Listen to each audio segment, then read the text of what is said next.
Hello, everybody. Welcome to the Ollie New Year's Eve live show on New Year's Eve, day 2.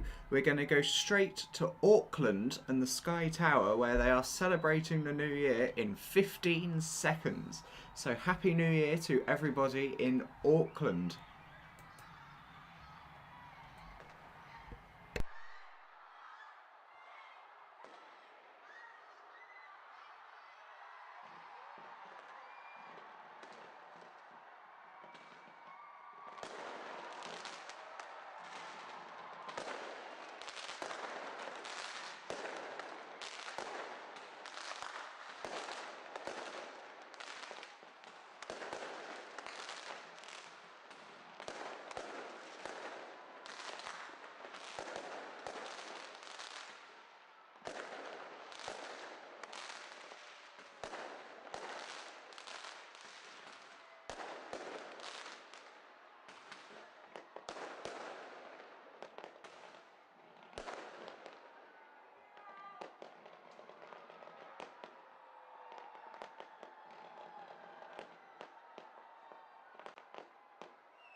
Happy New Year to everybody in Auckland. Hello everybody, welcome to day 2 of the Ring Ollie New Year's Eve live show. Weirdly enough, I couldn't really sleep. It's almost as if something odd happened yesterday during yesterday's stream. But yes, Auckland in New Zealand has been the first place, recorded at the very least, to ring in the new year, 2025. And London will be following suit in 13 hours' time. As of this morning, the event organisers in London have said that the display is going ahead. Now, I have never in my life seen a fireworks display go ahead while there's been, more fireworks coming up. Oh my goodness, look at that. I know, actually, I'm going to try something. If I went to there, will it muck up the...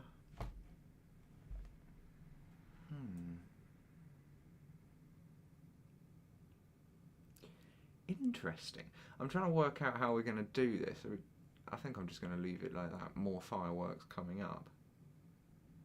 Yay.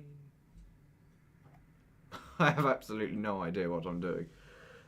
But yes, we're going to continue building Notre Dame today. And yesterday you might have remembered me saying I had a cup of coffee, or I wanted a cup of coffee when I started yesterday's stream. And I finally had it in the last 5 minutes. So I've actually got coffee this morning in a bell ringing mug. Look at that. You can't see it, the green screen covers it out, weirdly. That's odd, it's not green. Except the Sally's, but yeah, I don't know how you can see it's got ropes on around it. I can't tip it to its side because but there you go. Yeah, it's a nice cup. I'm scared it's going to burn my mouth though, so I might just leave it there for a minute. I'm actually going to put it over there, I think. Yeah, I think that is what I'm going to do. But for now, we have built half of the Notre Dame. Who have we got in chat? Let's have a look.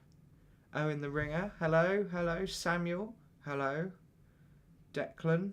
Hello. The 2 bell ringers. Hello. I hope I'm prepared. I think I am. I've got coffee, so it might work. Yeah. Just as those fireworks were launching, I went to put my headphones on.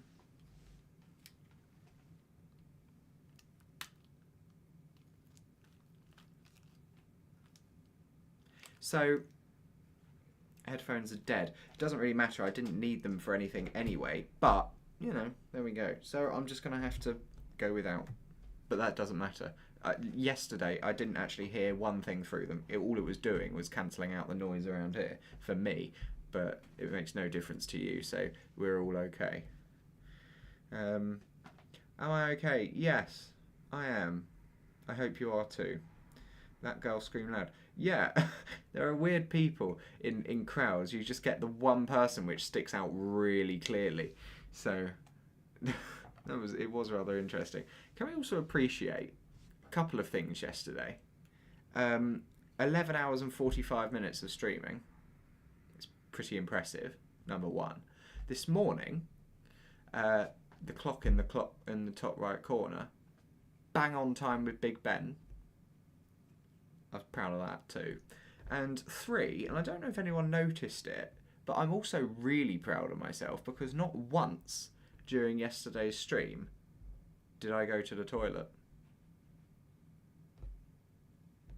It's the only thing. I called someone as soon as the stream finished. And the first thing they said to me was, "Yeah, I think you should go to the toilet." And yeah, I did go during the video of Sherborne, but all of the ringing I do, and I'll do a lot of driving as well, I commonly have to go for 12-hour periods. So yeah, but just in case any of you were wondering, no, I am proud of it myself. So yes. I don't know if I'm going to repeat it today. I think I might give myself a comfort break halfway through. But there we go. Right. I hate Nikos Podas.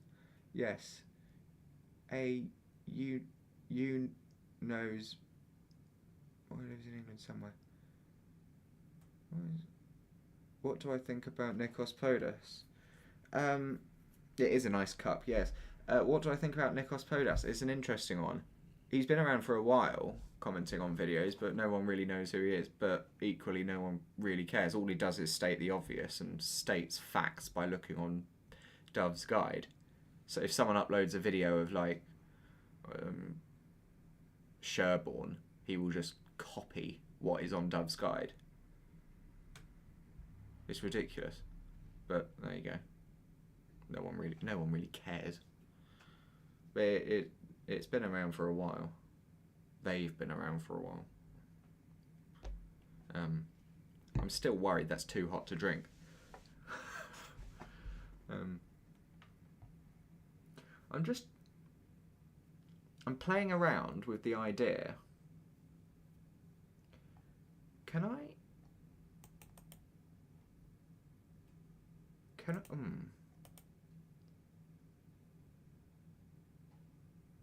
don't think I can.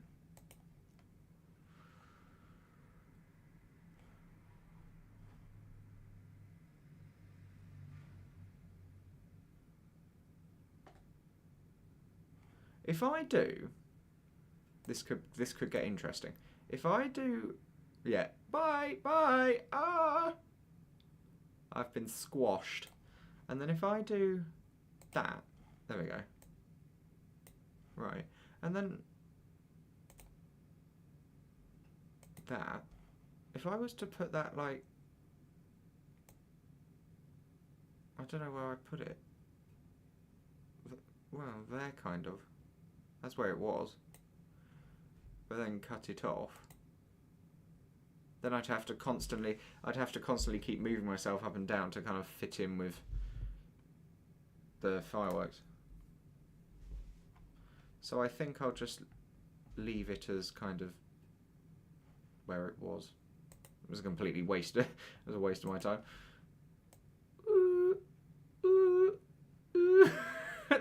This could get fun. But yeah, there we go. We're going to be building Notre Dame. I need a drink.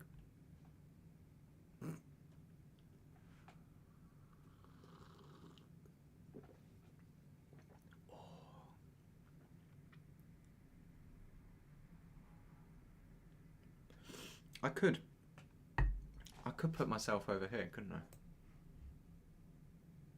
I could go over here. I could just cover up the cup.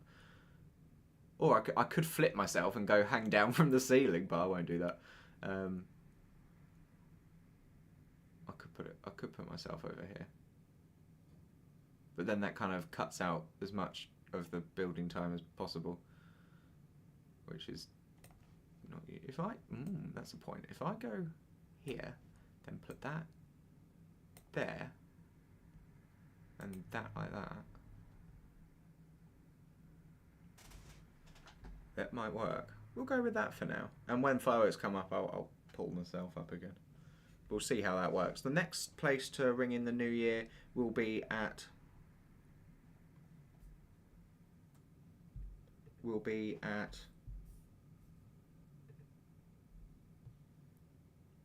1 o'clock our time, where we will have Sydney and the world famous fireworks display in the harbour and at the harbour bridge and Opera House.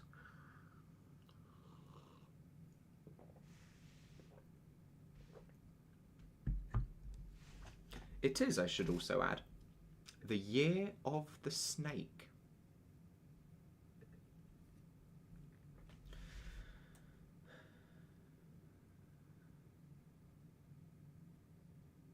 Your head is now drowning in the cup. Yeah.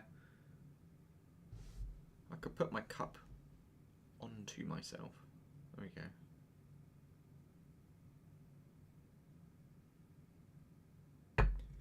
But yeah. Right.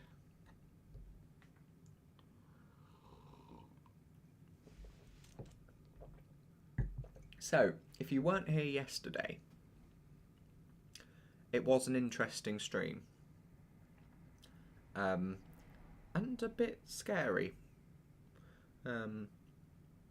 So we made snips of them. So I'm gonna edit a video together and kind of cut it together. I haven't done it yet, but anyway, at 12:48 yesterday, I was sitting here doing some Lego like this, and then over my shoulder, about there, a bright coloured orb went up and over the top and stopped about there. It was about there, kind of on the camera, and it travelled between two cameras, right? And this is what I find so interesting. It went off the top of this camera, which, as you can see, stops there. There's the change. The orb went from this camera over to this camera, up there. So it travelled between two cameras, and I only caught it because I was doing some building, looked over, and was looking in this direction and saw it on the screen. It wasn't. I didn't see it here, and as soon as I saw it, I looked to where it would be. Nothing there. So that was a bit odd, but I didn't really think much of it. Then later on, we had another orb. It wasn't as bright, but it was doing vaguely the asimilar thing. And I have been checking, and today, before the stream started, I have dusted.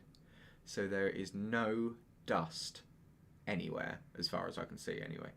But there wasn't yesterday, but just to make doubly sure.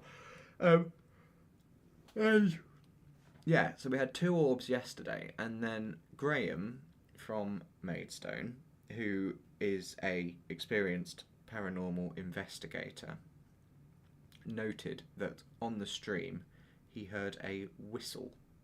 Now, it wasn't, if you imagine a football game and the whistle they'd blow there, it wasn't like that. It was a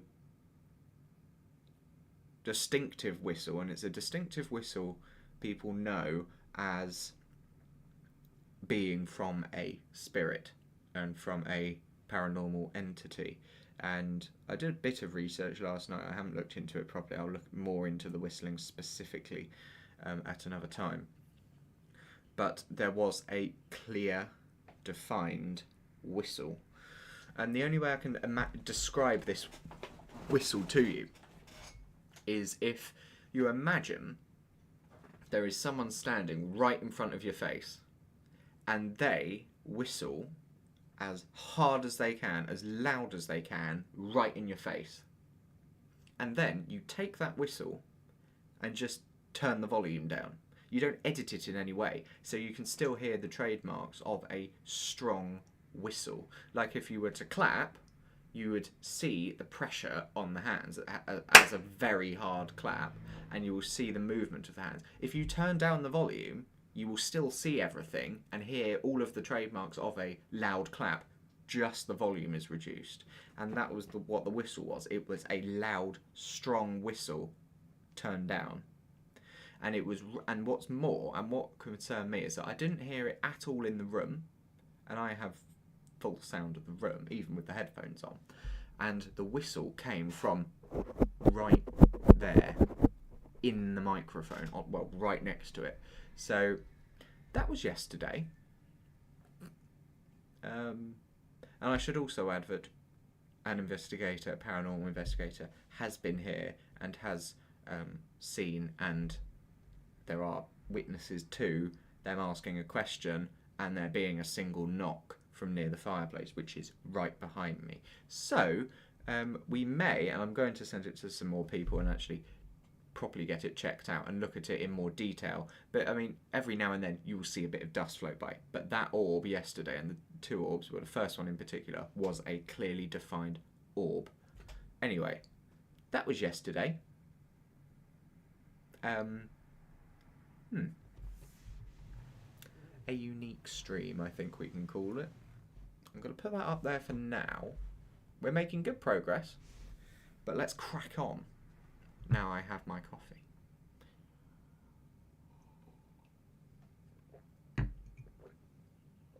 Right. Do I have the light set for Notre Dame? No. And all of the light sets I saw, you have to put lights between like the different flying buttresses. I have considered kind of putting a light inside a single bulb inside to see what it would look like just lighting it up. But I haven't really tried that theory out. If I just put my phone torch on, shove it in there, what does that look like? Quite nice, but you can see the gaps in the bricks and stuff, so I'm not sure what I think of that. What about in there? Yeah, I'll experiment at a later date. And apparently, according to all of the things I've read, the roof is semi-easily detachable. So once it's complete, so that might be a plan for the future. But anyway, let's crack on. We've got our brick separator here, in case anyone's wondering what this is. We got one with the Concorde, so actually we have two. So I'm overrun in brick separators. As you remember yesterday, my hands were ripped to shreds. I mean, still now I've got a blister on my finger. I can't see it. Can't be that severe.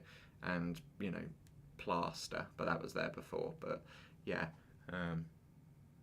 it's going to be a painful stream, I think. Anyway, we should be going for...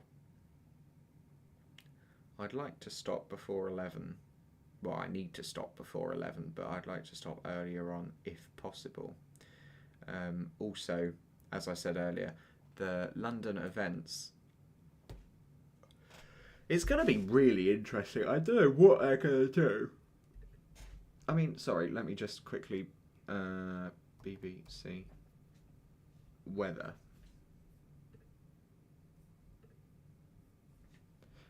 London... Go with that. Yeah, so at the moment it's 16 mile an hour winds. That's the top limit of what they can fire in. And it's going to go at 17, 18 mile an hour winds at 3 o'clock this afternoon. Then it's jumping up to 40, and by midnight it's at 44 and getting stronger. And I mean, by 9 o'clock New Year's Day morning, it's going to be 51 mile an hour winds. They can't launch in that. They can't launch really in 20, let alone 44. And I mean, they're still saying it's going ahead. And I know they're going to have to cancel the fireworks. But the longer they leave it, the more angry people are going to be. Because Edinburgh cancelled theirs yesterday, and Southport have cancelled theirs, Blackpool have cancelled theirs, Newcastle have cancelled.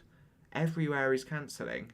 London is still pressing ahead, and regardless of where you are, regardless of whether it's the London fireworks, the most famous in the world, if it's too windy, you can't launch them. It's like saying, Concorde, it's the most famous aircraft in the world. Yes, but if it's got no wings, it's not going to fly, is it? Doesn't matter if it's the world's famous, famous aircraft. Anyway, so I don't know what they're going to do. It's going to be an absolute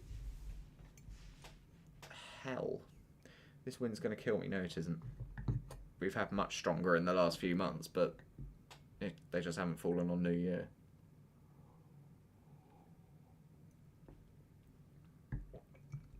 There are a few weather warnings out, but I mean, they've all come into force. And it's just bizarre. Hold on, what have we got? Yeah. It's bizarre. The winds, 40 mile an hour winds, start at 3 o'clock this afternoon in London. But there's no weather warning out. There was a weather warning out for yesterday. But then it was about 11 o'clock last night, just after I finished the stream, the Met Office cancelled the weather warning. The weather hadn't changed, they just cancelled the weather warning and moved it to midnight. Now, there is a suspicion I have that they deliberately did that, because the fireworks are approximately 13 minutes long at midnight. The weather warning comes into force 2 minutes later.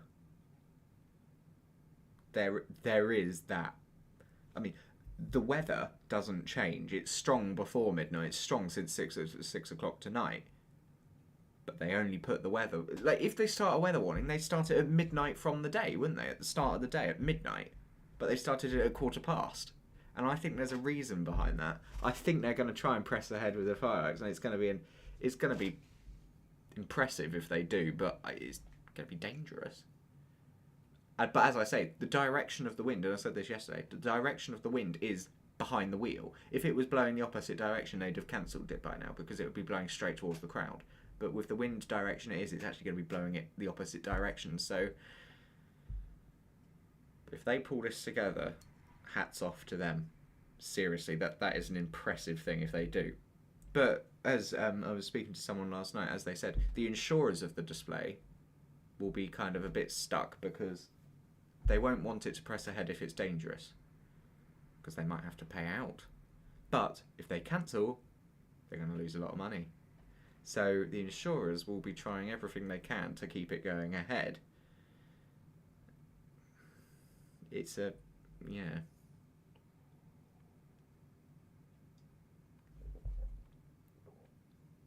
There's nothing left in there now.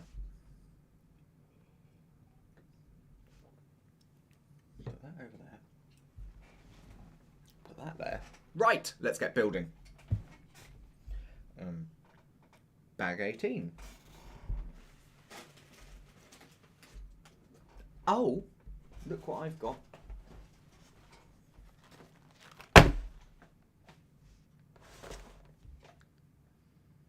Yeah, Jaffa cakes. I'm not entirely sure if I'm going to eat them, for varying reasons. Eating a single Jaffa cake, or anything for that matter, is not easy.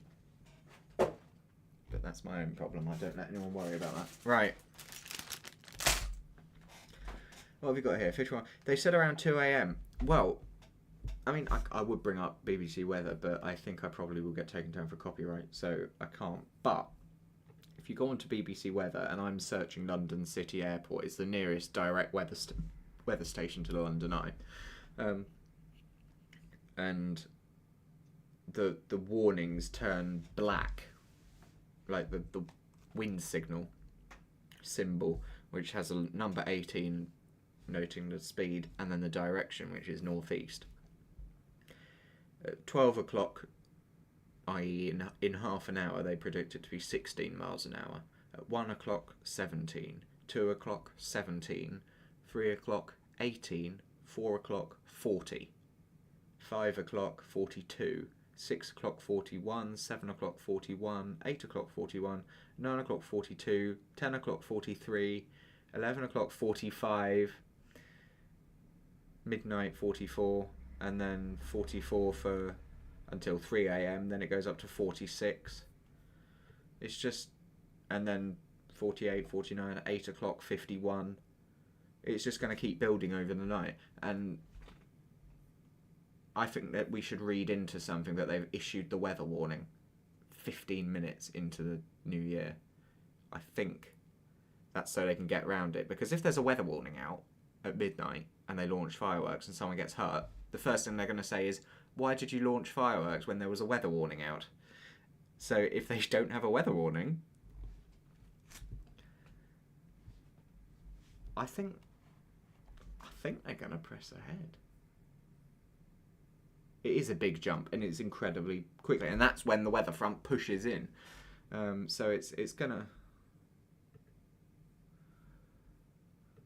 be an interesting day. Let me just see if there's any more news.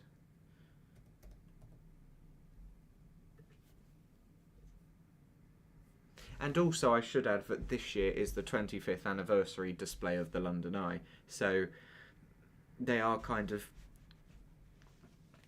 it's a big display because it's the 25th anniversary. They're going all out, and if they cancel it, it's not going to be fun.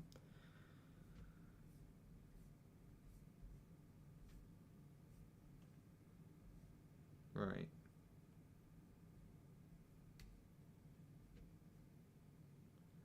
Yeah, it's still going ahead according to the news.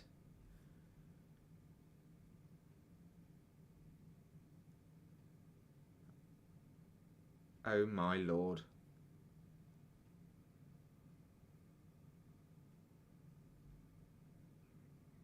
You know, yesterday I mentioned that in the King's birthday honours, Stephen Fry and I forget the name. Anyway, have been honoured in the New Year's honours. Well, unbelievable. Another recipient who has received a knighthood and has become a Sir is Sadiq Khan.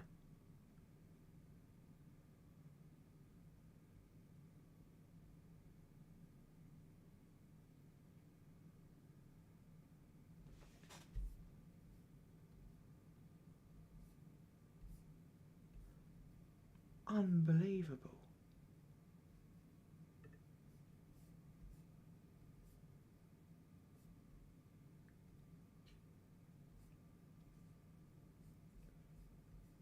I can't believe that. Sir Sadiq Khan.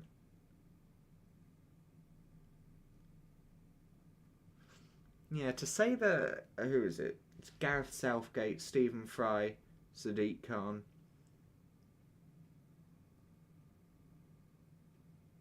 To say it's received a negative reaction is an understatement.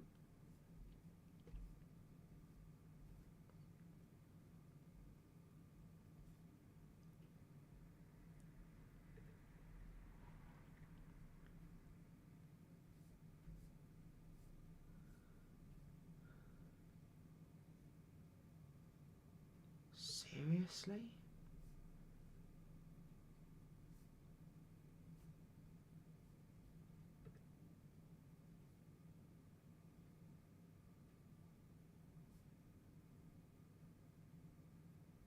Unbelievable. I don't particularly like Sadiq Khan on the basis that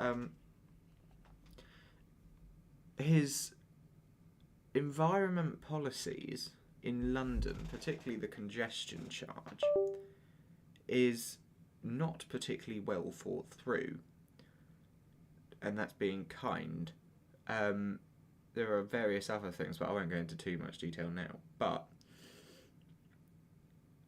he is not particularly popular outside the London circles, and really that's all that matters to him because he's Mayor of London. So, you know, he keeps the people he's interested in happy. But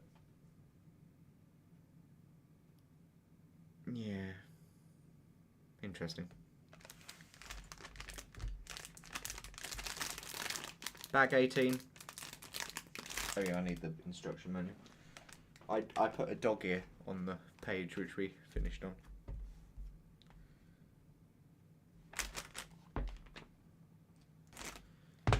Sir Sadiq Khan. Crazy.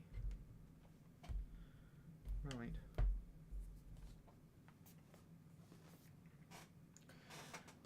Put that there. Now.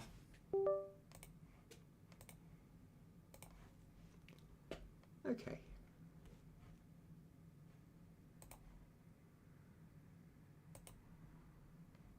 Just need to go to my page.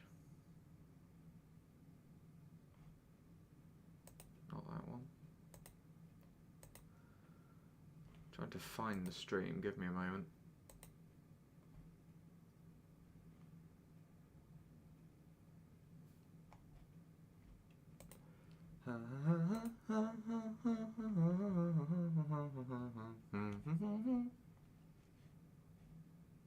Actually, if I just search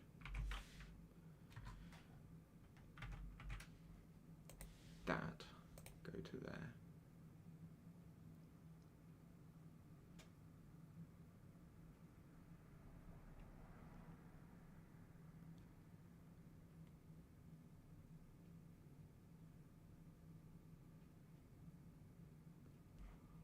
odd.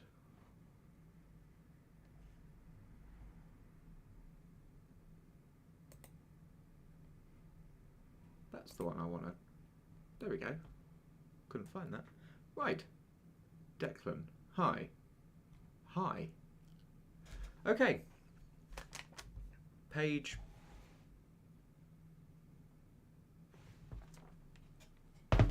Page 176. I'm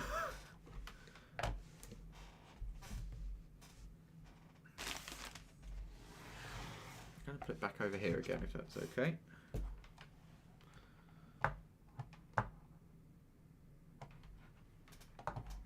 Put that there. Yes, so I'll keep an eye on the fireworks. When they come back, I will pull it back across. Yes, so that would be Sydney at 1 o'clock. This, by the way, is my favourite day of the year. As I was saying yesterday, I do love fireworks, and this is literally a day of fireworks. It's incredible.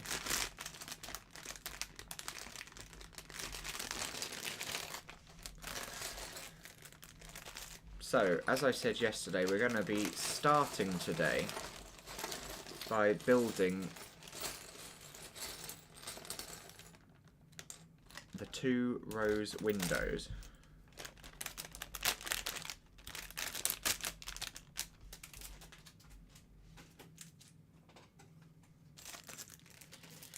And I just heard, and I know we're going to have to do another row of buttresses and windows, and it's those windows which are the worst kind of thing to do. Just full stop, they're just the worst. So, right. So to start off with,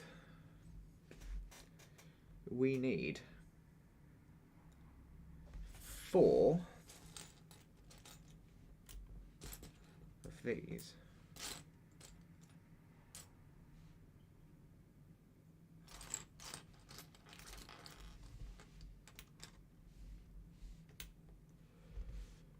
And they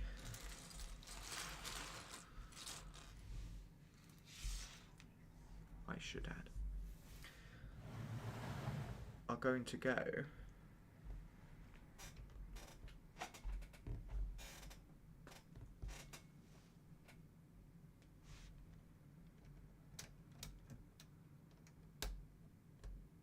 there. I'm going to start off today's stream by not pressing as hardly onto the bricks. As hard onto the bricks. Because I think that's what my downfall was yesterday. Was just pressing way too hard. And it has meant that all of the bricks are very well in line, but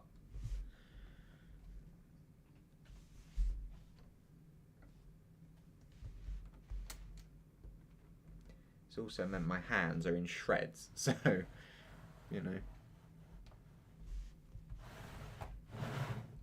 Right, now.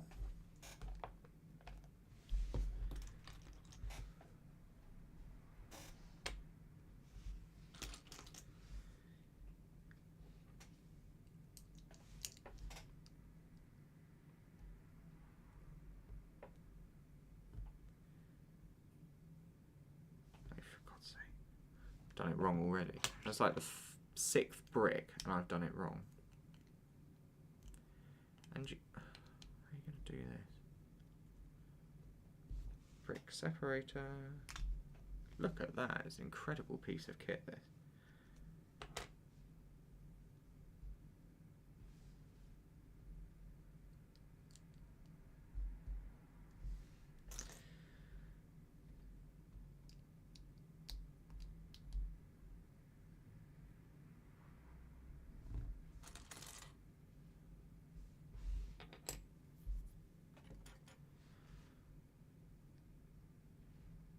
So we're building the window at the moment.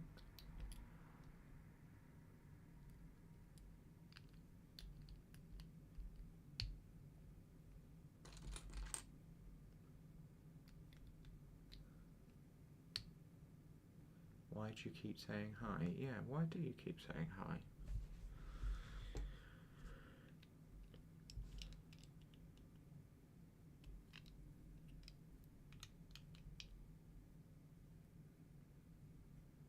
Okay, window. Kind of.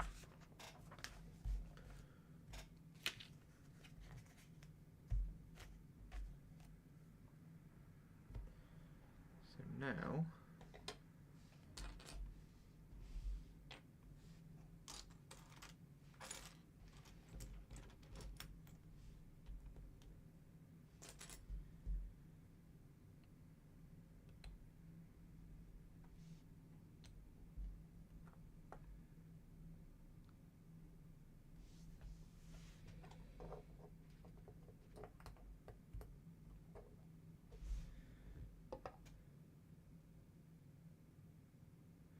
this seems like it's incredibly over-engineered for a window.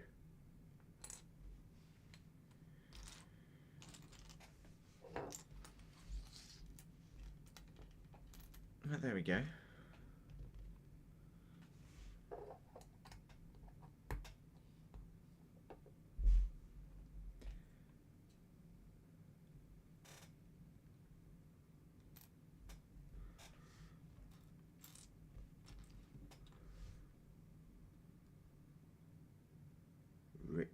Okay.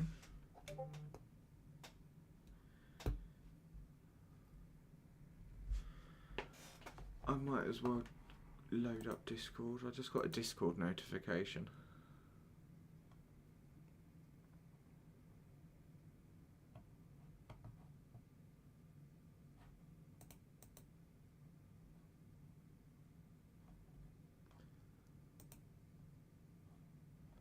Don't know where that came from. Odd. Actually, I have a suspicion where it came from, but that doesn't matter. Right. This is bizarre. There must be a reason for this. The top of this window frame we're making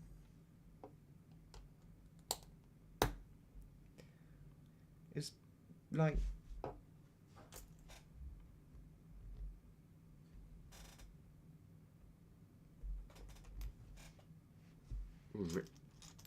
Okay. Look.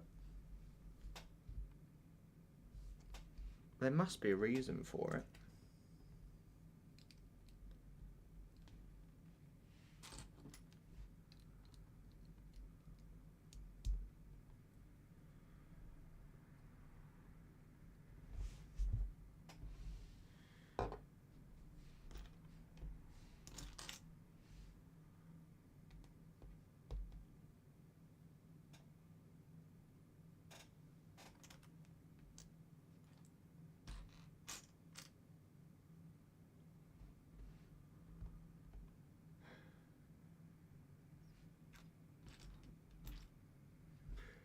What are we looking for?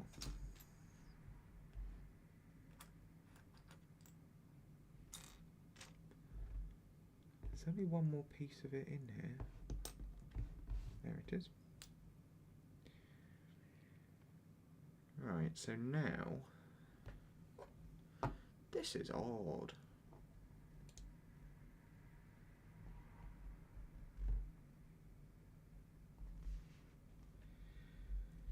That goes there, and then this goes here.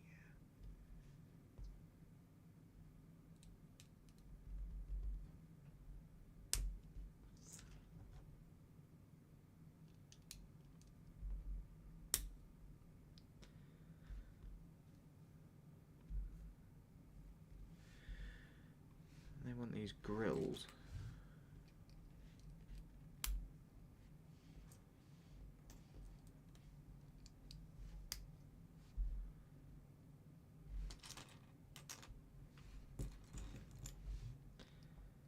So in this stream, the cathedral is going to start taking shape, and it's actually going to start looking a bit like a cathedral, which is always good, especially when you're building a cathedral. Having it actually look like one, it's really good. Right,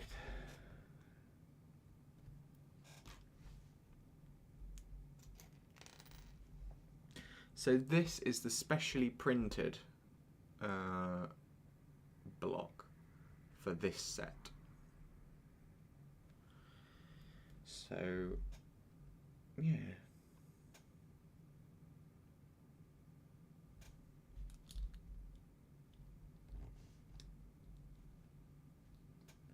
Oh, would you look at that?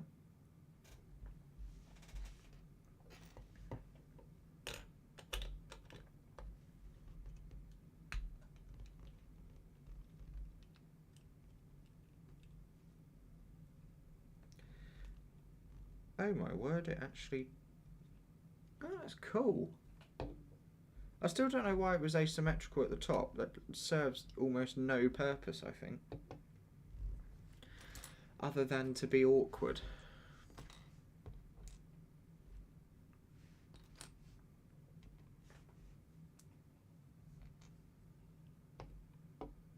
So that's a part of our window.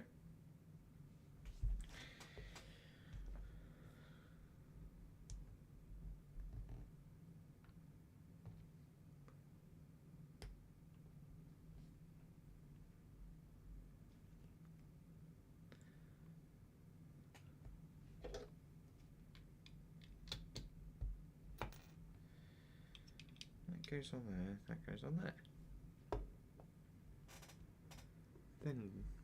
Then what? We have two of these.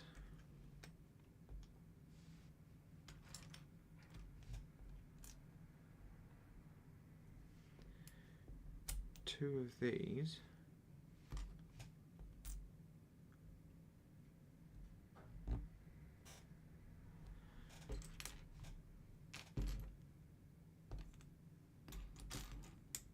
Two of...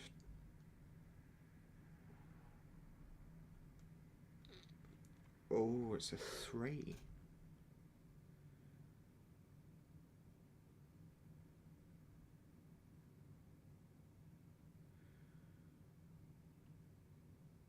Oh my lord, is that a 3 or a 2?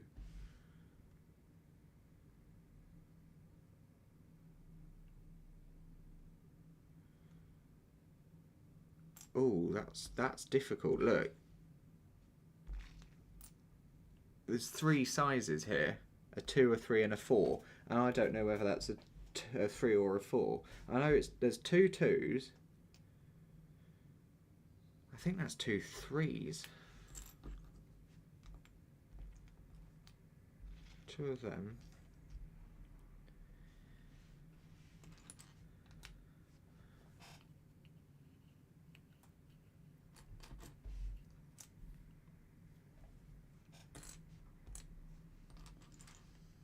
Two of them and 2 of them. Right, so you start with a 2.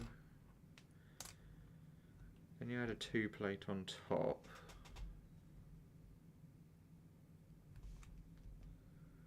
Like that. Then you add a 3 on like that. Then the handlebar on top like that. Yeah, that's right, and then you do that twice.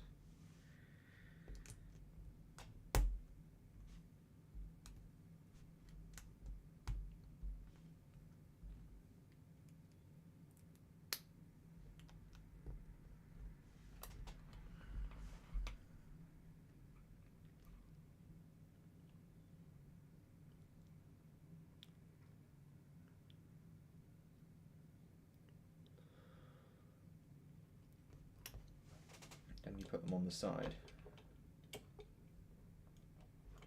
I meant to put them on the side. If I can actually get them on. Which I can. Right.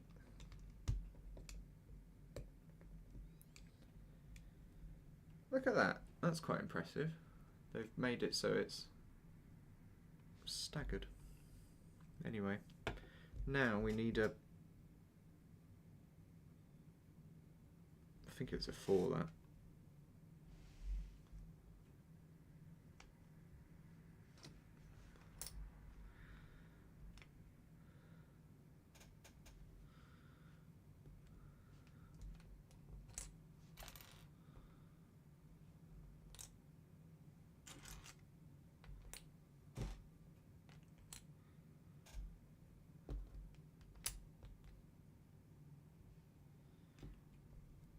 Sure, that's a 4.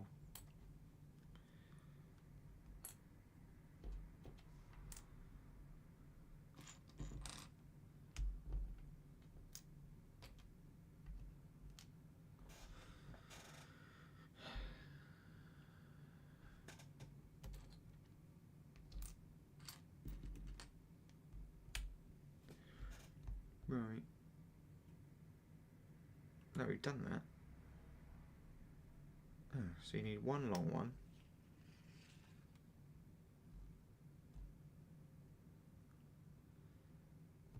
One medium-sized one.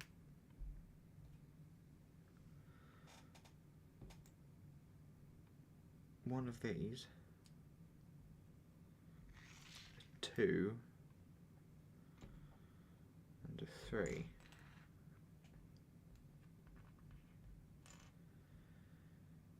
You put the 3 onto there.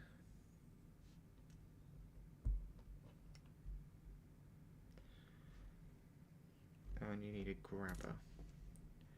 3 onto there. That on there. And then the 3 underneath it. Then the long one. And another one of these things. And then a 2.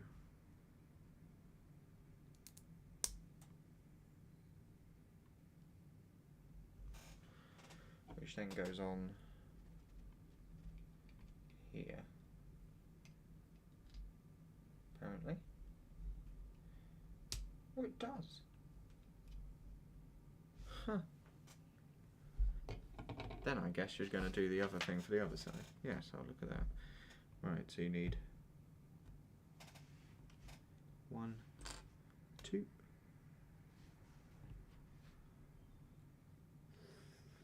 3, 4, 5, 6, 7. Right, so we have that and the 3.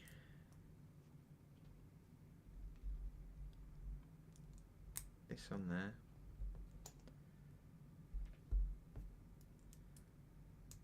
Then the 3. Then the long one. And this one. So now you can see how these bits are kind of constructed.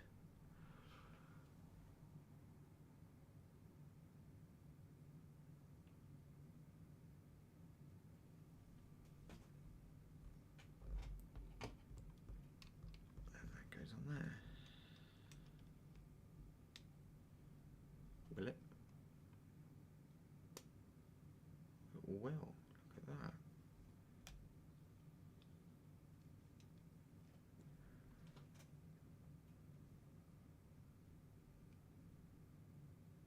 Ha! And then they get to the end of the page and say, you know what you've just done? Do it again. So that is our window. And now I'm just going to have to go back in the book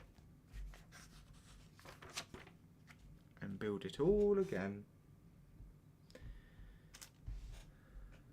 Hopefully quicker now we know what we're doing.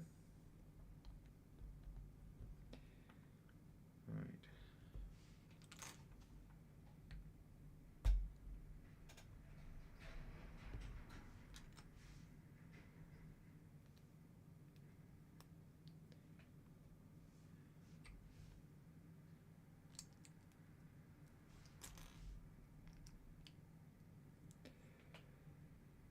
Okay.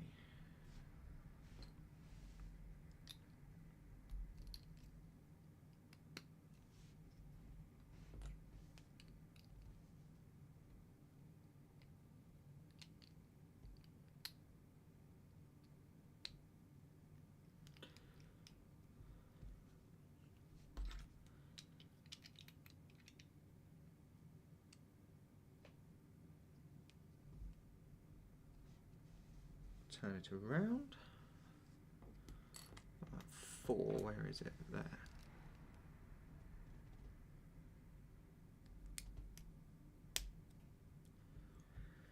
I've got to do this weird thing again. Did it actually serve a purpose? No, it didn't.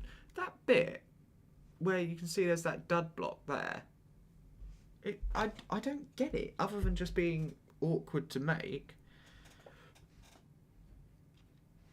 I still don't see why it's like that.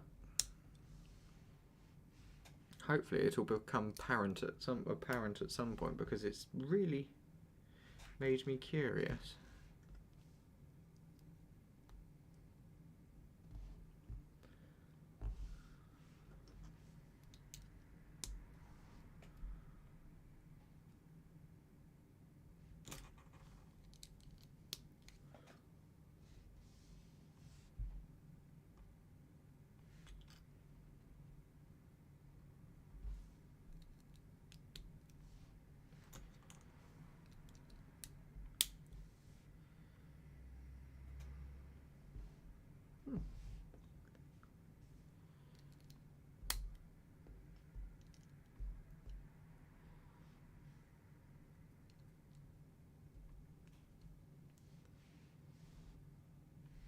This one's going a lot quicker.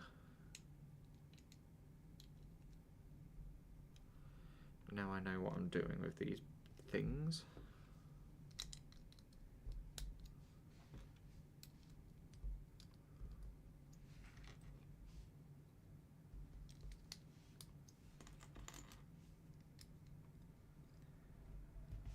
Then I think you put the brown bits on, don't you? No, but I'm going to.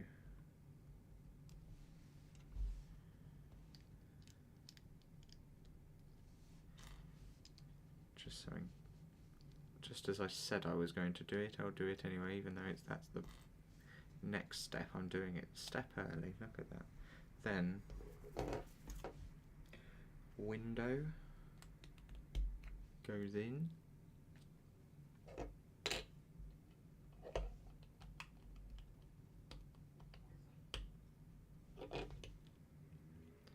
I'm scared to press too hard because I don't want it to break, but I think there we go.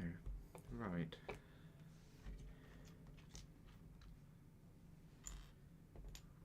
Now we have the 2 and the 4 situation again.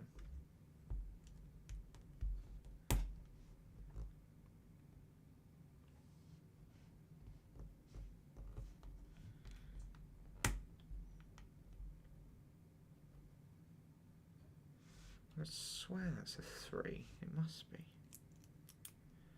It's really confusing me, this.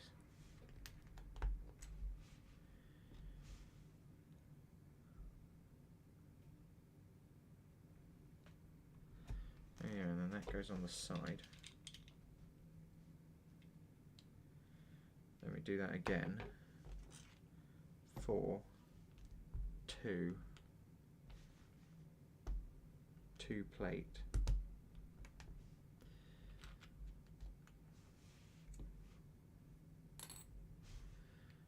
3 plate.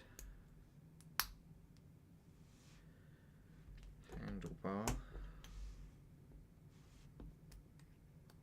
And yeah.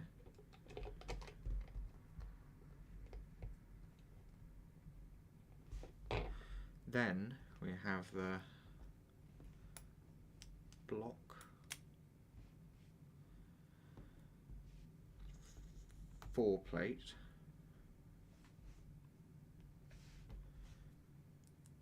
Arm out.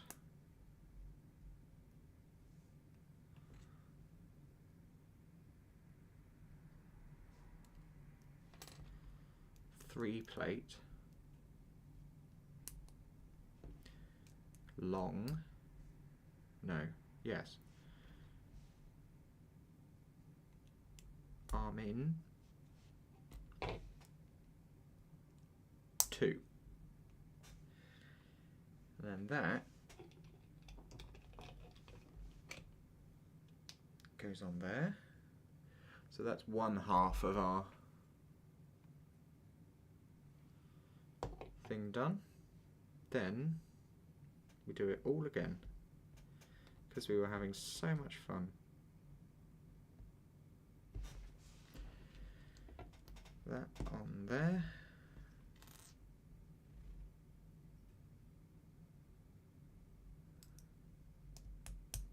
Thing the other way round. 3 plate.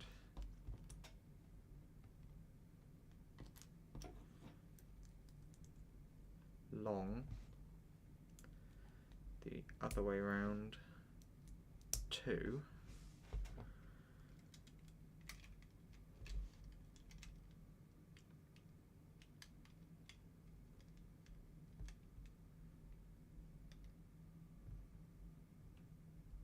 I am concerned about these bits I have left over. I hope they're...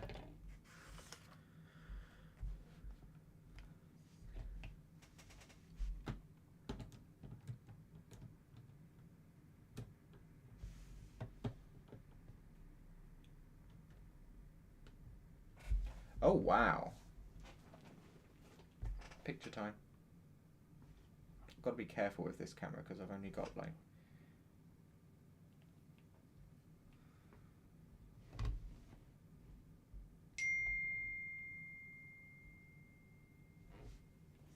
Now, I am going to check that message on the basis that I messaged someone about what's the plan for tonight, and I'm hoping that's him. So now I know. No, it hasn't.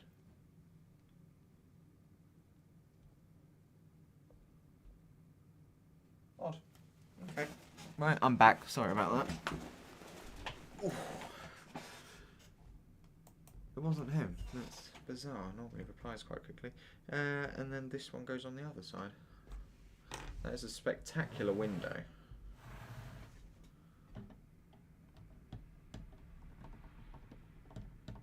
Oh, I didn't put the... Yes, I did. Oh.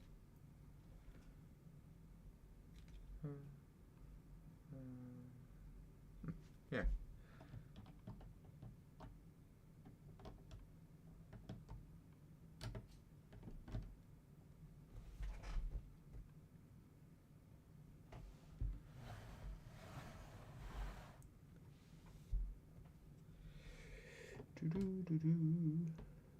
Go forward. You.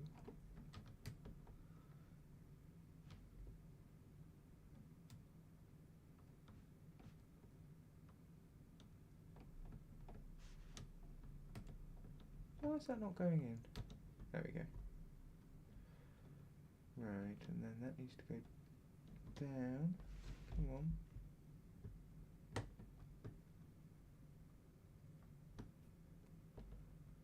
Come on out, this is a challenge.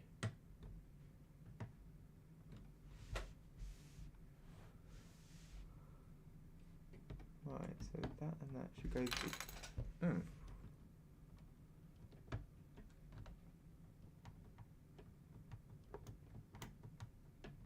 That's really odd, it's not going on. How did it go on this side?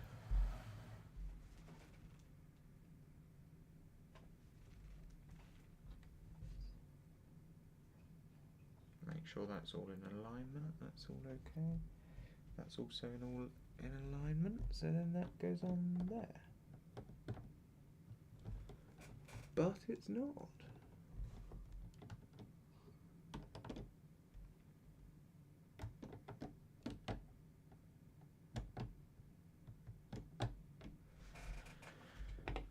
How did this one go on?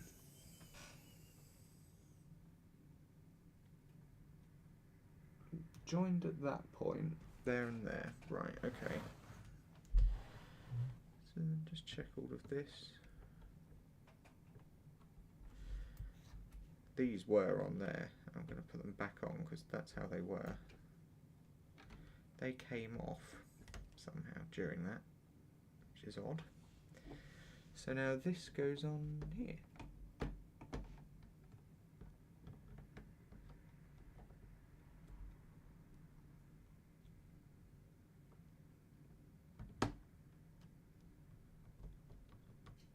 It's really odd, it's not going on.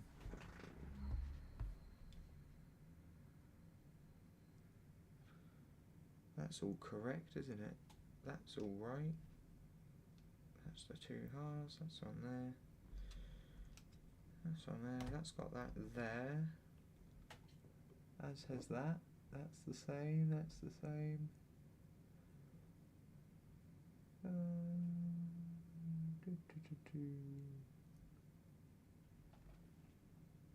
That block there, yeah.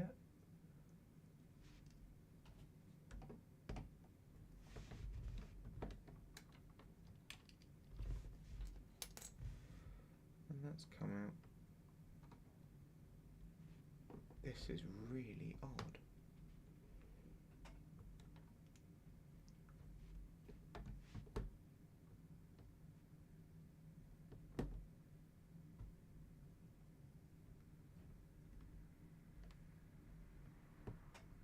There it is, now it's on.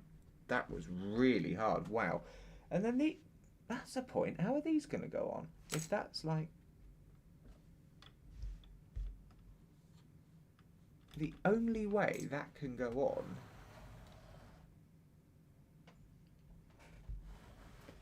is if that...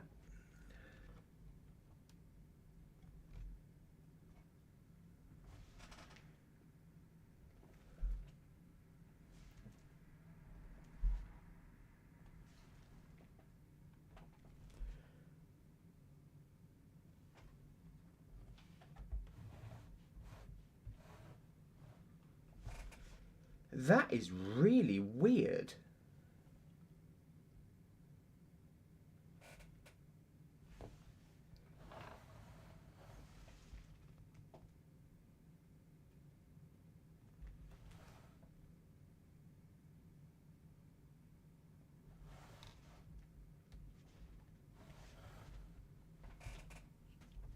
That is bizarre. Right, so I'm going to try and explain it. Below the door, there are 2 pegs, which these 2 triangles go on to form like a decorative thing above the door. On the other side, they go on. On this side, they won't. Because the pegs are underneath these 2 grills.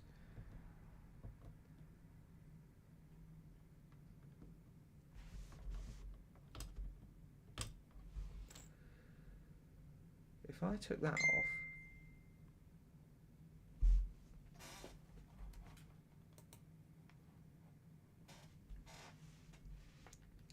if I take that off and put that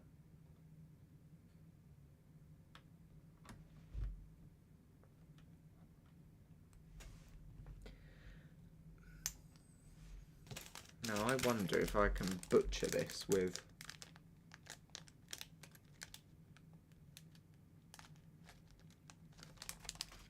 you know what, I think I might be able to. If this works, and I'm going to use it in the spares part, this might make me absolutely fantastic. I might turn into God himself.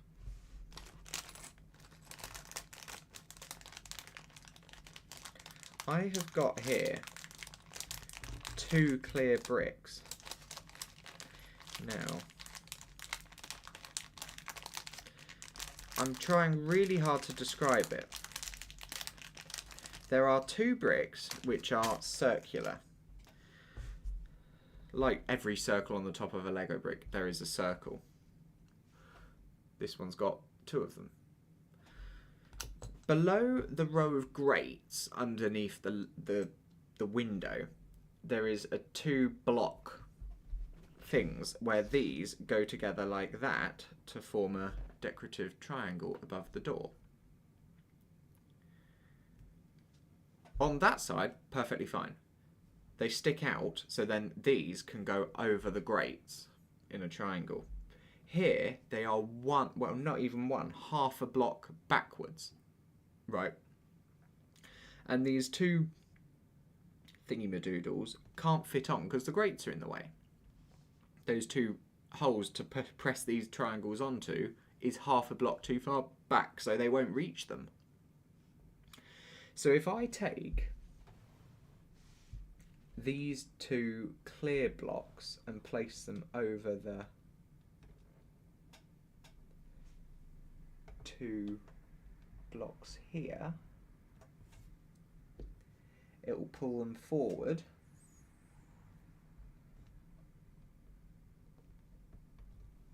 Then, hopefully, these two should go on.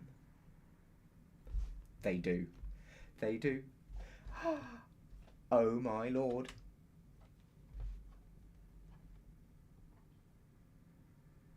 They go on with ease. How does that look? Almost identical. That is crazy. Actually, they need to go one block down. To be sitting on, they need to sit on there. There we go. Wow, I've just done a good thing.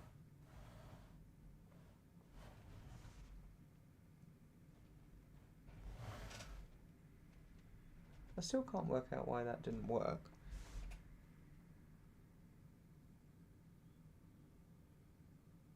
Bizarre. And what's that for? Maybe it becomes apparent in the next step. Ah, yes, here we go. It does. There is another step, weirdly.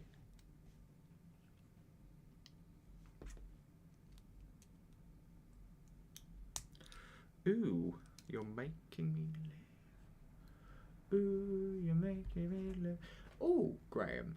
Graham says the whistle was great. Yes. It was fantastic.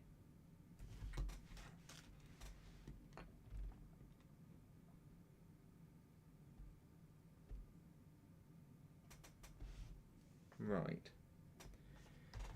Now, this arch goes on there.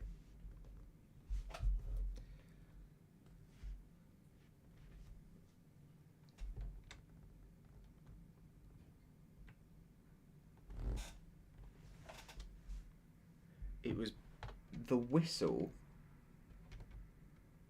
Just wow. You know, you can't explain the whistle. You can possibly explain away the dust, orbs, or the orbs as dust, but the whistle is very difficult to fake, especially that. And I messaged a friend of mine and showed him the videos, and he said, "Oh, I don't think much of the whistle. It sounds like it was just came from you."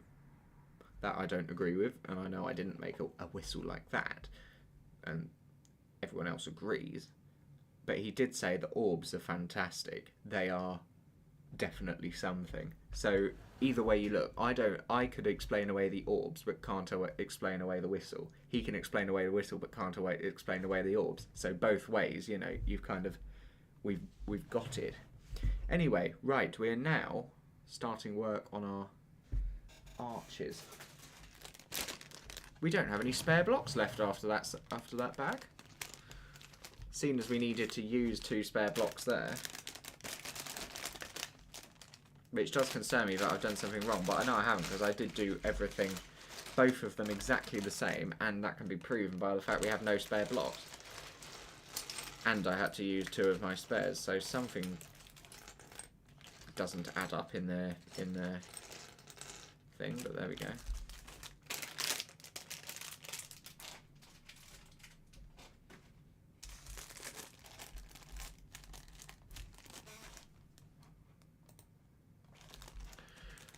He wants Ollie to reply. What do you want me to reply with? I've already said hi.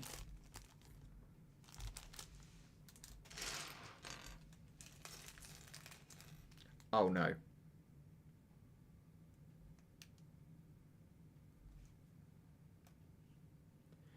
We've got more windows.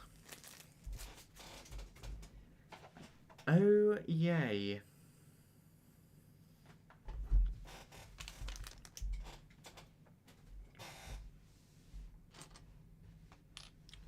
I'm overjoyed.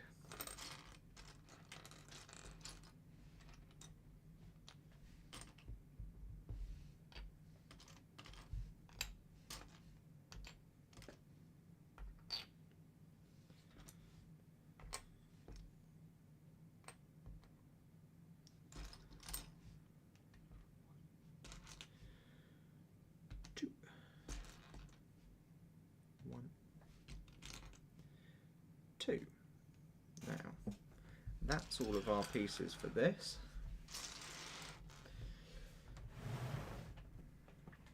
Right.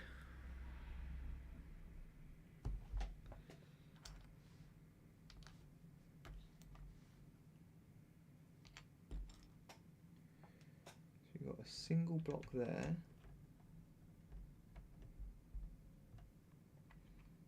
Then a double.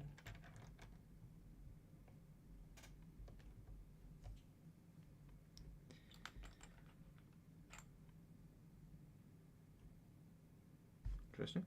Then a corner. And a single.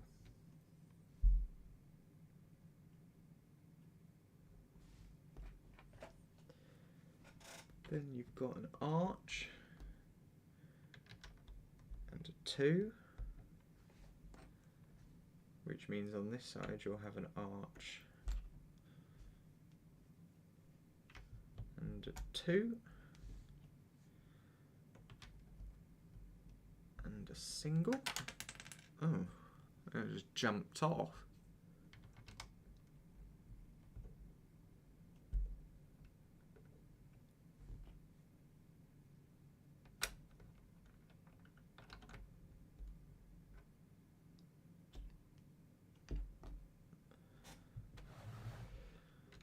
Put that one in first because it's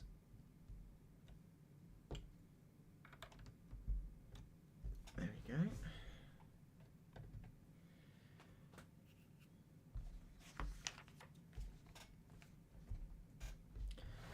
Then we need 8 of these singles. 5, 6, 7, 8.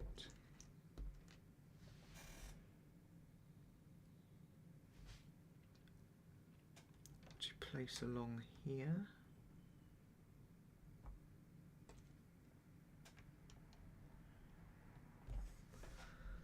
I'm concerned because we're paving the way for more windows. I mean, we know my opinion of these windows quite well. Or at least my fingers do.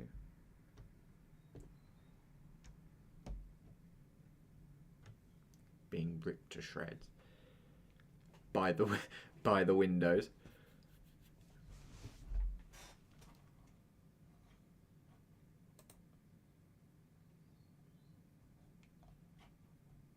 Right, we've got about 39 minutes to run until Sydney's famous fireworks display.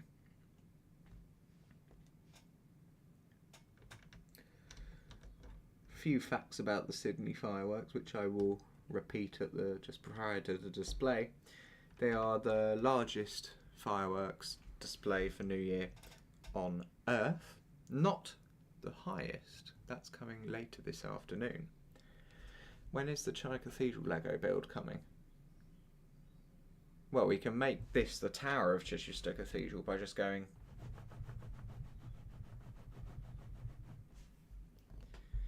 and throwing some dustbins out the window. Terrible bells. It's just embarrassing that Chichester Cathedral bells are possibly the worst cathedral bells in any cathedral anywhere in the country.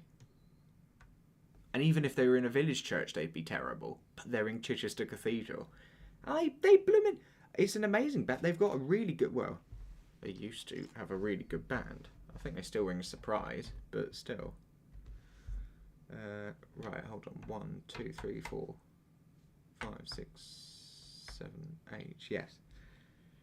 Then we need 6 of these arches.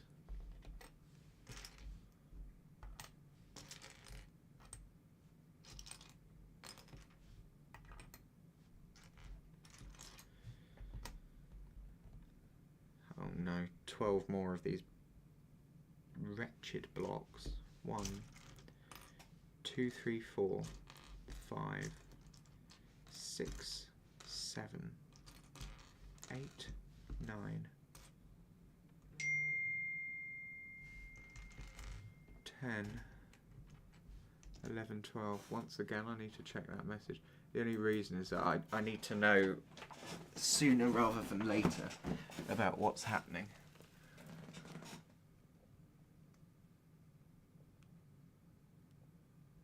Oh, no, it was Luca who just left a comment, but texted me it instead of just leaving it on the chat.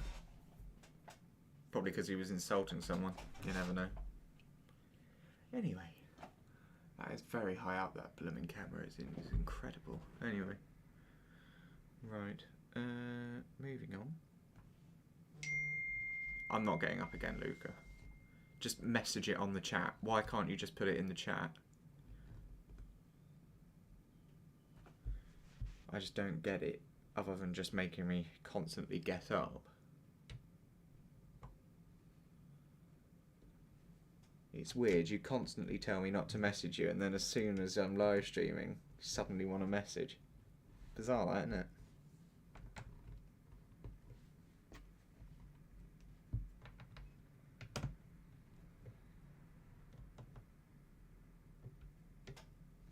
It's like you never call me. Oh wait, you do when I'm live streaming though.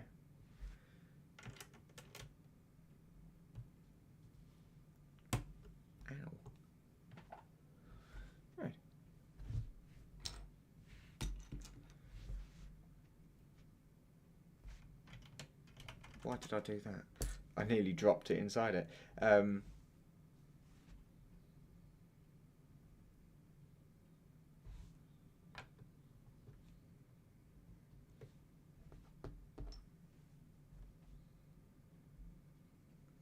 But yes, so the Sydney fireworks.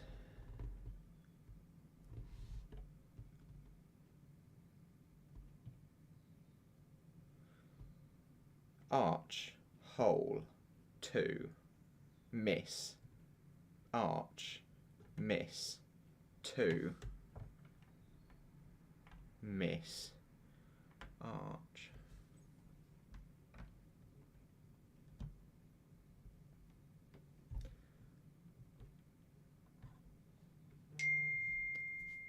There's one Lego set I would like out of all the cathedrals, and they're not going to do another cathedral anytime soon unless there's something interesting happening with it or it's historical, because Lego have got they have always said they do not release religious sets, but they've kind of got round it with Notre Dame because, one, it's a UNESCO World Heritage Site, I believe. I'm sure, I think it is. And also it's the reopening year of it burning down. So that's how they've got round it this year in particular, releasing it this year to mark the reopening. Like they did with Concorde, they released that to mark the anniversary of its retirement. So they do occasionally get round their own rules, but if there was going to be any Lego set or any cathedral in this country I'd like made out of Lego, I have a particular, it's a bit odd considering the amount of time I talk about destroying Norfolk, I would like Norwich Cathedral made into a Lego set, or Salisbury, one which has a great spire, because I love to see how they do the spire. I mean, in this set they've done it quite cleverly, but it's a small wooden spire in real life. Nothing like the great spires of Norwich or Salisbury. And also Norwich, the back end of Norwich here, it looks semi-similar to this. It's rounded. I think it's a rounded choir. It's got flying buttresses, and it's got this really and there's a view. I can't remember what the road's called. It's up by a furniture shop where I got this desk actually, and it might be the Cotswold Company. Anyway, if you stand up there, you can look down on the cathedral from the back, and it's just stunning. It really is. I'll see if I can get it up on Google Maps so you can see what I mean. It is my favourite view of the cathedral by quite a...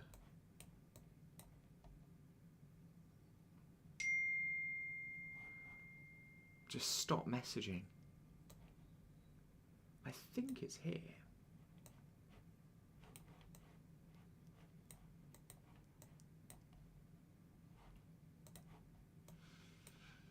No, it'll be up here.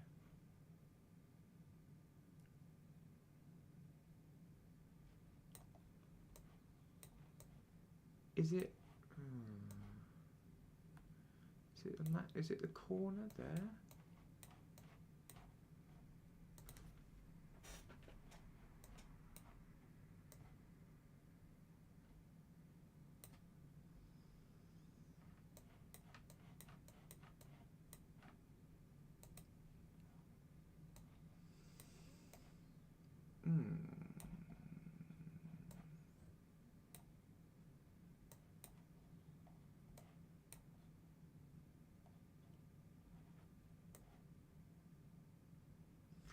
Could have sworn it was further along than this.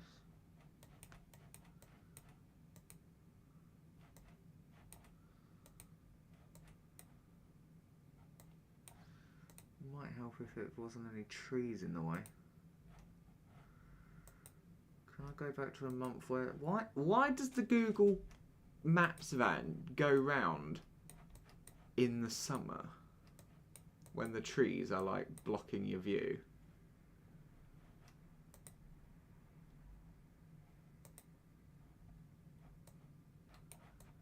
I could have sworn it was here.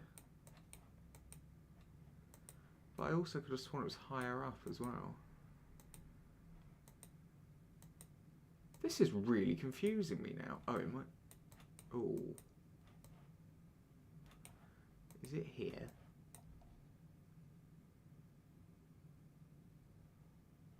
Well, kind of, but kind...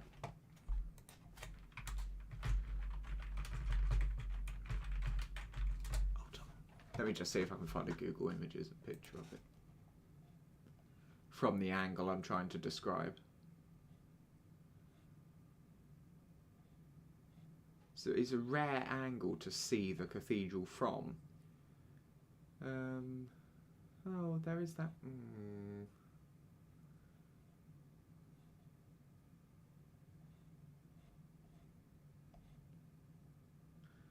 That's not the cathedral.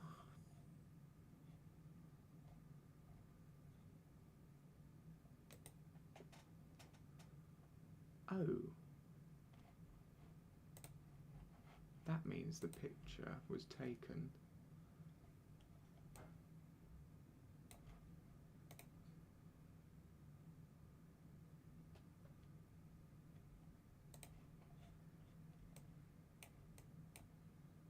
Maybe it was taken from up here. Maybe this is the road I'm thinking of. Yes, it is. I have to say. Whoops. Right. If I put that there, then turn that on. There we go. Whoop, no, I'll leave myself there. Right, I'll put it here for a moment. That's the view I'm talking about. And it's, I can't zoom in anymore, which is annoying. I don't think. No, I can't. But it's where you're looking down. You can see, like, it's this choir section here of the... It's absolutely...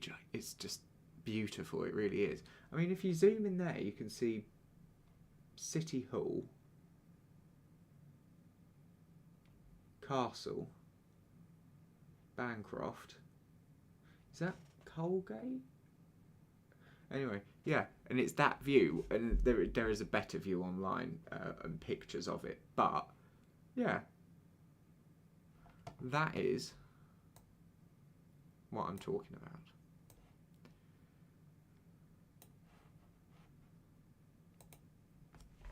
Anyway, apologies for that brief interlude.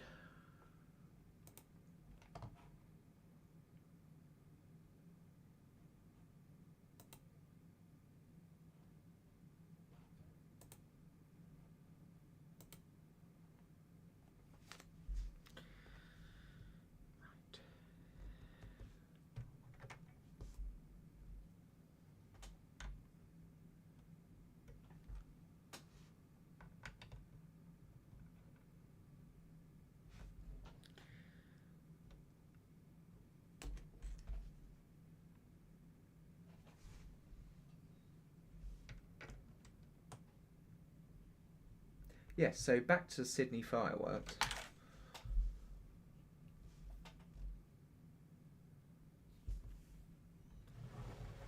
I can almost guarantee. Yeah, it's unbelievable.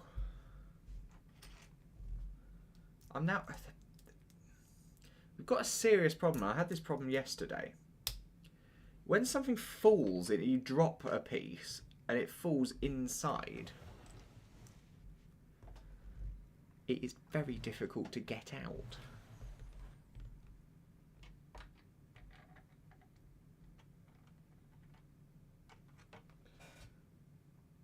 Where can I get to it? Can I push it out the front door? No, but I might be able to get it from there.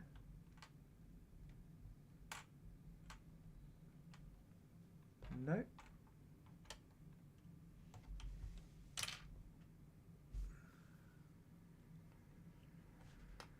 Unbelievable.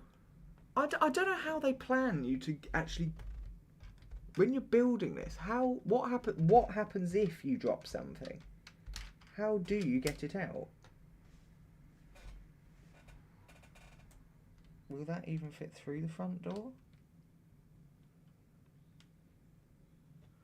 Without taking your own model to shreds No. How do they expect you to get it out? Right, now it's at an angle. I can attach this piece.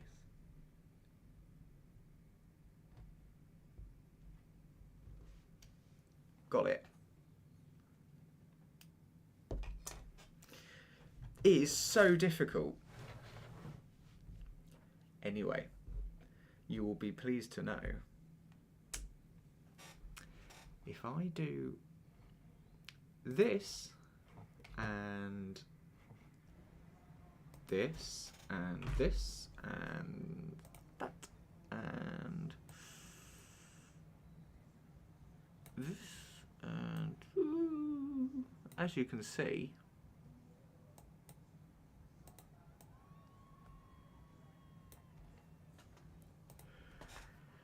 Sydney Harbour Bridge is now on the stream. We are counting down to one of the greatest firework displays you will see.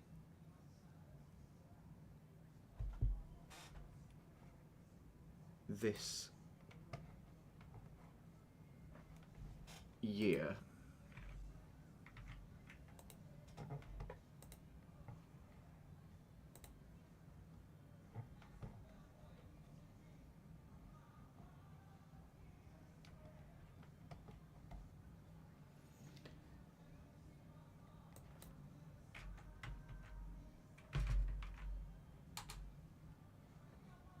Why is this so hard?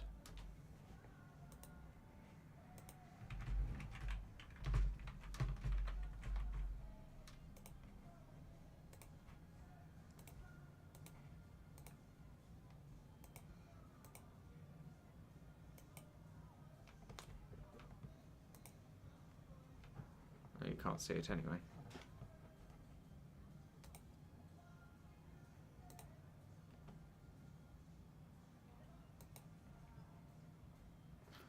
Okay, I'm going to have to periodically check the comments. Let's check the comments on here. Because I've got the stream up, I can't actually see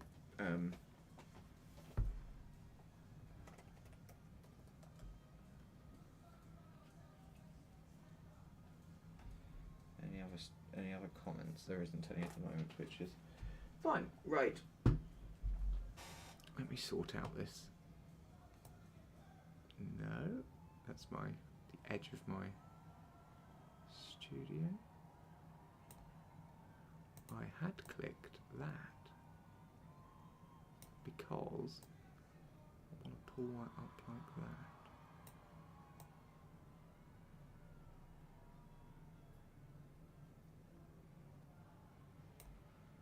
Right.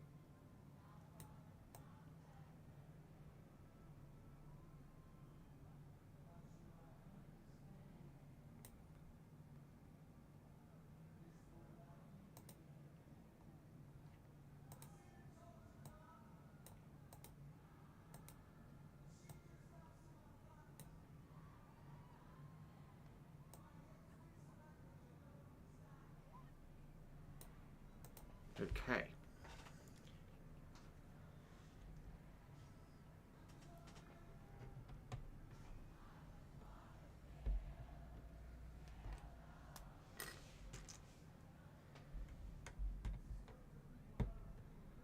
As soon as we finish doing these wretched... The vaults are divided into 6 parts by ribs.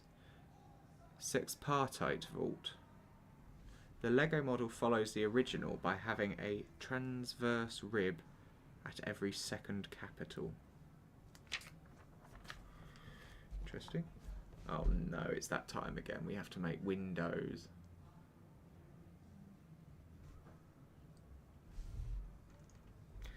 Right. How many do we need?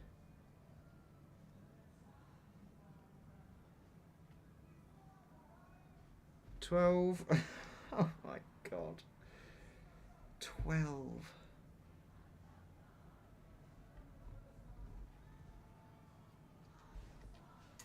One, two, three, 4, 5, 6, 7, 8, 9, 10, 11, 12. Just to save my own sanity, I'm going to have to be really careful with how I put these on. Because otherwise, by the end of this, I will be screaming.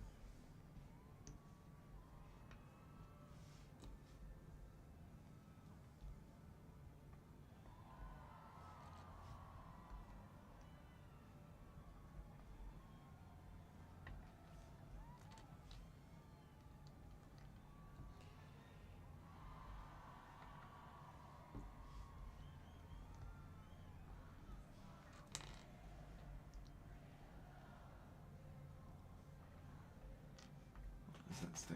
Prepare to better man. Interesting. So yes, a lot of my family live in Sydney.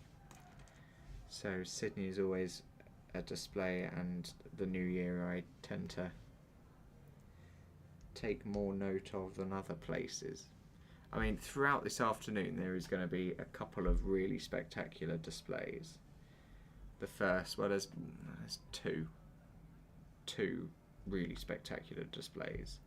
The first being Sydney, and obviously last year, because the stream started at 12, we didn't see Auckland and the Sky Harbour Tower. Actually, it's not a harbour; it's next to the harbour. Anyway, it's the Sky Tower. We didn't see that because we started an hour after Auckland saw in the new year. So, we kind of, this year, we've managed to catch Auckland, which is good. And the two upcoming displays, which you really don't want to miss, are Sydney, which is happening in 20 minutes, and the Burj Khalifa in Dubai, which is currently the tallest building in the world. They cover that with fireworks and lights and laser shows, and that is the tallest and the highest display in the world. And Sydney is typically known as being the largest and the brightest, because Sydney, they launch fireworks from the Sydney Harbour Bridge, which is, you're looking at one of the pillars. And then they launch some from the Sydney Opera House and on barges up and down Sydney Harbour. And famously, if it's a cloud-free night, and I'm not entirely sure if it is, but if there's no clouds, people on board the International Space Station will look out and watch the Sydney fireworks because they can see it. It's so bright and it's so big and long.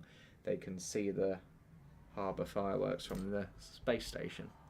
So Sydney has got that record, and Sydney of course also set it to music, and in my opinion London needs to up its game, and I think this is why they're not cancelled. They haven't yet cancelled tonight, and setting fireworks off in 45-mile-an-hour winds is going to be interesting. And someone suggested to me earlier, oh well, they might be able to do a drone show. I was like, yeah, but the drones can't fly in that weather either, so I don't... What does that say?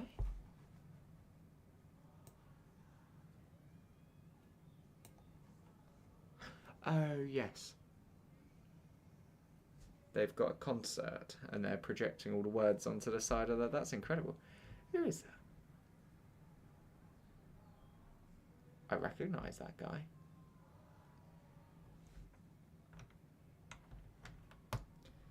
I'm going to open my computer up to see if anyone's left any comments in chat, because I can't see it while the fireworks are up.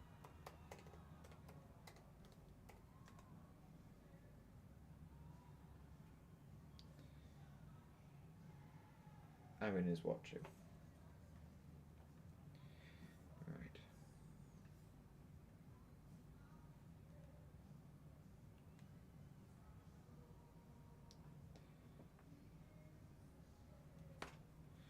So, where were we? Windows. We've done those windows, but then we need a additional black one each side here and here.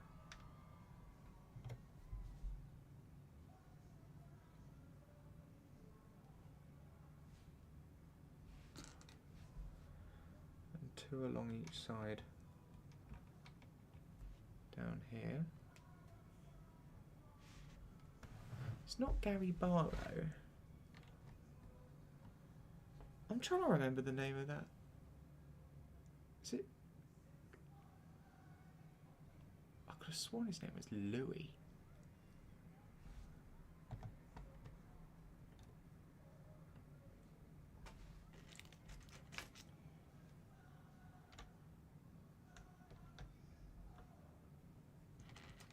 The windows aren't hurting as much to do today, which is slightly odd, and I'm worried as to why it's not hurting. Maybe my hands have just built up a tolerance to it now.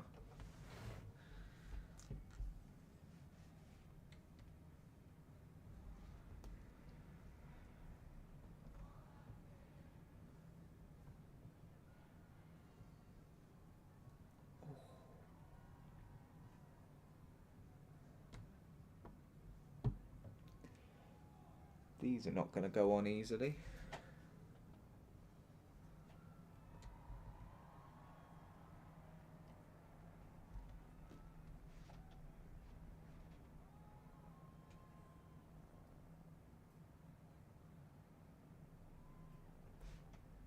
Very nice. Right, we've got 15 minutes to run, ladies and gentlemen, until one of the greatest displays you will see.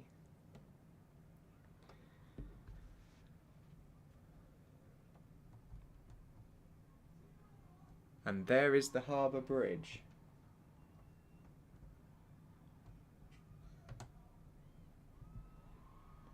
The harbour bridge is for Sydney what Big Ben is for us. It is a symbol of the country.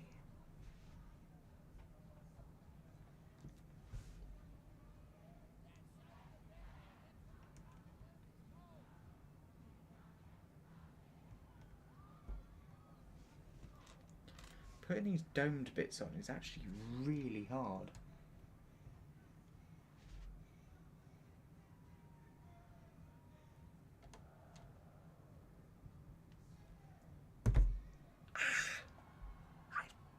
Really painful. Oh.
Ow.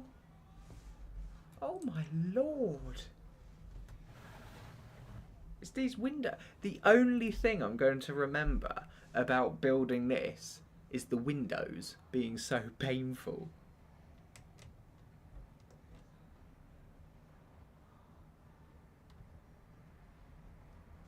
Building the towers, no. Building the arches, no. The flying buttresses, no. The windows is what I'm going to remember.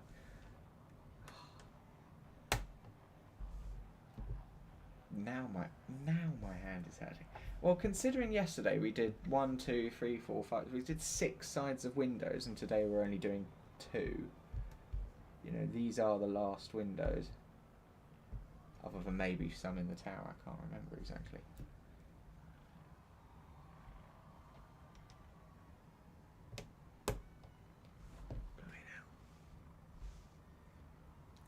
But from an angle,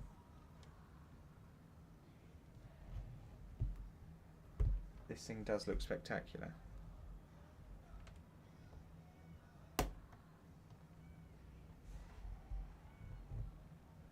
I mean, when we get on, like, blooming hell, when we get on to the towers, I think what I'll do is move the camera down so then you can look at it from the side. Perhaps that's my thinking. You know, I don't. What did I say? Calling country cultured by We Are Warriors.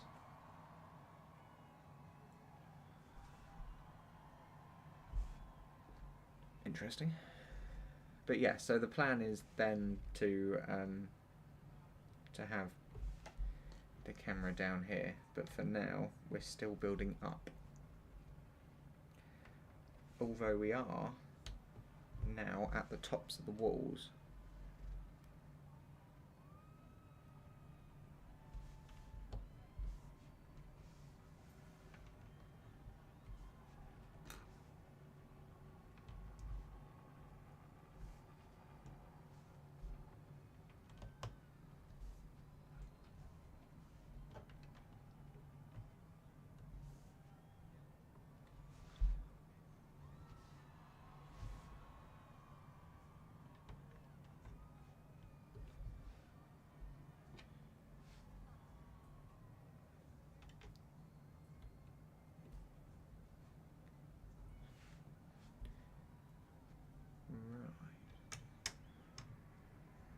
By them saying, you know, oh, 10 minutes to go, look, they put it on the side of the tower, 10 minutes to go, 10 minutes to go. By them saying we are warriors, it's reminded me of that song from The Greatest Showman. We are warriors, yeah, that's what we've become. I won't let them break me down to dust. I know that there's a place for us. For we are glorious, and the sharpest words wanna cut me down. Gonna send a flood, gonna drown them out. I am brave, I am bruised, I am who I'm meant to be. This is me.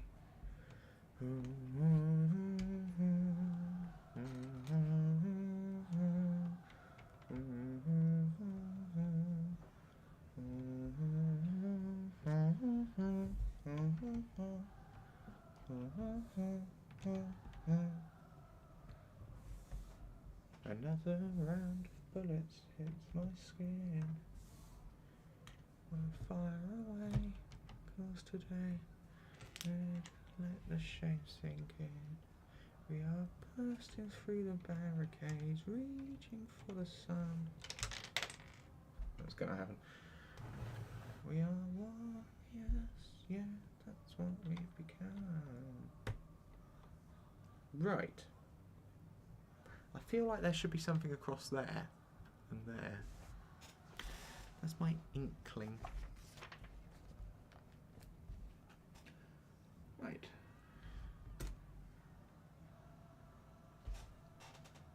Oh yeah, right, okay.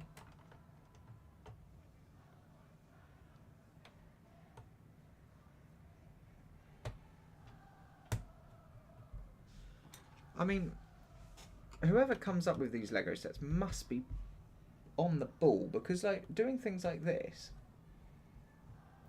with this section here, which we just put on a plate there, just a single level plate on top of this row of pegs, and they've worked out that here you can't put the plate half a block further along. They've had to leave a lip.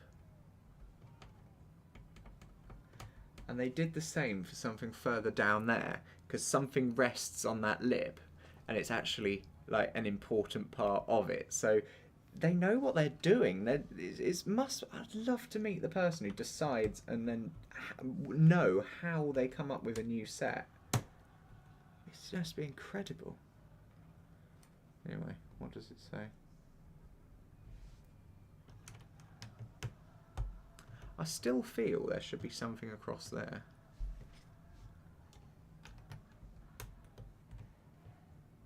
I can almost certainly guarantee you.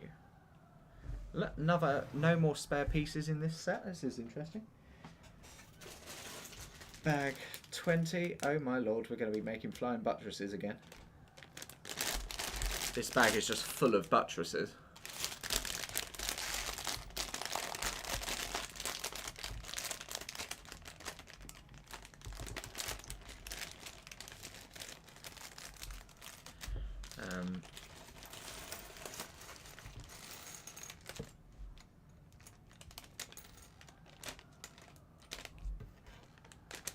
If you see, as I said yesterday, if you see anything roll off the table, tell me, because I won't have spotted it.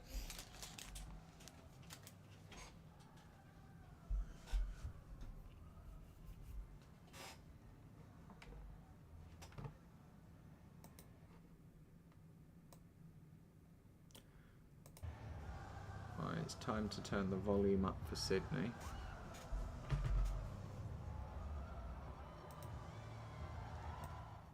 And I can play with it here, turn it down for a bit. Oh, the flashes have come on.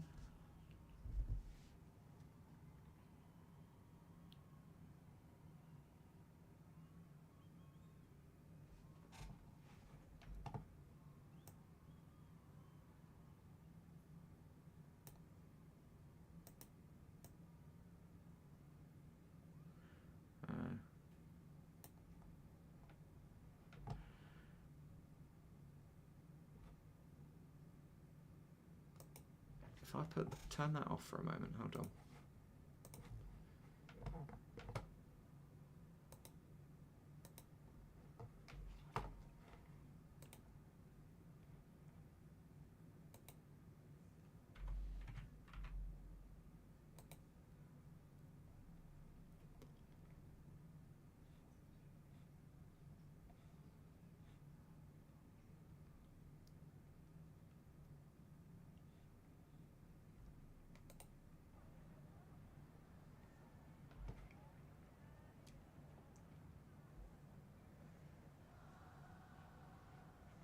Right.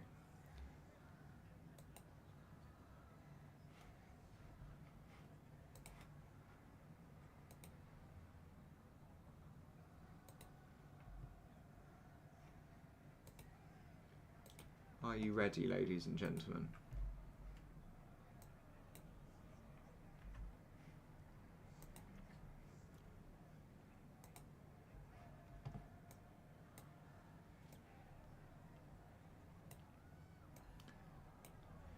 Three minutes and counting.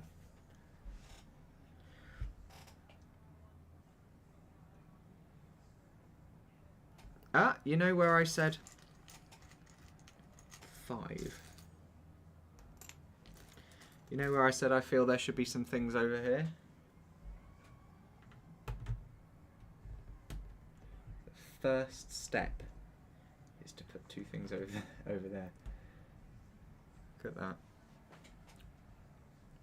Right.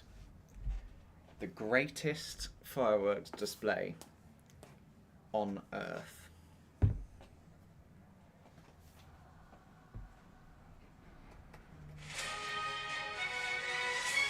And that will be them saying the Sydney fireworks are about to begin. I can make sure that was it by going on here. Display.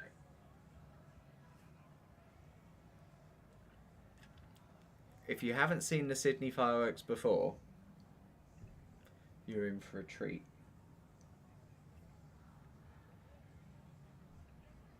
This is the first great display. Ollie, I'm here, get me out of work. Haha. Hello, Peter. You are about to see the greatest firework display on the planet.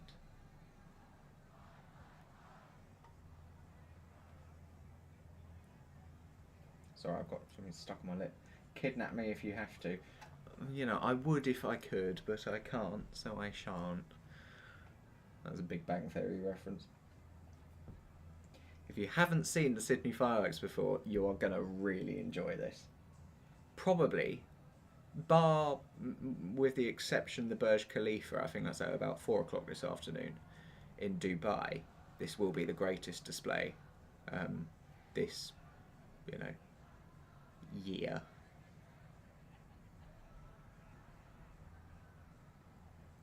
One minute to go.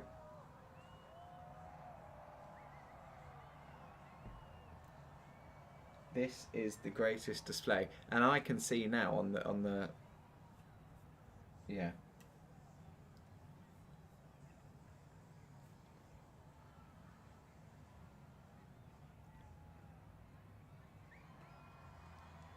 Right, 30 seconds to run, and Sky News is now breaking in. Breaking news. Straight to Sydney. The entire world stops to see this display. Right, ladies and gentlemen, the Sydney fireworks for 2024.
just to add, I've got another coffee by the way. Sydney is famous across the world for its fire waterfall. So at some point during this display, they will light a fire waterfall underneath the bridge. The entire bottom of the bridge will fall with fire. It is spectacular, so keep an eye out for that.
There is the fire waterfall.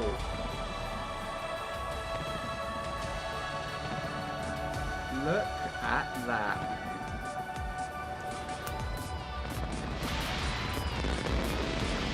Absolutely stunning.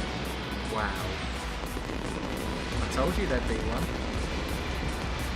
Wow.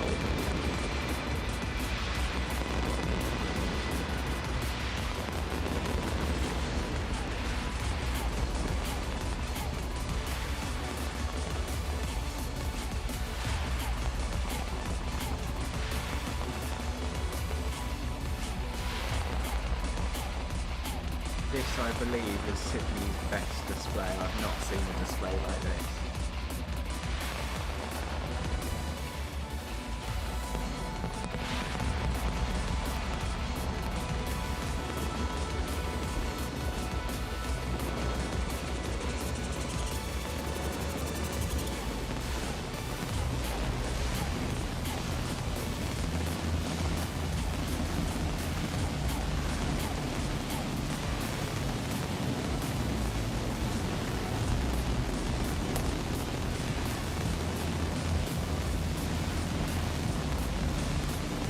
Wow.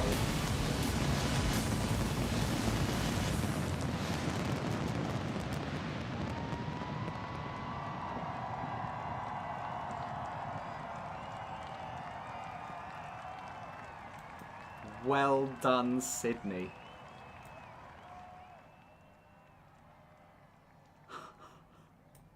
That is incredible. What did everyone think? Oh my word. Happy New Year to everyone in Australia. Well, not in Australia, I think there's different time zones, isn't there? Everyone in Sydney. And my family over there. That was the best display I think I have ever seen.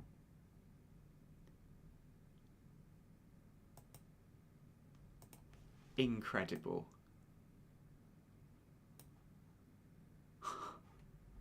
Wow.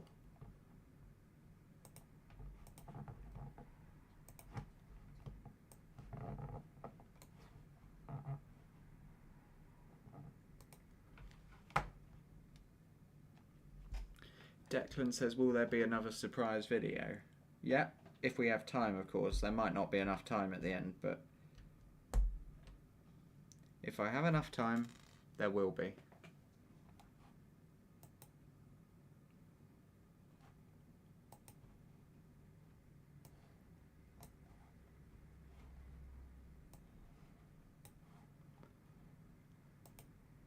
Wow.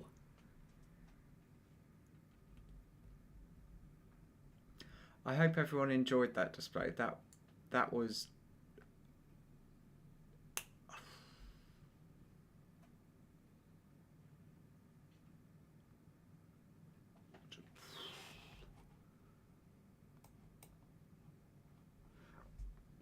absolutely incredible.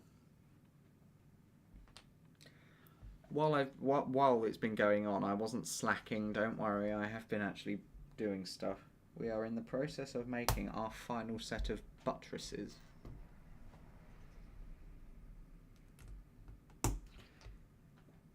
Is the plural of buttresses or buttresses, or is it buttri? I'm making multiple buttri. Don't think that works actually.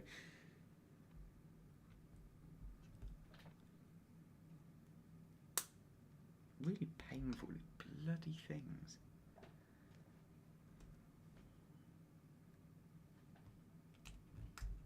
Right.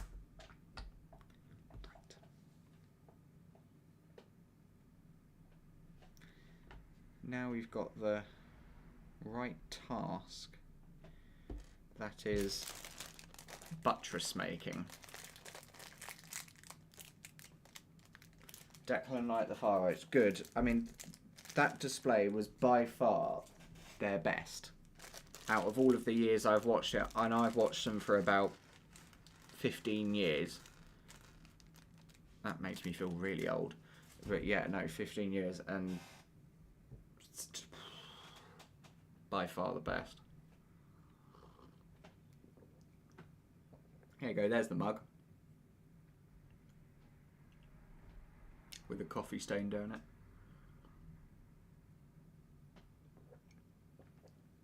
it.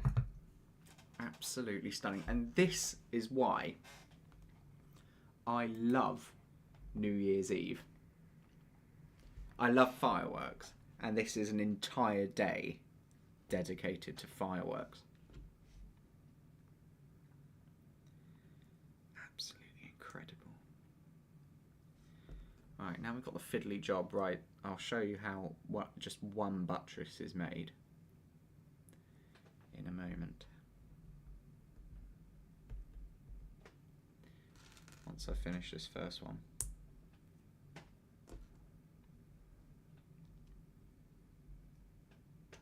And I think it was a combination yesterday of floor, buttresses and windows which just made me hurt so much. Right, that is one buttress complete.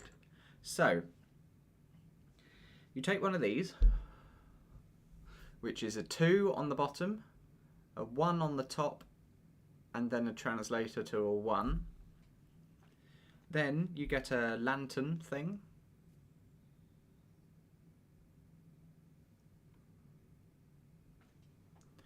Put it on top at that angle. Then you get one of them. Put it facing upwards on the dot out the front, so it's like that.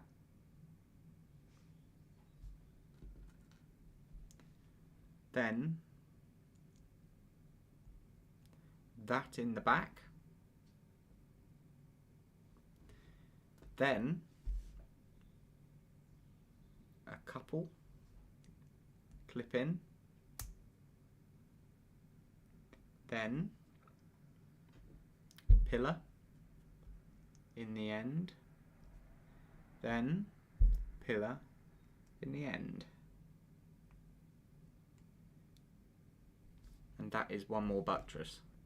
And that is one buttress. This is how long, you know, so it's got 15, I need to make 14, I've done 2. It takes me a good 15 minutes just to make 14 buttresses.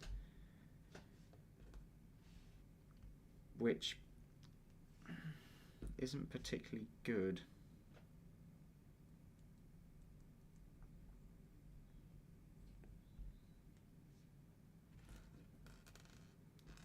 I mean, they are one of the most decorative features, I suppose, so I kind of just accept it at this point. It says here, the flying buttresses in this Lego model feature holes through the candle elements, which is these things, to mimic water channels in the real buttresses. So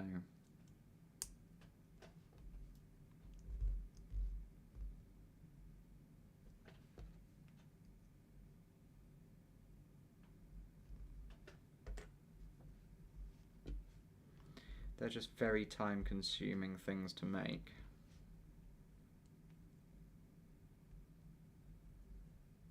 Very time-consuming.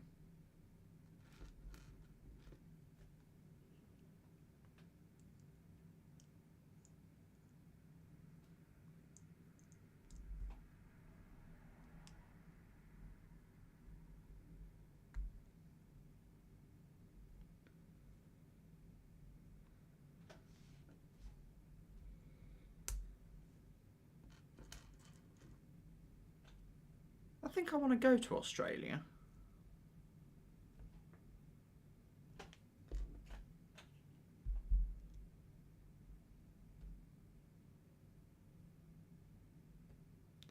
The only thing that puts me off is the flight.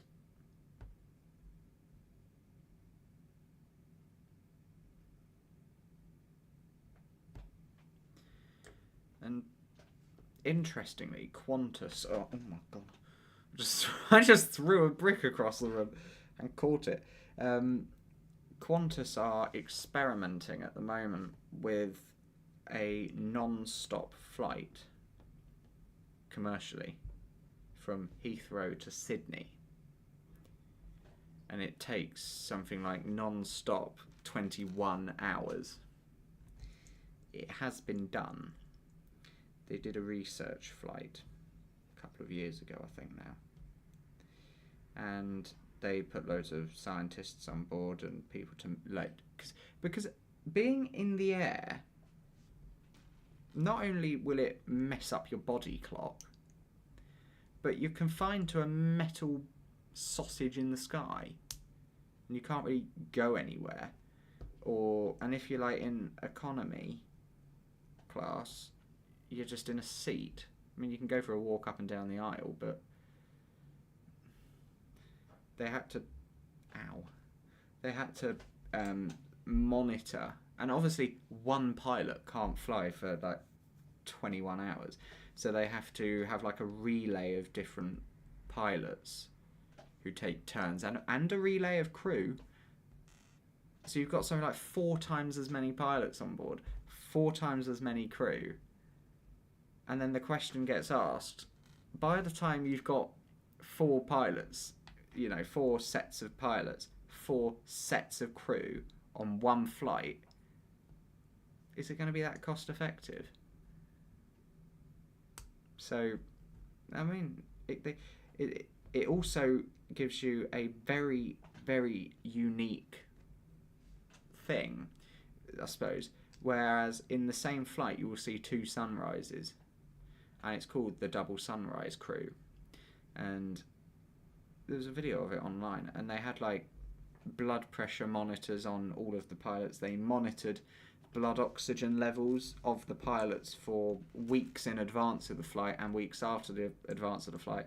They also trick the body with food, which I think is absolutely fantastic what they've done. They had a scientist come up with the fact that you take off from Heathrow, for example, in the evening.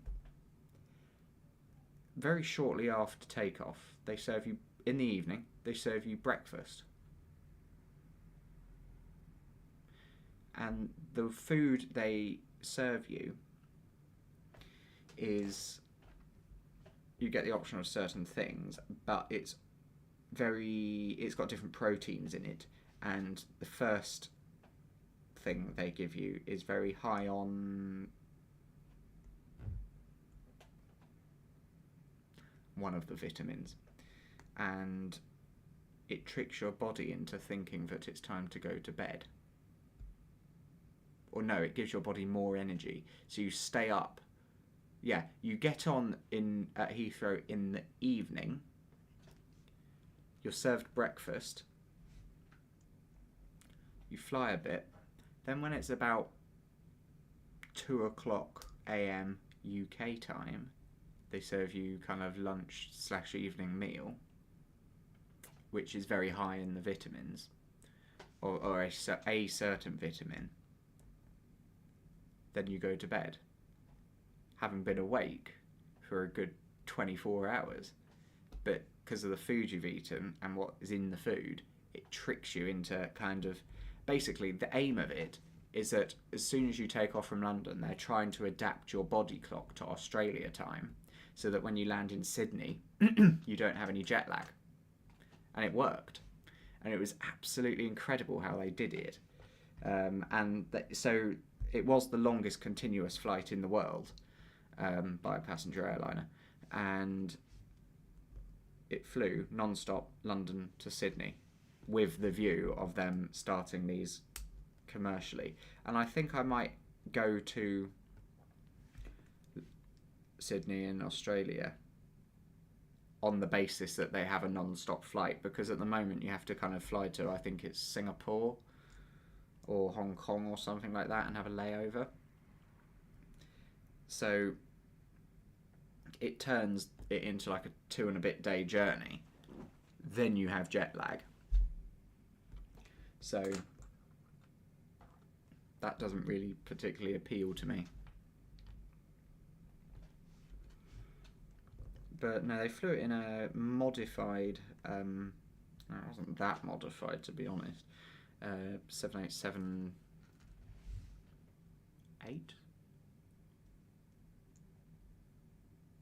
Can't remember exactly. It was a 787. Dreamliner, but I can't remember if it was the 10.9 or 8. I have a feeling it was the 8. Anyway, it doesn't really matter for anyone else who doesn't care about planes, but yeah, they worked out that they needed a lot more fuel, so they had to put bigger fuel, or kind of modify the fuel tanks slightly. And they also had to reduce the weight, because obviously if the aircraft was heavy, it wouldn't fly as far as if it was light on the same amount of fuel. And they had max fuel, but they reduced the weight, so the fuel consumption was a lot lower, so it could fly further. And as a result of them having to reduce the weight, they couldn't put as many passengers on, that's basically where they get the money from. So if they reduce how many people paying, or how many people are on the flight, i.e. how many customers are going to be paying to be on there, they're not going to be getting as much money. So they have to ramp up the ticket prices. And then you're in this whole worm of different problems. So this is where Concorde would have come in quite handy. I'm watching it roll away. Concorde could have done the same journey in something like 12 hours, they worked out, if it flew non-stop, but it only has a 4 and a bit hour range. So they would have had to make multiple stops, but it would have been supersonic. So, you could have done loads of hops and you would have got there still quicker. But anyway, Concorde was an exceptional thing. I mean, to put it into perspective, the amount of, and this is one of the reasons it retired, it was a very political aircraft, and in the taxi, a normal taxi from the departure gate to the runway would burn the same amount of fuel. And considering how long that taxi is, like 20 minutes at most? In that time, Concorde would burn the same amount of fuel that your family car would burn in 3 months or something. Actually, no, I think it was 6 months. It would be months and months. So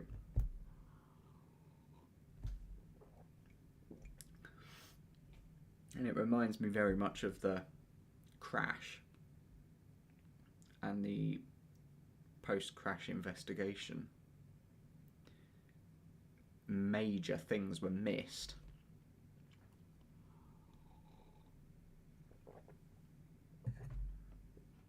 In the investigations by the AAIB and the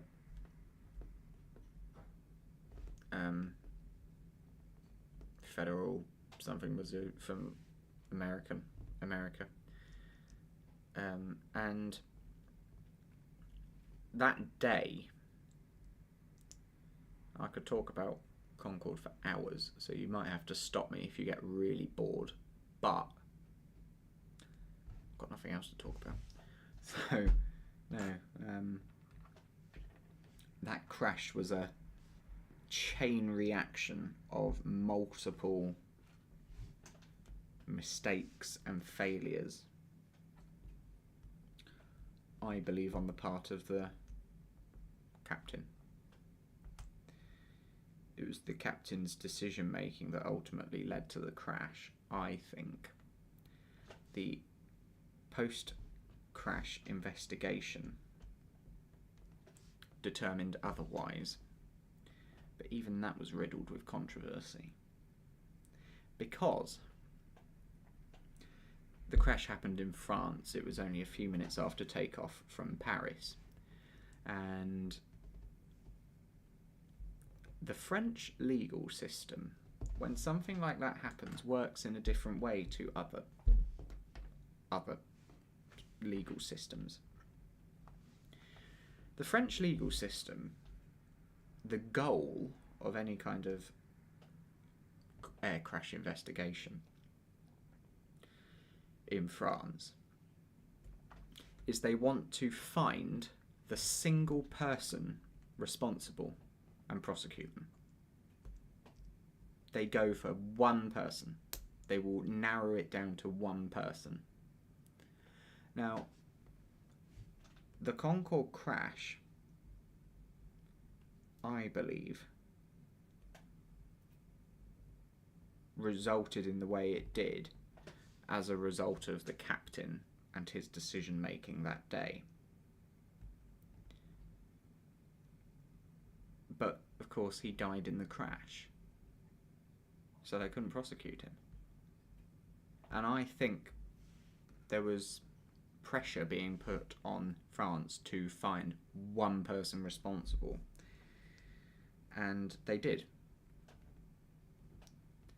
They found the person who was prosecuted and found guilty, and then it was overturned on appeal, so he would, you know, the conviction was quashed, but he was arrested and, you know, put forward for having caused it. And it was an engineer who worked for Continental Airlines in America.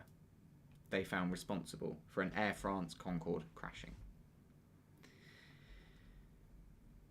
For that to make sense, you need to know what happened. The post-crash investigation determined that it was caused by a fuel leak. And there is a very famous picture, and I showed it in last year's stream. It's horrific. I hate looking at it. My stomach goes awful. It's haunting, harrowing picture of the Concorde rotating off the runway with flames pouring out of the bottom of the wing. And they determined that it was caused by a piece of metal that had fallen off of an aircraft that had landed on the runway, or no, taken off on the runway about 5 minutes before Concorde had. And it was a Continental Airlines DC-10. And when that aircraft had taken off, a piece of metal had fallen off the... It was a wear strip. It wasn't anything vital to the aircraft. It was just like an aesthetic. It made it look smooth. Except the piece of... that aircraft had been worked on in the engineering sheds at Continental a few weeks before. And this wear strip had been removed, and another one had been put in its place. And the wear strip that had been put in its place was not a legitimate part. It was handmade, hacked together, and it was just loosely cut and glued on and stapled on, as you would. But it wasn't a legitimate part of the aircraft. And it lasted a couple of weeks and then fell off on the runway at Charles de Gaulle. It was just a strip of metal lying on the runway. Concorde did its run up, ran down the runway, ran over this piece of metal, which caused the tyre to burst, is what they said. But in reality, what happened was, as Concorde's tyre ran over this piece of metal, it scalped it and shaved off a chunk of the tyre, about that big.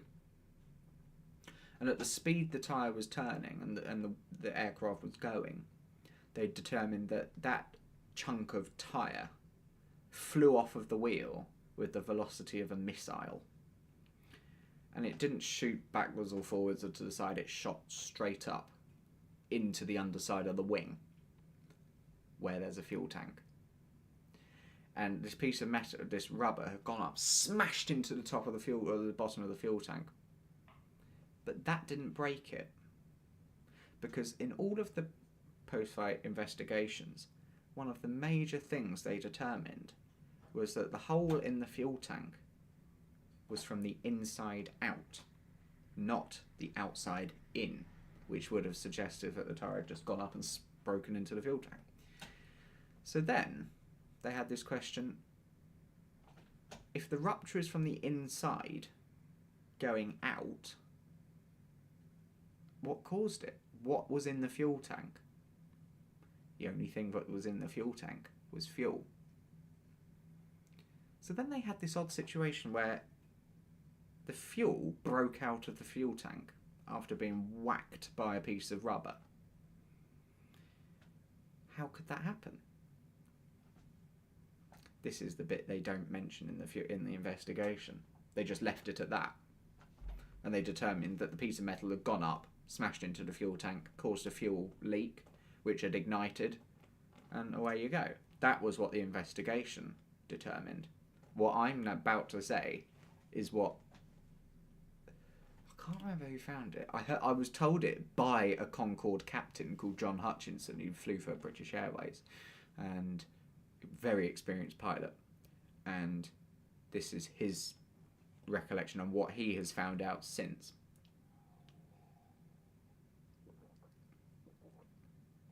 I hate coffee just as it gets to the bottom of the glass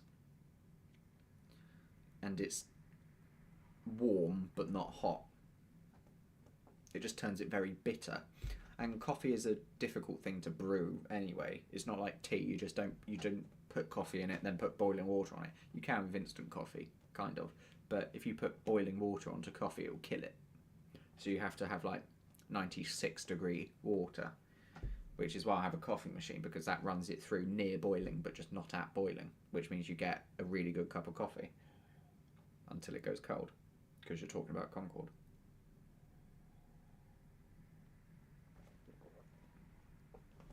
I'll fill that up later. So that's where the air crash investigation left it, was that Concorde's tyre ran over this piece of metal. The metal scalped the tyre, a chunk of rubber flew up into the fuel tank and pierced it. The fuel leaked out, caught fire, and basically just burnt the wing up, and it fell out of the sky. That's what the air crash investigation determined. In reality, that day, I believe, the pilot had made a series of catastrophic miscalculations and errors. Obviously, can't be proven because they all sadly died in the crash. But here is a timeline in detail of that day, which has no one's ever put up an argument against it or been able to prove otherwise. So, Concorde is due to depart Paris Charles de Gaulle Airport for New York, where it is an Air France aircraft, but it's a charter flight. It's not an Air France regular scheduled passenger flight. It had been privately booked by a travel agency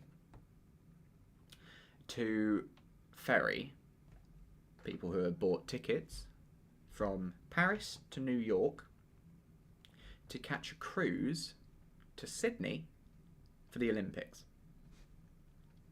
So, the passengers were not made up of French citizens.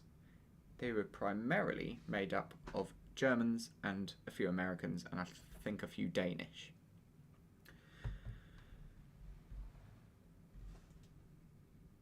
Bit of history here. In 1225, Nave flyers are fitted with channels that drain rainwater from the roof through the gargoyles. Interesting. Opening bag 21. So, that morning, Concorde had arrived at the gate. Or it might have arrived the night before. Anyway, it was sitting at the gate. Their departure time was lunchtime. They went to depart, and there was a problem with a thrust reverser on one of the engines. The captain was made aware of this, and quite rightly decided he would not fly until it's been repaired. What 21 I'm looking for. There it is. So, the aircraft was delayed, and the flight was delayed by, I think it's about 3 hours or something, while they fixed the faulty thrust reverser. completely the correct decision made, and no one can fault him for that. Safety is priority. So, the thrust reverser gets fixed, but the flight is 3 hours late.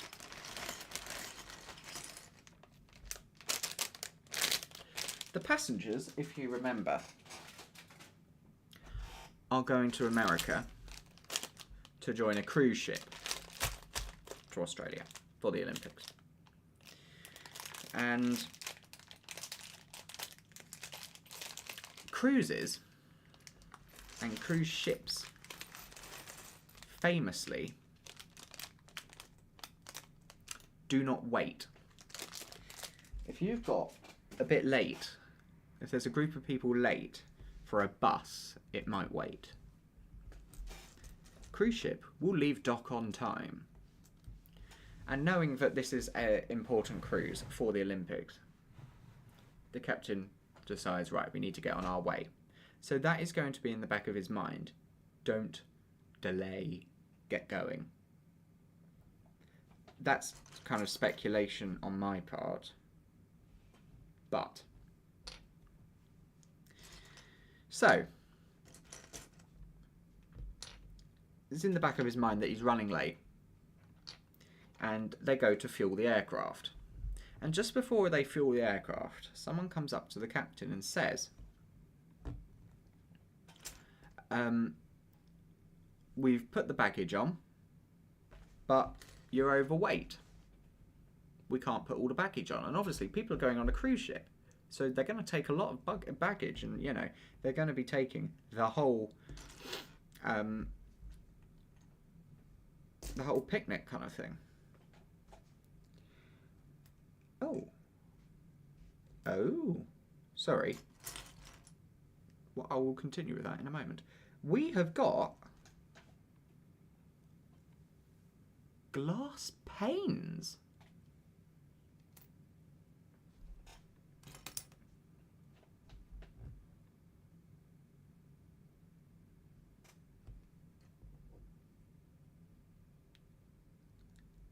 Oh my.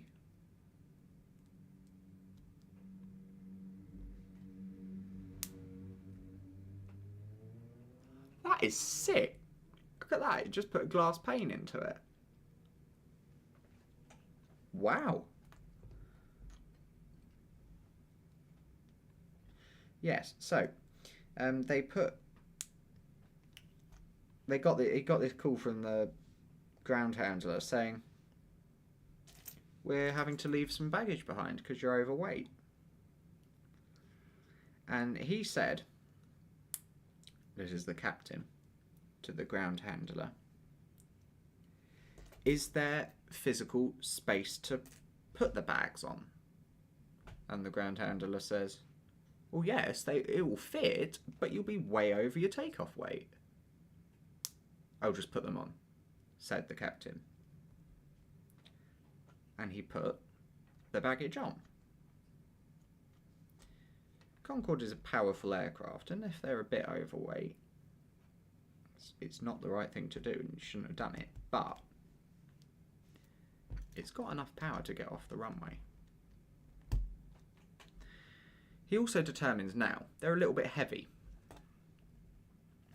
and they're going to need as much power to get off the runway as possible, which will take up a lot of fuel. They also work out that with the wind direction and the departing runway, they're going to have a long taxi to the runway. So when they go to fuel the aircraft up and put the fuel into the tanks, they determine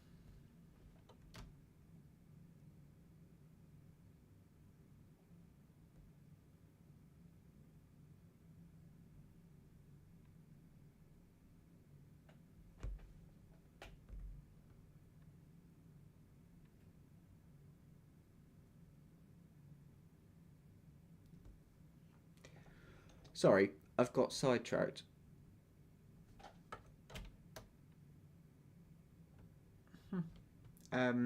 They determine that they're going to burn a lot of fuel on the taxi.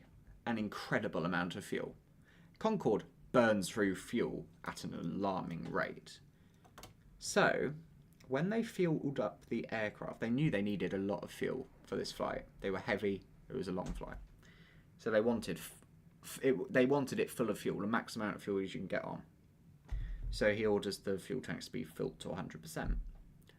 But in practice, when they fill a fuel tank to 100%, it's only 95% of the physical tank capacity.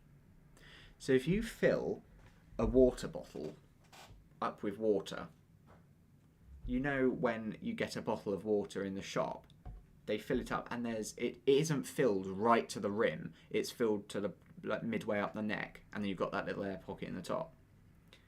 That's the same with fuel tanks. They fill it to 100%, all the gauges read 100%, but there's actually an air gap.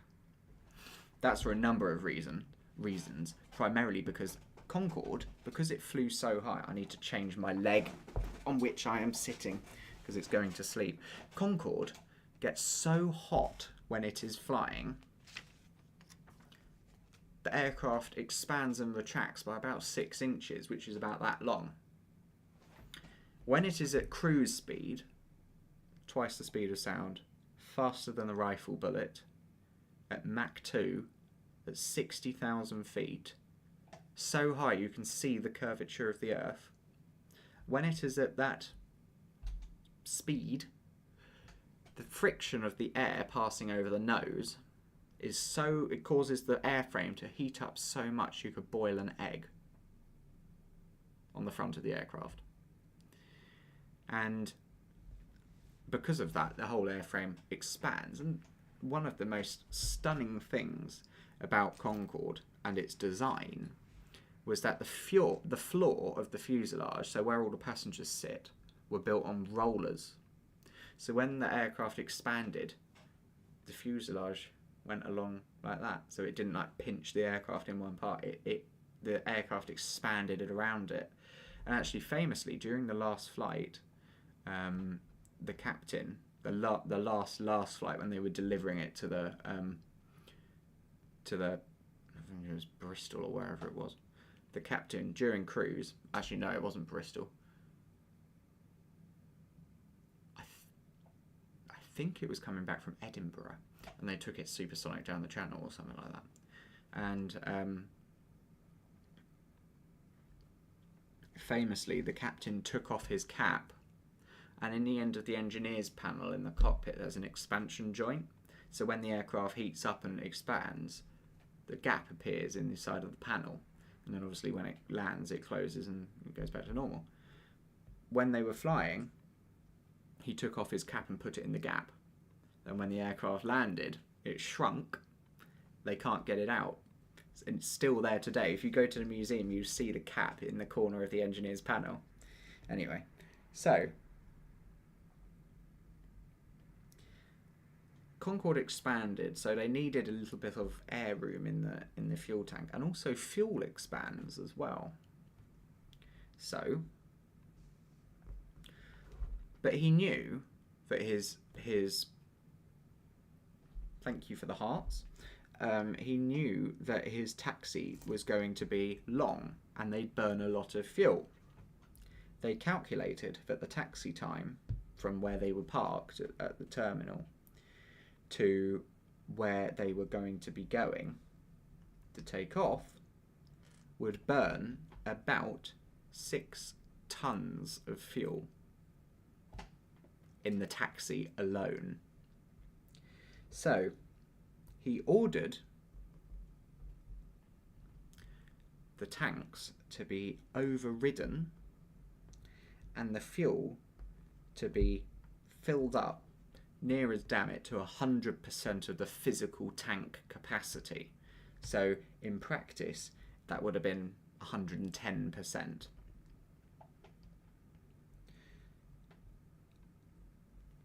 They were going to burn it off on the taxi. So by the time they got to the runway, they would have reached maximum tank capacity, and they would have burnt off that top bit of fuel, which they shouldn't have really put on. Just as they were about to taxi, the wind direction changed. And so did the runway. And they were now cleared to take off on a runway which was almost next to where they were parked. So,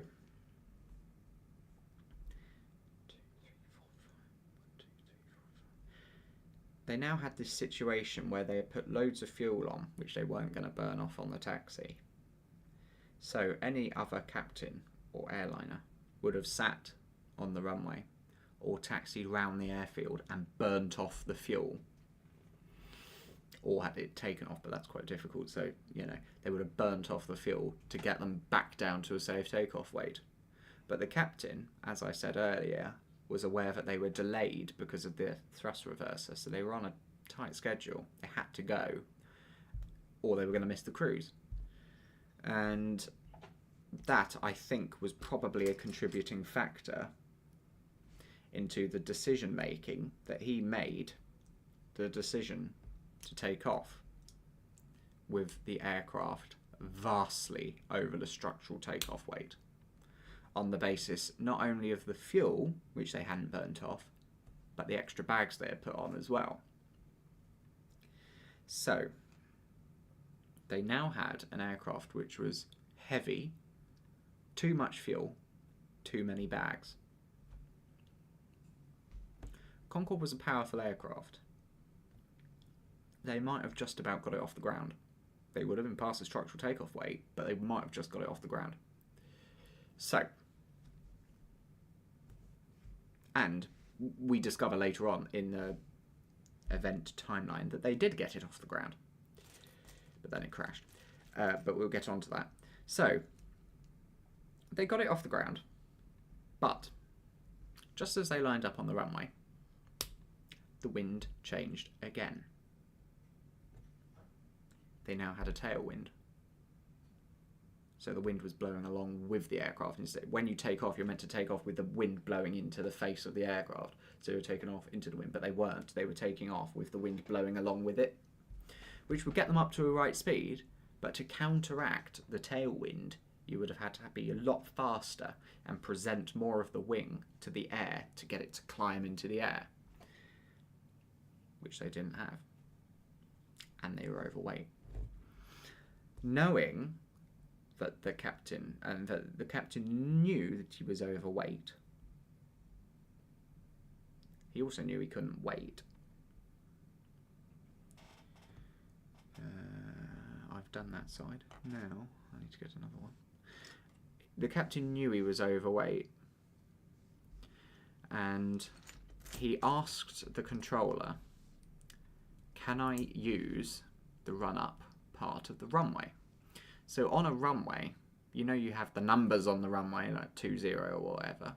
Then you've got the centre lines going up the runway. Just before the numbers, there's a line. It's called the threshold, piano tiles on most runways.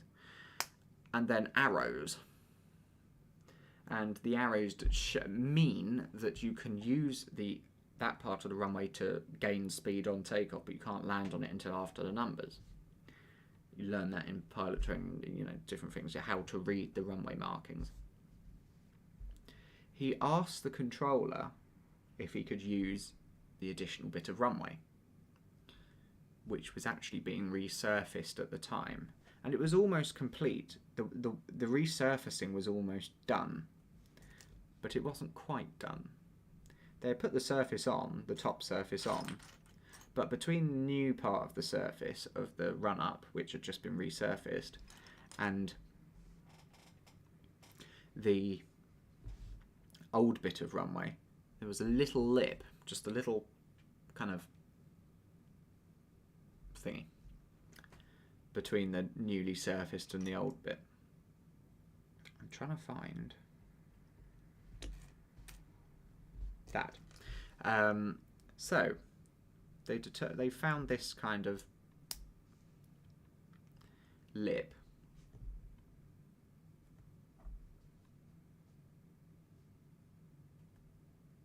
Sorry, I'm just trying to work out how to do this. Now, going over a lip or a little bump in the runway wouldn't have made much of a difference. But there was another problem. Another one. If you thought it couldn't get that much worse, it could. The aircraft, the Concorde aircraft which crashed, had been in for repair. I can't remember, a few days before, I think. And as part of it, they had taken one of the undercarriage trucks apart and done some work on it. And in a Concorde undercarriage truck, there are sets of wheels. There's 4 wheels. Well, 8 wheels. There's 4 sets of 2 in a quad pattern, a bit like a car. And between the 2 trucks, which hold the wheels like that, there is a rod which goes between the 2 sets of wheels on each side. And between the rod, there's a disc like that. It wraps over it, and it's called the spacer. And it basically...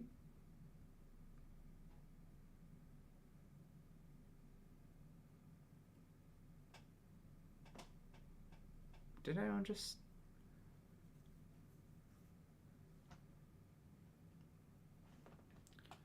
I could have sworn that there was an orb again.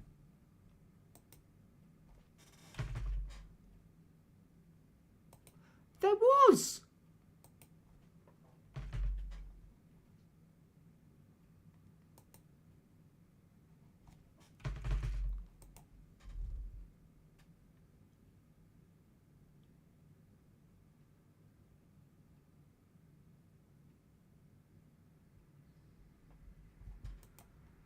Right.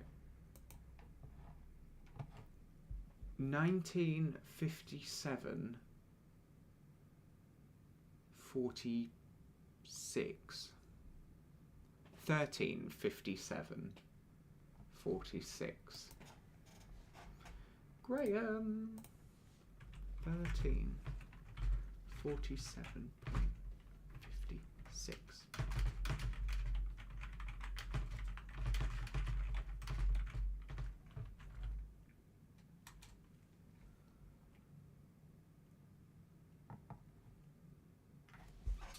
Let me know if you guys saw that. Aha! Good evening, Fraser. Hello. Quartered a rare tower today, Deptford. Are they rare?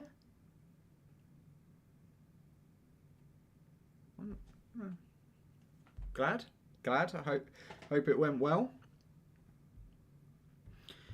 Yeah, so in the Concorde undercarriage truck, where the 2 sets of wheels are, there's a pole going through them.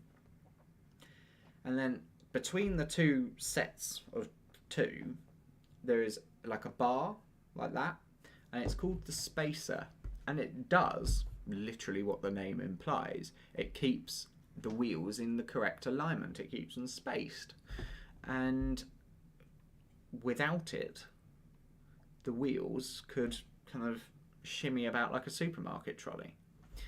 And it turns out that during the inspection of the undercarriage, someone had forgotten to put it back in. It was still sitting on the workshop shelf. That hadn't caused a problem. The aircraft had been in service for a few days before and they hadn't presented a problem. It's not something you can see from the outside. You can't see it's missing. If you went round, you have to take it apart to see it. So they couldn't have just spotted it, and it's not their fault that happened. But it was still sitting on the workshop shelf. And as a result,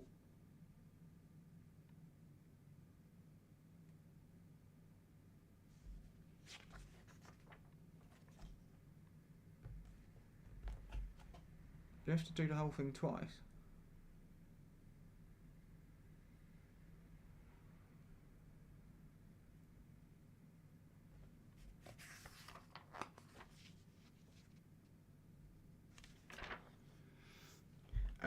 Yeah, so it was still sitting on the workshop shelf, and that hadn't caused a problem up until then. The aircraft, as I say, had been in service for quite a few days beforehand, so, you know, hadn't really been affected by it. until it ran over the lip. And because it went over the kind of... Unbelievable. Because it went over the lip, it was just a slight jolt, but it knocked the wheels out of alignment on that one side. So then from that point, there's evidence on the runway that the wheels could be seen scrubbing the tarmac after it went over that lip. So, crying out loud. Hold on. Let's see what this blooming noise is. You can see my head now as I climb up into the...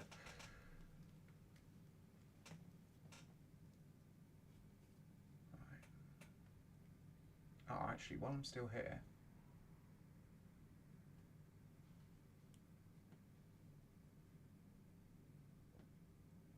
Okay, I need to be there at 11:15. So... They went over this kind of lip and the wheels were scrubbing the runway. That would have caused the aircraft to take a lot longer to pick up speed. It would have been basically dragging itself along the runway on one side. And that can also be evidenced by the black box in the aircraft, which when they recovered it showed that the aircraft, the captain, had engaged full rudder on one side. He had jammed, so obviously the aircraft was pulling to one side as it was going down later down the runway, and he had engaged full rudder to keep it straight. He couldn't keep it straight. It went on and kind of went a bit AWOL and almost took out a 747 carrying the French president, but you know, it knocked over a few runway lights and when it did get airborne. But they noticed that full input had been put into the rudder and jammed it to keep it straight, like pushing it past its limit, pushing it as hard as he can. That obviously didn't keep it straight, and it crashed. But if you think now, everything I have just said, and you line it up, you've got an aircraft which is too heavy, has got too much fuel, too many bags, can't find the block, there it is, too many bags, so it's heavy, both overfueled and overweight because of the too much luggage. I was going to say luggage and baggage and put them together and came up with like luggage. It's just blooming now. So they determined that the aircraft was overweight due to the fuel. It was overweight due to the bags.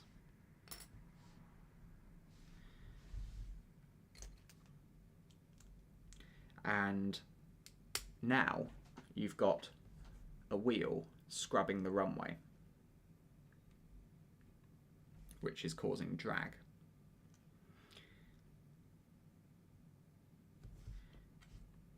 Now, you might remember I also mentioned that they got a tailwind.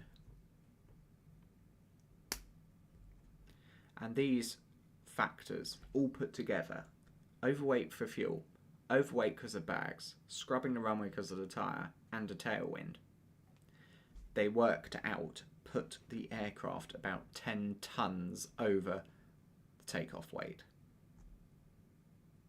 He got it into the air later on. He was to get it into the air. How? I have absolutely no idea. But it got airborne. Shows how good Concorde was. And they were running down the runway. And there's, on a takeoff run, and when the aircraft is powering down the runway, you have different call-outs. Concorde, you have quite a few call-outs. You have afterburners engage, 3, 2, 1, now, slam the throttles open, full afterburner, and reheat. Power it down the runway. 100 knots, V1, which basically means that is the speed.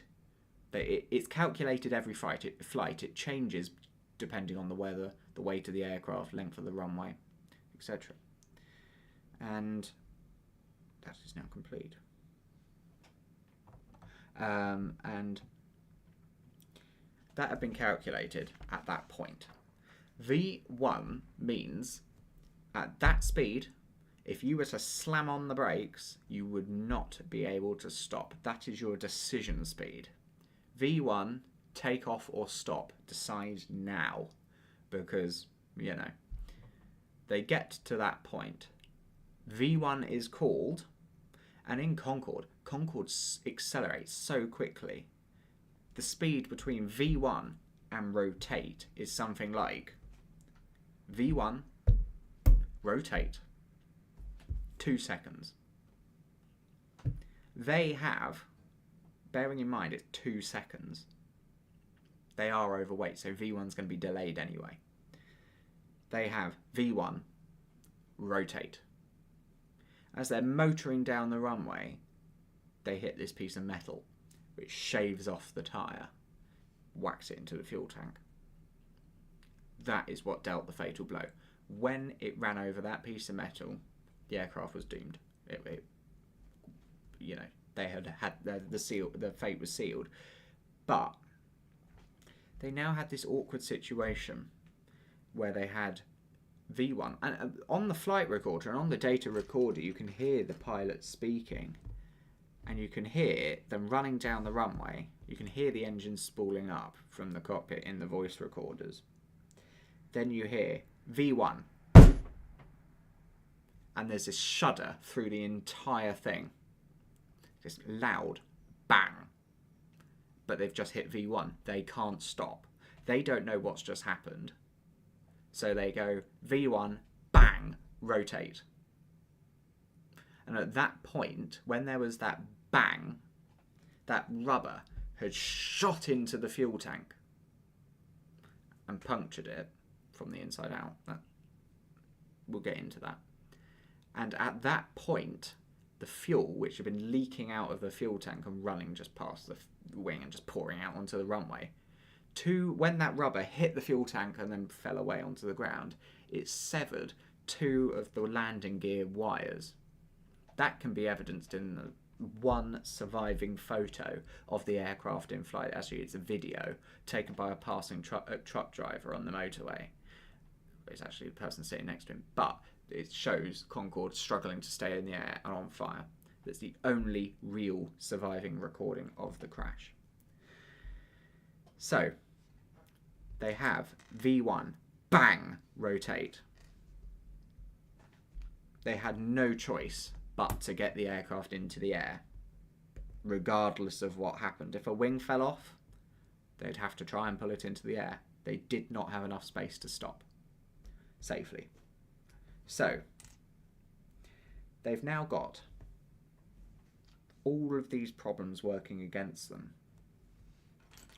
And this is an awkward situation where they've heard this bang. They have to pull the aircraft into the air. Shortly after they leave the runway, this is bearing in mind, and I will go over the entire timeline in a bit quicker detail in a minute. They've just been scrubbing along the runway, knocked over a runway light as it struggles to get airborne. It slides off one side of the runway, nearly hits a 747 waiting at the side of the runway to cross it because it's at one angle. It doesn't go straight off the runway. It jolts to one side, almost hits the other aircraft, which is carrying the French president, Jacques Chirac. And they determine that it missed the aircraft by something like 4 foot. About that much-ish, kind of, about the length of my table, which is not long when you've got 2 aircraft. And the person who told me all of this detail said to me, because he knew the pilot who was flying the 747 waiting at the side of the runway, it was from that aircraft which the famous picture of the Concorde with flames coming out of it, just rotating off the runway, was taken. And it's a French pilot. And he said to this guy, John Hutchinson, and the Concorde missed us by like 4 feet. And the Concorde captain said, I think his name was Jean-Pierre. He said, Jean-Pierre, you must mean 4 meters. You know, however many inches, 4 meters, not feet. And he said, no, John, I mean 4 feet. You know, not a big distance at all. Shows how close it was. And, right, we've made one of them. We now just need to make another. So, it narrowly misses this 747 waiting to cross the runway. And struggles to get airborne. It does get airborne.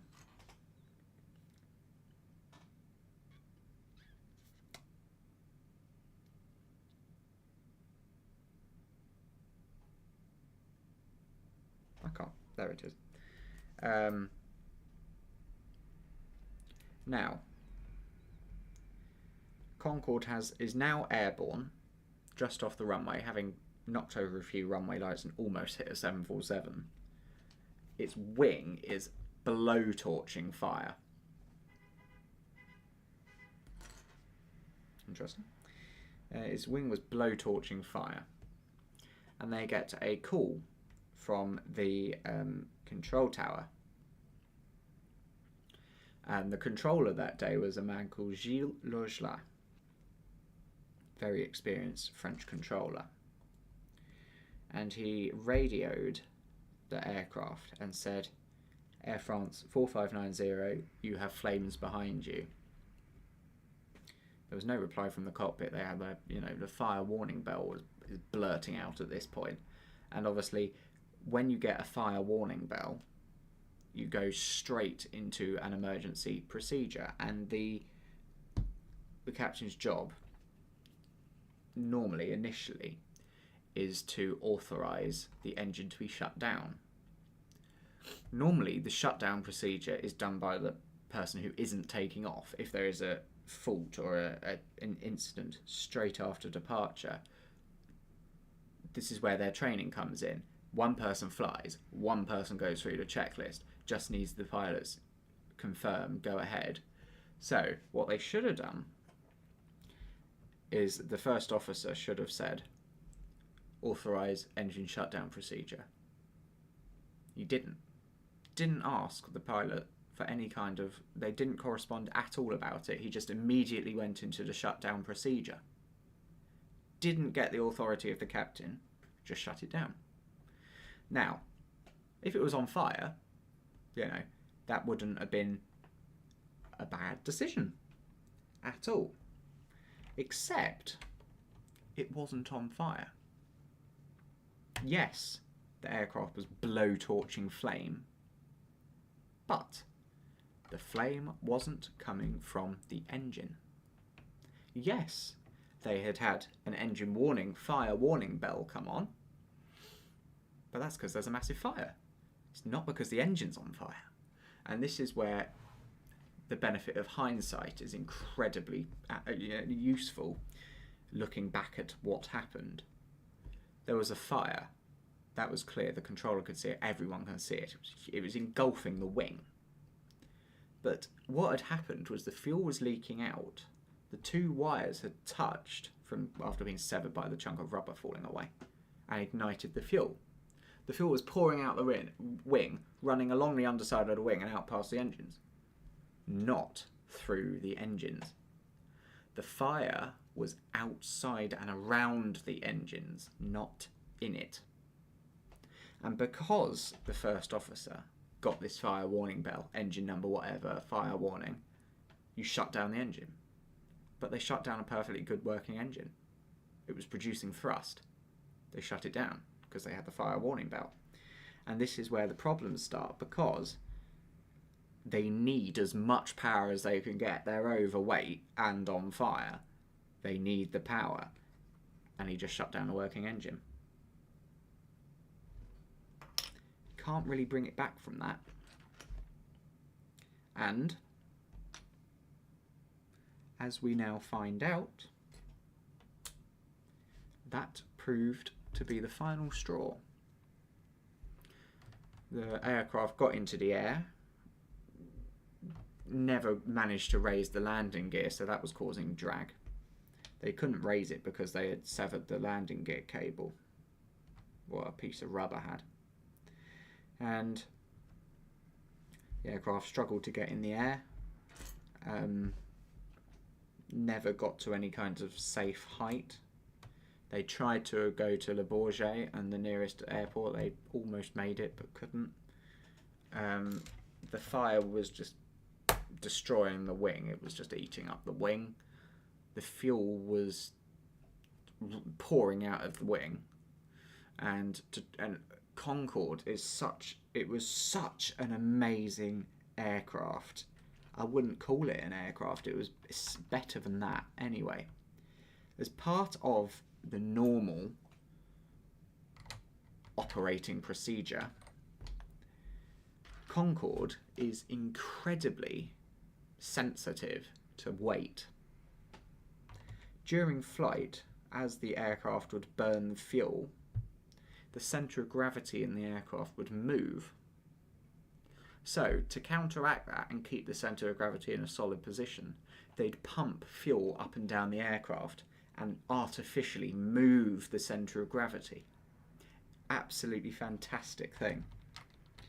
And obviously, with all of this fuel pouring out the wing, catching fire, and the centre of gravity was slipping further and further back down the aircraft. The aircraft was just draining of fuel. So they put on the fuel pumps to pump fuel up the aircraft to try and keep it level, but the hole was just too big. The fuel was just pouring out. They couldn't pump fuel up the aircraft fast enough. And eventually, the last thing it did was about a couple of miles from the runway or so. The aircraft kind of reared up into a fatal stall, and it fell out the sky like that. It was going along, that it was burning fuel. It was presenting Concorde as well. The wing is unlike any other aircraft, passenger aircraft. It's based on the Vulcan, and it is the famous Delta wing, and it's the only wing which works for supersonic flight. And basically, it is one solid wing, like a big triangle, rather than two sticks. And that's great for supersonic flight. But if you put the aircraft like that and present the whole wing surface to the air, it will cause drag. It works as a speed brake. And with the fuel pouring out the back of the aircraft reared up, stalled, and crashed. Bang on top of a hotel in the village of Gonesse, killing everyone on the ground, underneath it, however many, I think it was 4 or 5 people in the hotel, everyone in the aircraft, and just the most tragic end to the world's greatest supersonic airliner. The world's greatest airliner, full stop. There was only one supersonic airliner, and it was Concorde. And when you put all of these things I've just said together, it's so much more detailed than the air crash investigation determined the cause of the crash was. There was so much more to it. Little side piece of trivia. The pilot of the aircraft that day was an incredibly experienced French pilot called Christian Marty. And if you look him up on Google, it comes up as a French aviator. But he also windsurfed the Atlantic. He was a bit of a French celebrity. He also flew Concorde and died in the crash. Absolutely tragic. And this year, on the 25th of July 2025, will mark the 25th anniversary of the crash. And I'm planning on travelling to the crash site to attend the memorial, because it's been a dream of mine to visit the crash site. Concorde has been an aircraft which fascinated me for years and years, and I'd love to go and pay my respects and see the place where it crashed. I'm also going to try and time it in with Bastille Day as well to see the fireworks at the Eiffel Tower. Anyway, so That's the story of Concorde. The story which they didn't mention in the air crash investigation, but was nevertheless.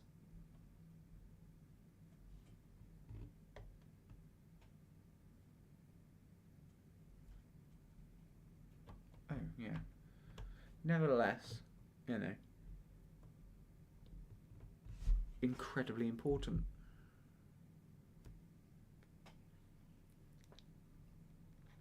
I hope you enjoyed that. Like, as I say, I could talk about Concorde and specifically the crash. It's very windy, it just blew my letterbox open and closed again, but you know. I could talk about Concorde for hours and hours and hours. So I'm having to, you know, rein myself in.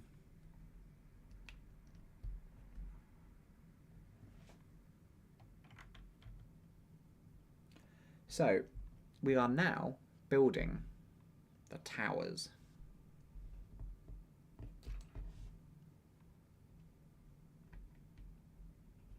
Or at least I think we are.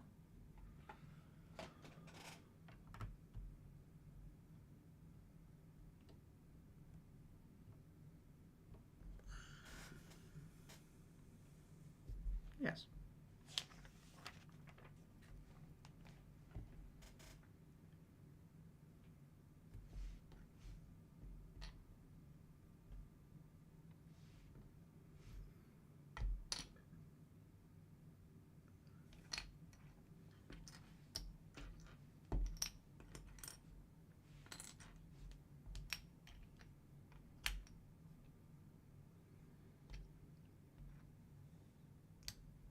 This is odd.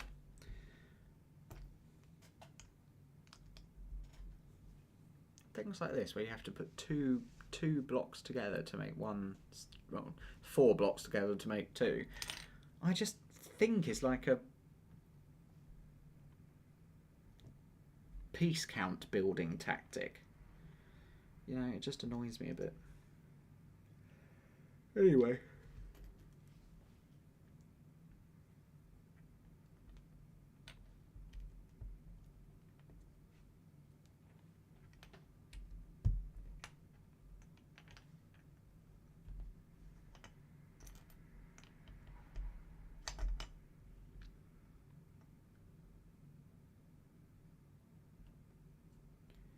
Right, and that goes on there apparently. Yeah, it does. Would you look at that? I presume we're going to be making something for inside the thing now, because we just kind of covered it up and left it at that.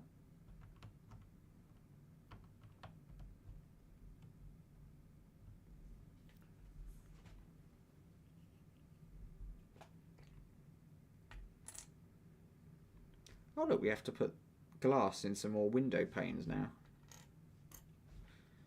This is fascinating. I've never done this before. You have to kind of put the glass pane in, and then it clicks into place with a very satisfying click.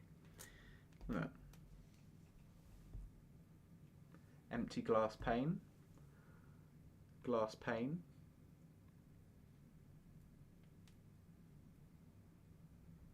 Can we get the click on mic?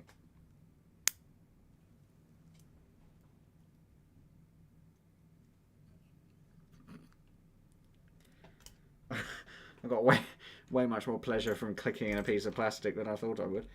Right.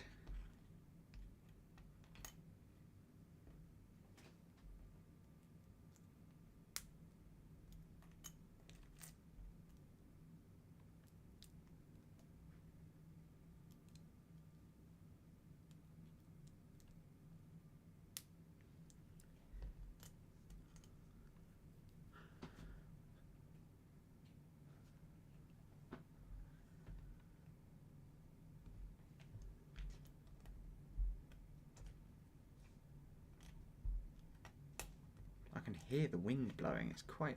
Have they cancelled London yet?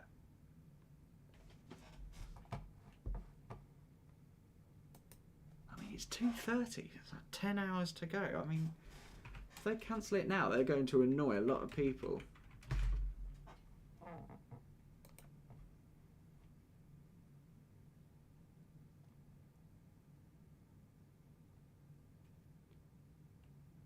I mean, 3 hours ago, I mean, we started streaming 3 hours ago. So at the time we started streaming, The Telegraph posted an article and news report saying New Year's Eve fireworks face being cancelled over high wind warnings. And it says London City Hall says it's monitoring the weather ahead of the capital's celebrations after Edinburgh and Blackpool cancel their fireworks. London City Hall has said it's monitoring the weather ahead of the city's New Year's Eve celebrations and festivities. New Year's Eve celebrations after festivities were cancelled around the country because of bad weather. As of now,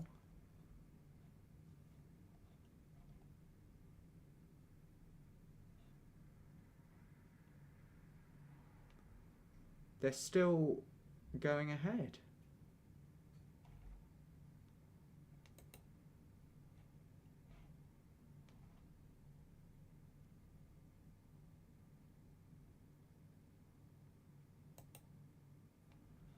I mean, this morning, 8 hours ago, the BBC reported Daryl Fleming, head hon... Oh, for God's sake.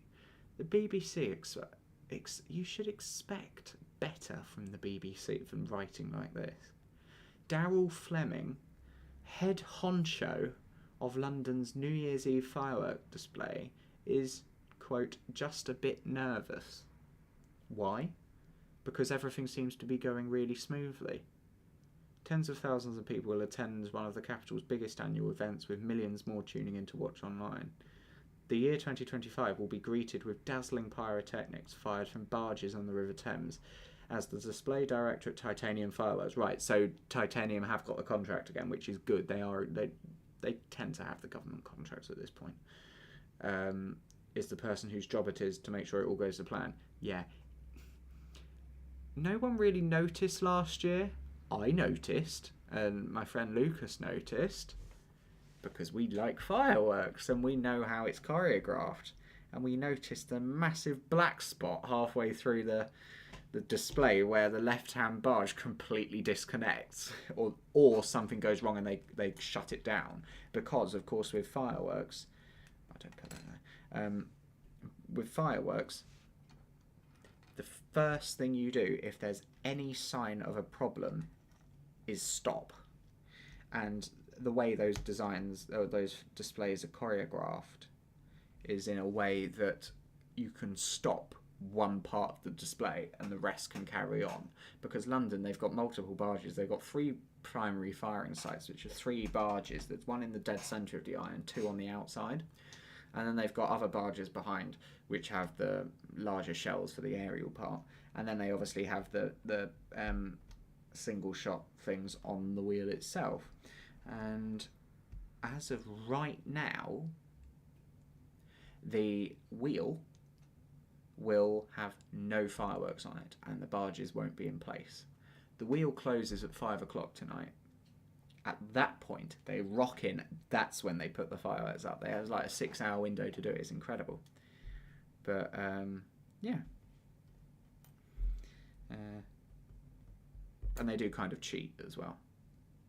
If you imagine the pyrotechnicians clambering around the outside of the wheel, putting the fireworks on, no, they just stay at the bottom and attach it, then move the wheel around a bit and put another one on and move it around a bit. So they just feed it on at the bottom, which is really clever. But, you know, I did have visions when I was a bit younger of them kind of scaffolding up the side and abseiling down to try and attach all of these fireworks. So that took the novelty out of it a bit. Right, we need to do that twice. But yeah, they haven't cancelled it yet. Touch wood they don't, but I'm going to be interested to wait and see what they're going to do, because 44 mile/hour winds, that's way past the limit. I'm still expecting it to be cancelled. I'm still waiting for the news alert to say London fireworks have been cancelled. And the longer they leave it,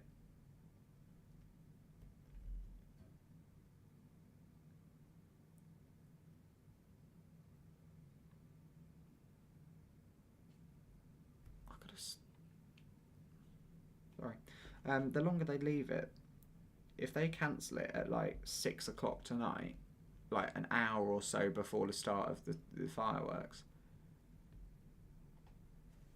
it's going to upset a lot of people because they would have travelled. I mean, people will be travelling there now. People will be there now, waiting in place for the fireworks.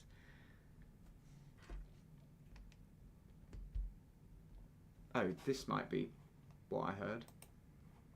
Yes, it is.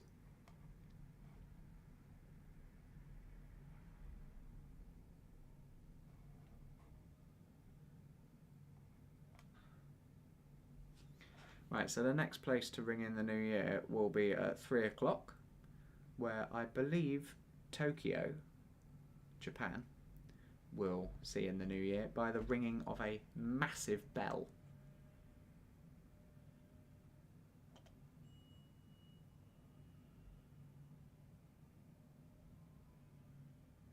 I'm just watching it now.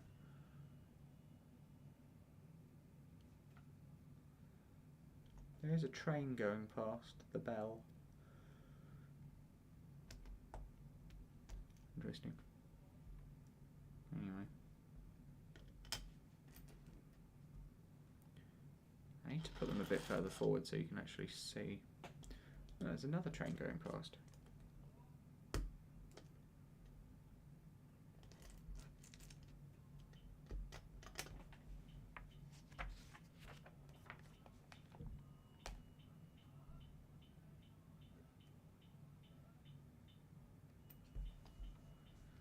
Making lots of noises.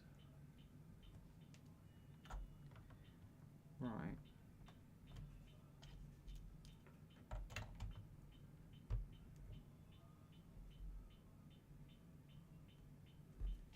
I'm going to turn that down a bit.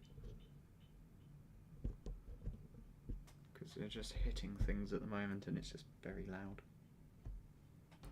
I can still hear it. But yeah, no, it is kind of... Turn it off entirely. There you go. I'll keep an eye on it. But yeah.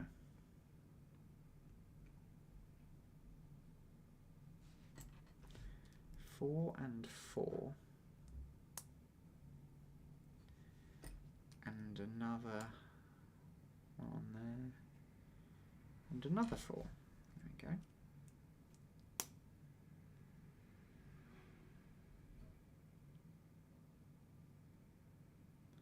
Interesting. 5 of these go along here, apparently.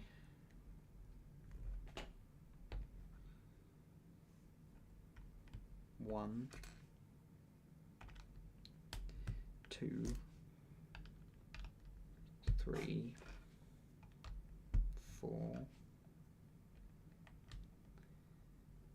5. Oh, would you look at that? They did.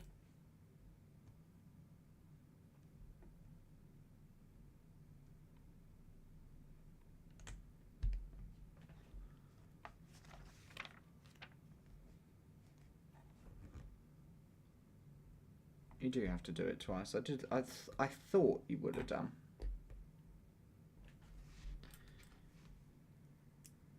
Now you got that on there. That on there. I'm going to just do it twice while I'm at it because it just makes it a bit easier.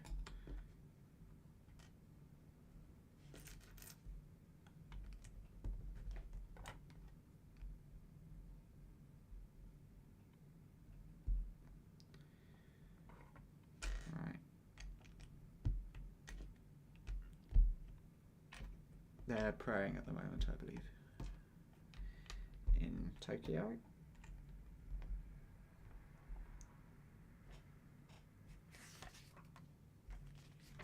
Right, yeah. Then, at this end,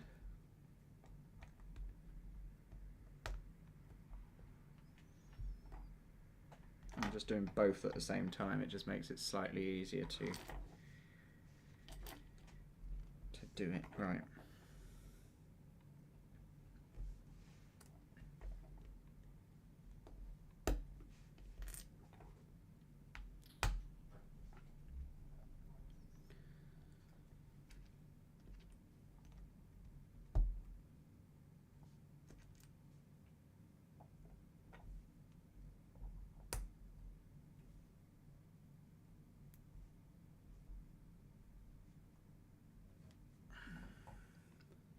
It's quite funny actually. I live in Aylsham, as many of you will know. Have got a terrible ring of bells, and when I'm up here, I don't ring there. The captain's an arse, like, and that's being polite. He's a massive bully, and he's upset so many people. We've all just left. We ring somewhere else now. We're ringing Cambridge there now, which is good anyway. So you've got this grotty 10, and they only ever really ring the front 6, and they sound awful, handled no better, and with a captain who can't run the tower. 1, 2, 3, 4, 5, 6. Yeah, with a captain who can't run the tower and who is a bully, he's a bell.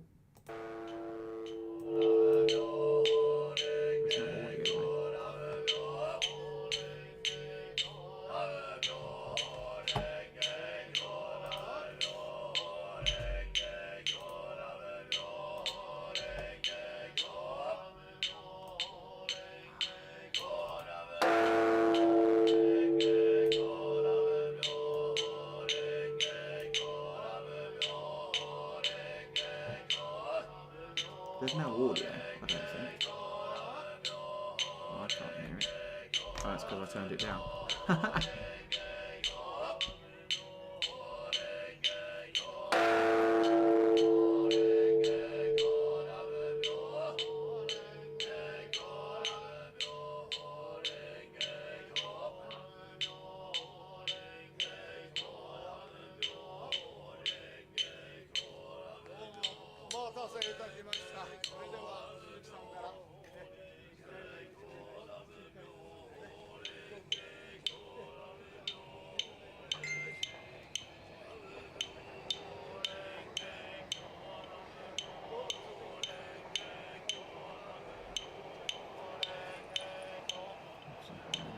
Yeah, with the Aylsham just being such an awful, led by such an awful person, we all left, leaving to their ring. But yeah. Anyway, when I'm here, if there's no ringing at the other towers I ring at that week, I have a morning in. And I'd never thought I'd say this anywhere, but I woke up. Hold on.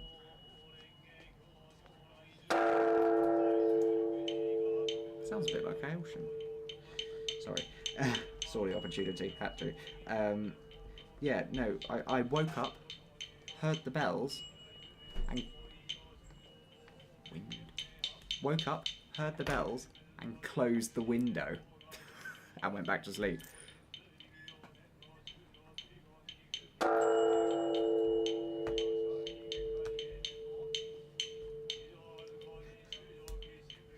Absolutely incredible. They just sound so bad. I can't even stand it.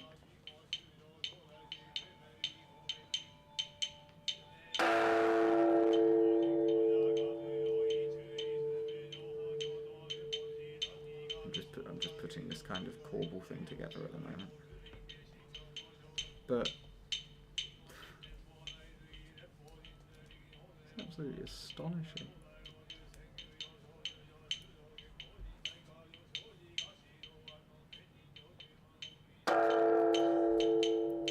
I never thought I, of all people, would ever object to bells.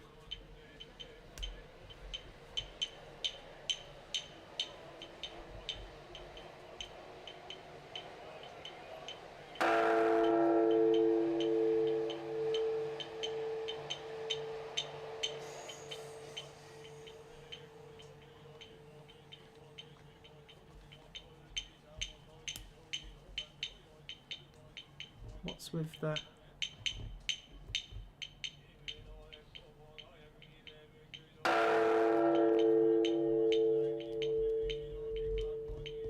tapping?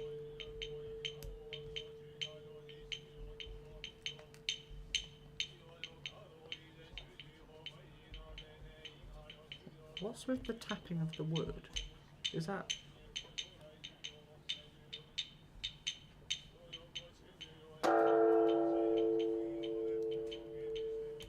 I'm quite interested to know... There's a queue of people. I cut my lip.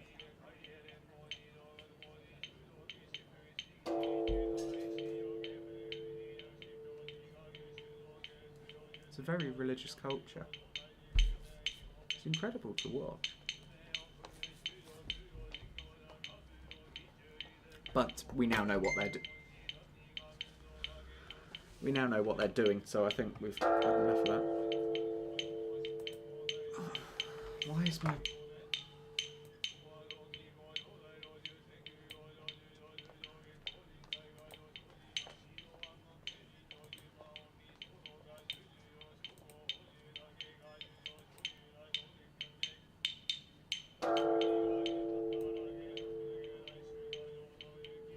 I could just put myself there and be really annoying, but I won't, don't worry.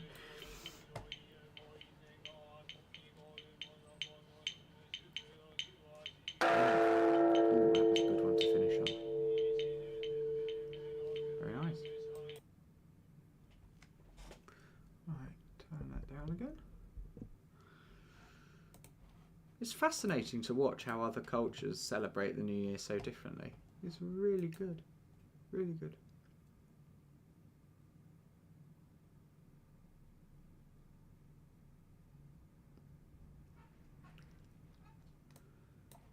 I think it's my... one of them was Graham, which is fine because I asked him a question. The other one was Mother, who knows better not to message me. Ever. Yeah, she knows not to message me. All cool. No. Oh. That guy mucked it up a little bit. Oh well. I'll be interested to see what Graham thinks of that. I could have sworn it was an orb, but I don't know. Right.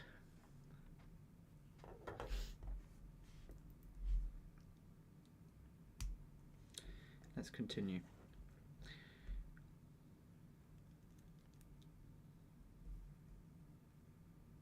And that's the other thing, they fixed it, or fixed it, it never broke, but they've had the clock people back to alter the how the hammers rest on the bells, because when they were rehung, the bells moved just slightly, but they're slightly higher or slightly lower, I can't remember which way. Anyway, the clock hammers had to be adjusted, and the work was finished over a year and a bit ago, and the captain wasn't interested in doing anything even though I repeatedly mentioned, and he just said, oh, it's down to the town council to do it. And that's a bit of an outdated thing, but he still sticks to it, so there we go. But the town council look after the clock, not the church. Oh. Which might explain why when I came it was running, I think, about 4.5 hours slow. It might have been quick. Anyway, I put it right and offered to keep it on time. I did keep it on time for a long time, but I got bored because the captain's just rude. And discriminatory, openly discriminatory, and has behaved in a way which is so inappropriate for a tower captain. You would not believe. Anyway, that's all coming. I've got the evidence, and that's about to be published, and he's about to be identified, and as is the individuals at Mancroft, and indeed the individual in this town who caused all of this. But he's going to look forward to that day. So, I mean, the way I see it is I've been here... I mean, I moved here in 2022, and it's now going into 2025.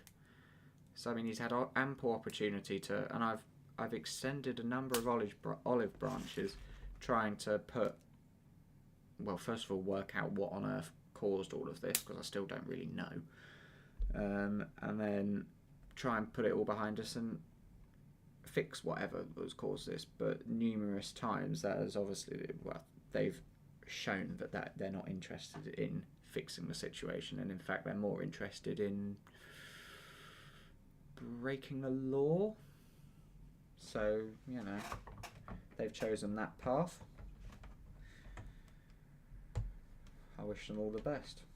But now that multiple people are directly affected and I believe directly at risk, it's time to name and identify them all, so people can then choose and make up their own minds whether they wish to protect themselves or their family or whoever it involves. But people need to at the very least be aware of my situation. I can't start not making up things, but saying, oh, this might happen.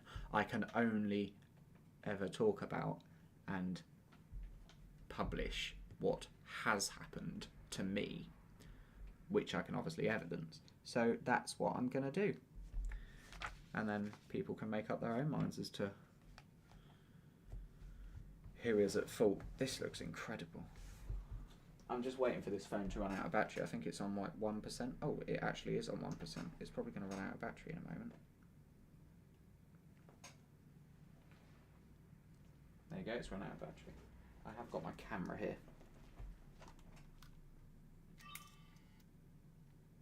This is what I use to record it. So in case you're wondering, it's a Canon G7X Mark III. Cost £900. You can see yourself. You can see the setup. And if I had really got my act together, I could have set this up as a webcam, and you could have had a full HD 4K thing showing the thing, but I didn't. So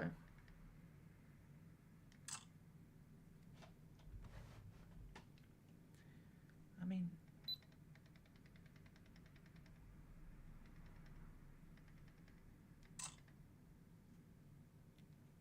this is just fantastic. This model is absolutely stunning.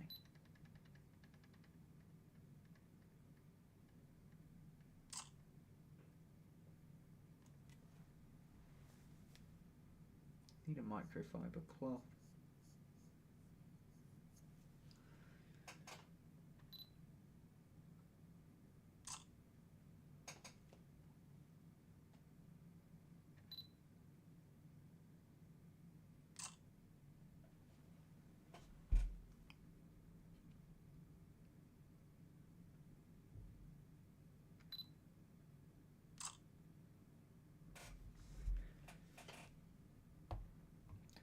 Oh, wow. Oh, my Lord.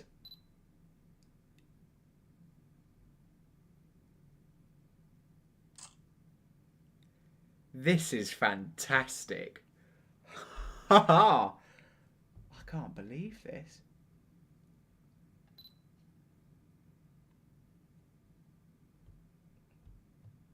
Can I get it at a slight angle to try and see that? No. Yes. Oh my word. No, I don't want creative assist.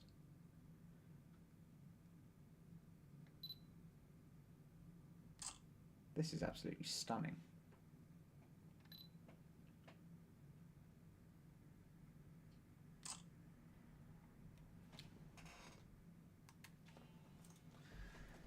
Right. Bag 22.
Sorry, I've got sidetracked with Bellboard again. This was a problem yesterday as well. Oh, there's been some Norfolk performances.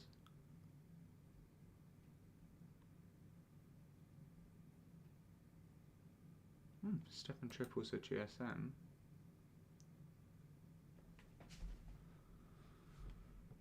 Oh, final 300th anniversary year performance.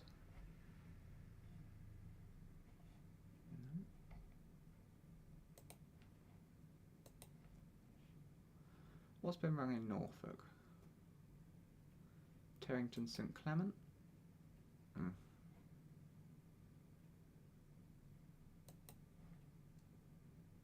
Walpole St Peter? Wigan Hall St Mary Magdalene? An unfortunate band member. Anyway, can't discuss that. Right. We continue. Bag 22.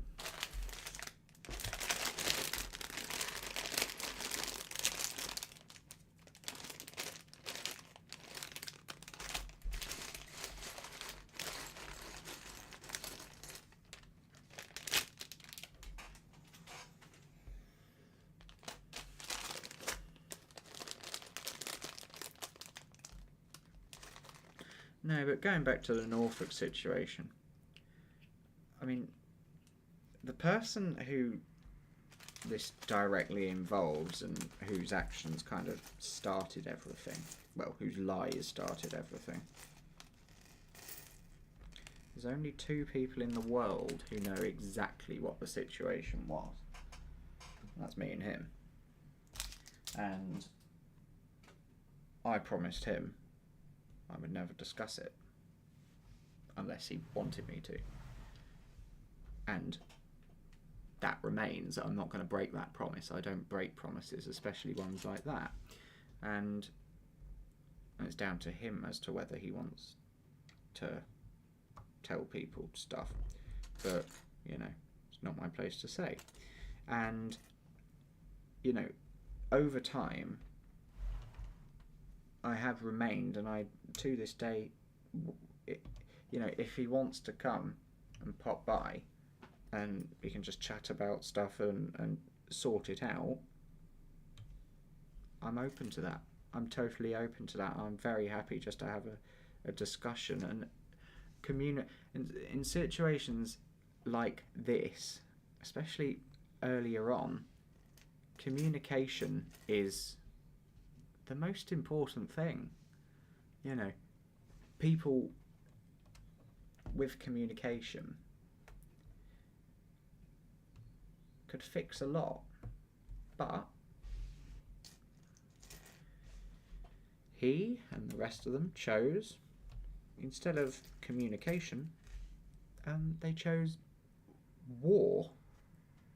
So if it's war they want, it's war they'll get. I have to defend myself, especially when they take it to the lengths they've taken it. They're still ringing that bell and tapping that piece of wood. But, you know, if he turned up at the door and said, let's talk about it and sort this out, I'm very open to that. But it's evident that's not going to happen. And now that I'm looking at other people being affected by it and by this person, I have no option now but to, at the very least, make how I've been treated and what I can evidence known, so that people can choose, if they wish, to protect themselves. Now that I believe there is a credible risk to suggest that, you know, something could happen equally to them, and it's just horrible. It just is not nice. And for so long I have hoped that, you know, an amicable solution and an amicable peace, basically peace, But, you know, we both sort this out and, you know, fix whatever, you know, caused it all. But they've taken it to a different level. They've not only made it very clear they're not interested in peace, they're actually outwardly going for war. I mean, it's just ridiculous.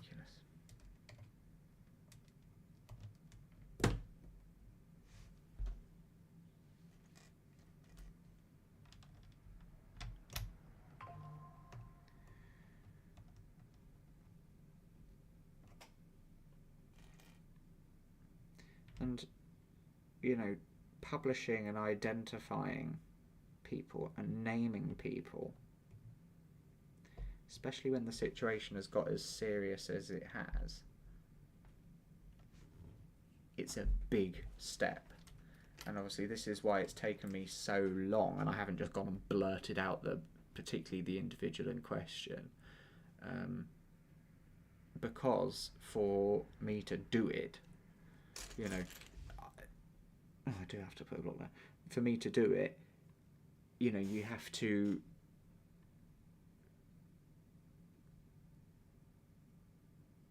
oh right, yeah, no, I did do it right, I think. Yes, I just need to put 2 more things in there.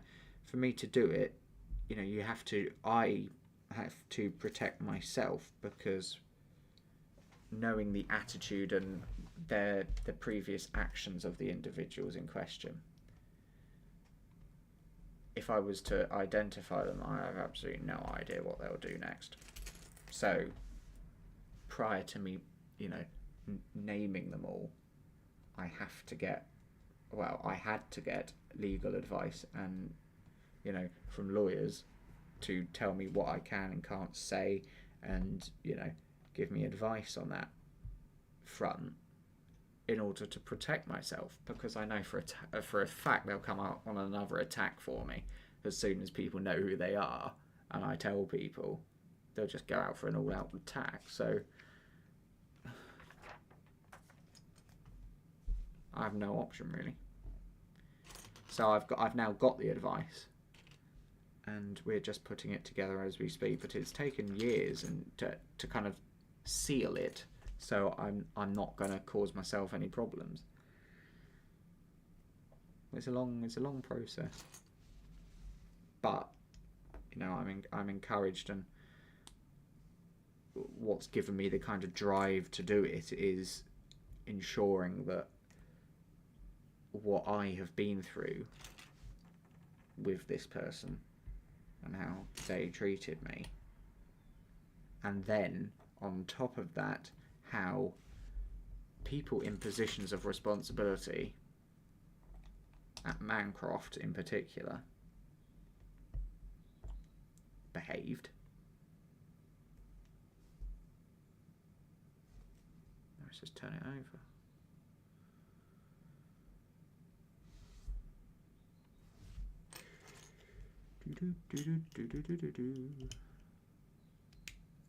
Oh. Well, that was remarkably easy. Rose window on the front going in.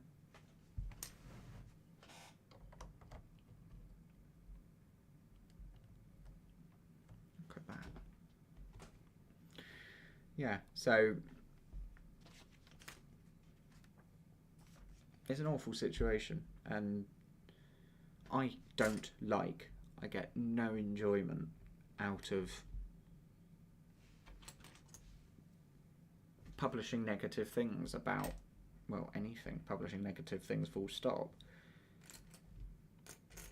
But when I see people being hurt and affected the way I was by the same person who is knowingly choosing to behave in that way, and also knowing the position they hold, and that, for God's sake, they run the young ringers. You know, when young people are at risk, it kind of changes the decision from, oh, should I not, to, if I don't and something happens, I'm going to feel terrible. have cut my lip. In the centre, sorry. Just kind of, oh, that explains it. So, when there are a number of people who the evidence suggests that there's a, you know, a credible risk that there is the potential for them to also be affected and treated the same way, and when the behaviour of, like, with Mancroft, they've got the training centre, which is in the church, and after the church were made aware of the behaviour of the person running the training centre, they clam up, and they've actually gone so far as to protect this individual. Whereas, as we've seen with basically the church in general, when you get caught out, especially when it comes to safeguarding, you're gone. You step back, you step down. But no, Mancroft just are content on protecting them.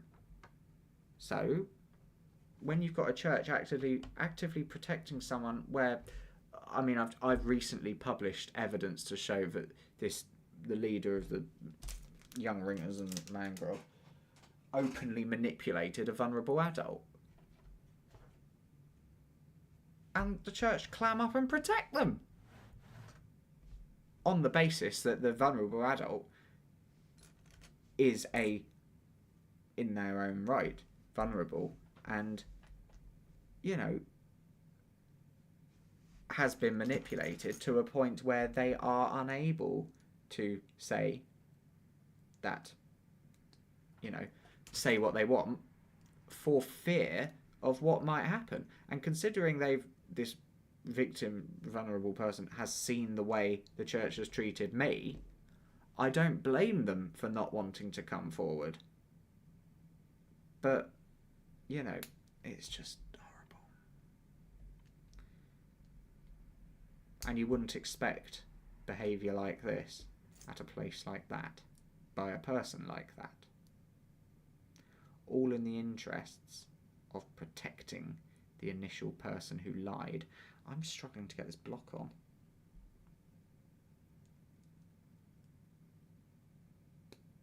Ow. So, not nice.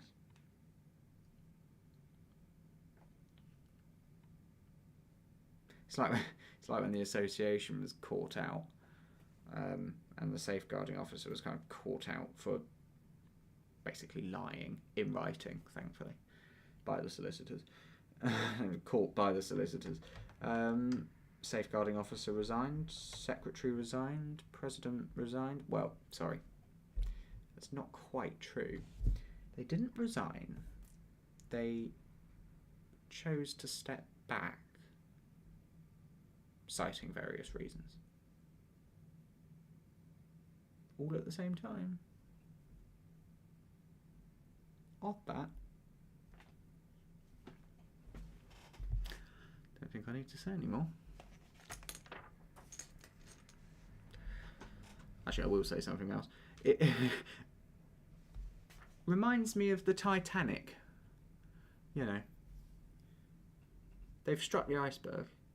They know it's sinking, and they jump ship before it sank completely.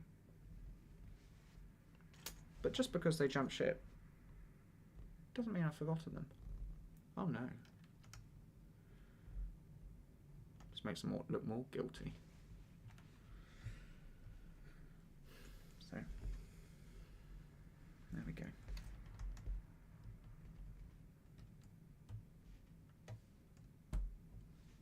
And now you've got the situation where, beside all of this, Mancroft are now choosing to openly continue to discriminate against a vulnerable person.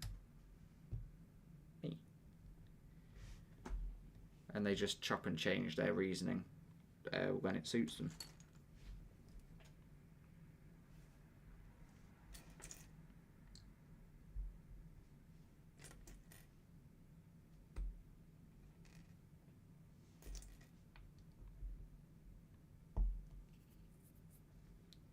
It is looking rather stunning. At the same time, it's a bit small. I mean, my hand, right? It's no bigger than, like, the height it is at now. I'm at roof height of the nave.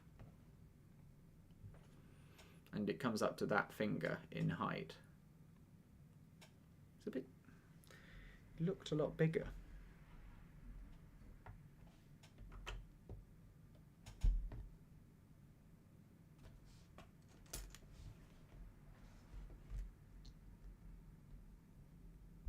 I do wonder what Graham thought of that orb. Ow! Oh my lord.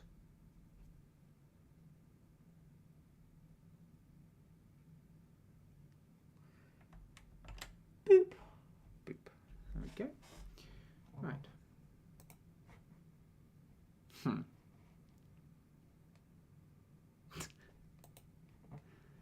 Oh, sad people.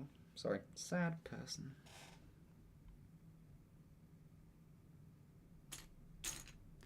They will know what I'm talking about. I'm not dumb. Maybe I am. I can't find the block. No, I'm not dumb. I just found it. Actually, I need the other one as well. I've got to make two of them at the same time.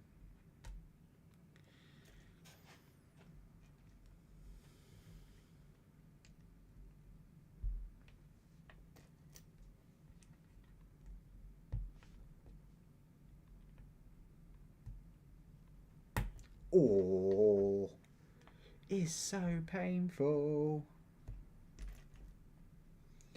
Is so painful. Ow. Do do do do do.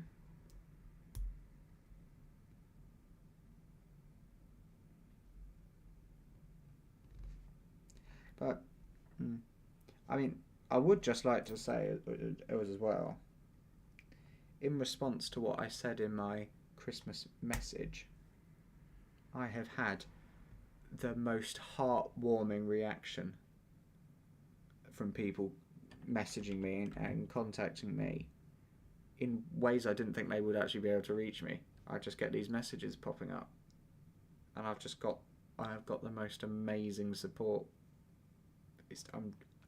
I'm honoured and really, really grateful.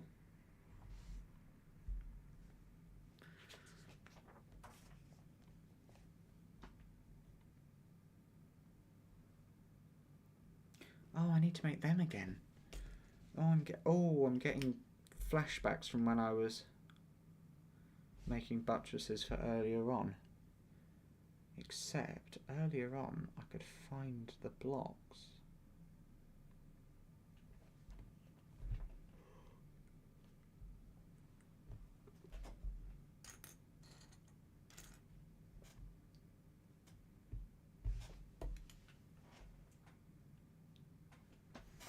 Is that a different colour?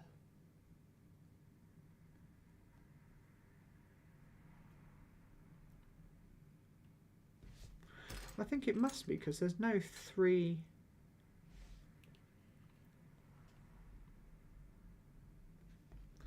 And that's a different colour.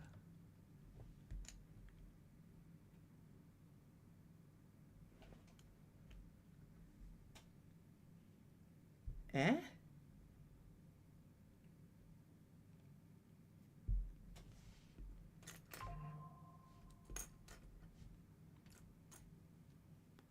Right. Hold on, where's the box? Can't find the box. I'm just gonna... Oh, there's probably a picture on the front of this, isn't there? Serious.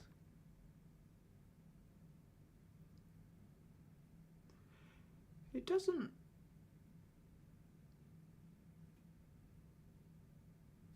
show it in a different colour.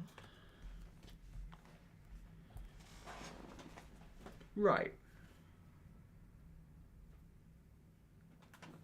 I'll get an example up for you.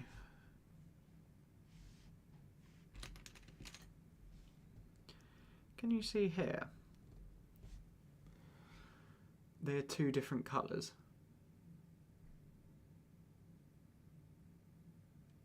Only, you know, gently, slightly different colours, but they are two different colours. Now, it wants me to find a 6, a 3, a 2, and a 2 blank. Right. There's a 6.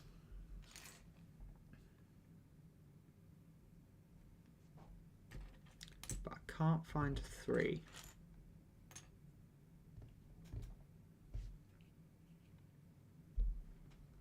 I can find the 2s, and I can find the 2 blanks. Oh, look, there's a 3.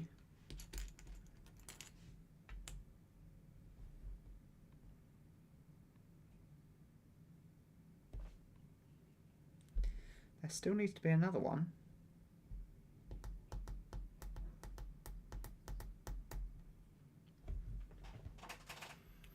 Am I going insane, or can I just not? Oh, could it be under here? It is. It's underneath 2 blocks. Can you believe it? Right, okay, I can continue now.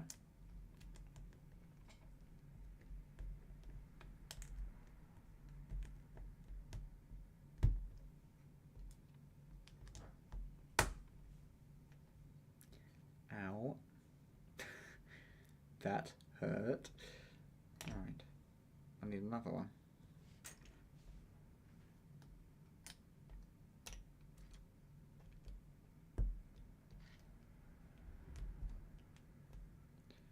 Six, 3, 2, 2 blank. There you go.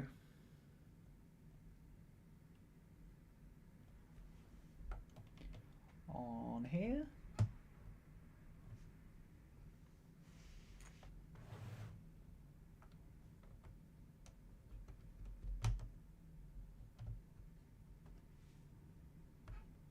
And on here. Are they meant to just stick out like that? Yeah. Right.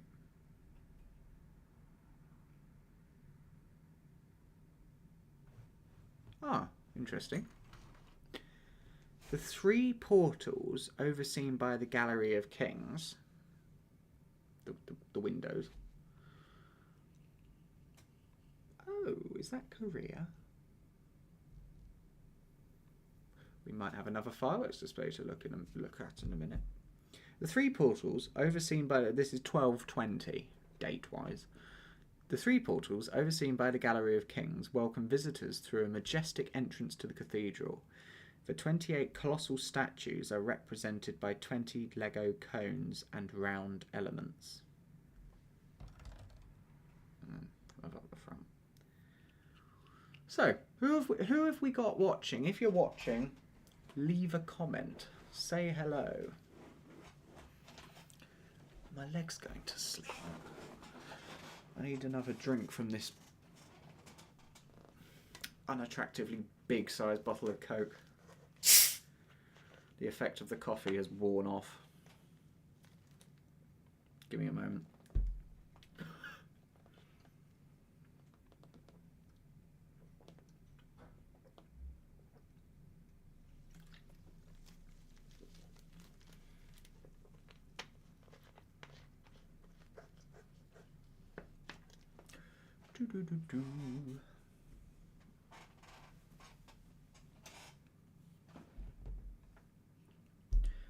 Right, we now need to make 4 of these.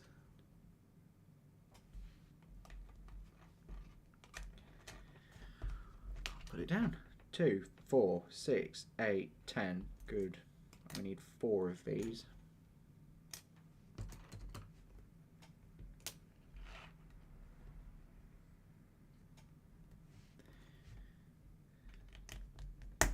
Cover the bottom 4 up.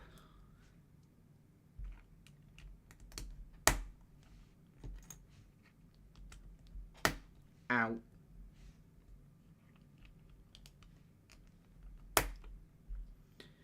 4. 1. Ow. 2. 3, 4.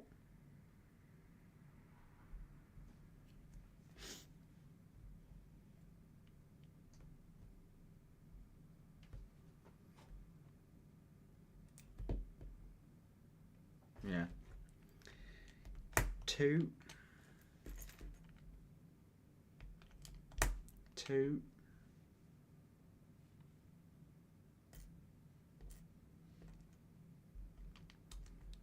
2, 2, dot. No, before I put that second one on, let's just get this one off. Ooh, hello. Do you want to come back? No, you're still running away. Do you see how that? No, you probably didn't. It rolled across the instruction booklet.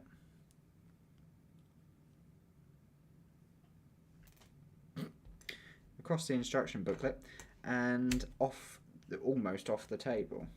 It tried to make its escape.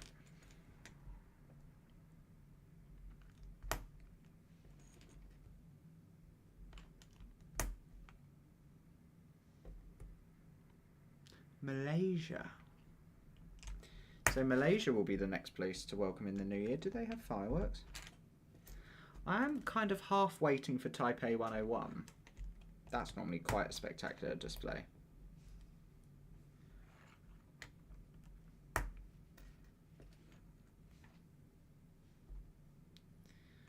Taipei 101. Right. And then these go on the front.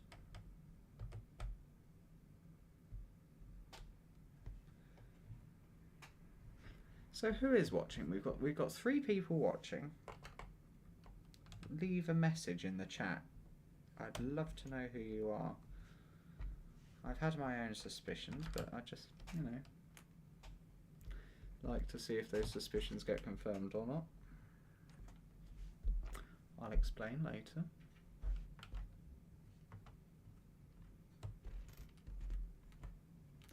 As I say, I'm not as dumb as people think.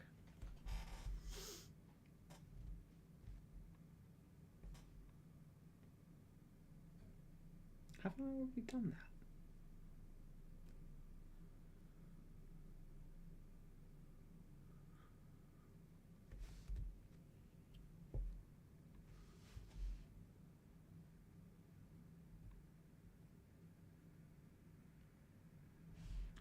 I seem to have done things in the bizarrest of orders.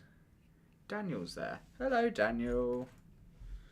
I hope you are okay. Thank you for messaging.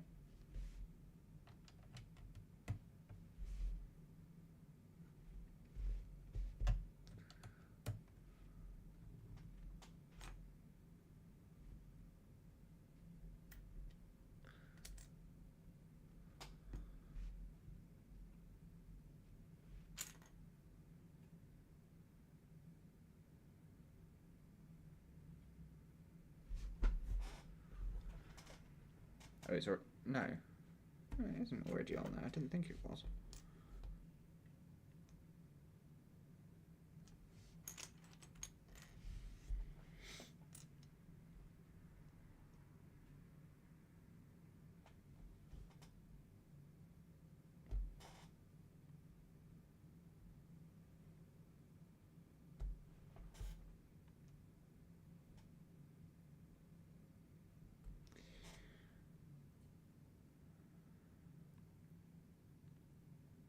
You're good. Good. That is good.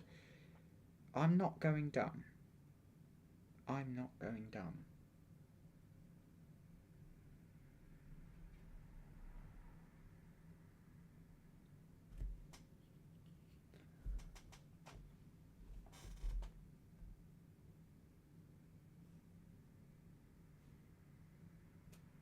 I'm not going dumb. I knew I wasn't going dumb.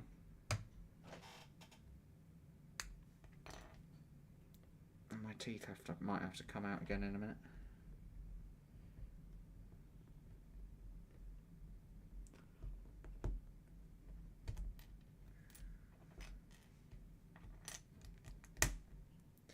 I'm not going dumb. I put an extra block in there. I thought, hold on a minute, that didn't look right. And I've got the block I need now. And that can go there. There we go. That's on there, that's on there, that's on there, they're on there, and those are on there. Right. We need to make up... We need 4 4s. 1, 2, 3,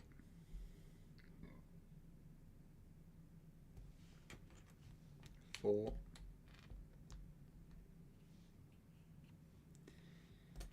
1, 2, 3, 4. No, you need 8 of these. 4, 5, 6, 7, 8. And you put 4 on these 4, which we just picked out.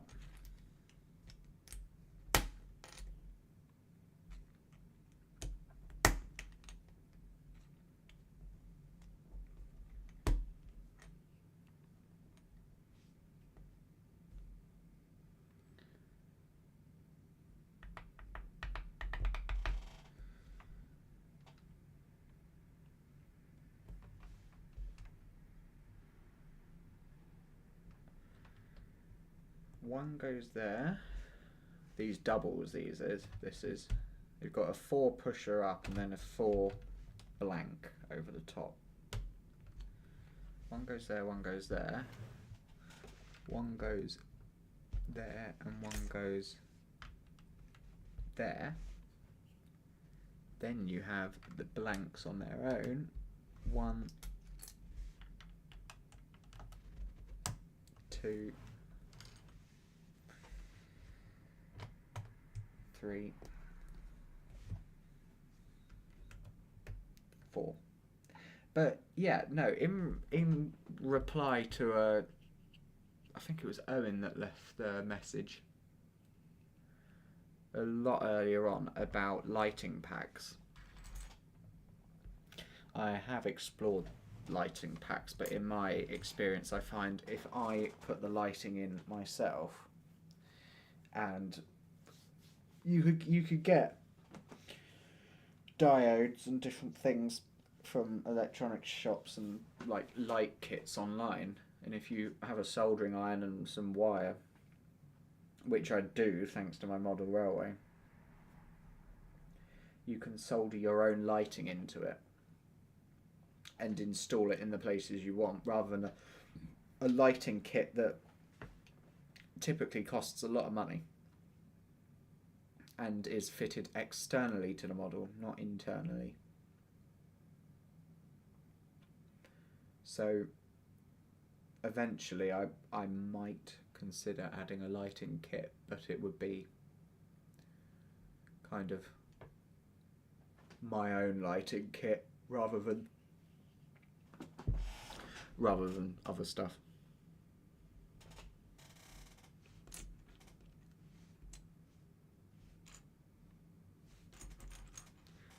One, two.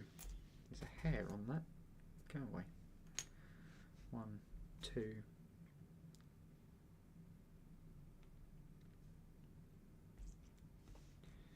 3, 4, 5, 6. Right, let's make this one first. 1, 2, 3, 4, 5, 6.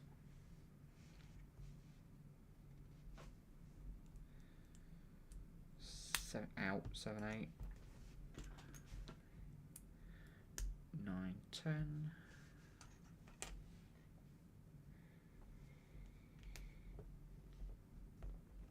That goes on there.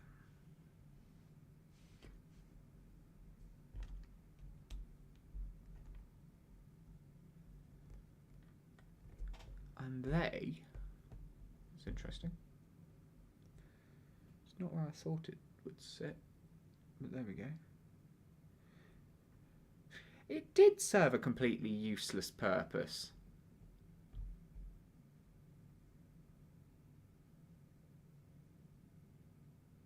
Sorry, I was floating. If I'm at that angle, it knocks out the kind of thing on there. It did serve a completely useless purpose.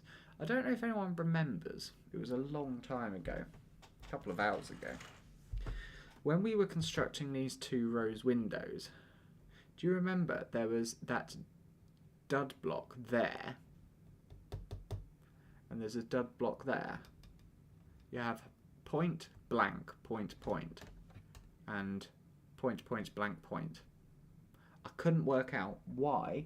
I mean, it serves no external purpose at all, and didn't serve an internal purpose. So I wondered why, and what it does. Why is there those 2 blank spots? They're not even in alignment. There's one over on that side and one favouring that side. I couldn't work it out. And now we know what they do.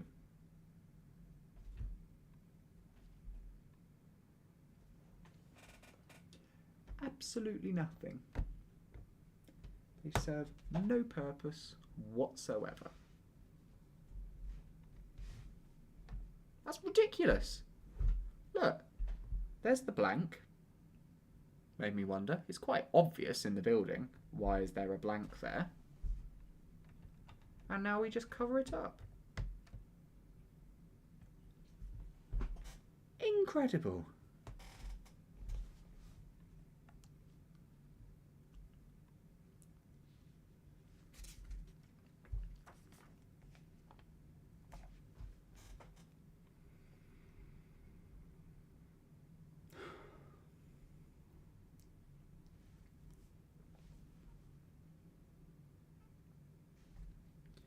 Right.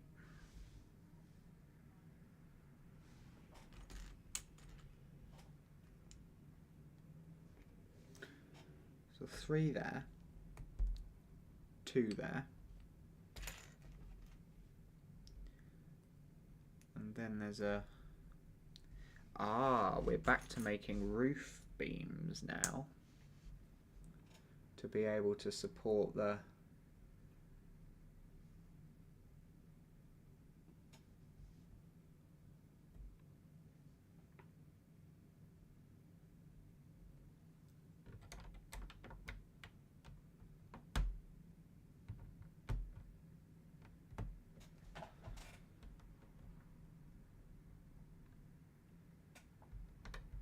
Incredible. Wow. Sorry, I'm getting a bit...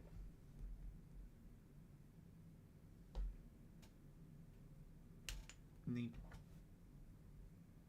2 2s going up there. There's a 2 there and a 2 there.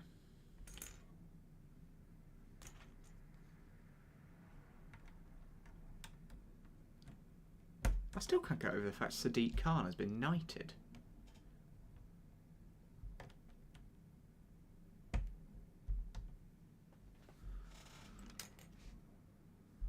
Can't quite understand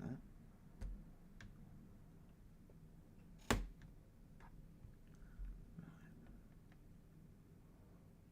Yeah, I've got 6. 1, 2, 3, 4, 5, 6.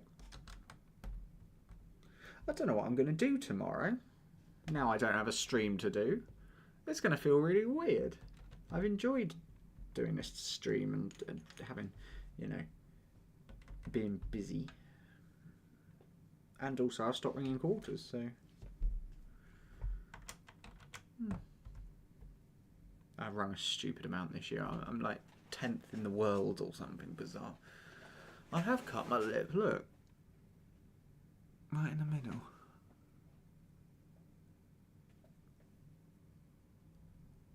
Because it's so... Ow. Very windy. I should just say, if the stream suddenly goes off and I disappear, might be because of a power cut. Touch wood, there won't be one. But if there is, I will post on my community tab and say, I've had a power cut. And I'll probably say, come back tomorrow, day 3. But yeah, we've been going 4.5 hours, which is good. Right.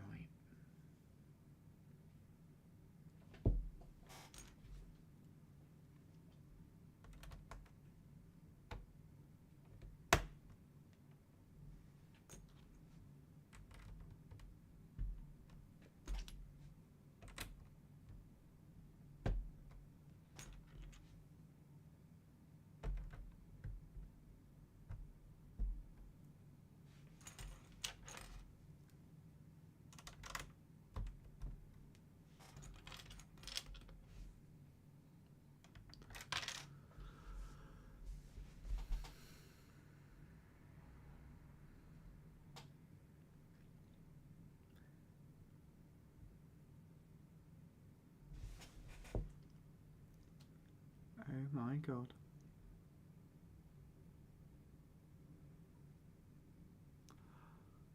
Can anyone see that? Where it's landed?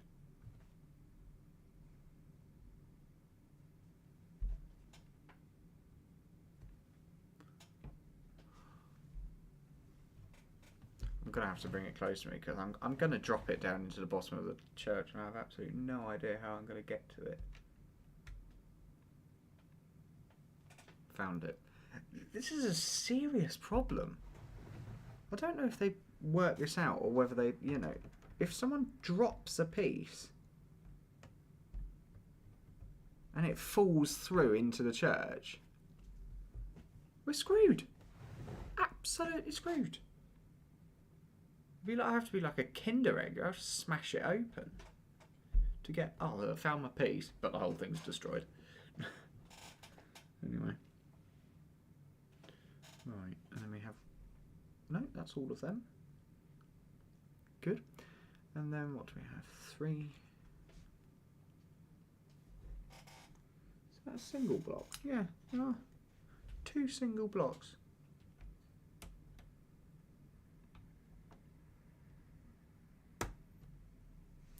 If I drop one of these,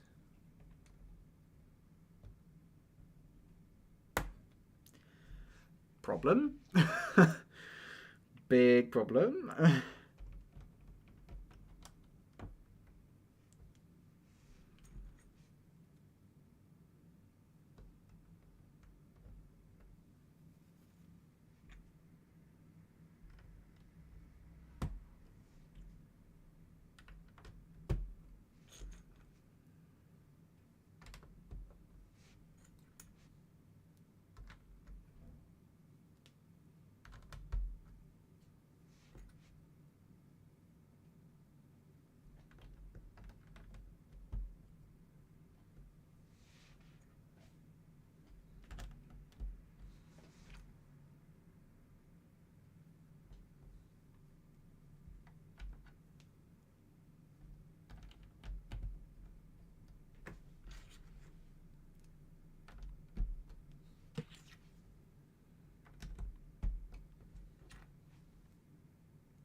What have they right?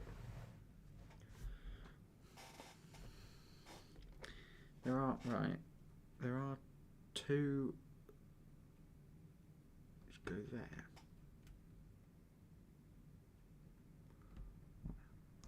One goes there. One goes there. Spare block. Has anyone seen the pattern of pins? You've got like a triangle there and a diagonal line there. Triangle here, diagonal line here. I don't get it. Does it? It doesn't serve a purpose, does it? Because the roof will go on there. I think we have now basically finished the walls. Yes, we have.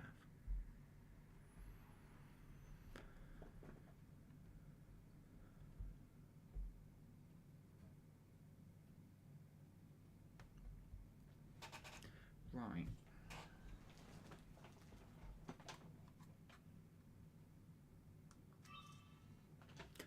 I'm having to use this camera because I can't actually find, you know,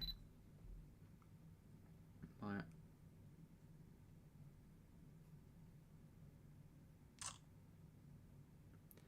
phone is in use and my other phone's out of battery.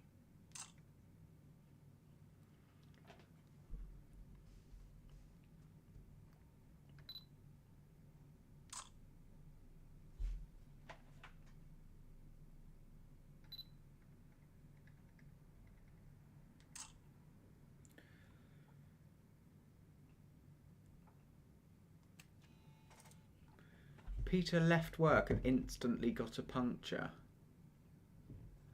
I'm sorry to hear that. What, in the bike or in the car?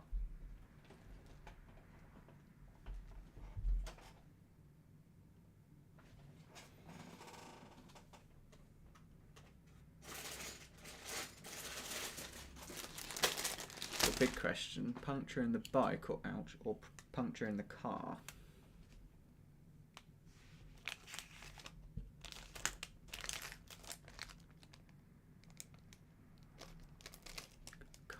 Oh, no. So are you stuck at the side of the road, or have you managed to get it home? Same side as the drive. Yeah, that side hasn't had much luck recently, has it?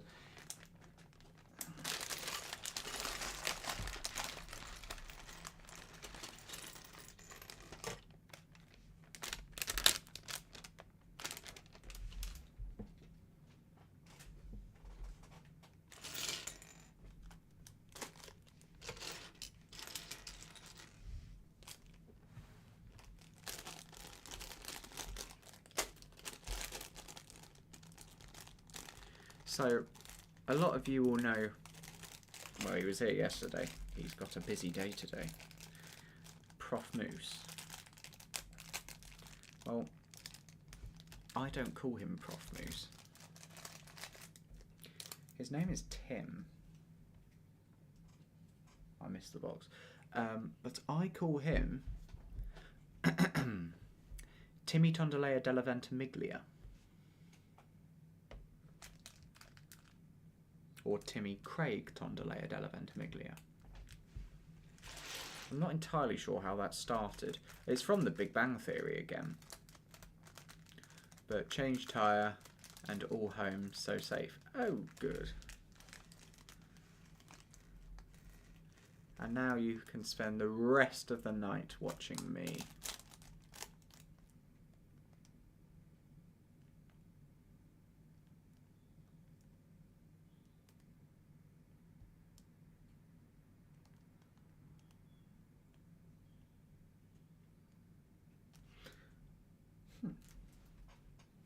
I won't say anything. I'll see if anyone else says something first. But yes, as I say, if the stream goes off and I kind of go dead for a bit, I've got work later again. Oh, what the hell? What? Just retire.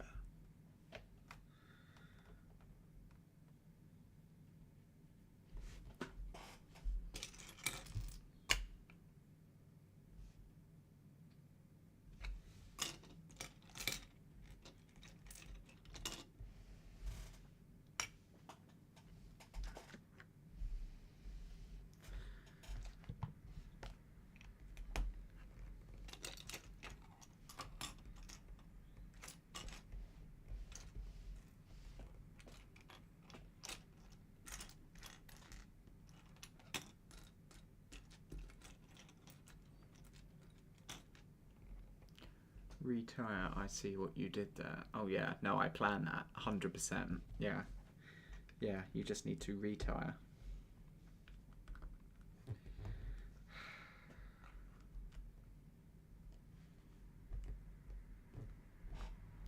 Funny, it's nice when little things work out like that. Anyway, what the hell? What on earth are we doing here? Look at this. Get loads of these little knobbles and just cover the end in them.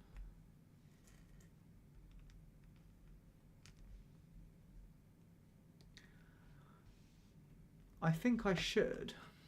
Anyway, to cut a long story short for people who don't know, Peter and I, along with 2 other friends of ours who are also ringers,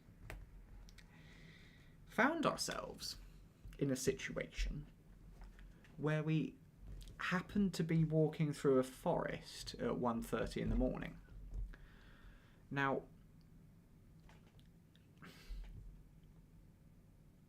everyone was a bit stressed in the events that led up to us needing to walk through a forest at 1:30 in the morning. And so, me being me, you know, because I'm amazing. Anyway, because I'm amazing, I thought I would cheer everyone up by telling them a story and lightening the mood. We were walking through a forest, as I say, at 1:30 in the morning. So I decided to tell the story of the old empty barn. And I said to the group, would you like me to tell you a story? 2 of them said yes. And one of them kind of reacted differently to how I expected. I didn't really know how to respond to their reaction. So I said, well, we're in a situation, we might as well make light of it and the story will help. So I go to say this story, the story of the old empty barn. And this person gets, I don't know how to describe it, was against hearing a story and I think would have just rather walked in silence. The other, yeah, anyway. So, that person stormed off ahead of us and I told the story of the old empty barn to the other people. And I thought you guys might like to hear the story of the old empty barn. Well, I work out that I need to turn the page. So, this is the story of the old empty barn. Well, there was nothing in it.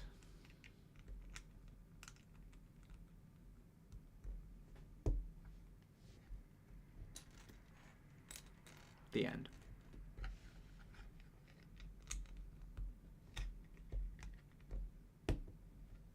Now, the person I think could have appreciated that joke the most in the situation we were in was the very person who had stormed off and wasn't within earshot to be able to appreciate that comedy genius.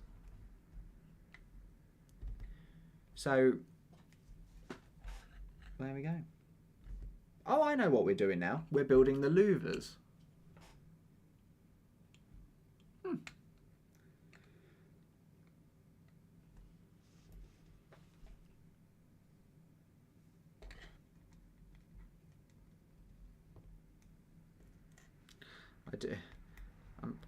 I don't know whether I can play it on here.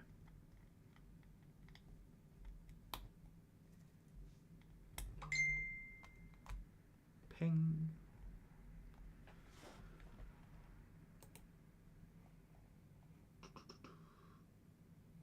Oh.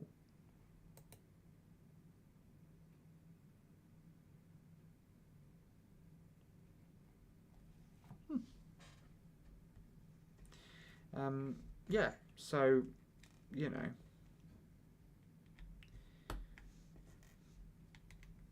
Ow. And they didn't get to appreciate the comedy genius that was the story of the old empty barn. The other people did, and they, as far as I'm aware, enjoyed it greatly. It was an exhilarating story.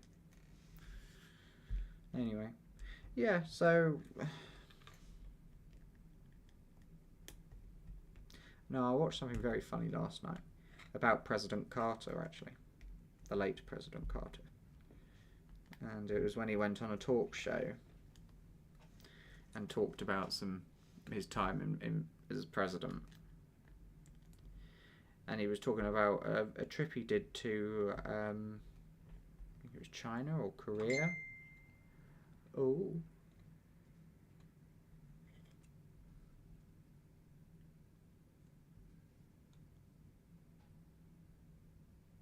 I'm trying. Oh, I suppose "tok" means two. No, I wasn't planning to mention that bit. Yeah.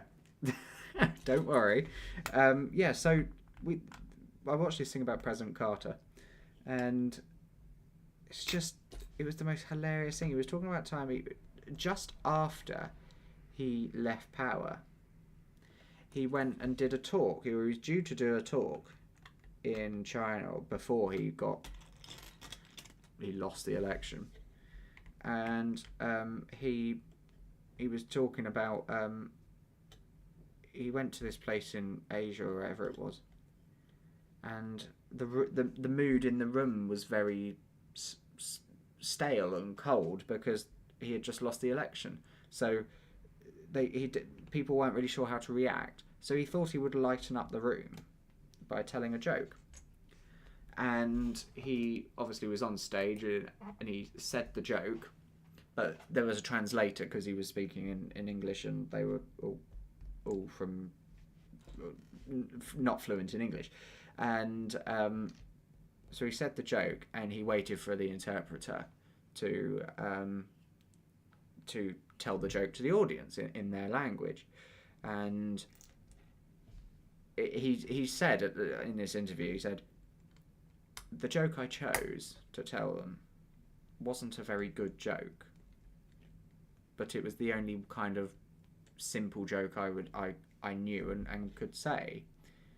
So, and it never was really that good of a joke." So he said this joke, waited for the interpreter to say it to the audience in Asia or wherever it was, and he got the biggest laugh he's ever got. And after he did his talk, he went back and spoke to the translator and said, "Please, can you tell me how you told that joke? Because I'd like to use it when I go back to America, because you obviously told it so well." And they found it funny. And the interpreter was very defensive and wouldn't really tell him what he said and was kind of trying to dodge the question. But Carter persisted and eventually got to the interpreter, and the interpreter said what he told the crowd. And the interpreter told the crowd, and I quote, "President Carter has just told a funny joke, laugh." And they did. And that's the joke, you know. It's just... So everyone laughed. That's why he was so defensive. He wouldn't tell him what he had said. But yeah, the interpreter said, "President Carter has just told a funny joke.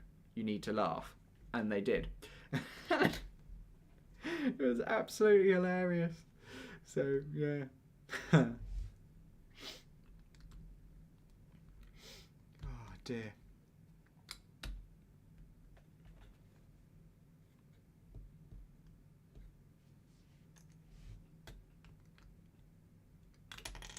Another time, of course, was that when President Carter went to, was it Norway?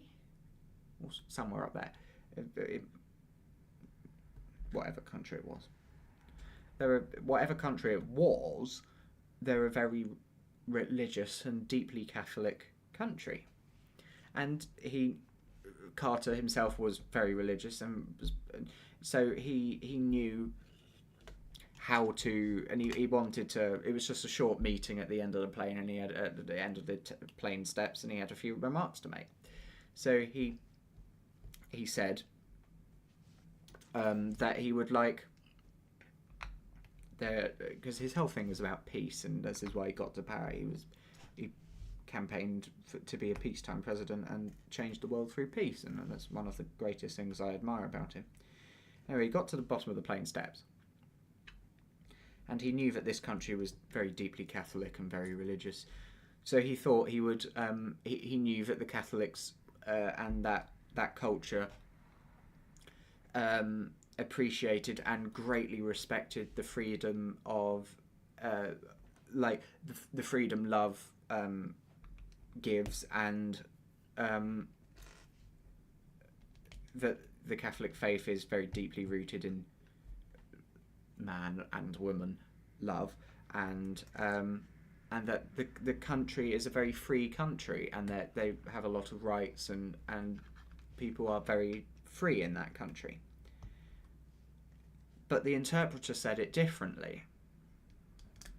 The interpreter interpreted him saying, I respect the connection and the deep commitment you have to your faith, love and freedom.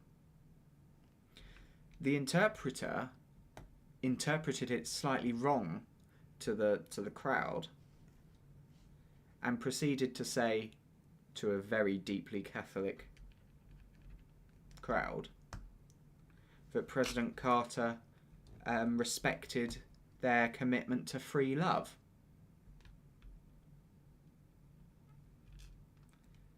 I.e., same-sex relationships and stuff like that, which is totally against the Catholic faith. And he went to this country, and he didn't say it like that, but the interpreter interpreted it wrongly and said, Carter respects your commitment to free love, instead of the freedom love gives you, man and woman love. So that was another time it went quite wrong. And when he went to do this talk, it was just after he got booted out or lost the election, and he just every now and then he'd dabble into the interview and says, when I left the White House involuntarily just points out that got the biggest laugh. It's absolutely hilarious. It really was. Oh my god. I need to try and find that interview. I'll see if I can play it. It's absolute comedy gold. And this is one of the things I just absolutely adored about President Carter. He had the biggest sense of humour, but it was like really subtle humour. So if you were tuned in, you know, a lot of comedians now get laughs by being rude and insulting some type of people or a culture or whatever. Carter didn't do that. He got the laughs through genuinely telling a good joke. So, you know, I'm going to try and find that video. It's absolutely hilarious. Actually, it's right there. Oh. Right.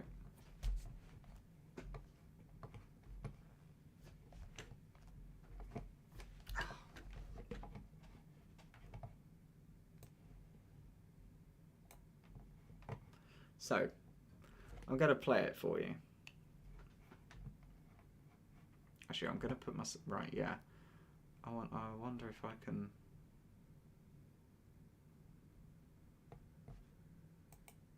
Yes, it is there. Good. Right. That goes up there. We've got some time till the fireworks, don't worry. Actually, no, we don't. Fair enough. We will play the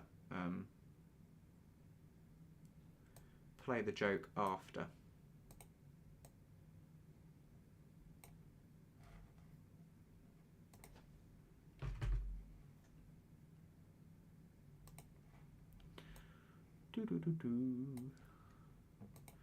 Just doing some rearranging, don't mind me.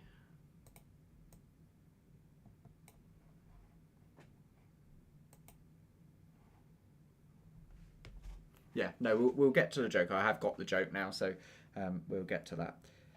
It's absolutely hilarious. Where are we? Hong Kong. Oh, that's quite a spectacular display. They have fireworks along the whole, inside the water, not inside the water, on the water.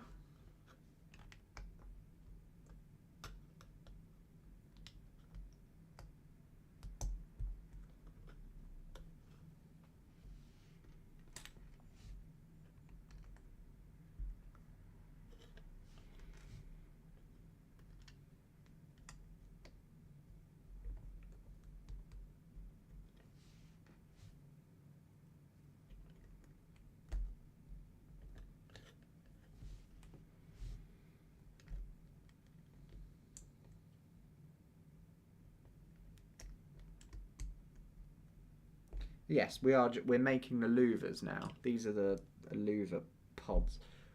Really? Oh no, I don't think they are yet. Oh no, I know what we're doing. We're making a section of the towers which is just before the louvers.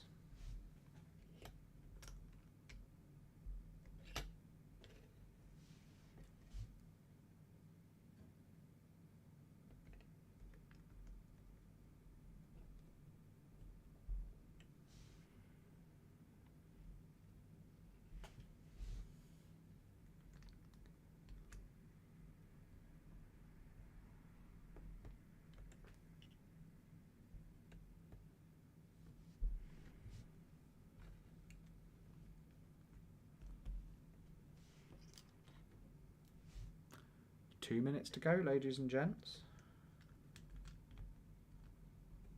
And anyone else? I have to say that now.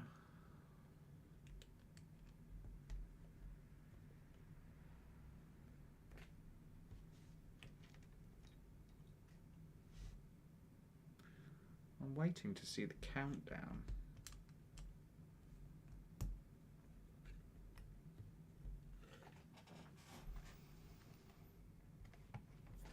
I need to move this to be able to get to it.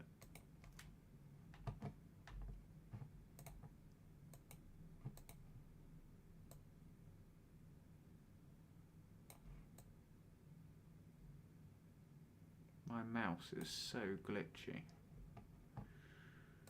Right. There we go. Ah, we've got a minute to run. So it is that stream is a bit delayed. Doesn't really matter. Right, we need to put these in place on the tower.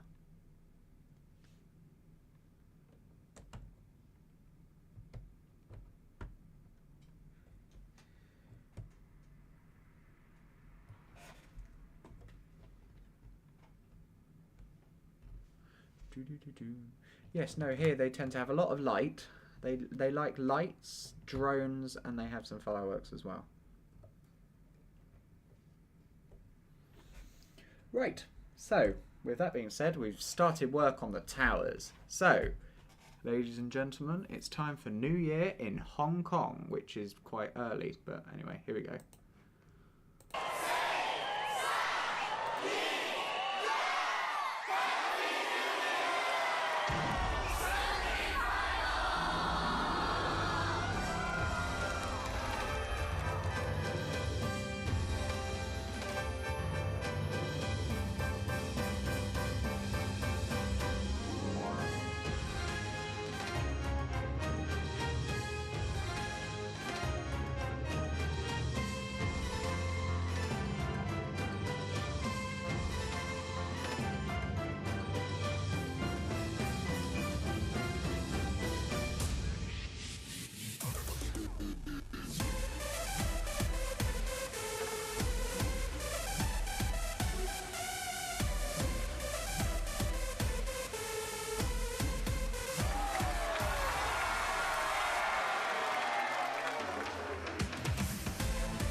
Very nice. That was a good display. That was really very good.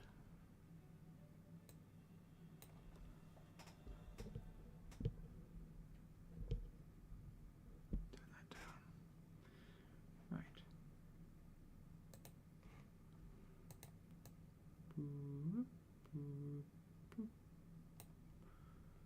Even though I click on that, it doesn't move that. There we go. Right, progress has been made.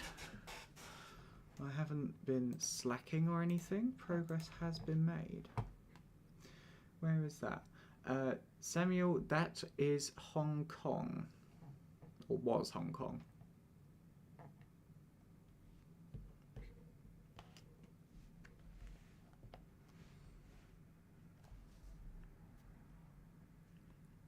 What was I going to play? Oh yeah, that was it. I was going to play the Jimmy Carter thing, but I've told you it now, so...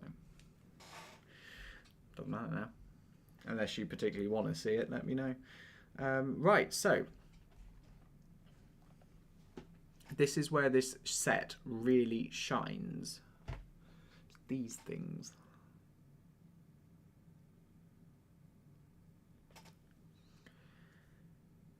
Now, we've got 40 of them to place.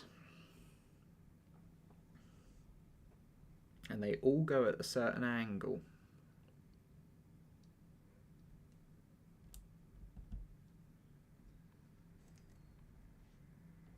And I placed the first one wrong.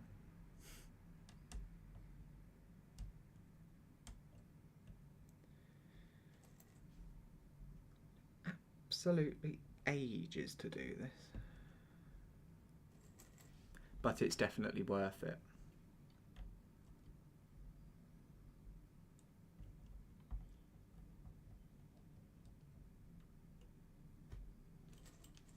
Actually, wow, they are really hard to put in.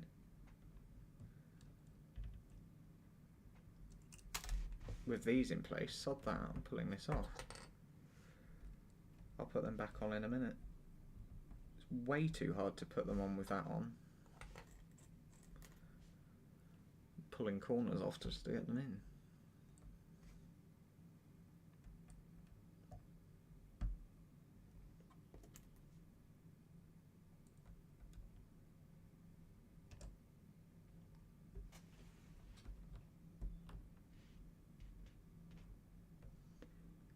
Ow. I mean, that hurts a remarkable amount.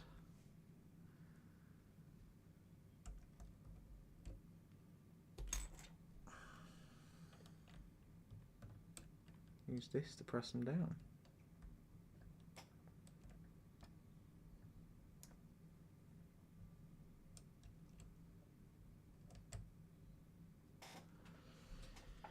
This is going to take absolutely ages.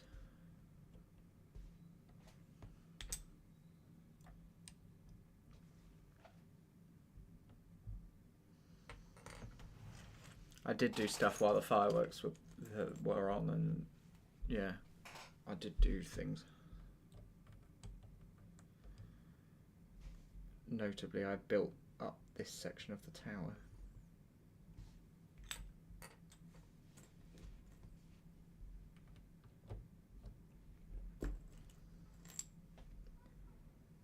It is just, ow, really painful to put in. So now I have to use other blocks to push them down.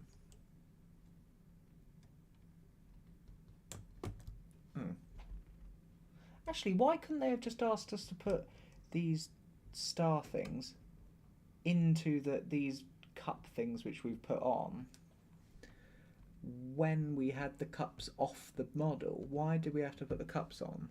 Then they want you to put the edges on. Then they want you to put the stars on, and you can't actually get to them.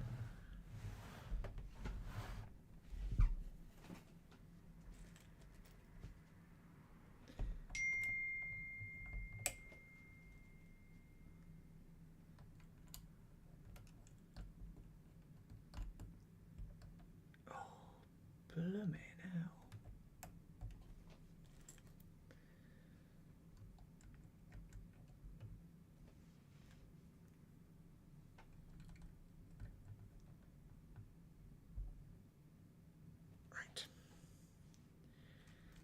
those ones were easier to get on, which is concerning. What have I been doing wrong?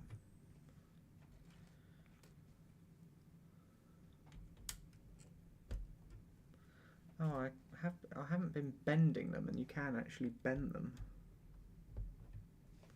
slightly to help get your fingers in, but still, I mean, I'm really close.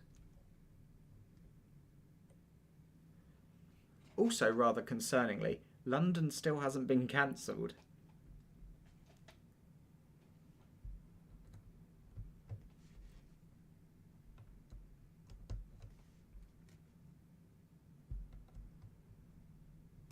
I know they can't launch fireworks in 45-mile-an-hour winds.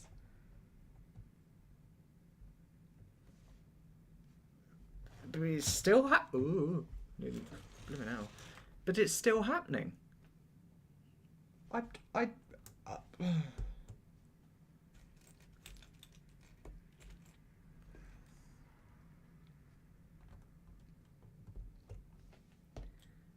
As of now, it's still happening.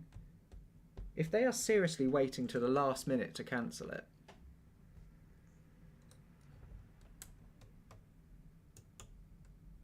oh, I can't. Hold on. Can't get to it with that on. I'm just pulling bits off now to get to it. I can't see why they've wanted us to put these stars on after we put the corners on. Would have been so much easier to do it with the corners off. But yeah, no, they haven't cancelled it, and that's somewhat concerning.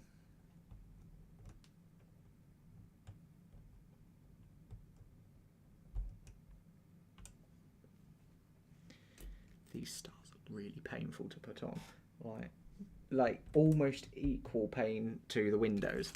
This is basically what I judge pain on now. If I got hit by a bus, I'd say it's about 8 out of 10 window pains, Lego window pains, pain. Too many pains. Anyway, that's all of the ones around the tower. And now they want the first two.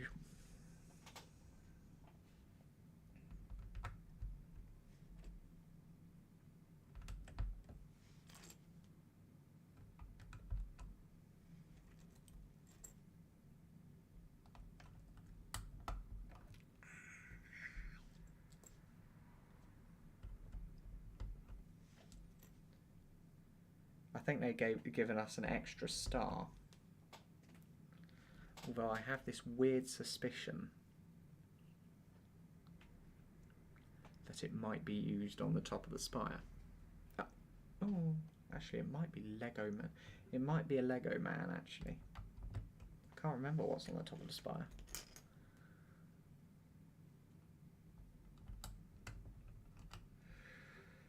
Ow.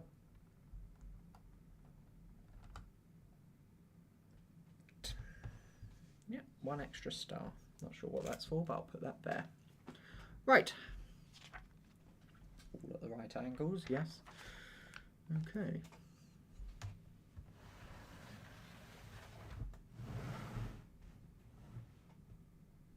Okay.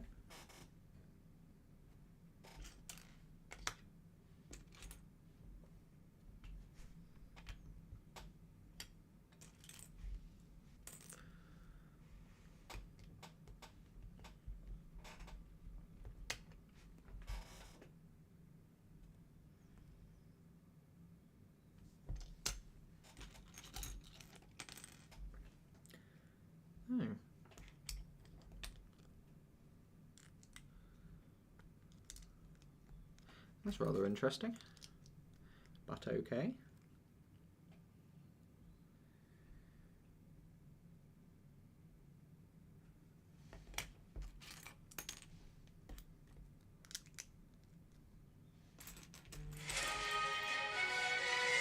Oh my God. Phone went off, Sky News went off, unbelievable.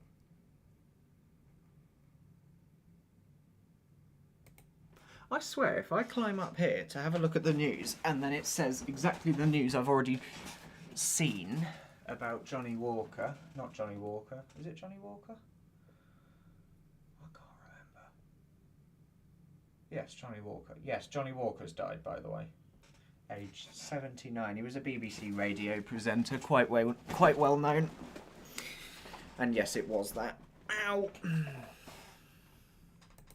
I'm going to be getting my steps in and getting fit by doing all of this, because I seem to have spent most of this stream climbing up and down from my monitor, from my chair, up to have a look and see what the news is. Because I know I'm just waiting for the news to come, you know. Fireworks have been cancelled. Bangkok is counting down.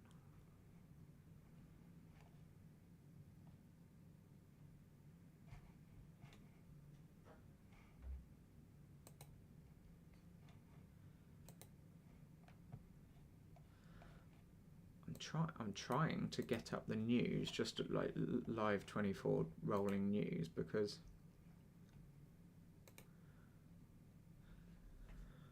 see what the news is saying. See if I've missed anything, but I shouldn't have missed anything. Countries around the world welcome the new year with fireworks displays.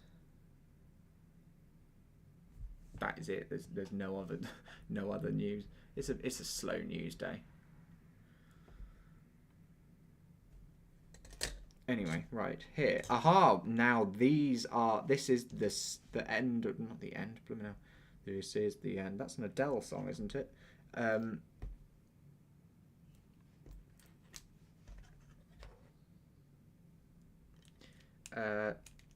These are the bases of the towers.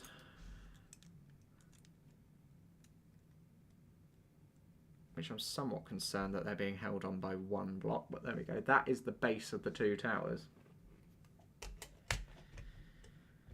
Now, in each corner, we have one of these.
Right. Ooh, nearly dropped it.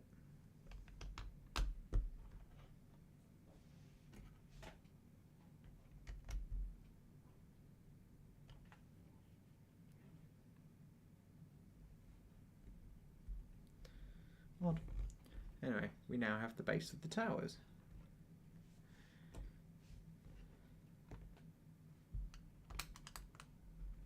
And I think we will shortly be building up the louvers.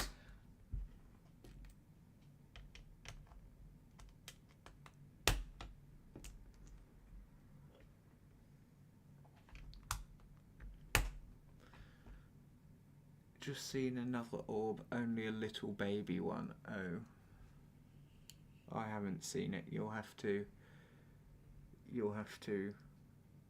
get a timestamp if you would like, that is. Welcome back, by the way. I hope, did you get your call? Oh, I just look on Bellboard. Prof Moose was ringing a quarter pill. Let's see if they got it. It's not on Bellboard yet.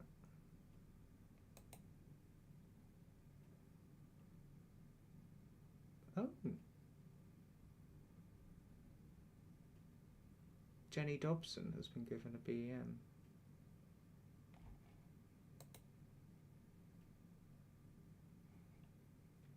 keen. Oh. What else has been run today that I haven't seen? Oh, did they get anything in Warner? No, they didn't. Oh. Been a bit of a dead day. Some cottons?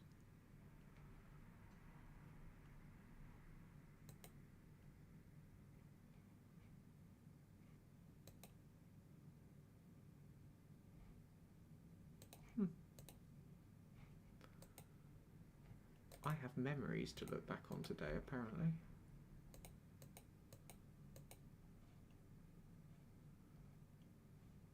Pope Benedict dies, Ring Ollie's New Year's Eve live.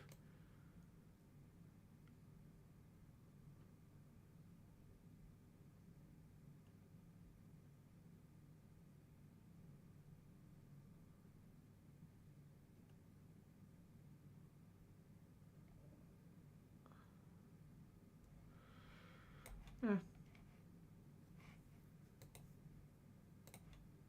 Anyway, enough distraction. Let's continue.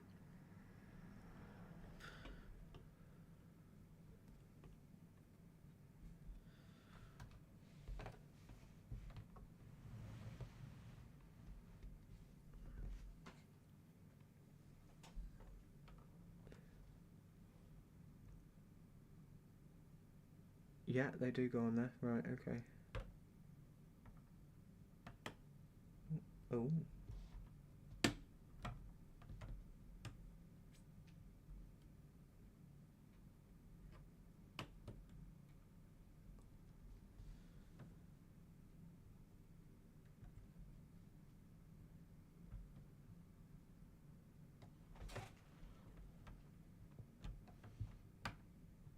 I can see a number of problems with Lego here.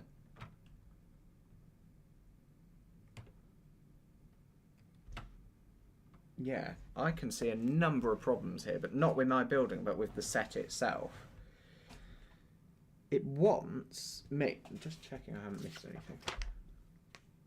No. It wants us to put it on here. Which is fine, that's where it goes. You press it down. But it doesn't like going on because of these stars we've put on, which, by the way, are just like a millimetre or two too big. So I've pressed them down as far as I can into these like cups they sit in.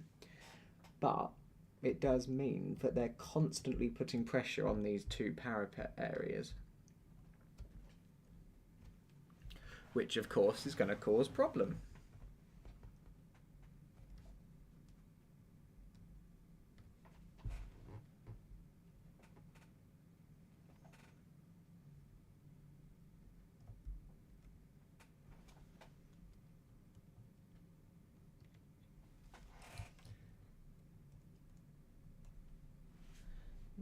Yeah. And that will come there, but it doesn't like it, does it?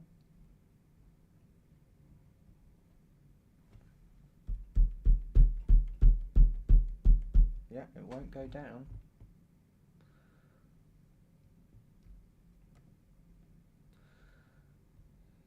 It's not that which is letting it go, is it that?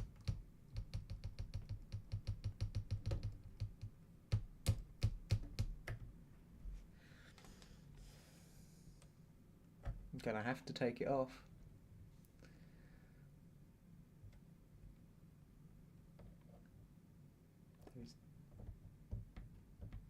There is something there causing a hindrance. I can't quite work out what it is. If I scoot back in my chair. I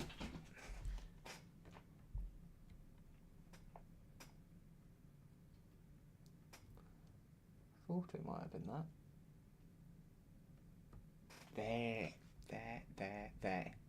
There. On, kind of. On. This tower is on, just about, but, you know. just, and then this tower is on there, on there, on there, on there. Right.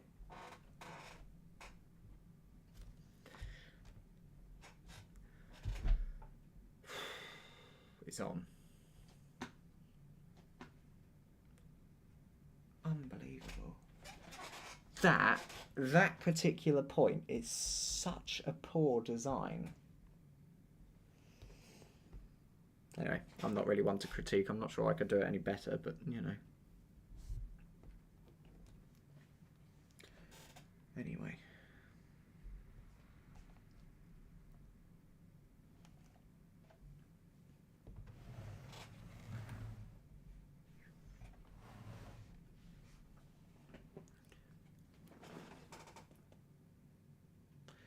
That's weird.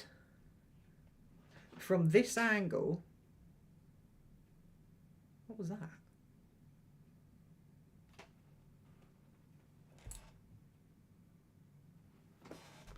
Hold on. Sorry.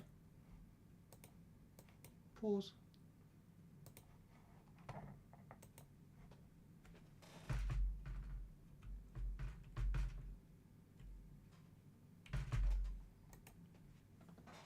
Am I going insane? Hold on a minute, sorry.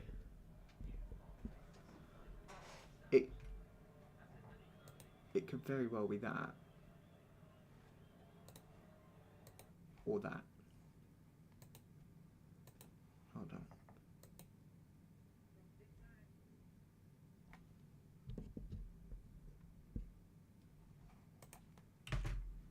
Please tell me you heard that. Yeah, by the way, just in case you're new to this. Use this side.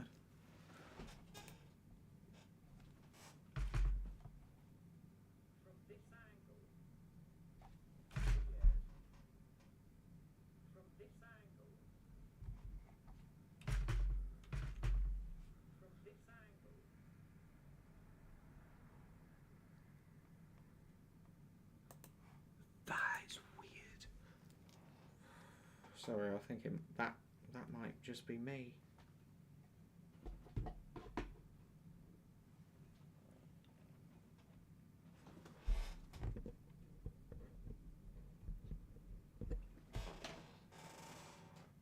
Sorry, I am here. It's just because I'm leaning back looking at the model. That, I don't know how I can actually really show you. I'll try showing you on my camera. From the angle I'm looking at it from over here, right? From that angle, I don't know how to say this without insulting either cathedral, but primarily Notre Dame. From this angle, it looks like Inverness Cathedral. I'm going to try and show you what I mean.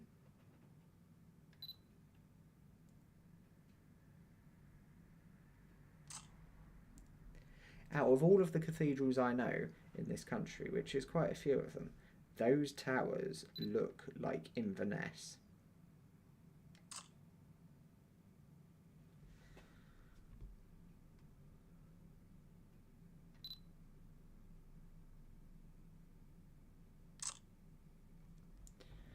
Right. I'm going to, just to prove I'm not going insane, I'm just going to get a photograph of Inverness Cathedral.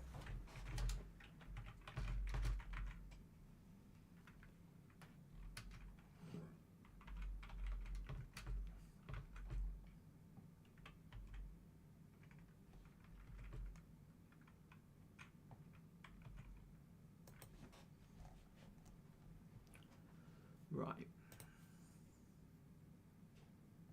I'm going to try and get it from the angle I've just seen it as, or at.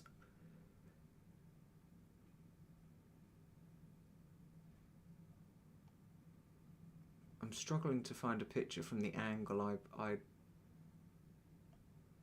I'm looking at it from.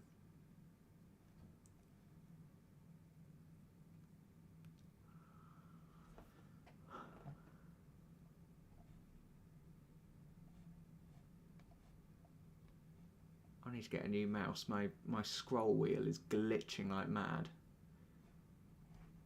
I can't scroll anymore, I'm just going to have to click and drag.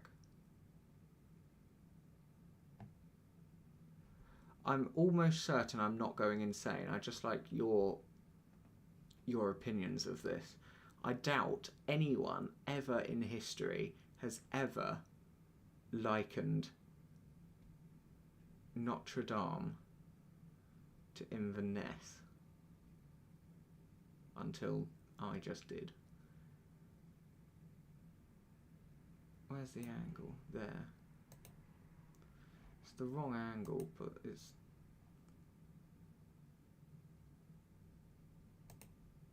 near-ish enough. Why is that's such bad quality? Save image as.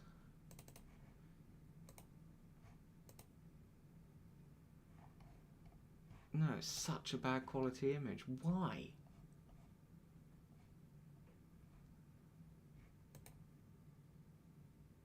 There's a tree in the way on that one.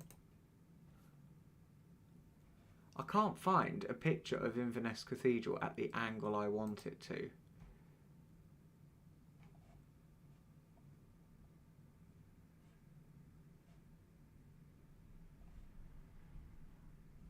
But I am going to continue hunting just because it looks uncanny.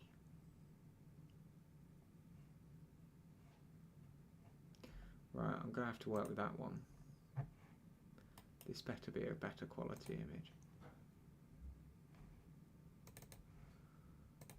Come on. Okay, it's a better quality image, kind of, but it's not the right angle. Oh, sod it. I'm now just saving every single image of Inverness Cathedral I can think of.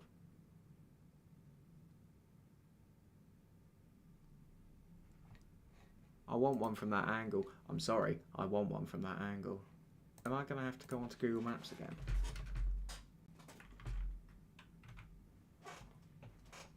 I'm determined here to just to kind of prove this. Right, hold on a minute.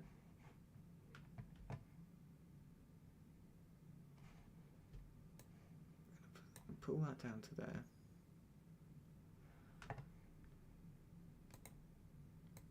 Boop. Okay. That was not me, that was my foot.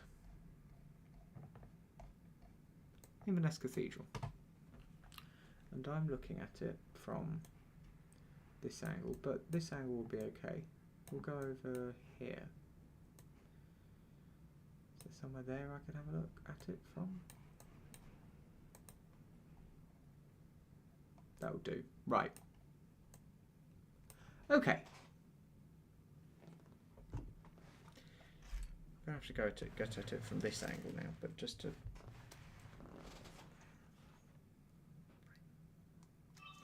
I'm talking specifically about the towers. What angle's that at? About there. I'd like the attention on this to be drawn to the towers more than anything. Right. Okay, so that is what Inverness Cathedral looks like from that angle. Now look at the towers on this. Is that going to work?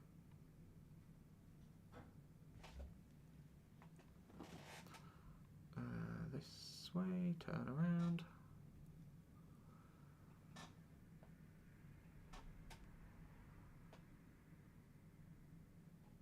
Do you see what I mean?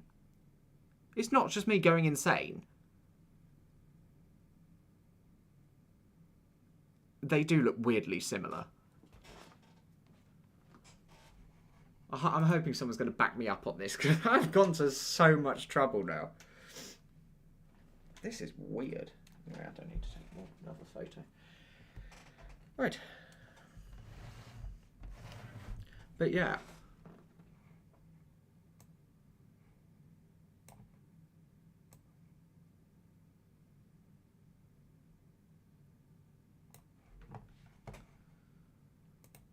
What do people think? Did that look like Inverness, or am I just going a bit insane?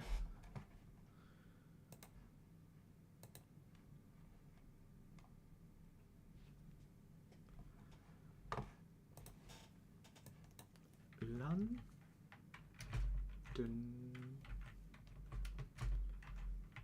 Fireworks 2024. I want to see if they've cancelled it. The Independent, 27 minutes ago. London Fireworks 2024. Is the event cancelled due to strong winds and rain? Let's have a look. This was 24 minutes ago. Yes, it was actually.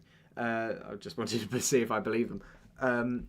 The Mayor of London has spoken out on the New Year's Eve fireworks being watched by millions across the globe.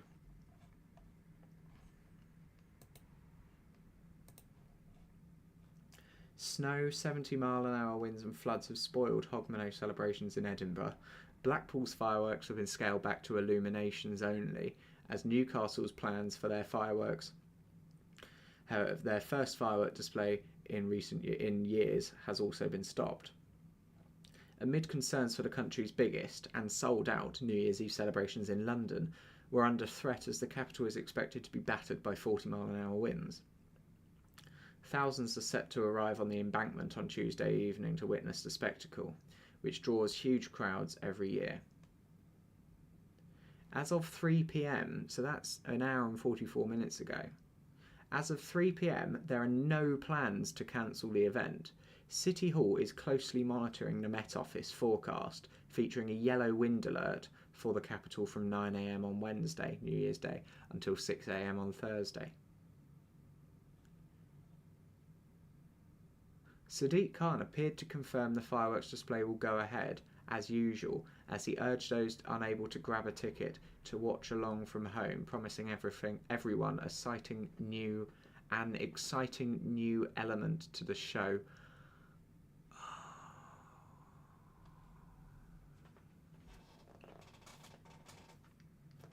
I wish he'd stop. I wish he'd stop, Sir Sadiq Khan. Right? I wish he'd stop.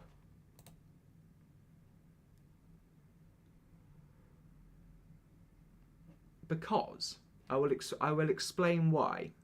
Mum's just messaged me. I do need to. Can you let me know? Yes, I'll let her know.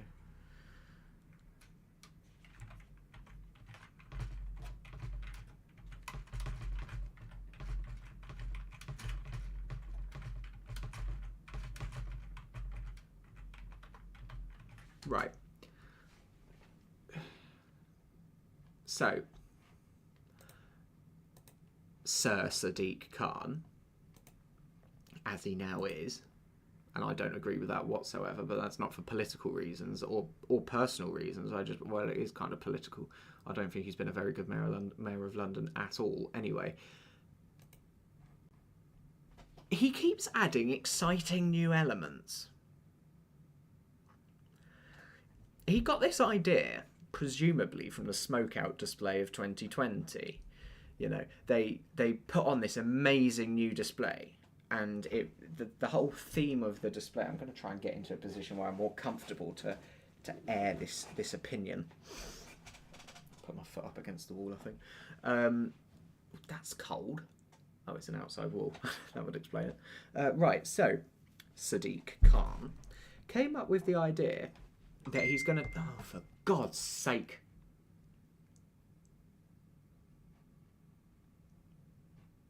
My mother bloody messaging me about vinyl. Anyway. Right. So, 2020 display. Sadiq Khan kind of was a bit... He got put under fire, primarily, and it wasn't his fault. In his defence, it wasn't his fault. It was no one's fault, really. I mean, I predicted it the day before, but that was quite easy to predict by someone who knew what they were looking at. The 2020 display was a complete smoke out. Unlike other years, there was no wind, which is, you know, more than can be said for today, when there's too much wind. But there was, in 2020, there was no wind, which for a firework display is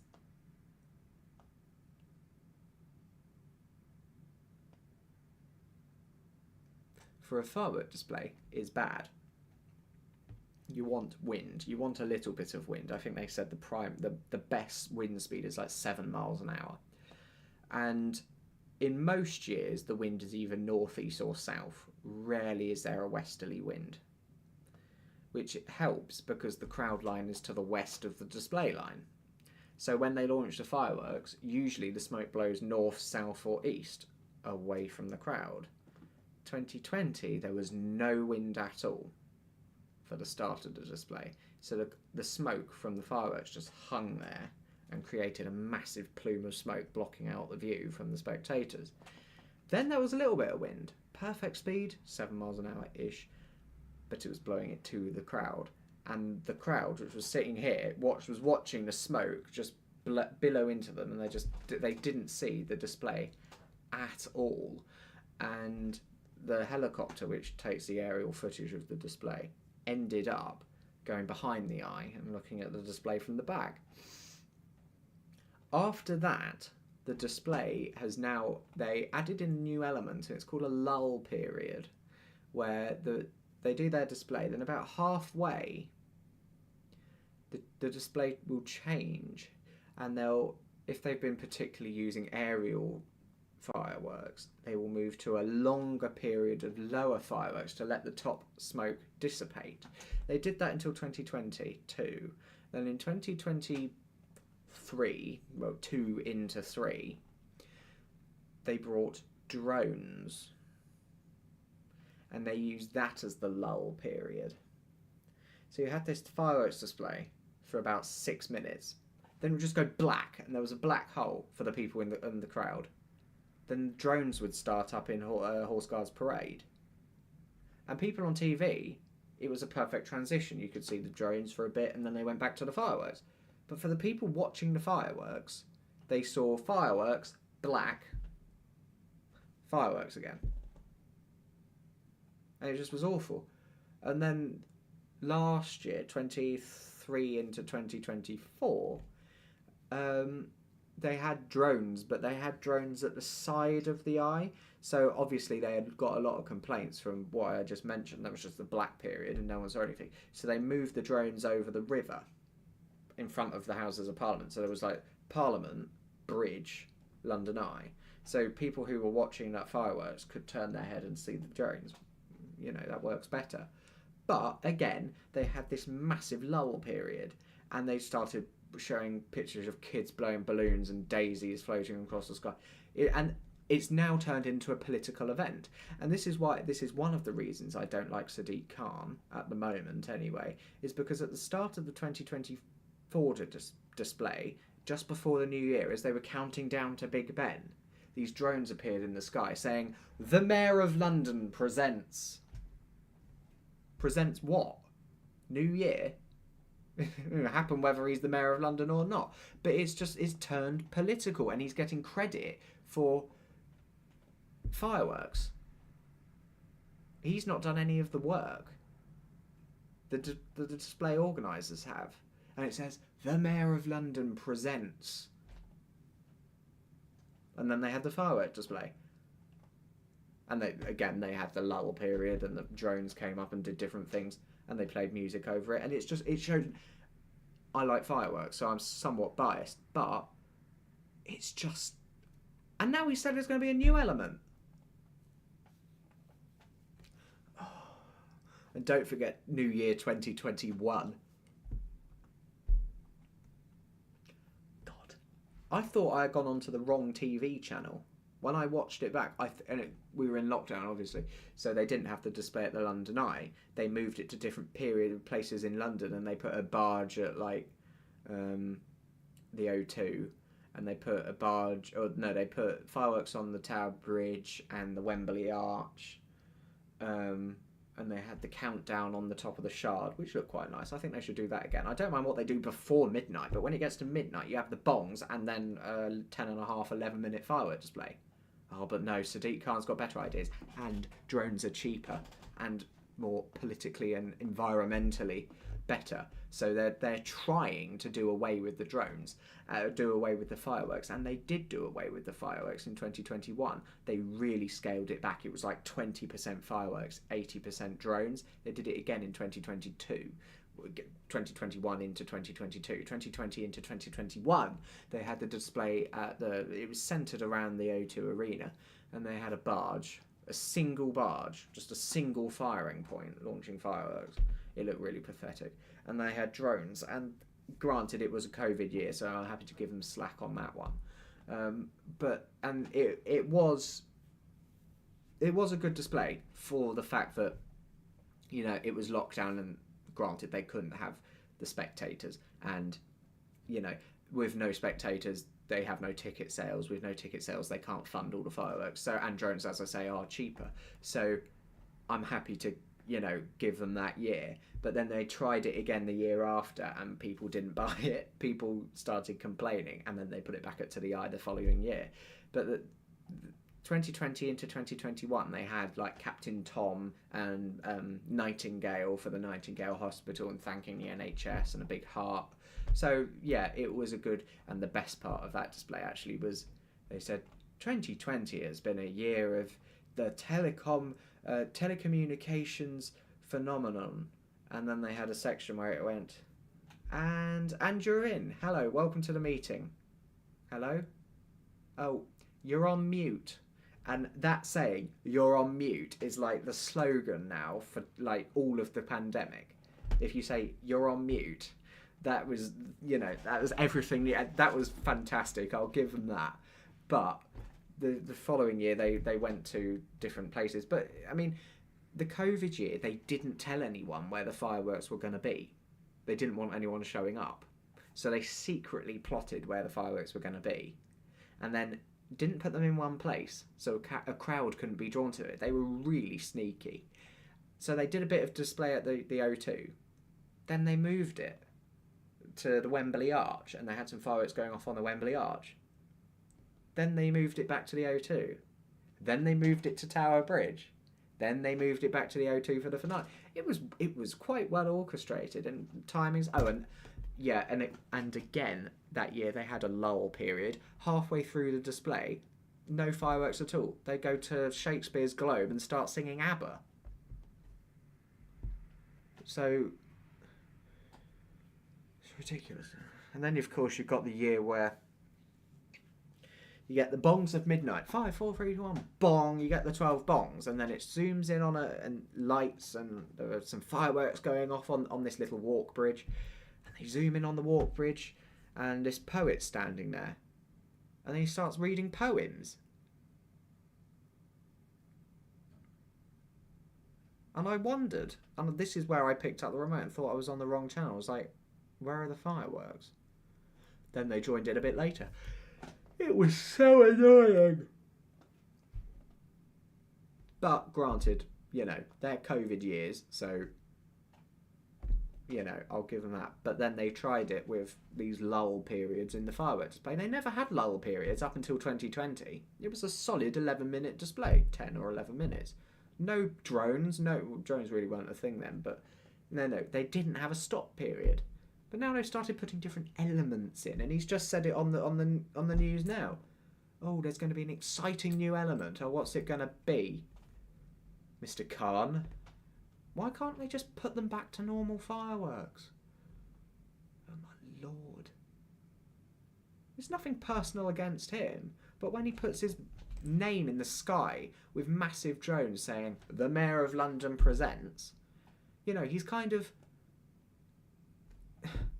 getting, you know, until he started doing things like that, very few people would have realised he's the figurehead-ish of the display.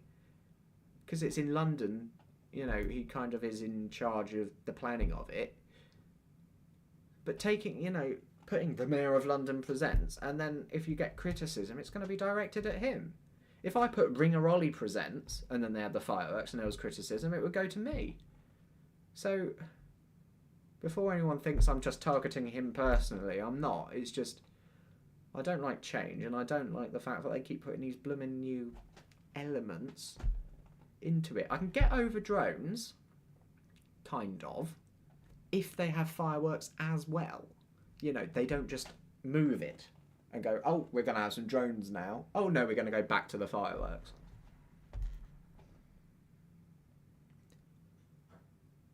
The drones are good. It's a good idea. But I don't think they're a substitute for fireworks. It's like wanting a train journey, and for whatever reason, the train journey is cancelled, so they put a bus in. The bus isn't the same as a train. It still does the job-ish, slower, and, you know, it's not what was planned, and it's not what you normally go on. It's a bus. But it does the job. Same with drones. They're not fireworks. If you look at, like, if you take the fireworks we've seen so far today, Sydney, no drones. Auckland, no drones. Then we had Malaysia. Was it Malaysia? They didn't have fireworks or drones. They had a bell, you know. So, but that's their tradition. They've never had fireworks, so, you know. But then you've got places like, I think, was it Hong Kong we watched earlier on? They had fireworks. They also had lights. They didn't have fireworks or lights. They had fireworks and lights. And that's where I think the difference lies. And this is where I'm not a fan of Sadiq Khan. And the fact he's got blooming knighthood in the New Year's honours. I mean, come on. What is going on with my...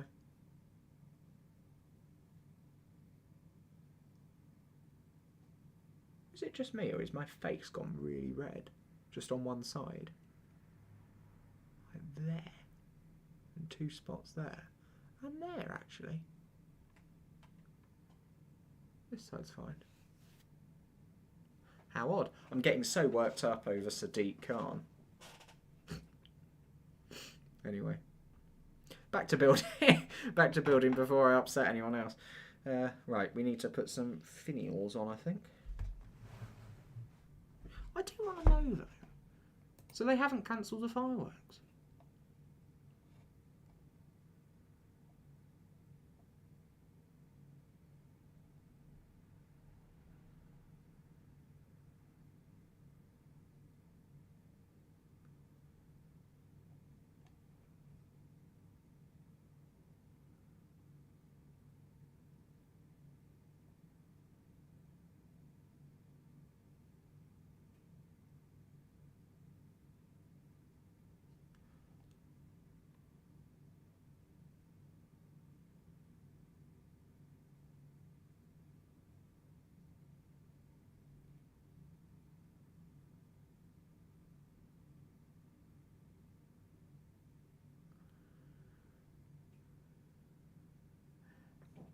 Yeah, right, so... Oh. Oh, yeah. We'll go here. Hold on.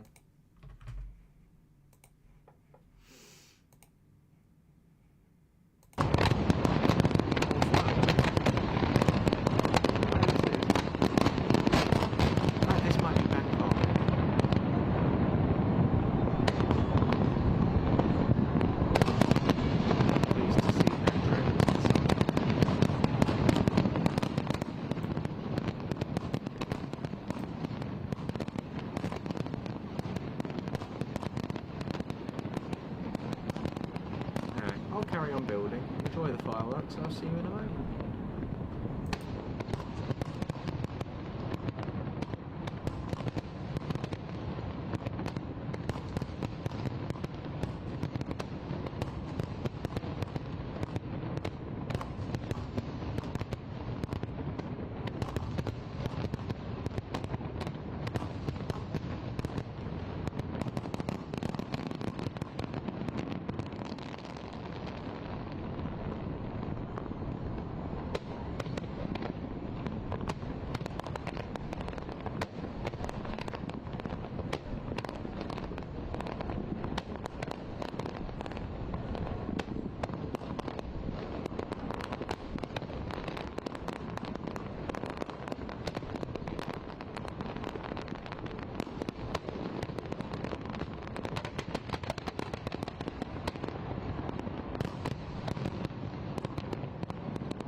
And there we are. Some more fireworks. That was Bangkok.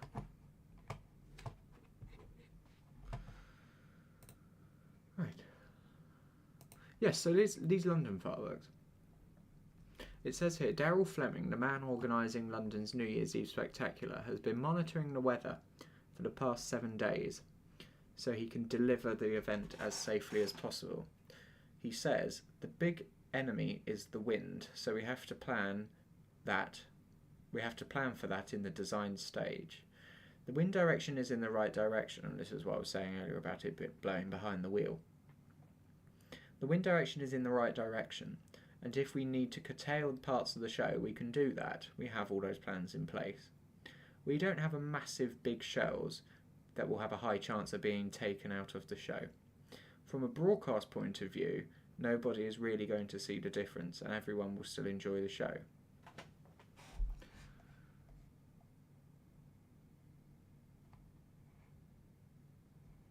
So,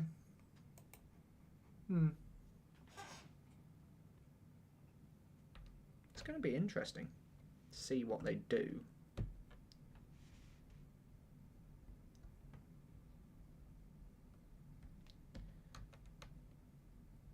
Come on. I am curious to see what they are going to do. I'm shocked that they haven't stopped it. Absolutely shocked. So, how is everyone doing? Are you all enjoying the stream so far?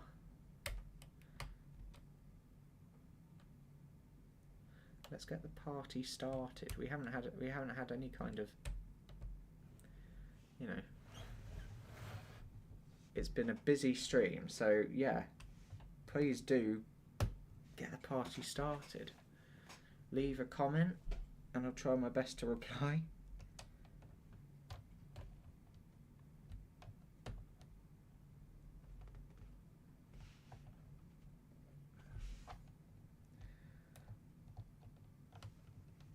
I want to put that on.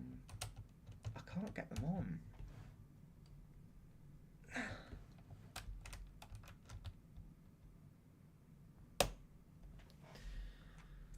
Right. Yes. I agree, Owen. Oh. I'm trying to work out. Is it just this side? Yeah. Is it? What is that? It's not a bruise or anything. I'm trying to. Is it really? Actually, if I do that, and then I can look back in the stream.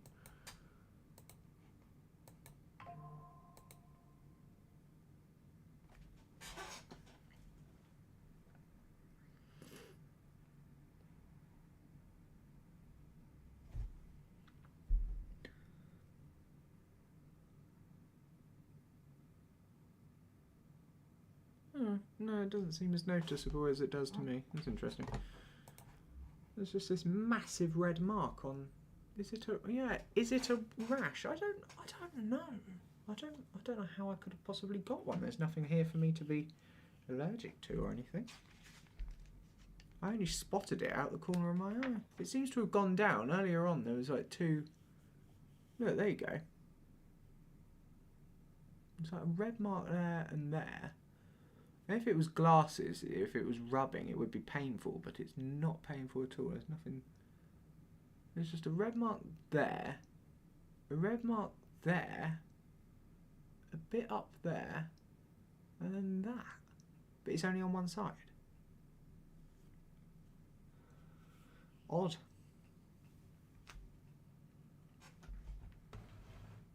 It's really weird.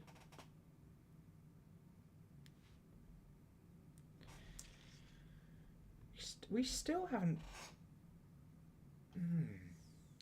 We still haven't built the louvers.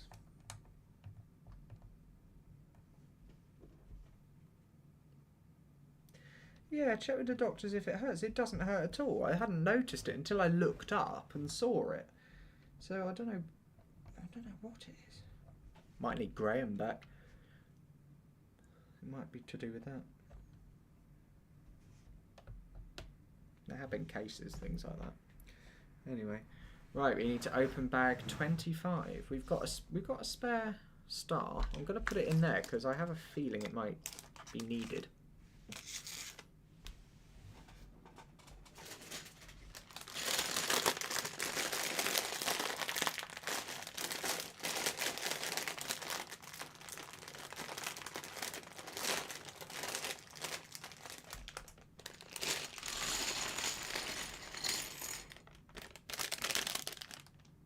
That's weird. There's no baby bag in here. That's cool. I think that's probably one of our first bags where we've not had another bag inside it. How cool. Right.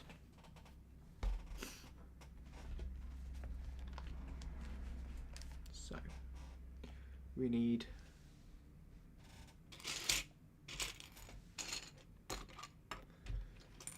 a 2x6 brown, there it is, and 2x2. Oh, hold on, does this mean there's going to be another 4 block? 2x4 block? There was in there. Can't see one.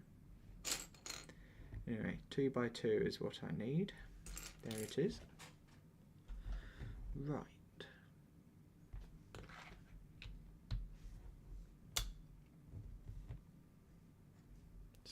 Three.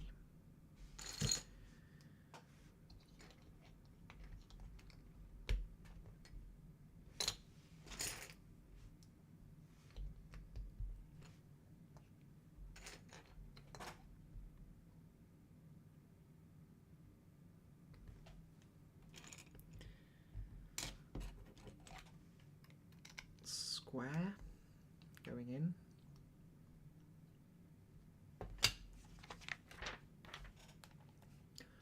And then 2 lots of 4.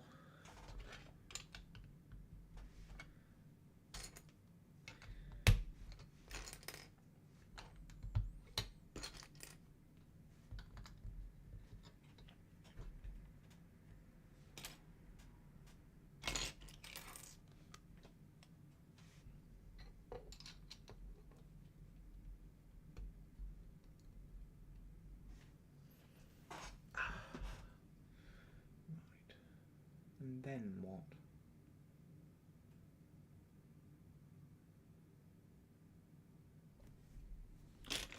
Two more 4s with one overhanging the end.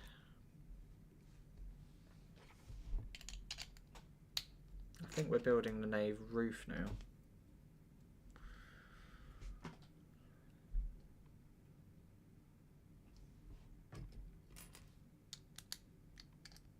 I'm going to put that across there.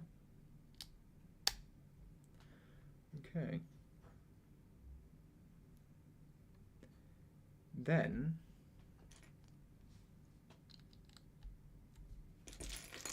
we just build this up. Seems quite simple.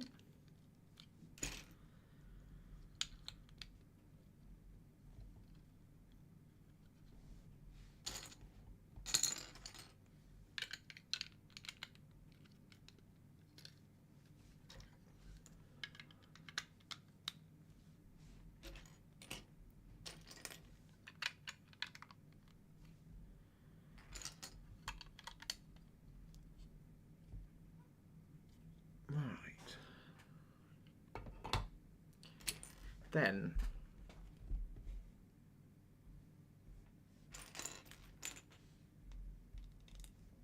that, that,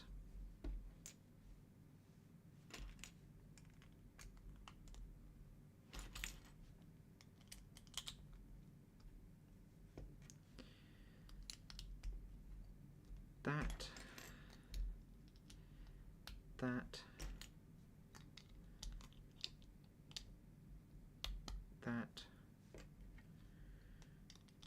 that, And then we do exactly the same thing again on top of it to make it twice as high.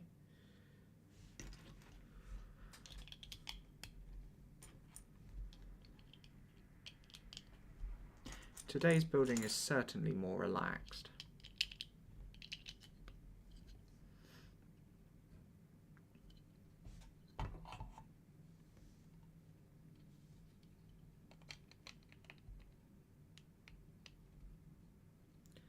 There we go.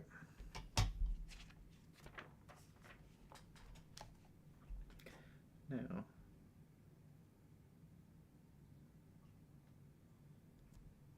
need a square which will go there.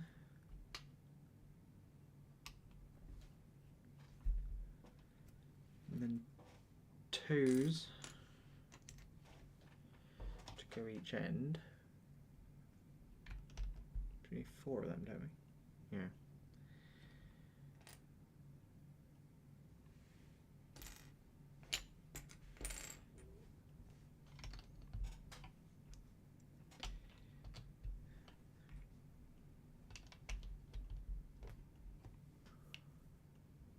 And then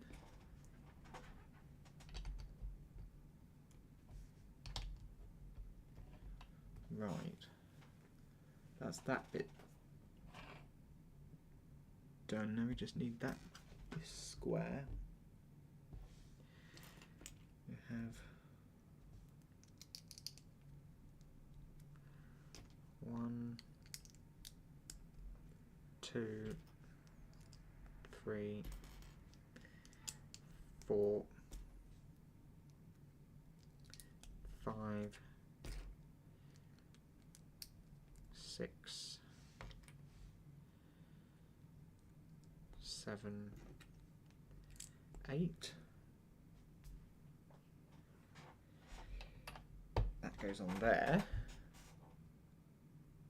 And they have 2 sets of 3.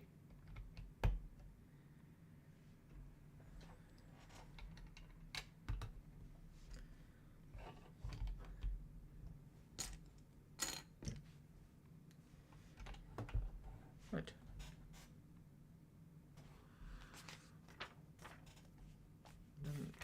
Oh. Oh no, not this again.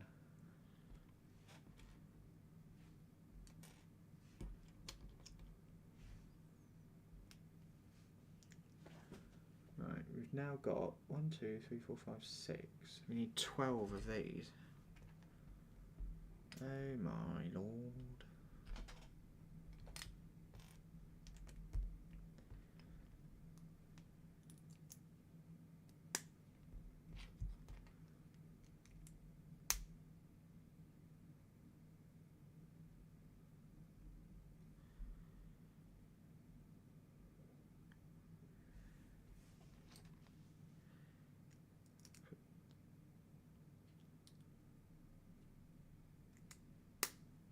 That on there, and that on there.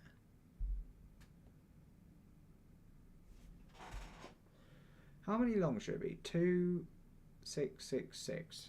2, 6, 6.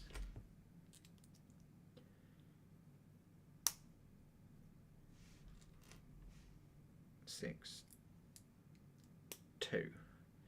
Need to do that again. This is I get confused with all of this. Now I know how many long it is on the top.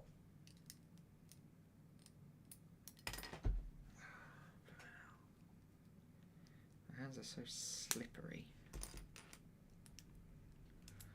Right, we've now got 2 beams. A sword fight, or play the drums, or carve turkeys. The 2 bell ringers evening. Good evening. How are you?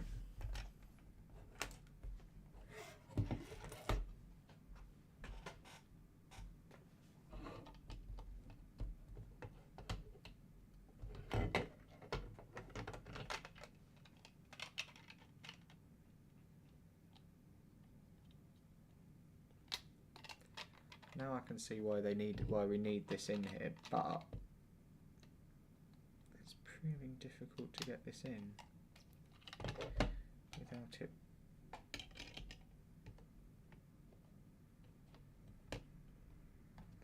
There we go.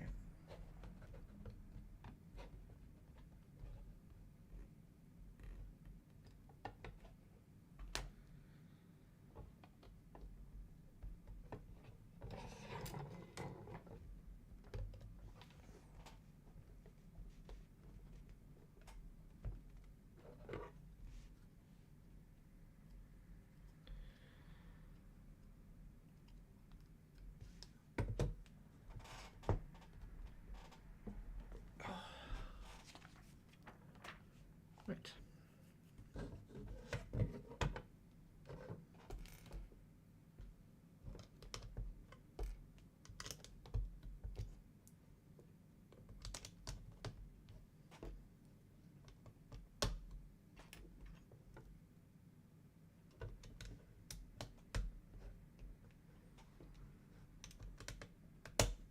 Ow.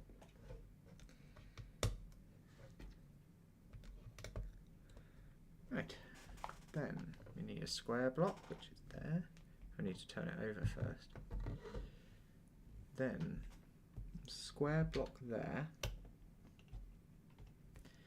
And lots of these little pyramid things.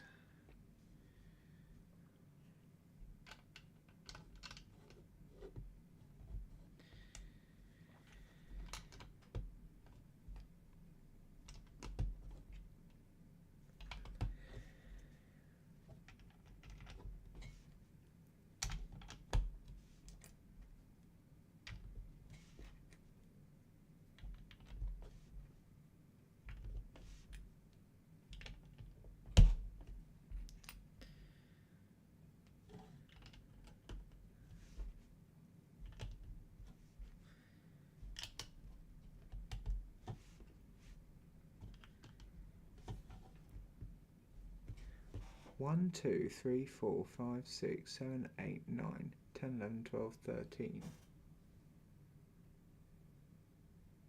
No. Yeah. What time is it in Dubai?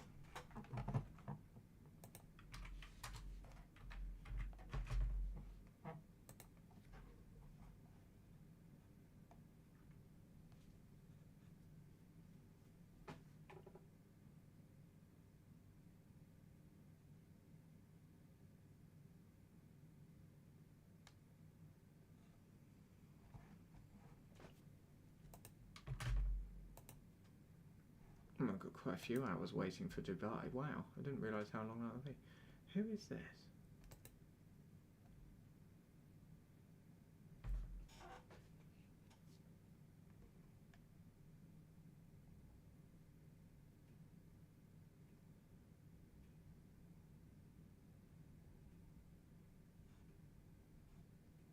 What?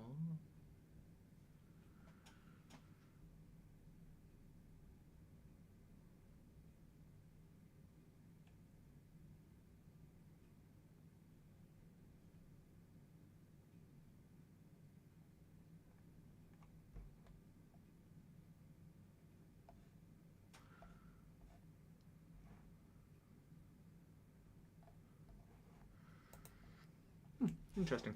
Right.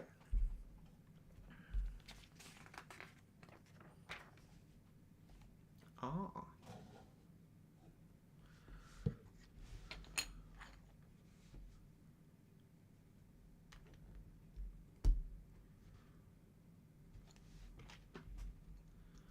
Ooh, this is rather interesting.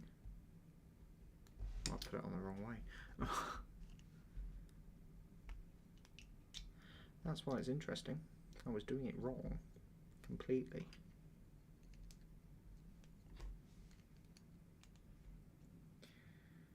Right.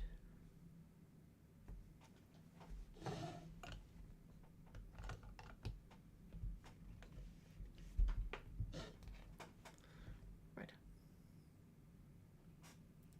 In 1220, the body of the cathedral is complete, except for the towers.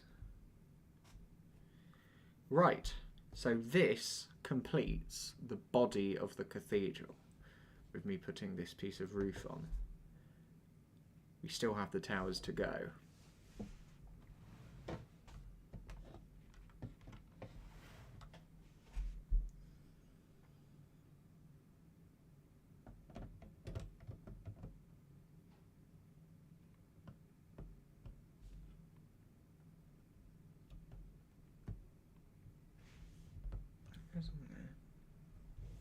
Actually, if I put this on the other end on first, if I put this end on first, there we go. That'll work a bit better. Go in, go in. Thank you. Everything needs to go in. Please don't mind me. Just smashing my Lego thing to pieces. Right. Yeah, that's okay. We need to do these bits of roof, by the way. I'm hoping this is next.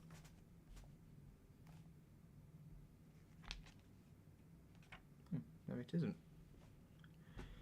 Interesting. It really does look like Inverness. I'm sorry, it really does.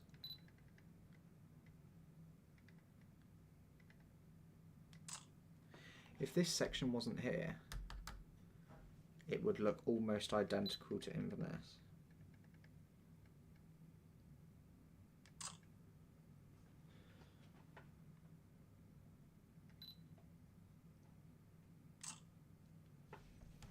Might just leave it at this.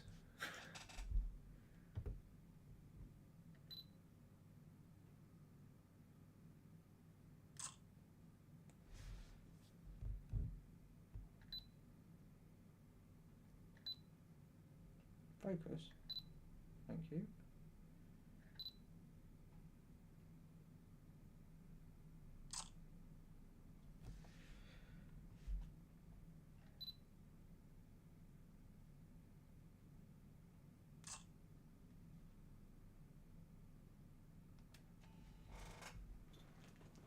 Right.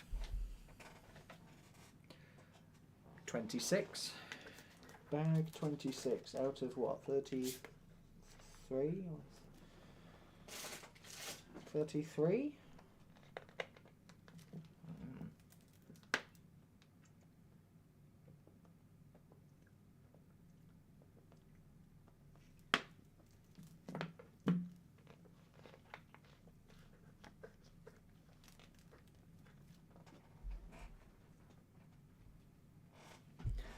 So, bag 26.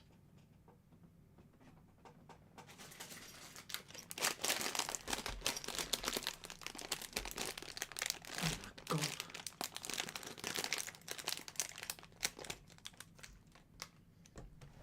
I'm losing all the strength in my hand.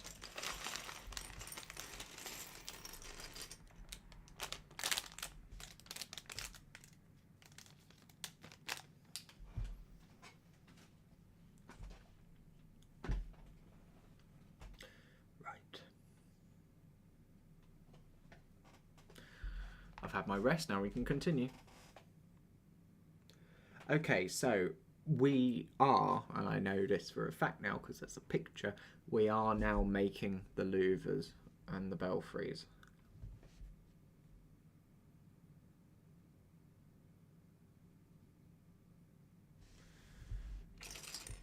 We need to do all of this twice. So, yes.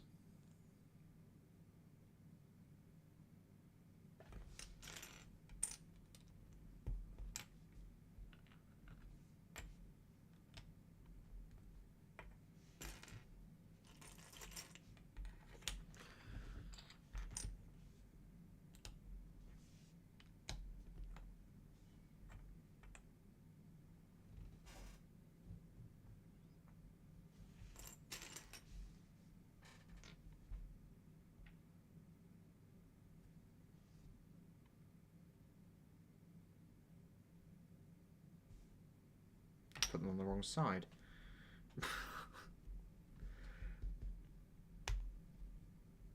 Ow.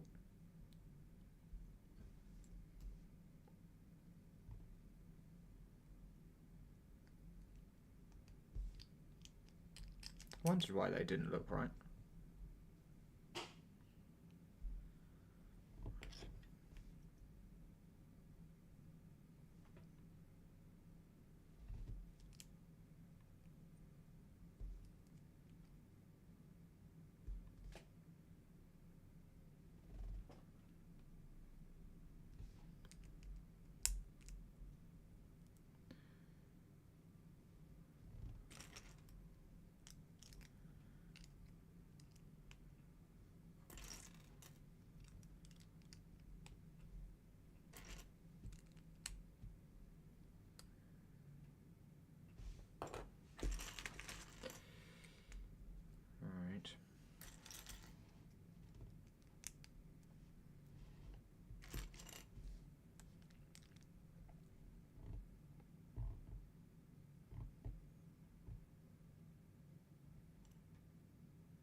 It's going to take me twice as long doing this, but it's not at the same time. I think it might work out quicker if I just, instead of building all of one and then going back and building all of the other, I'm going to try and build them both at the same time. It has said that this is a possible way of doing it, so it can't be just me who's having this idea. It said it before I started on one of the towers. They're both the same, so you can do this. Right.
Oh, wow.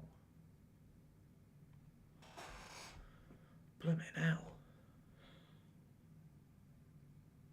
I'm just trying to think how best to do this. And how I could do this.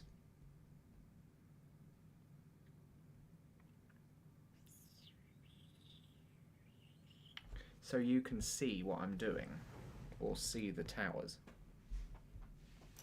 I'm trying to be nice. Right. See, I've got this camera here. If I say, but I probably won't be back at this point, let's be honest. Right, so if I actually know, I could just leave that there. There we go. And then I could turn this. And then if I point you down a bit. Okay. Then I need to go into the camera settings.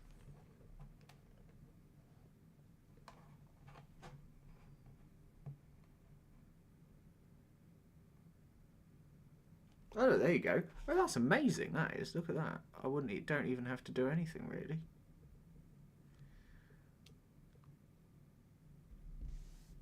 So if I was then just, I'm not, but if I was to put that on top, oh, it shows that as well. Oh, would you look at that? Isn't that good?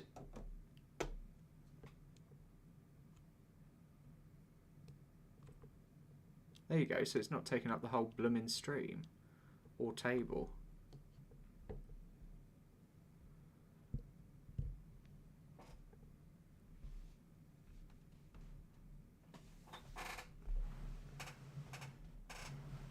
No, we'll just leave it there. Look at that. Huh. So I wonder if I move that back a little bit, put that over there, and if I was to do the building here, oh look, you can see me build, look at that.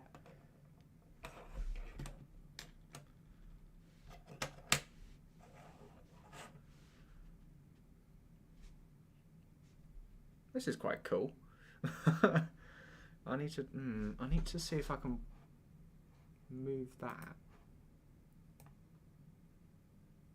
There we go. Right, so it now wants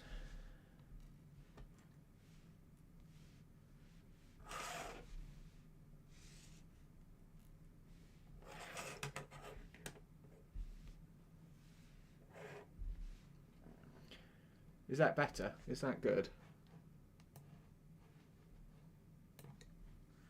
I hope that works.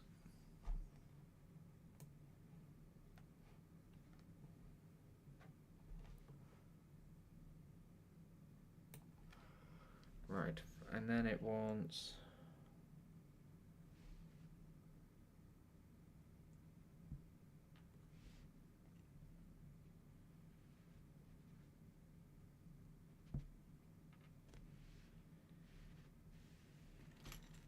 this is cool. I wish I'd done this earlier.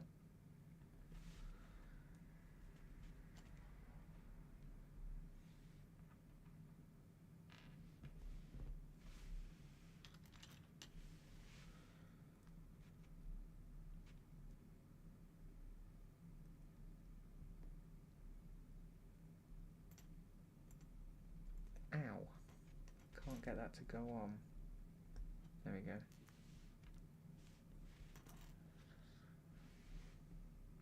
Actually, let me just do these quickly, otherwise we're going to be here all day if I'm constantly feeding them back.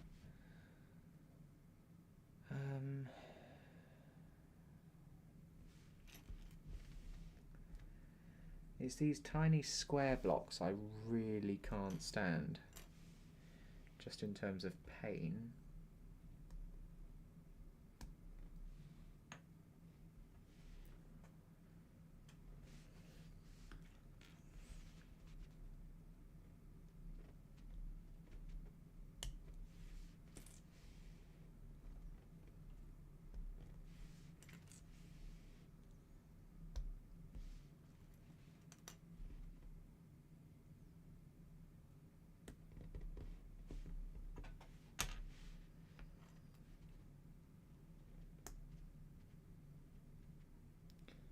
Right.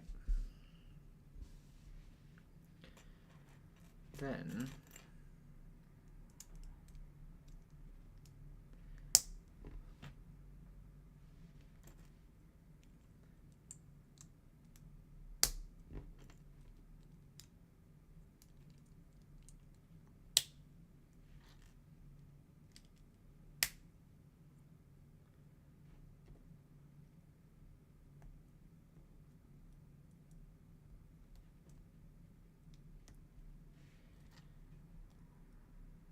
this is odd, but I'll go with it.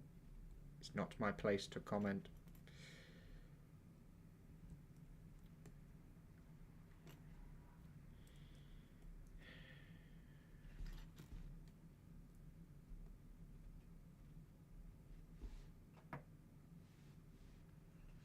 That's one in progress.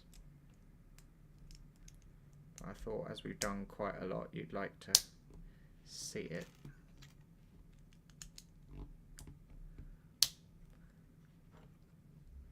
These bricks, compared to last year,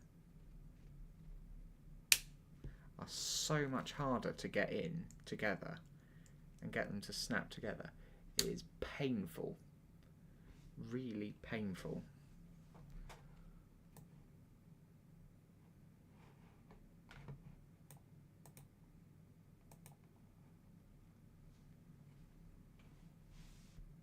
What's that? Why is that gone? Okay.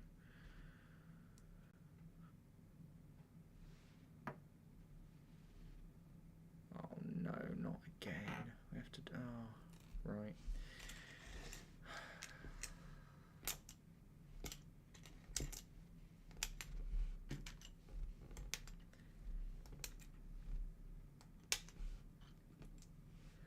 I knew it was coming. I mean, I should have guessed, I suppose.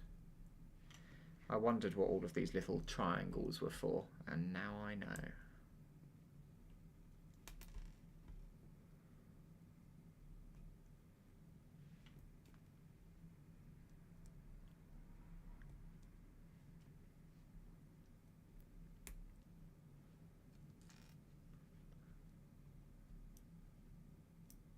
You see that block, just that little dot just stuck to my finger. Right.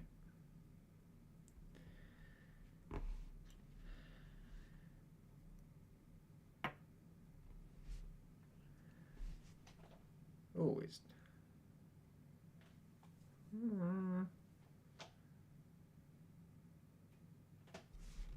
not liking it, is it?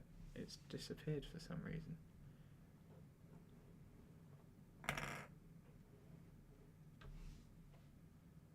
That is how much of it we've done. What did I press? Nothing important. It was working earlier, but now it's not liking it. This thing. Where does the camera go to? There. If I just take the green screen off of the camera entirely.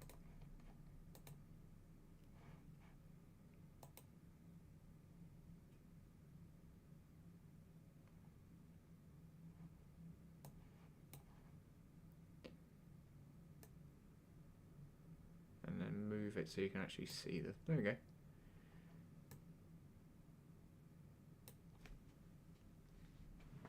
That is our progress.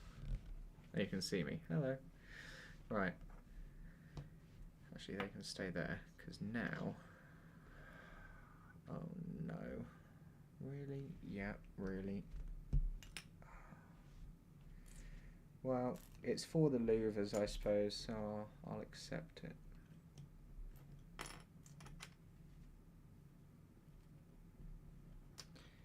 I'm now making loads of these little... 8 of them, in fact.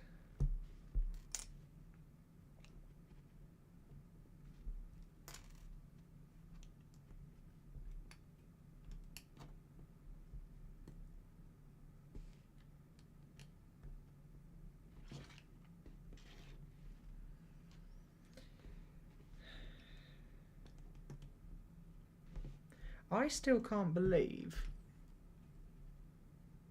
the London fireworks haven't been cancelled.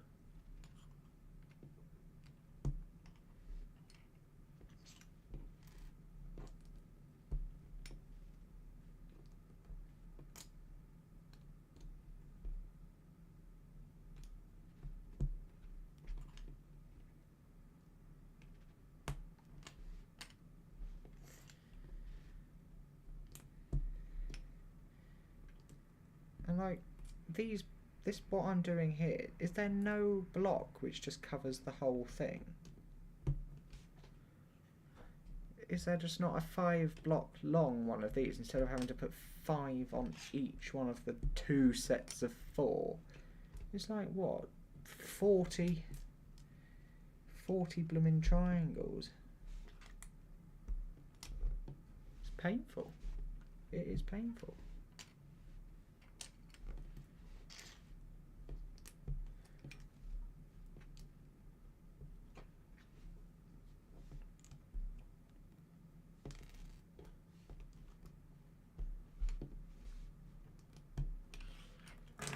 Huh.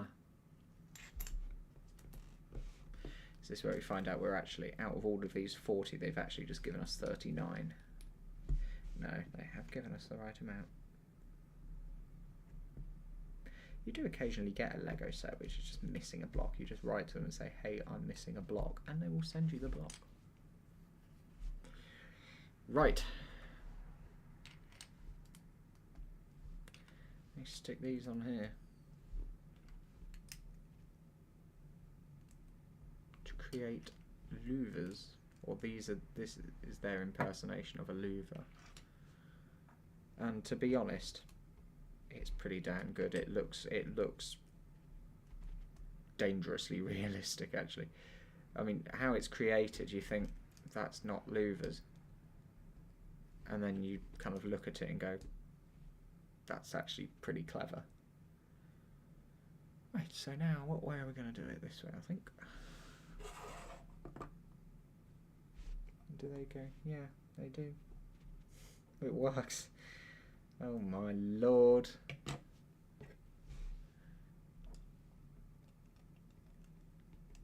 It actually works. That is crazy. Oh my god. Right. At the moment, they don't look like anything really that special, do they? Oh my god, it gets even better. Nah. Oh. Oh, this is going to turn into a right. This is going to... Oh my lord. Right. We need to open bags 27 and 28.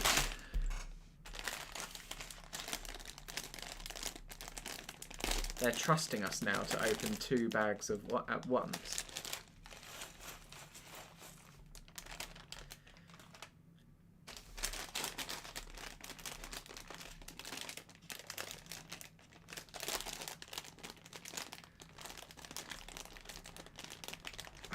Can't actually open the bag.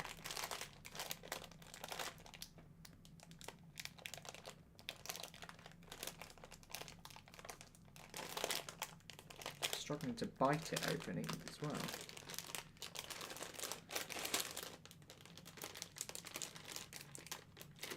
Can't get into the bag. There we go. Right. 27 and 28. Blooming hell. Oh my word. Both bags are 100% empty.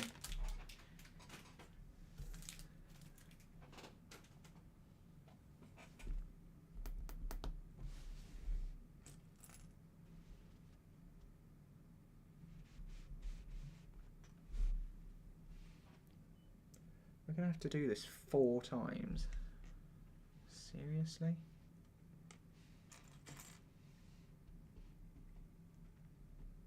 They brought back these blooming 1 block.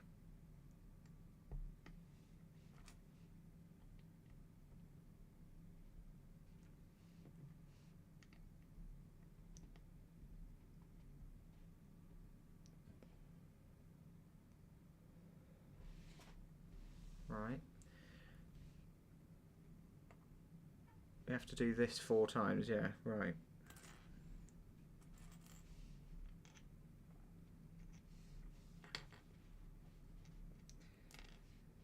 But this is like the first step of about 12, which we have to do 4 times. This, I'm okay having to do this all of the time and constantly having to do it because it actually looks stunning. Whoever designed this Lego set is an absolute genius.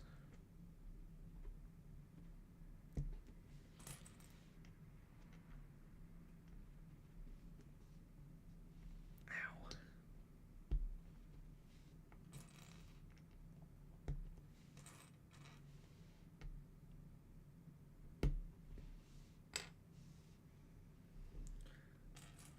I had to check, just make sure I'm actually still doing it right, otherwise if I'm doing them all wrong, I just copy it and then I'll be copying my own mistake,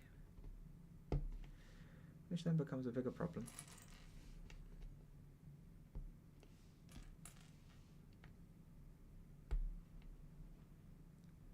Right.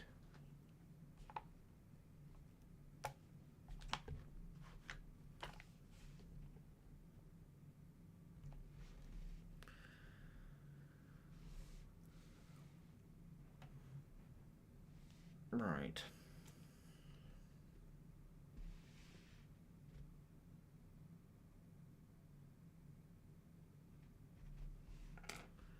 Okay, we've got 4 of these. Now we need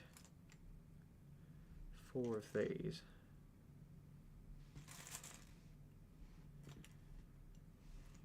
There you go.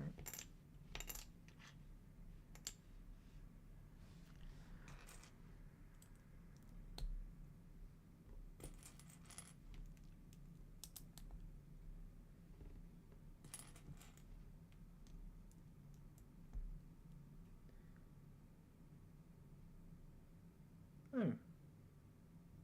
Alright, okay.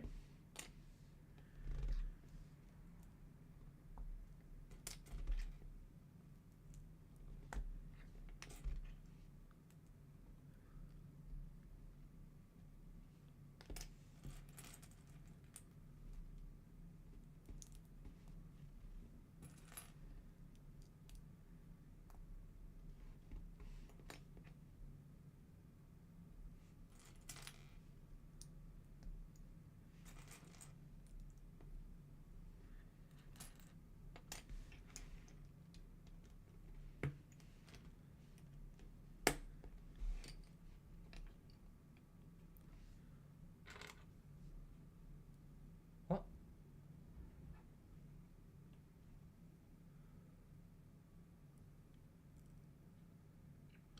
Right. 2, 4, 6, 8.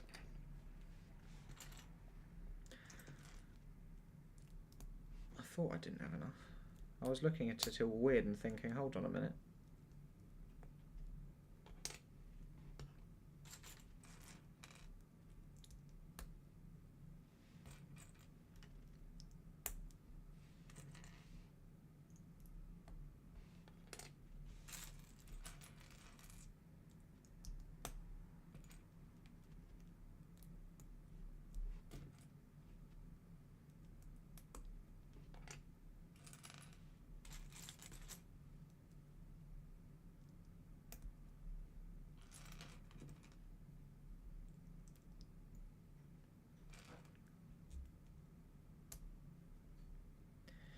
Still looks really like, if that middle bit wasn't there, it looks really like Inverness Cathedral.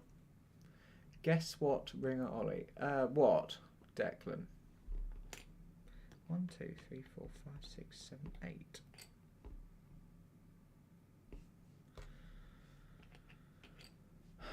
I'm going to my local church tonight to ring in the new year. Oh, good. As am I. Well, it's not really my local church. I don't think they even ring for New Year. Interestingly, so as we have probably established by now, my local tower is Aylsham. Awful ring of 10. I don't ring there. Tower captain's a bully. And ridicules people with autism in front of them. And is rude to visitors. And lies to the diocese. And the vicar. Horrible man. Anyway, tonight's their practice night. I'll be surprised if they ring in the new year. I'm not sure if they are, I don't really care. But I'm going to another tower to ring in the new year. And we ring half muffled before the new year and then run up at about 5 to midnight, take the muffles off and then pull off when the bells are all open. Which is quite fun. But tonight is Aylsham practice night, so it'll be interesting to know if they actually ring. If they do, I'll just close the window. I have no great desire to listen to an awful ring of 10 bashing about with bad ringing.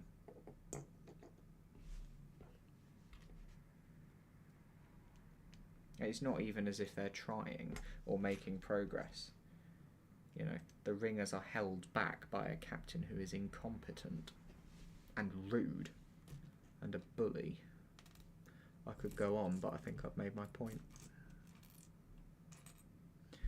Oh, this is going to take blooming ages, this. Hold on a minute.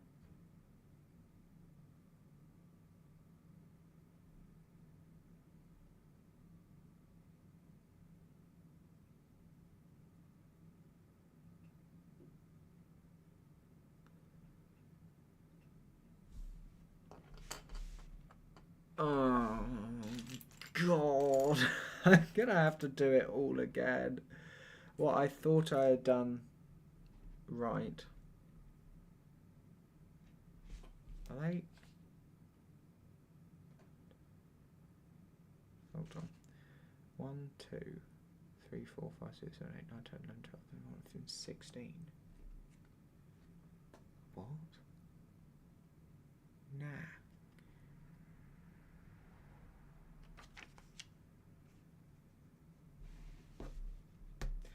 Yep.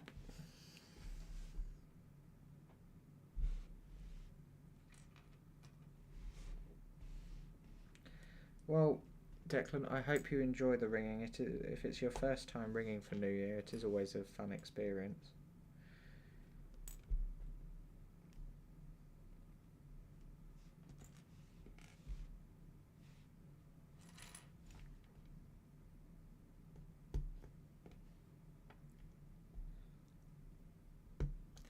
Except last year, the captain was about to toll the tenor for New Year, and I had the thing on my phone, so I was going to tell him when to go, and you could hear Big Ben start the Westminster chimes, and he pulled off. I was like, what are you doing? Anyway, yeah.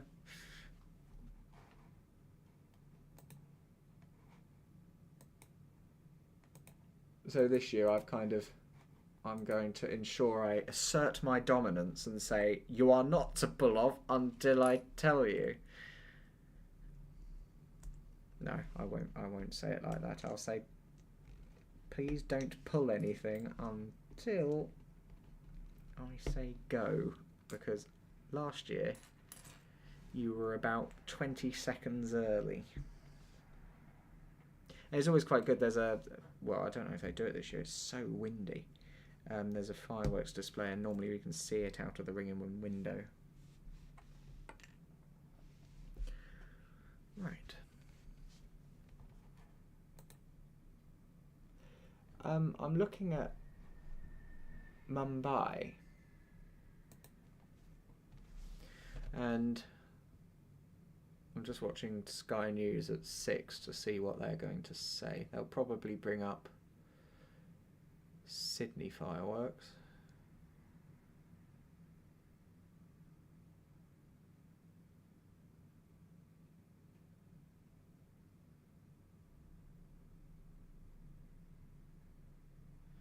No, first story.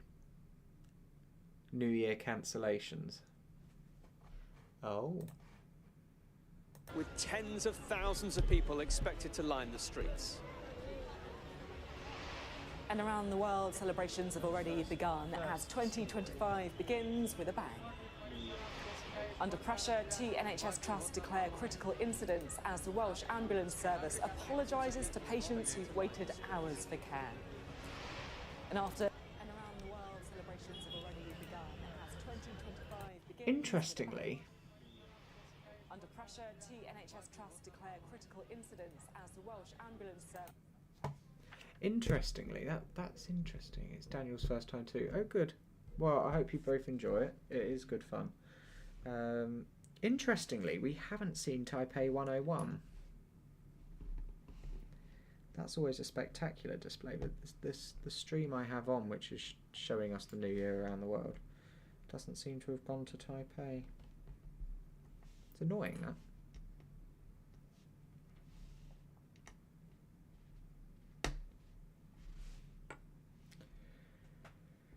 One more, I think. Hope. I think hope is probably a better word to use here.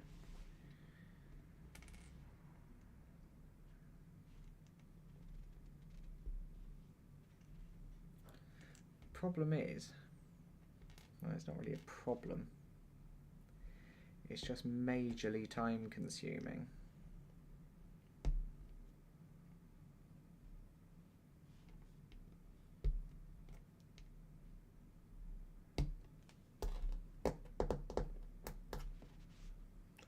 Times 4.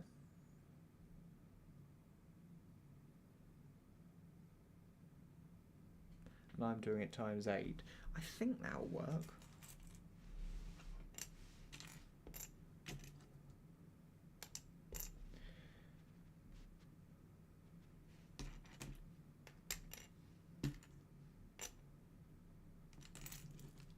concerning thing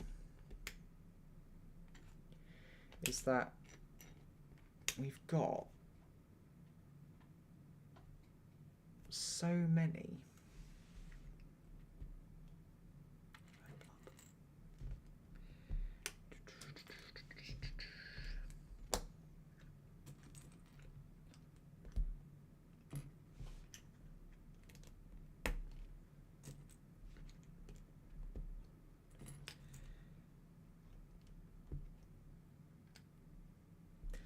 Problem is, at my time, I've been ringing for 12 years, which is nowhere near as long as other people. But I don't find it. I don't have the same reaction to ringing as I used to. Especially after this year, I have really burnt myself out. And I'm half in mind just to not go ringing tonight and just not ringing the new year. And the only time I've ever done that I can remember in my life is during COVID. So I probably will go. I've got nothing else to do, but you know, it's just, oh no, I will go because the captain, yeah, right, okay. Yes, I will go. The captain makes slow gin throughout the year, and we always open his annual bottle of slow gin at New Year.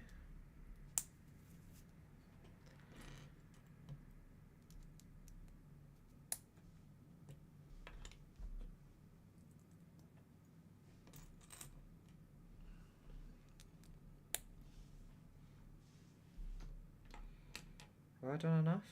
Well, I've done all of the ones I can, so I don't see how I can't have done enough.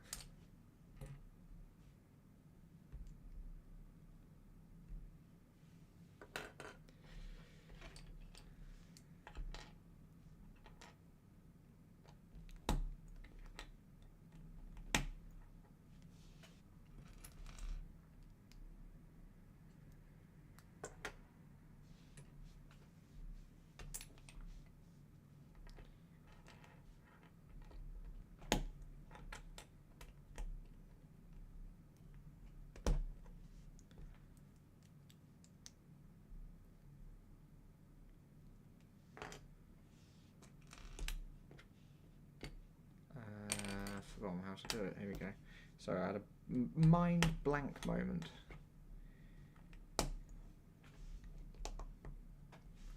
Right.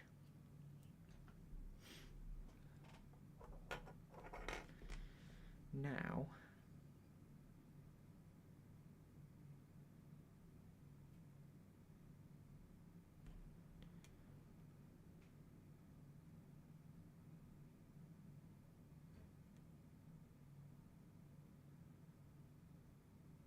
times 4 times 2, so it's times 8. So it's 8 times I have to do this. Oh my lord. My hands are going to be in shreds in a minute. Even more than they already are, I should add. Right. 1.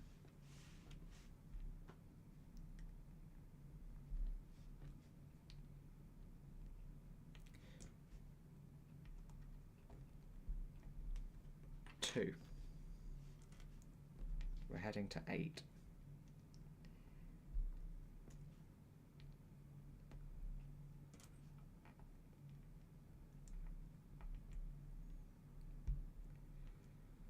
3.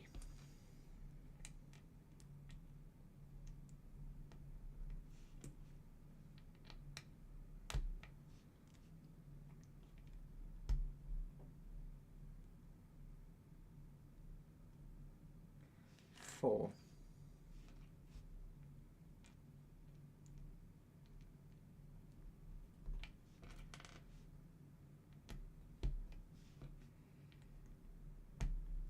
5.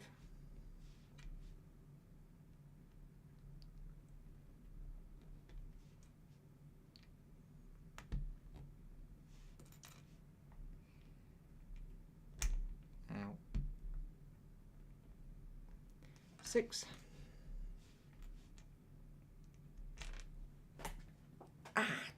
Oh.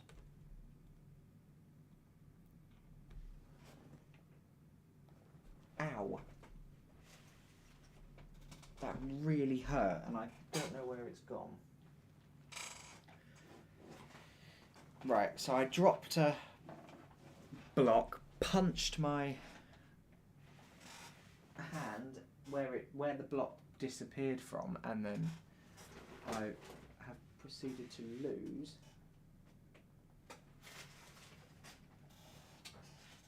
completely. What the hell?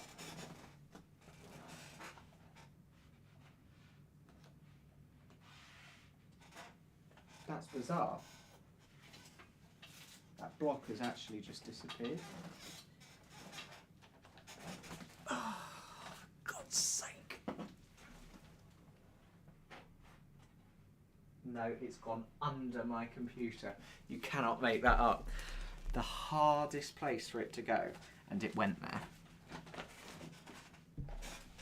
Right, so the block fell off the table. I whacked my hand into the corner of the desk and the chair, and it cracked. My finger, that is. That is really painful. And I told you, what did I say? 1, 2, 3, 4, 5, 6,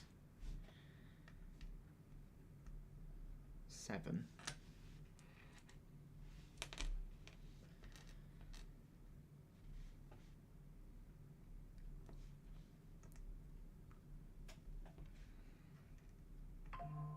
Eight. Right. Then what? These. I need to find 2, 4, 6, 8, 10, 12, 14, 16 black tiles flat. 1, 2, 3, 4, 5, 6, 7, 8, 9,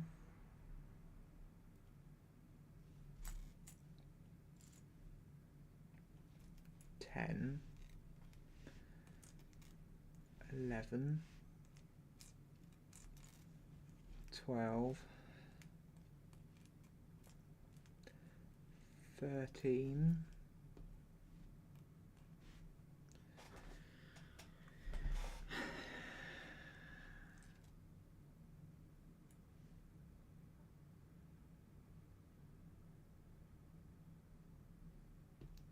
14,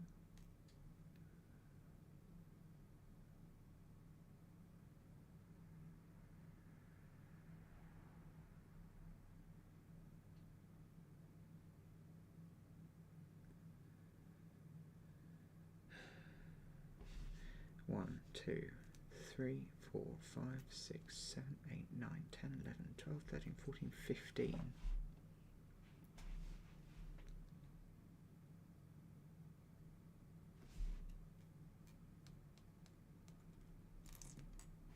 16.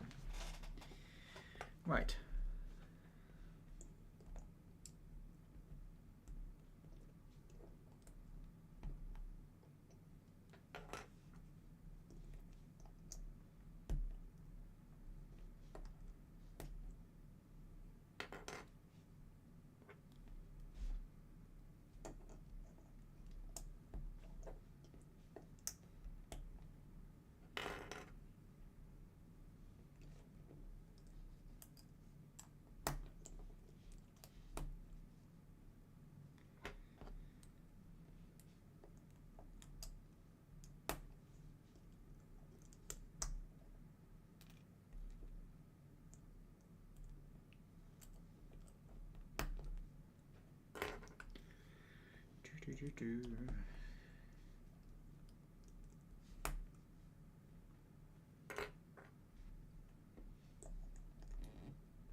Right, now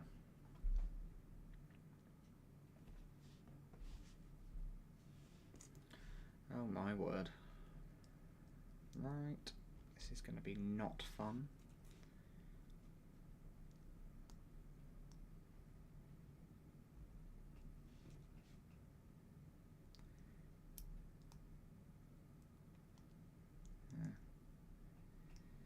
Yeah, doing them backwards, Ollie, that'd be even better.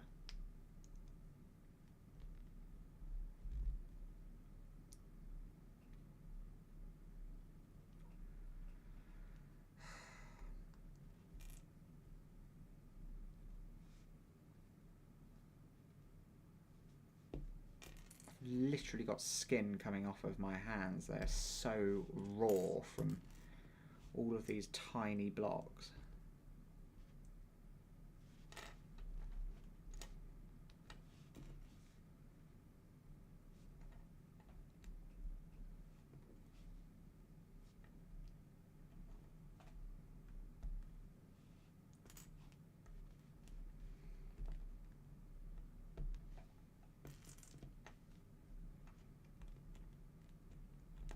Oh, that means there's a big storm coming. The pressure in my ears just went like you've just gone up a mountain.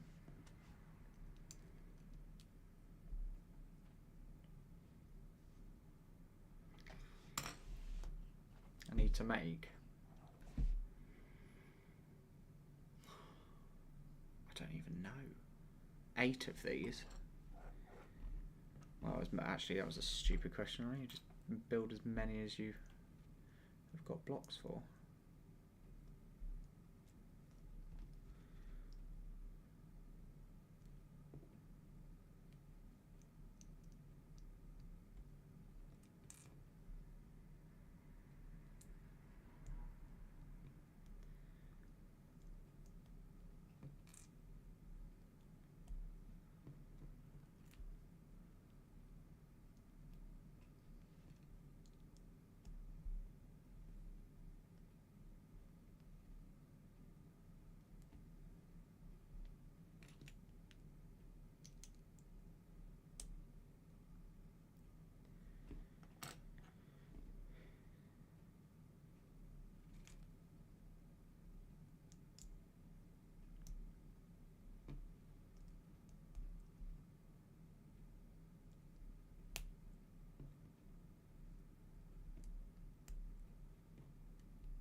Right, people in the chat, people watching, let me know. Do you want me to keep it so you can see the build, or do you want it so you know you can see me? What would you prefer, me or the building? I won't take offence if you say the building.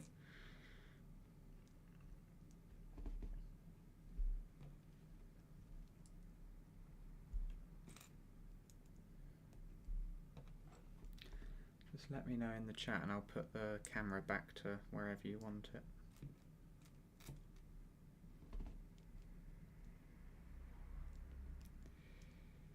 That hurts.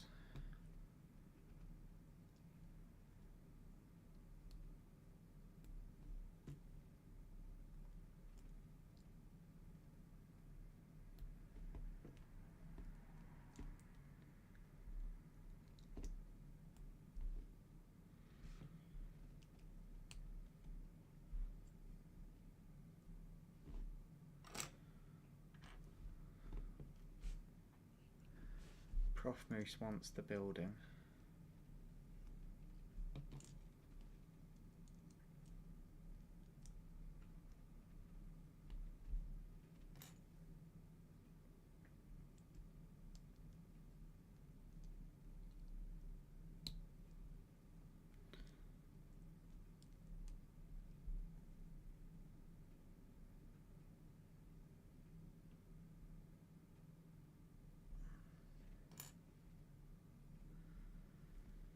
We are about to get up to the best bit, and it's going to look spectacular.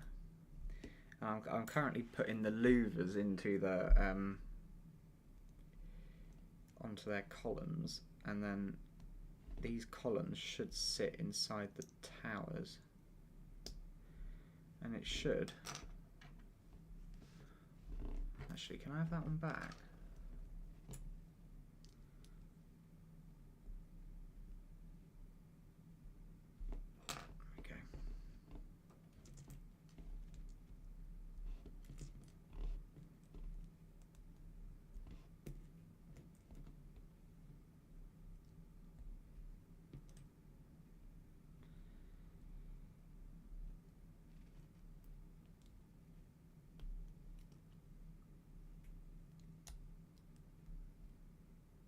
Look at this. How many have we got? 2 more after this one. For the last hour I've been looking at a live stream of some side street in Mumbai. And it's lovely to see what people are doing, but it ain't fireworks.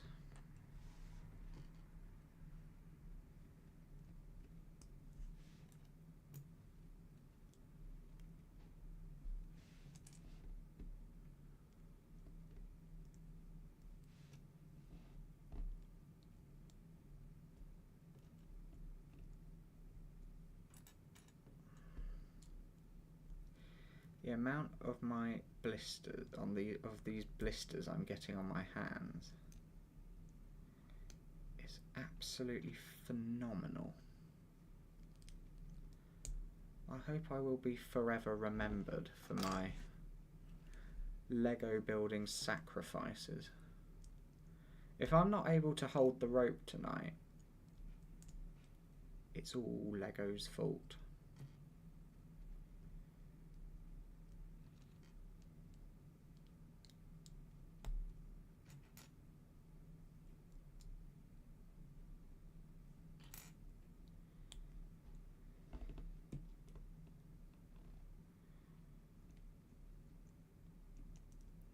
I promise you this is going to look really quite spectacular in a moment.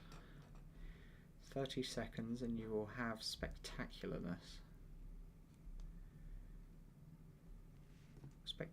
Spectacularity? No. Spectacularness.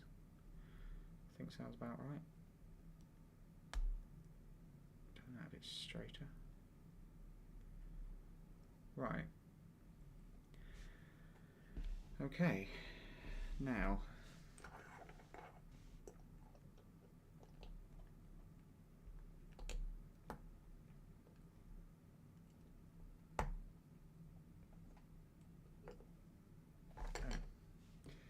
that's why. So that needs one. That needs one. That needs one.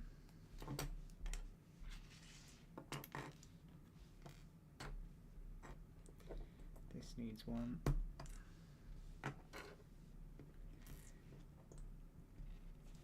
This needs one. Ow. This needs one, 2 more, and then they are ready. Now, the question is, actually no, what I'm going to do is I might be able to. Do I have space to build these for you out of shot?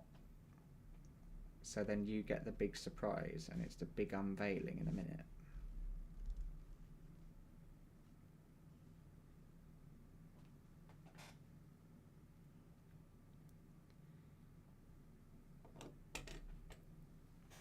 Yes, I think I probably can. I'm going to give this is going to be a big unveiling for you. I don't want to spoil it for you either. So you're going to see all of the bits disappearing. Because I can almost certainly promise you what they've done with these louvers and what they've done with this particular part is absolutely incredible.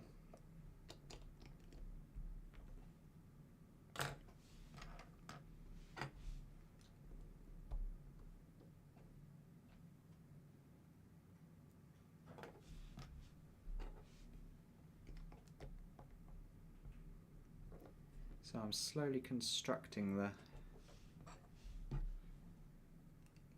towers off camera.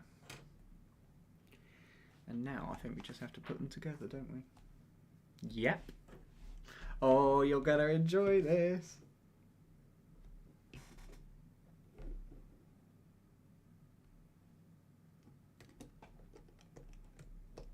Actually, you might not, because I don't actually have an idea how to build this. Aha, here we go. Oh my lord. I've just seen it. I've just seen it. Oh, wow.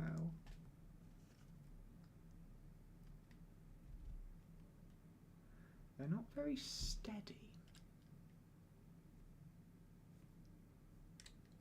That's one thing I do notice. They're not at all steady.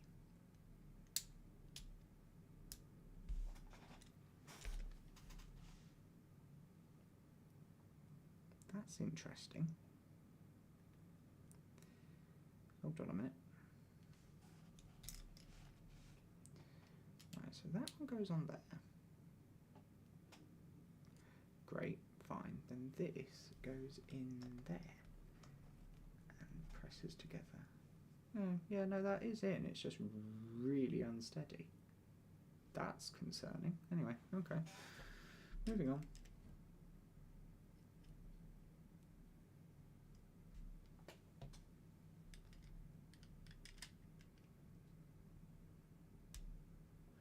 Oh my word, I've just seen it. Oh, wow. Right.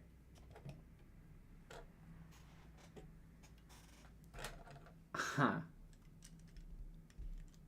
As soon as I put these onto the tops of the towers, it's going to start looking exactly like Notre Dame. Even though this is not the end of the towers, there's more to put on the top of them. This is going to just make them look absolutely fantastic.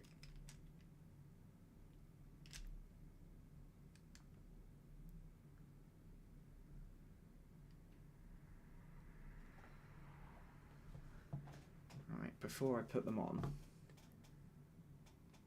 I'm going to take a picture of them while they're on the ground. Wow.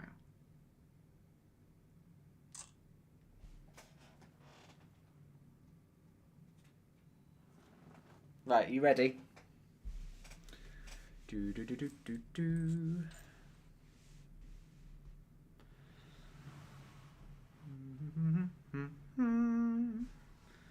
I just have a few more pieces to put on, notably the bits which are holding them together.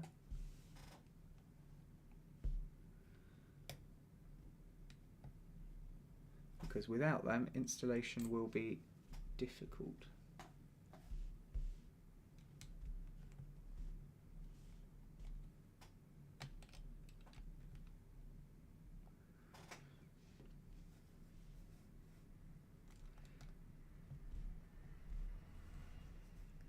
This might explain why they're so unsteady. This might tie them together a bit. Oh, it does. Oh, that's better. Right.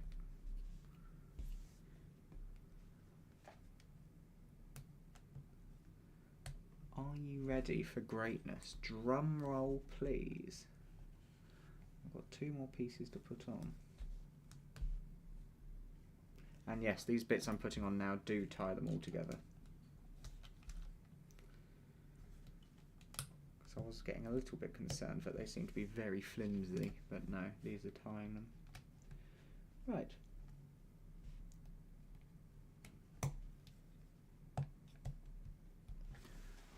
Okay, here we go. Do do do do do. Shall I put it in as like a crane? Here we go.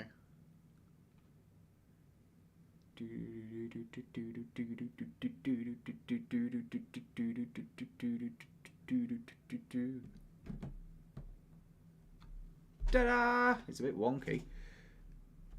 Ta-da! Ta-da! And the others. that straight? Look at that.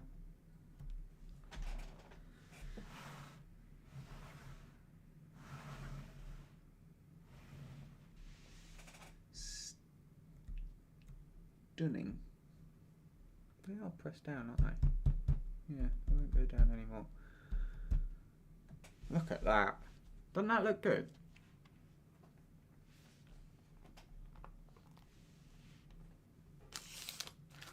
But we're not done yet.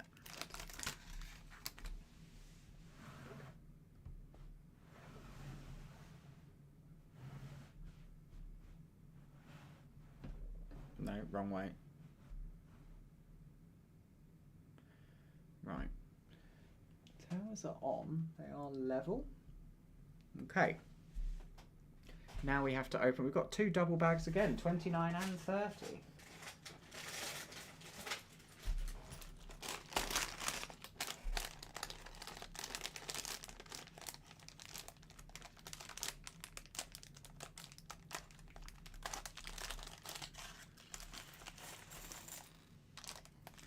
It's sacrilege that we're opening bags 29 and 30, and I've just opened 30 first. Is that like a bad omen or something? I think these are the components for the spires. The little bits of tower which go on. Right. So...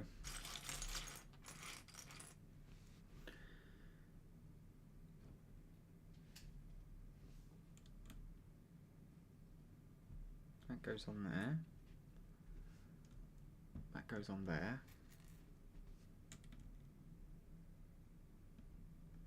That goes on there.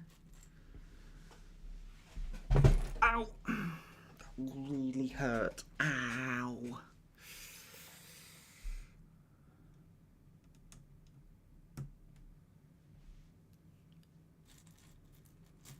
I'm only doing it because I can't actually see what I'm doing.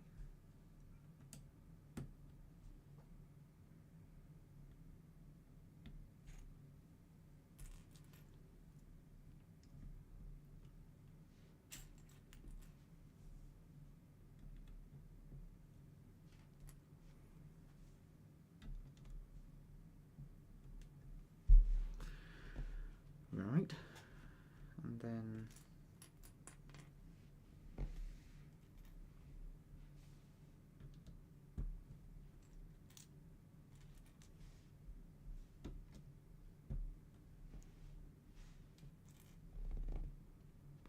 well, there is fireworks wherever that is. I'm not entirely sure where it is. Is it still Mumbai? It doesn't have a... in the corner. I am shocked that London has not been cancelled. Absolutely shocked. I'm slightly concerned as to what they're going to come up with, because they can't launch any fireworks in 45-mile-an-hour winds. Well, if they want it to be safe, but there we go.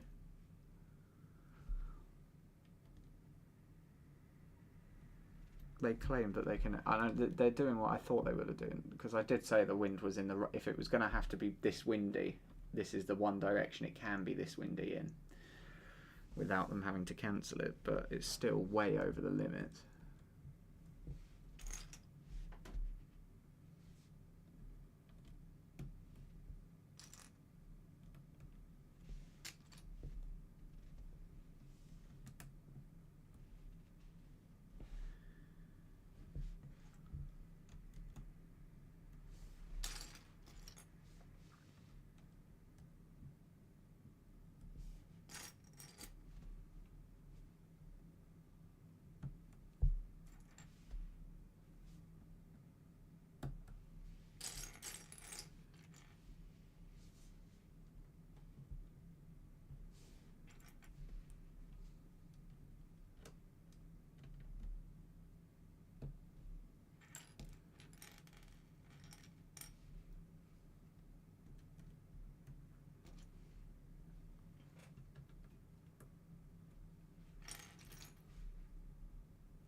Right, and then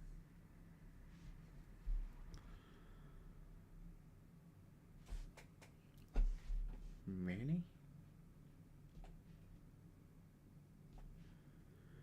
Yep.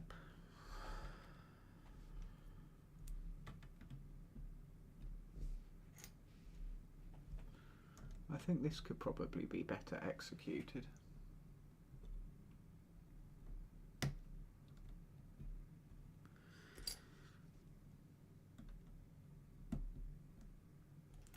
It's not going to look particularly... That's going to look really weird. Okay.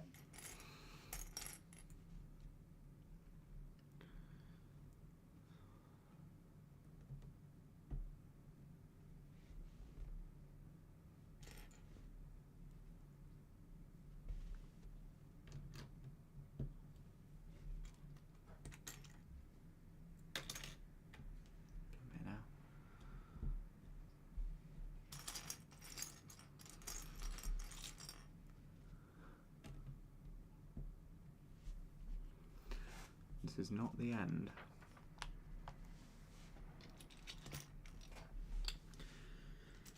There's an Adele song, isn't there? This is the end. Hold your breath and count to 10. Feel the earth move. Swept away a storm. This is the end. I've tried to learn this man.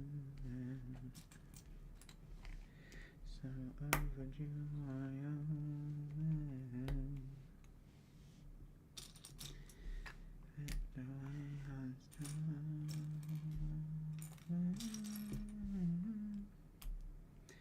Let the sky fall.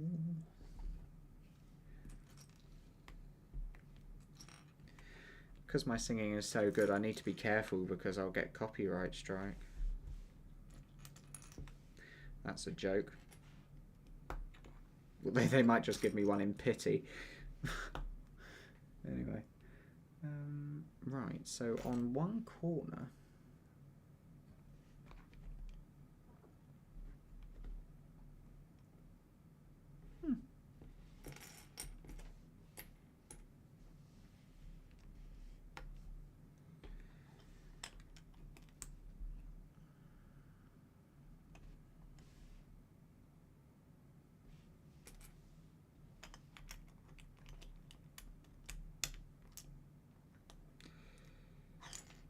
Ooh, I put it in the wrong place.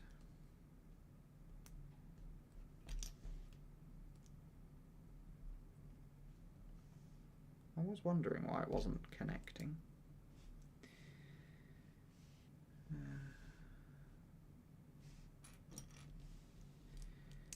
Let the sky fall. Let the sky fall. When it crumbles. When it crumbles. I sound like someone called Big Dave down the pub who's just had a punch up. And for that reason, my singing career is over.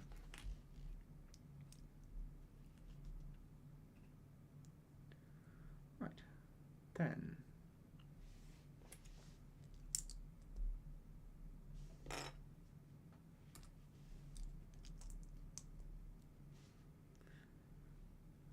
Okay, then there is... Oh. What the? Really?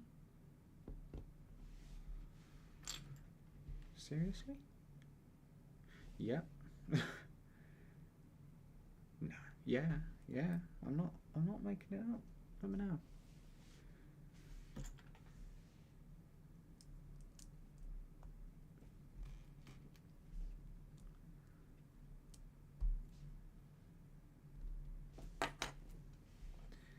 What are they going to do over here?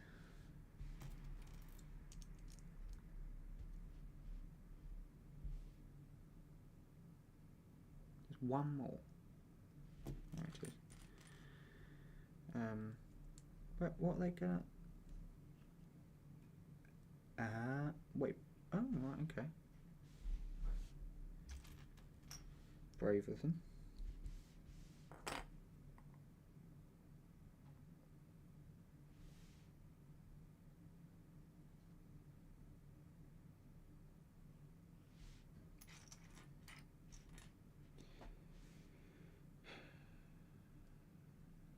Where's it hiding? Right there. It was right in front of me. We need 2 solid blocks for each one, that is.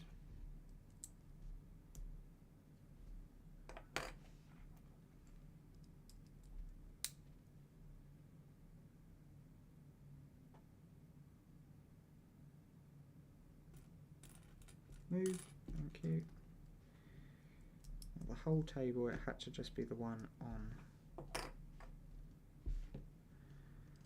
the corner. Right. I presume there's no fuss about it fitting, or indeed not fitting. Oh, it does fit.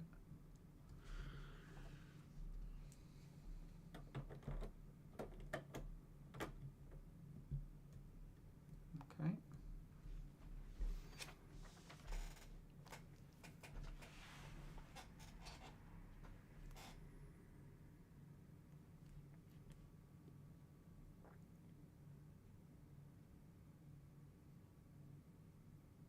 What on earth?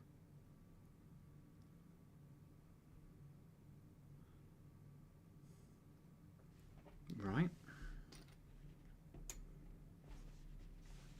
I'm just going to do what it says, because I have absolutely no idea. What are we making now? Oh, it might be the gable ends, actually.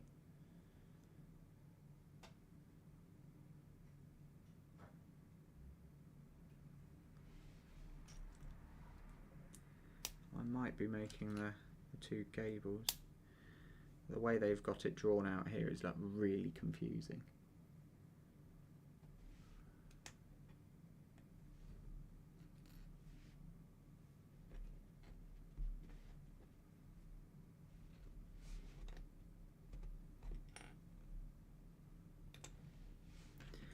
Do the same thing again while I'm at it.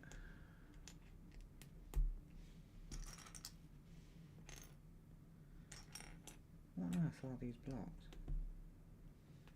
There's some really weird blocks.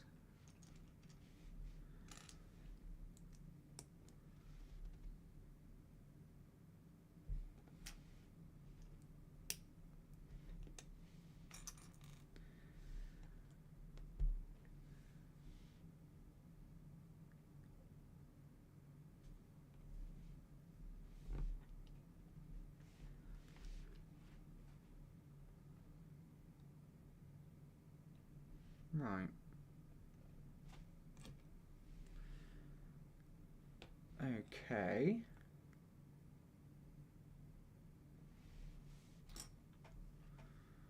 Ooh.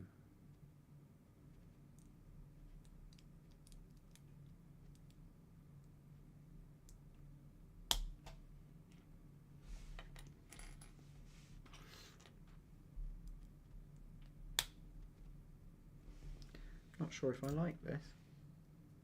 Don't like these blocks.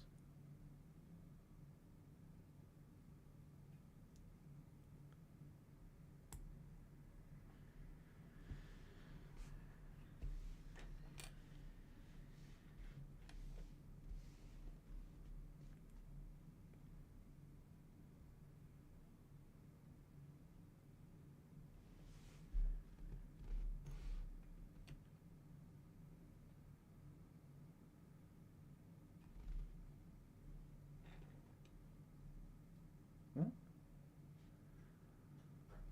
They're on there like that. And put these up like that, and they're pointing the other way.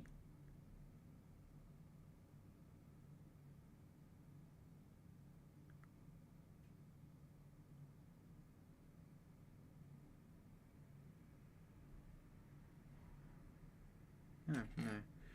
Sorry, I was having a dull moment.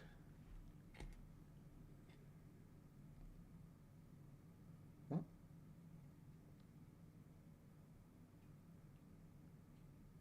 No, that has got to go on that side. But then it's going the other way. What on earth?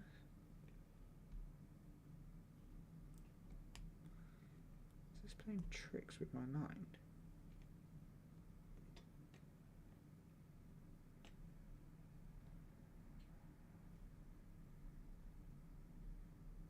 What the hell? That's better. I've got to do the same thing again.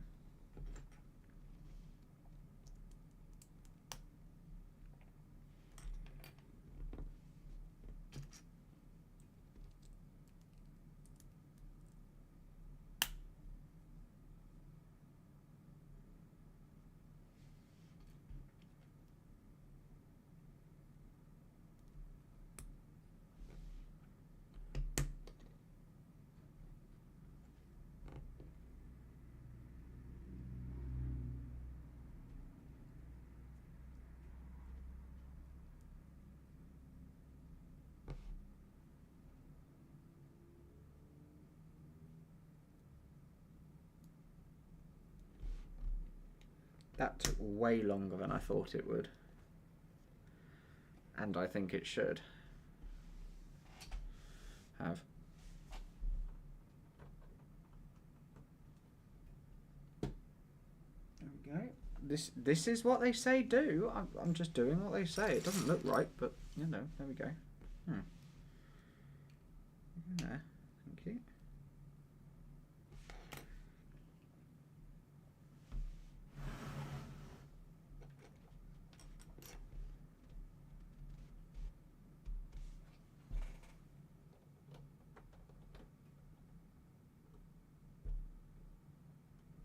Right.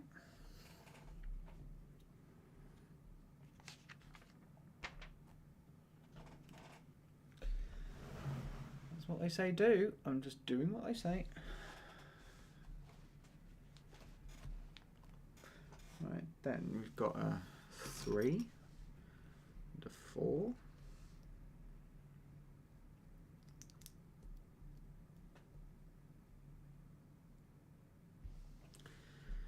And they put another one like that.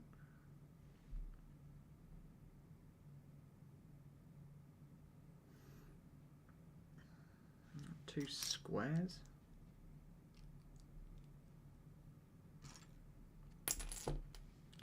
Sticking out each side.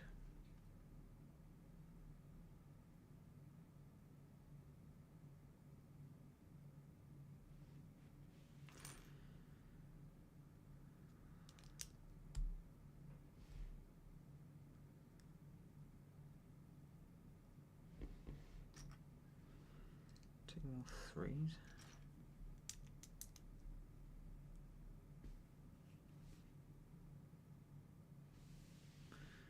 What's this? Oh, right, okay. I'll go with it.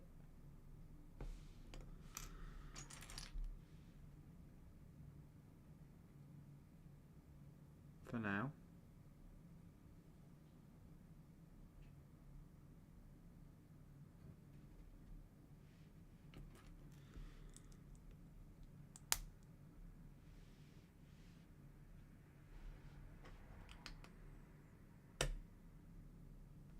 That sits on there. That goes on there.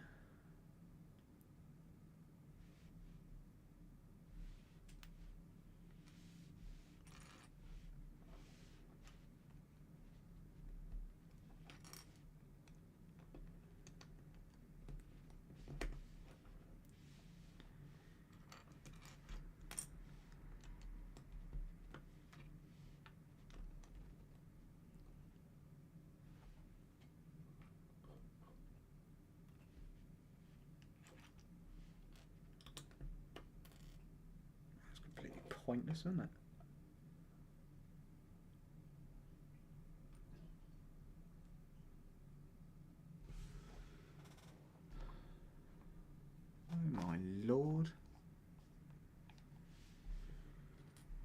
that, turn it like that? No, like that. Then get one of these and put it on like that. Then turn it upwards. Oh my word. What? Oh my god.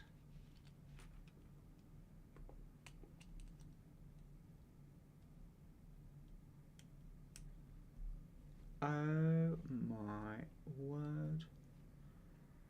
That's incredible. It's the end of a roof and it's just... We've got to do the same thing on the other side.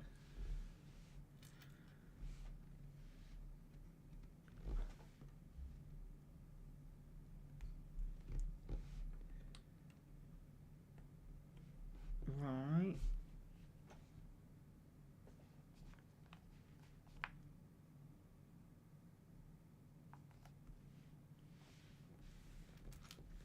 Now I've got to do that.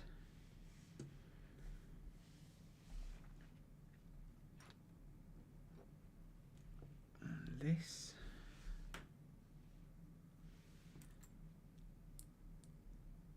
That. What? Put that on top of here.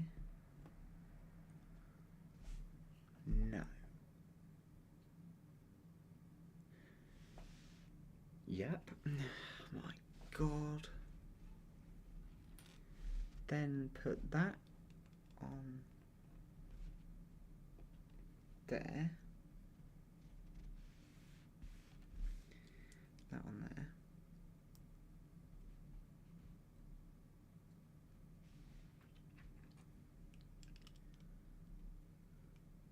That on there. That on there.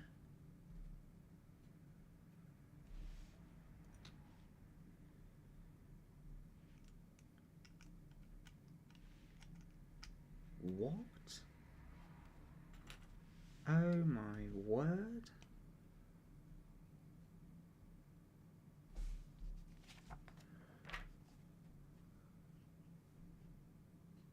Still not done. Oh my god.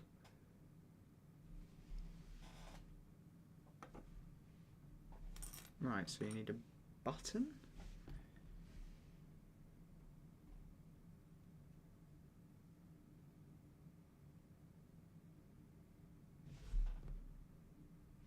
And one of these.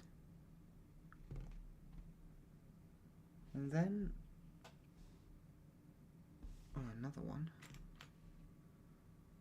sticking out the top.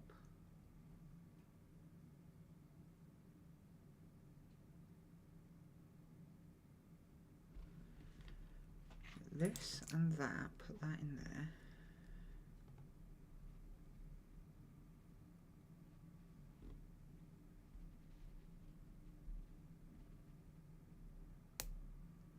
Right. Then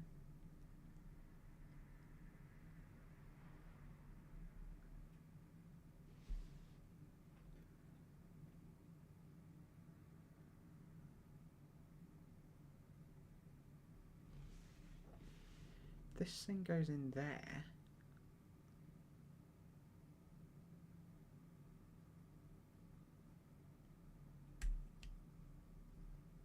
Right.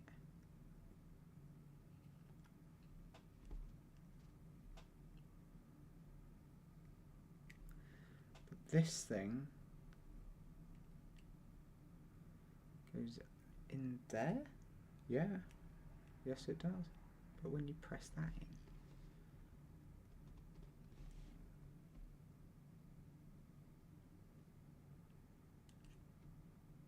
what, like that?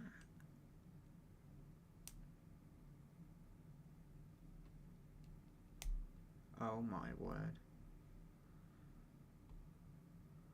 Right. Times 2. Oh, for God's sake. What? That is incredible. Look at that. That's a roof. Let's try and do the other one now without completely destroying it.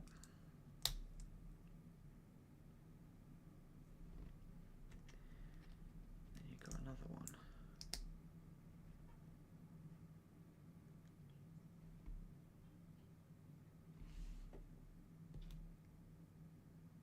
Right. Then you've got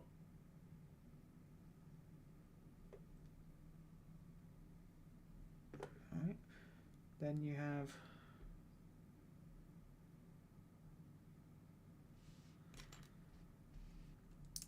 that like that, that like that, that like that, that like that. That's where we were before.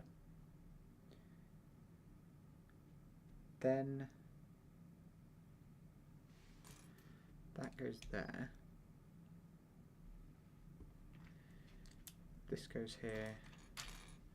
This goes here.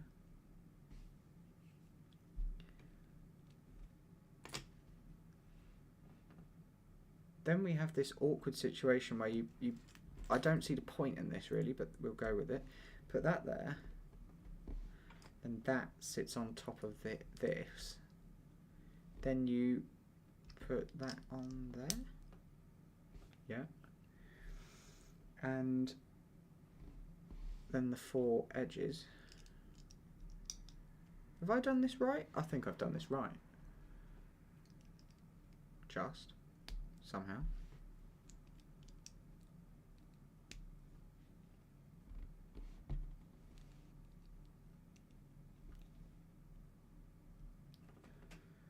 Right. Then, aha, yes. Then we have this weird thing where that goes like that, and then there's a little hat on it. Really hurts to put together. And then goes there while sticking out, yes. Then we've got the same thing, that goes there with a little hat on it. And then goes there and sticking out.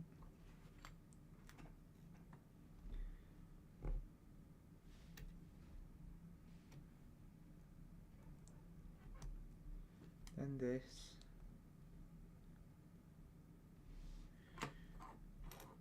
Goes on there.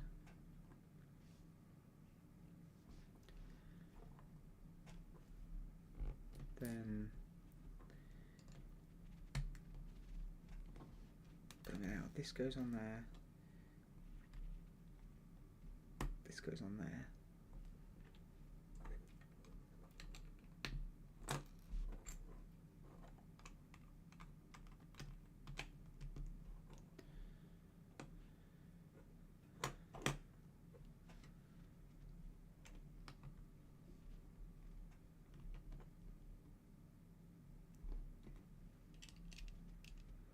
Doesn't look very steady.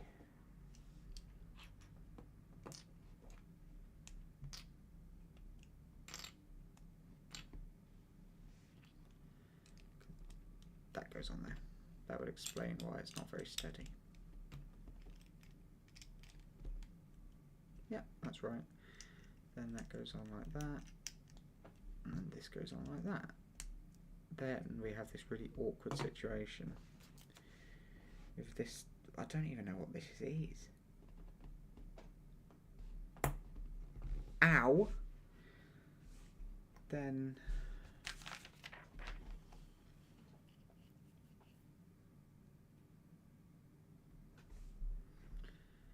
get one of these and put a stopper on it. And put that like there in that in there. Yeah. Then that sticks out the top. And this goes in here.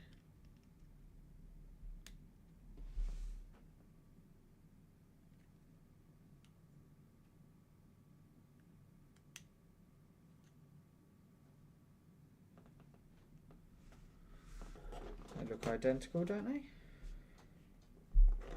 Yeah. Yeah. Yeah.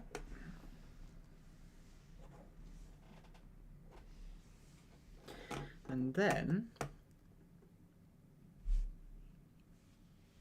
put a button on the. This is where it's completely stupid. A button on there, I think.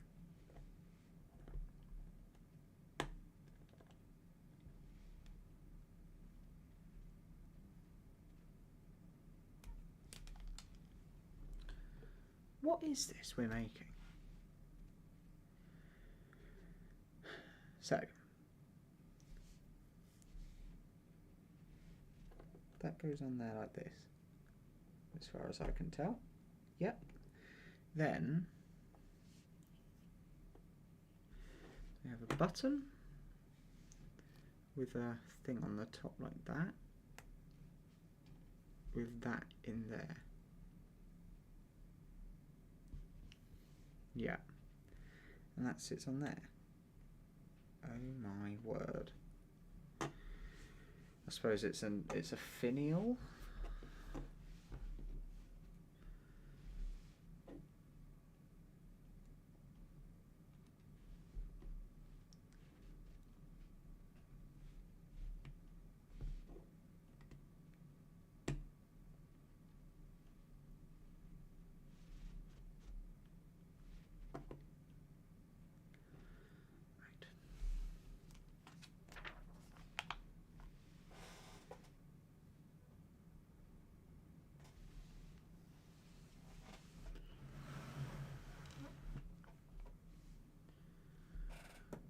Right. That goes in there, apparently. Does it? Oh yeah, it looks like it might.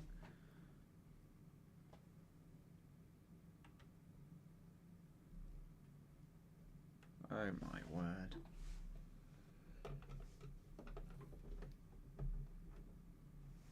I think I might have just gained a whole nother level of appreciation for Lego architecture.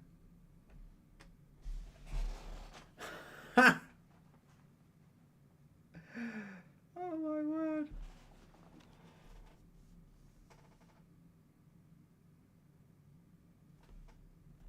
Are these just spare blocks then? Yep. Right, and that, where we've left it now, was completed in 1245, leaving the overall structure complete. The overall structure is now complete. We now need to open bag 31 and 32.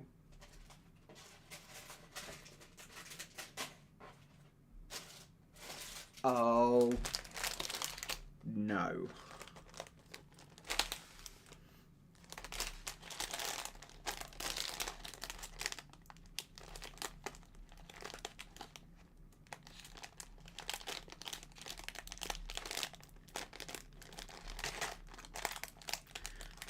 It's 7 o'clock and Karachi has just welcomed in the new year.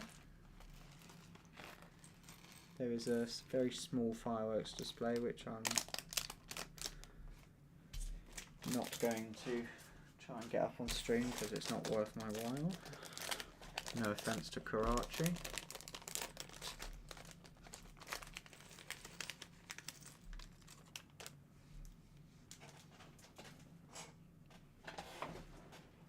Right. So 1245, the overall structure is now complete. Continuing in 1245, modifications continue and lateral chapels are added along the nave. So now we need to make, oh my word, really? 30 of these. One. Oh my word. One.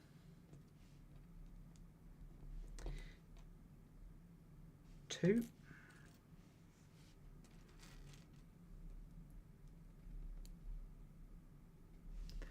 3,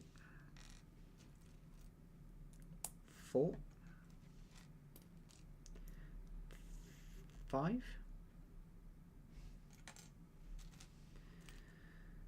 6, 7, 8,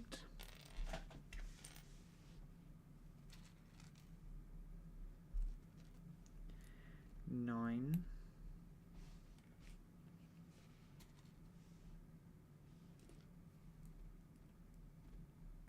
10,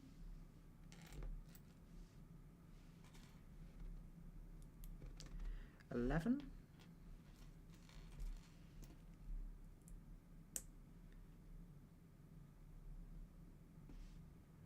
12, 13,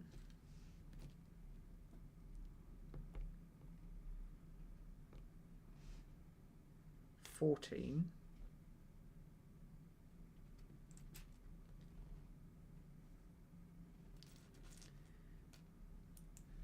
15,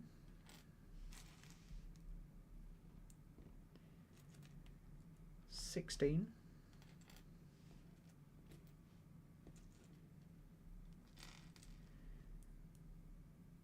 17,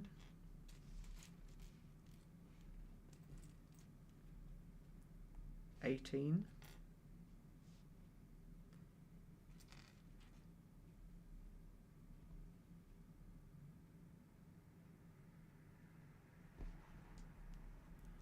19, I think. I've lost count. 20, I think. Doesn't really matter. I'm actually just going to carry on building these until I run out of the things to blooming well build. Then I'll count them and see how far I've got, and if I'm anywhere near 30, then success.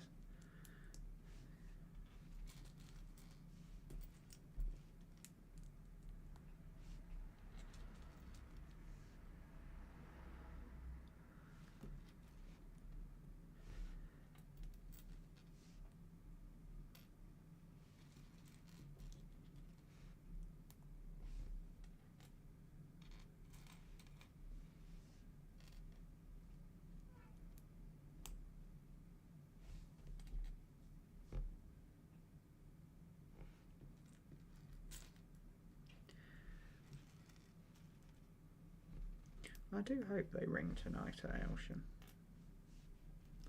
I'm very curious to see what they actually do.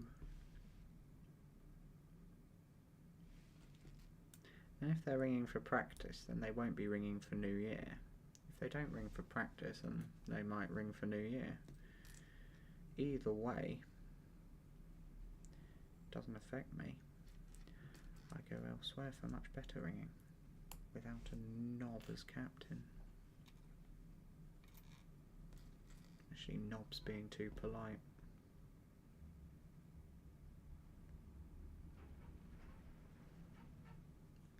Wow, I've got my foot underneath the table. I've got my foot on the outside wall, and I can feel the wind battering the house.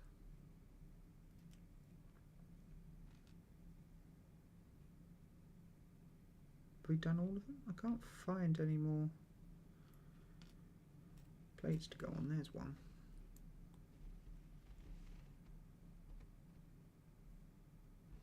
So there should be 30 of these. 1, 2, 3, 4, 5, 6, 7, 8, 9, 10, 11, 12, 13, 14, 15, 16, 17, 18, 19, 20, 21, 22, 23, 24, 25, 26, 27, 28, 29, 30. 30, correct. Good. Right.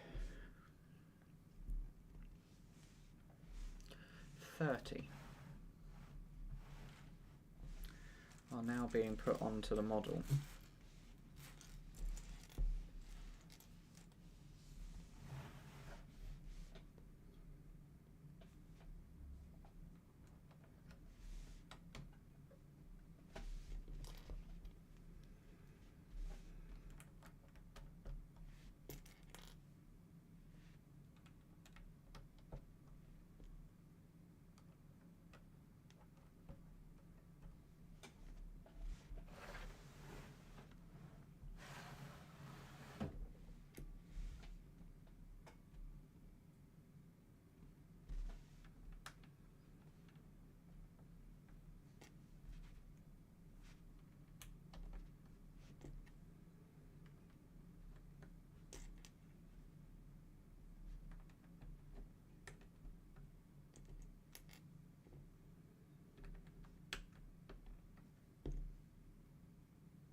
was just fitting all of these little tiny little finials, which, you know, when you're going to the trouble of making them, you say to yourself, what's the point? They're tiny and they probably won't make a difference. But when you've got them on, you look them back, you sit back and go, they make a massive difference.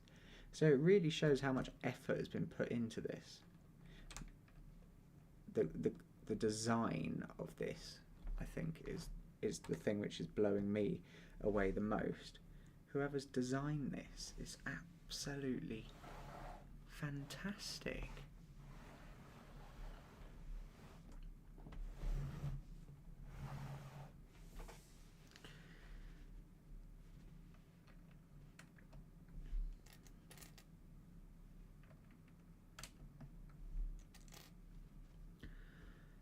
Oh no. I think I know what's coming on the next page, and I think it's going to be painful and repetitive. That's my prediction. Ping.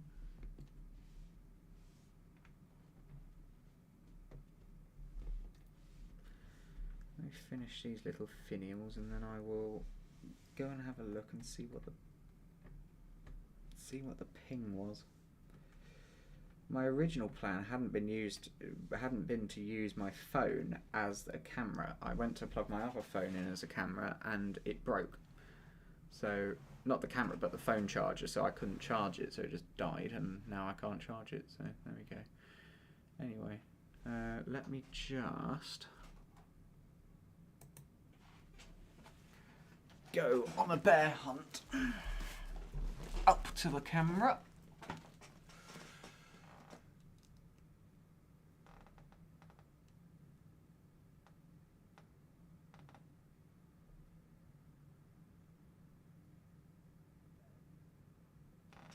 Right, someone asking a question to which the answer is no. I don't know why, there should be.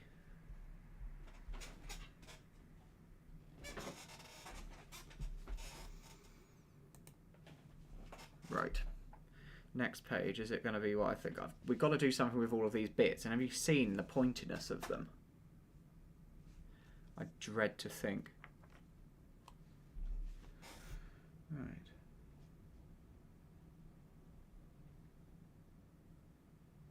During the turbulent years of the French Revolution, between 1789 and 1799, the noble Notre Dame Cathedral suffered damage and gradual decay. Windows, altars and tombs were destroyed, and bells were dismantled to be melted down. Oh.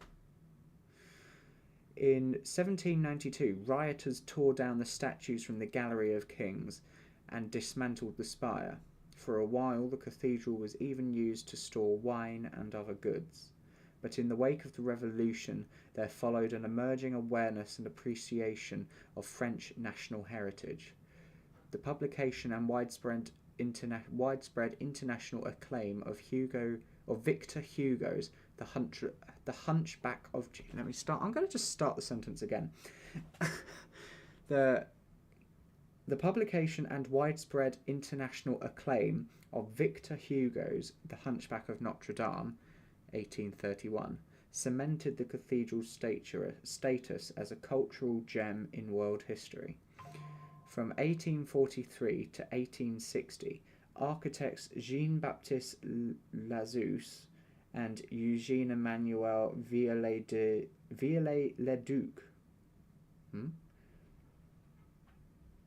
Eugène-Emmanuel Viollet-le-Duc and Jean-Baptiste Lazusse led the cathedral through an extensive restoration campaign to the version of the historical landmark we know today.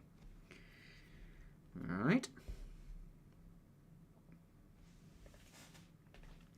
I sense more pain coming on.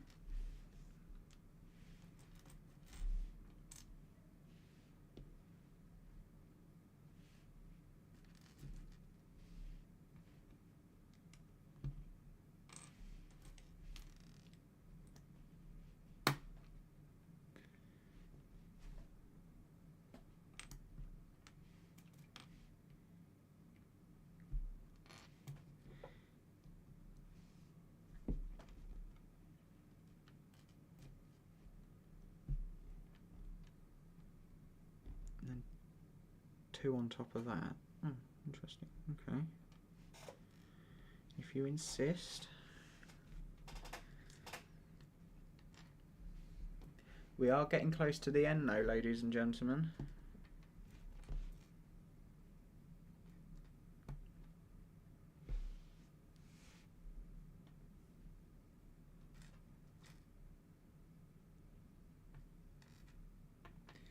We're now putting very decorative details on, which, by the way, are very painful to install or put together, or both.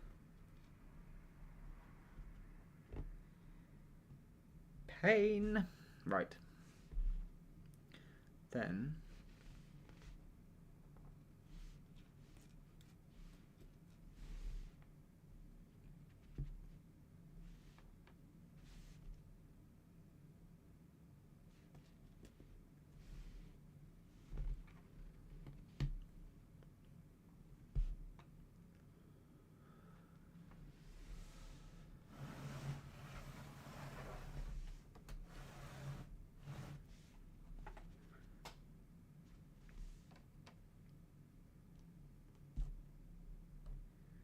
oh, very posh, very posh. I like this, very posh. Oh my word.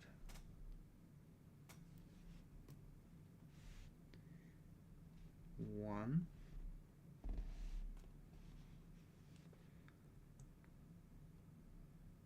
Two. 3.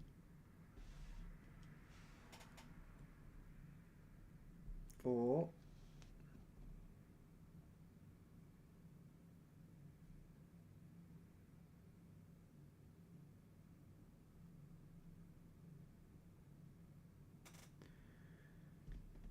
'Really? Yep. 1, 2, 3, 4.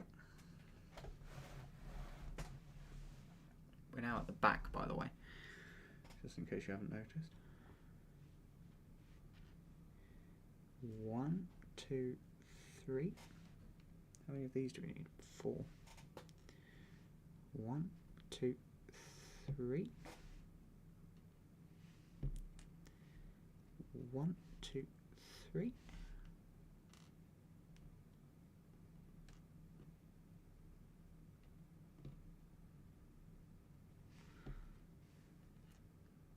1, 2, 3. Boop.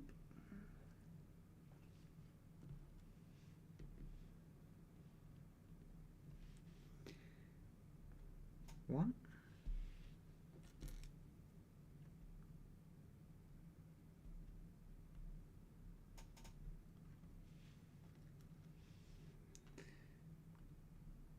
2.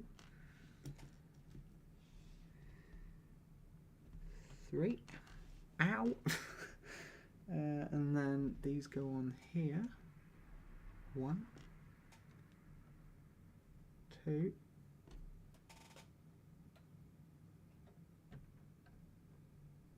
3.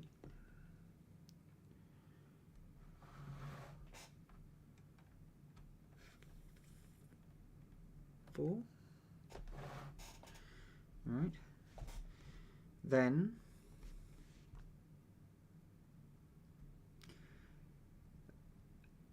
the finishing touches to Notre Dame are complete. Pinnacles on the uprights of the flying buttresses were redone before they were replaced yet again in the 19th century. Right. So now, oh, for God's sake, not again. Really? How many of these? 14.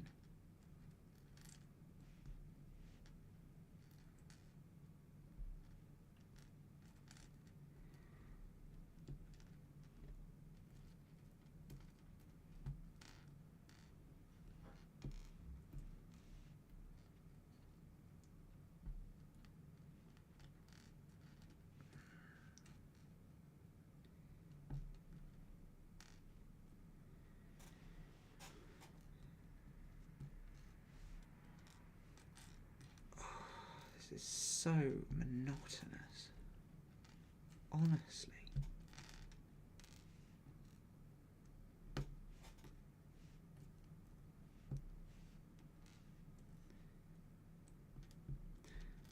Now you wonder. Now you understand why modern churches are basically just church halls, big square things. But weirdly, the human brain likes repetitive things. 1, 2, 3, 4, 5, 6, 7, 8, 9, 10. We're aiming 10. We're aiming for 14. 11, 12, 13, 14. I made too many. Interesting. Oh, and of course they all had things in, didn't they? Because why make them? Why? I mean, it is a spectacular thing, but I swear if I have to do the same up here, it's going to be I think I am as well. We're decorating this end, but I think we're going to have to end up decorating the whole thing. It'll look a bit weird otherwise. That being said, I think we're running out of spikes. So I'm hoping we might get a bit of an easier block to...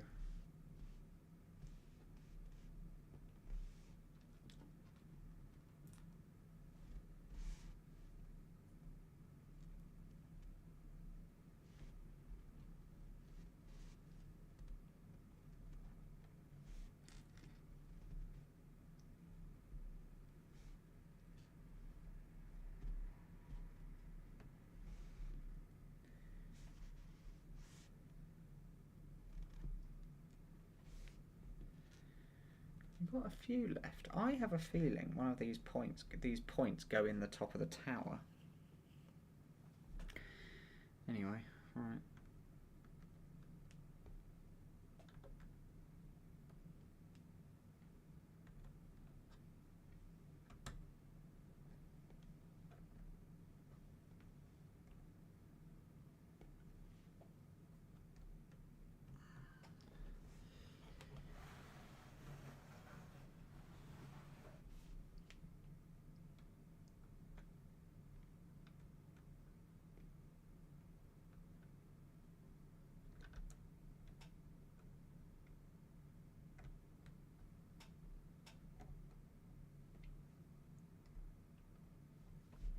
Right. What now?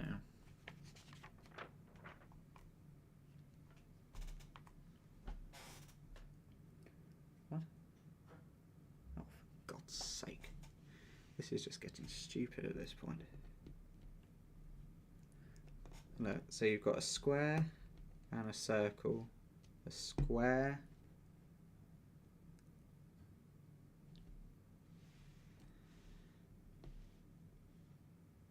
and a circle. Square, circle, square, circle, circle,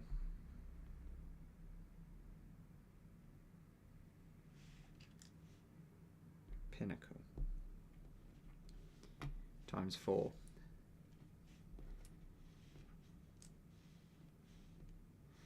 Square, circle, circle, need another circle, there,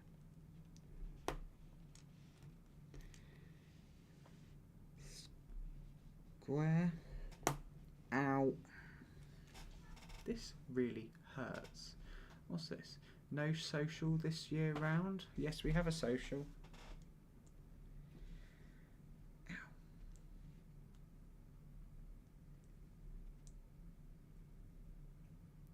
can't put this blooming block together. Who's here? There is a social this year round. We ring and then have the social. Evening looking good, Kai. Hello. Hello. We are literally minutes away from completing the building and about 20 minutes away from completing the whole thing, is my prediction.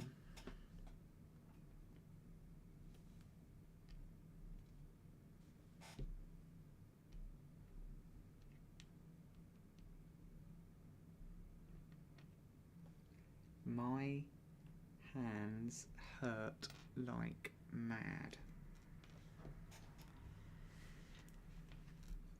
They hurt more than ringing at Aylsham.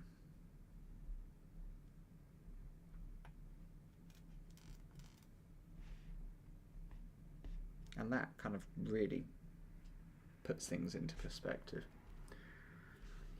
Right. 1, 2. Can't see the flipping thing. 3, 4. Right. What now? Oh, for crying out loud. Seriously? In 1858, the tabernacles on the flying buttresses were added by Jean-Baptiste Lassus and Eugène Emmanuel Viollet-le-Duc. Interesting. So, yeah.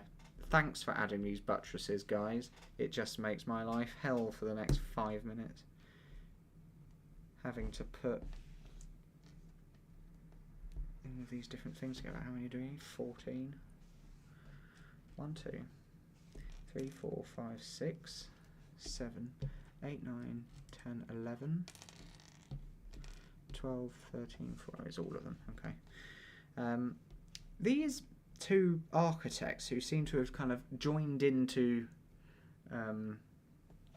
Notre Dame in the mid 1800s, Jean-Baptiste Lassus and Eugène Emmanuel Viollet-le-Duc, seem to have done a lot.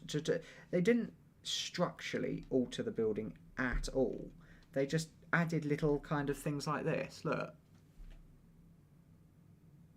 Little huts and, you know, these epoxy spikes, or whatever you want to call them.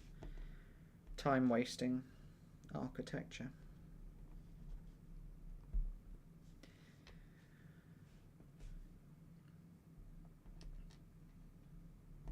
You know, I could cheat. Blooming hell.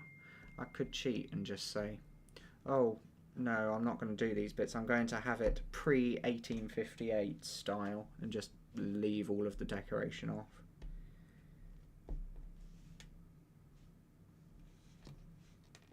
But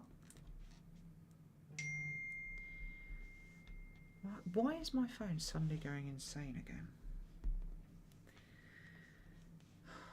My hand hurts like mad. Somewhere in here, and I don't know where, there is the top end of a blister.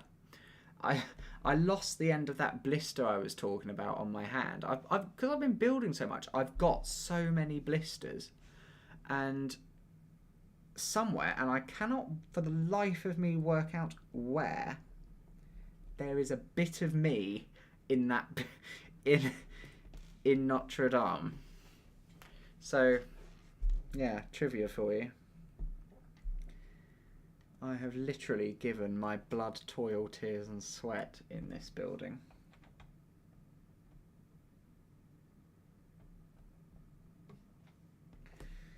Anyway, what did I look like if I went the other way around? They say put them that way. Oh, we are about to erect the spire. Now, do I want it like that or like that? I'll go the way the instructions say, but I have a suspicious feeling they look better the other way around. There we go. There must be a reason why they're like this. Ow! I cannot tell. You should do Washington National so you can do an early state funeral for Joe Biden and Jimmy Carter at the same time. It could be a double funeral.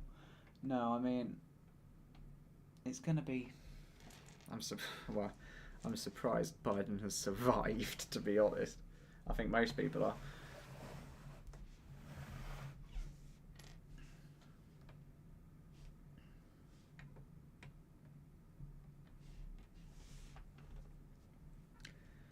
This just hurts.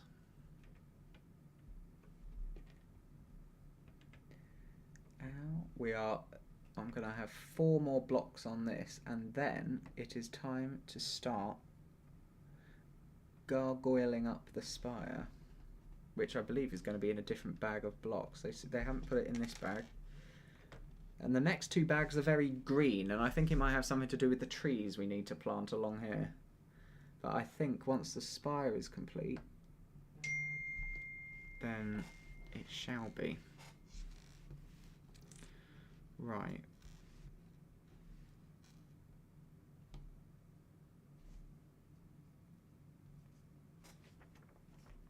Okay. 33 and 34. Look, they're very green, so I think this is the end. Well, these are the last 2 bags, and they are small bags, so...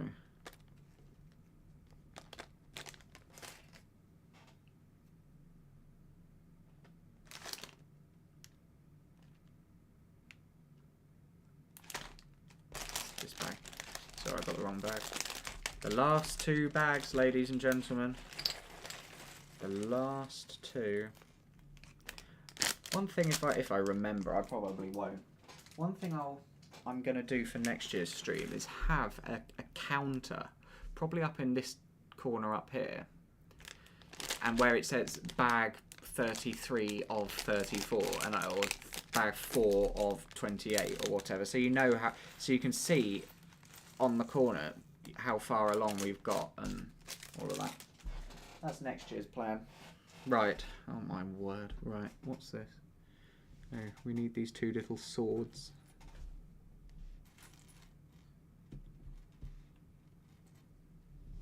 Right. At 69... Oh, for God's sake. At 69... Why? Why? At 69 metres, the 2 towers of the western facade make the Notre Dame Cathedral the tallest building in Paris until the construction of the Eiffel Tower in 1887 to 1889. Back so you can actually see. So you can actually appreciate this. Boop. Right. Now what? Oh, right, okay.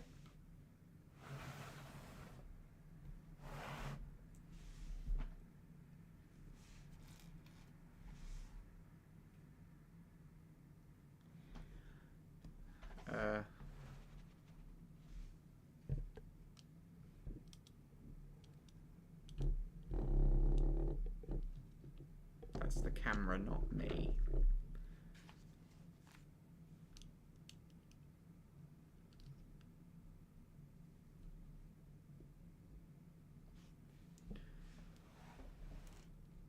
Actually, if I do it at an angle, it might make it a bit easier.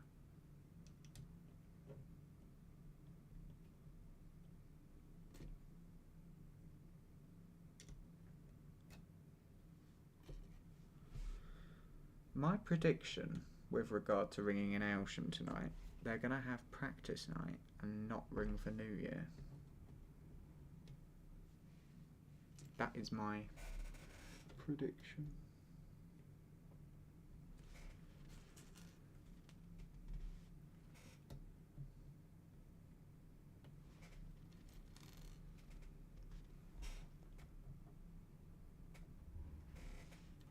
That wind.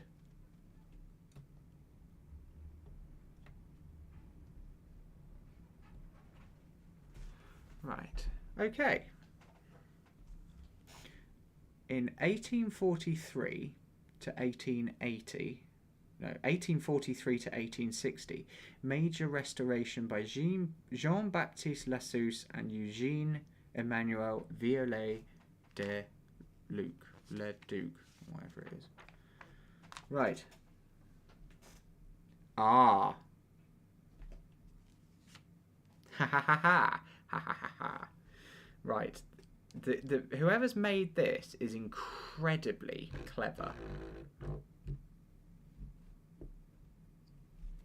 Because what they have done is have it so the very last thing we do is top off the spire. But for now, we're building trees.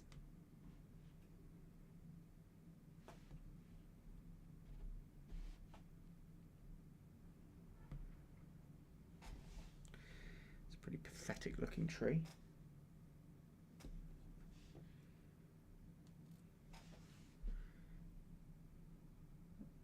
What the heck? Oh, right, okay. No comment.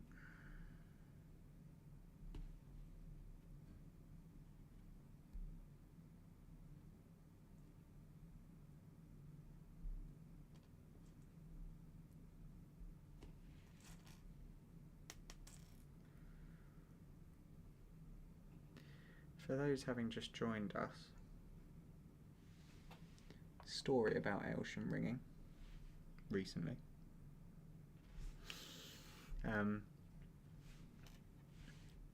I woke up, it was a Sunday morning, it was a little while ago, and they were ringing. It was in the summer because I had my window open. Anyway, I wasn't needed anywhere else and I didn't particularly want to go out, so I stayed in. And they were ringing. I woke up to the sound of these bells ringing. My first thought was along the lines of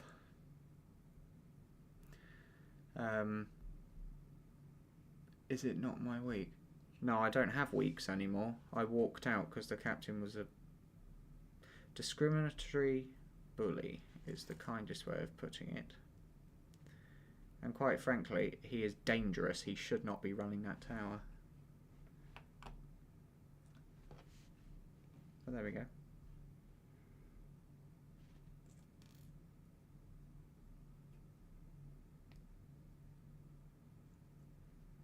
Anyway, I woke up on Sunday morning, heard the bells ringing. The first thing which went through my mind is, in what fresh hell is this? I think they were trying to ring call changes. I can't really make it out. I think it was on 5. On the front bells, obviously. I rolled over, grabbed the window and closed it and went back to sleep.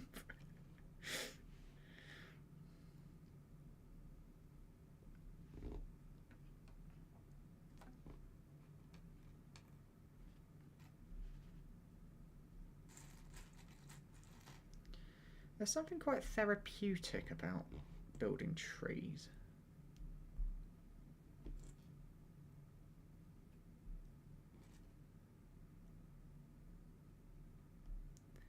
And the quality of ringing at Aylsham is poor.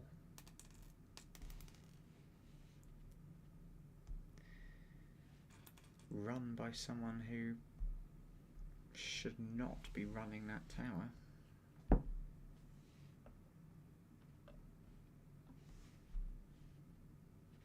Or any tower for that matter. Horrible man. And thankfully, the evidence I've collected, which will soon be published, if I was just to go and say, oh, this man is awful, then it doesn't really hold much water. Thankfully, I've got, on record, 19 people who feel the same and who have been personally approached by this man. So it's not looking particularly good. I just wonder if the church is going to clam up and protect him again. Ooh, that's interesting. Or whether having newspapers and news articles written about discriminatory and bullying behaviour in a church might be enough to convince the vicar that, yeah, he is a bully. And considering the ringing at all of the other... I mean, the vicar who runs Aylsham also runs a number of the other towers. And the other towers are the ones... half the Aylsham band who used to ring there have gone to and now ring at. And ringing there is like surprise. And, you know, the main town church is like poxy call changes on 6. Right, I'm not entirely sure. Yeah, it's just, they just put little shrubs there. There we go. You're better off. You always have St. Agatha's Society. Why? I don't think I ring with them. At least I don't think I ever have.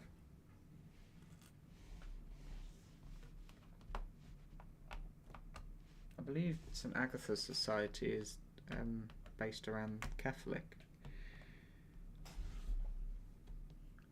That's how they got it on the thing, so, you know, that's what I'm doing. Oh! Would you look at that?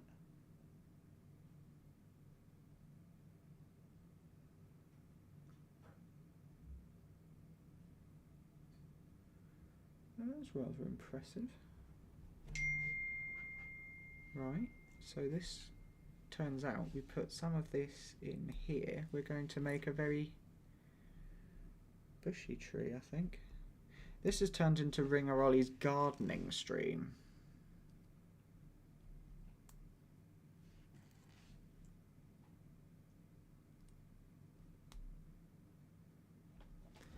I'm only going to do it on 3 sides, otherwise you're not going to be able to fit it in.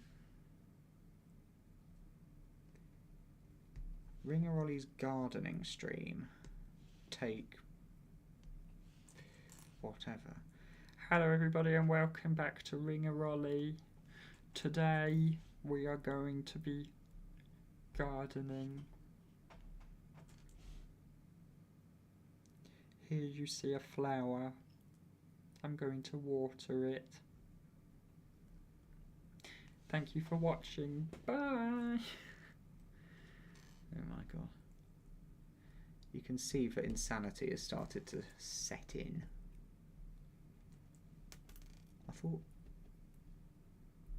I mean, there is something very therapeutic about building fauna, but still it's a bit repetitive. Especially when you're just... I mean, this... Oh my lord. Okay, I found it.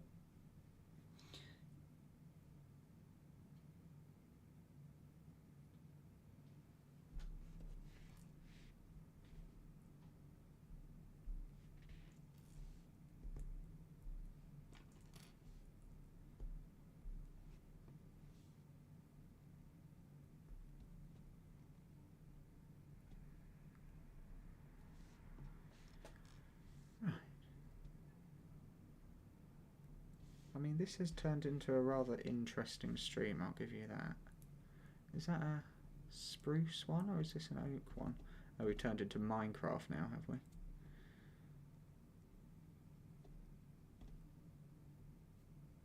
What's wrong with cool changes? Nothing. But when the band's been ringing it for 5 years and seems to be getting worse at it, you know, it does get a bit boring, considering that there are members of that band who are, by the captain, being actively discouraged from attending other session practices at other towers. And when... And when, you know, when it does get to a point where this ringer is in a position to ring his first quarter peal, I think in about 40-something years, and then does it, the captain isn't pleased and then decides to personally attack me in front of all of the ringers on a Sunday morning.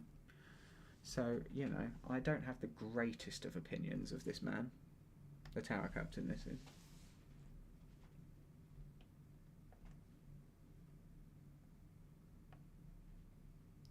And he's not done anything to, you know, safeguard the future of ringing in the town. He's just He can't teach people. Ouch. Oh. He can't teach people. He picks on people, lies, and is incredibly rude to visitors, to a point where some visitors wanted to leave, and other visitors won't go back, including someone who had rung at the tower for something like 25 years, refuses to go back because of him.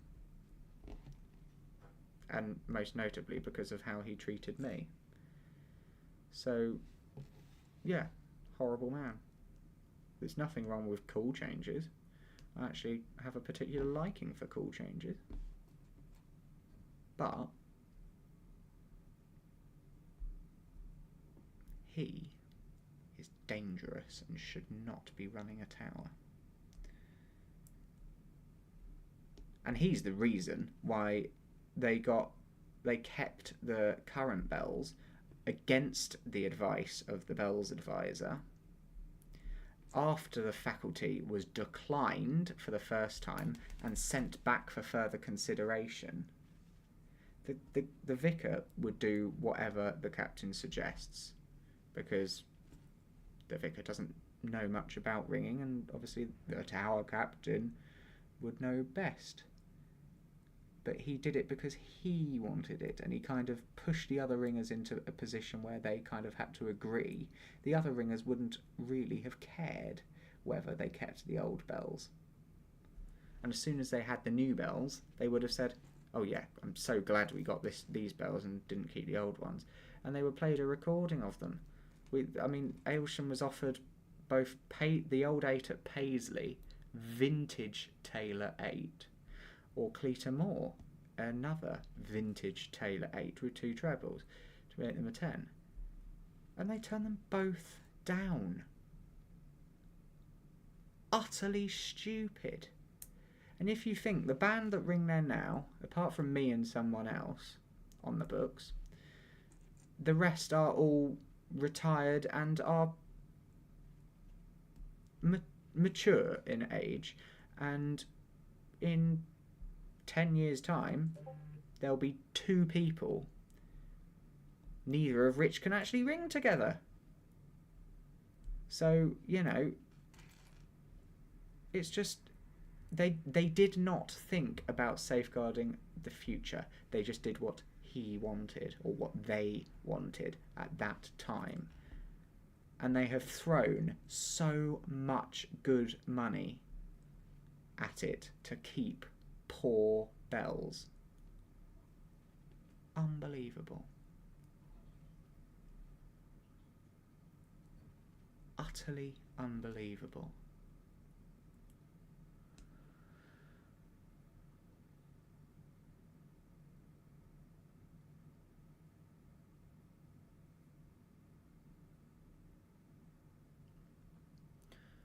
I want to go there and him to be rude to me and my mum. Go absolutely crazy. Well, it's quite funny actually. Late at night one evening he called me and I didn't want to speak to him, so I gave Mum my phone and she answered. And he obviously was quite put out by the fact that Mum answered the phone.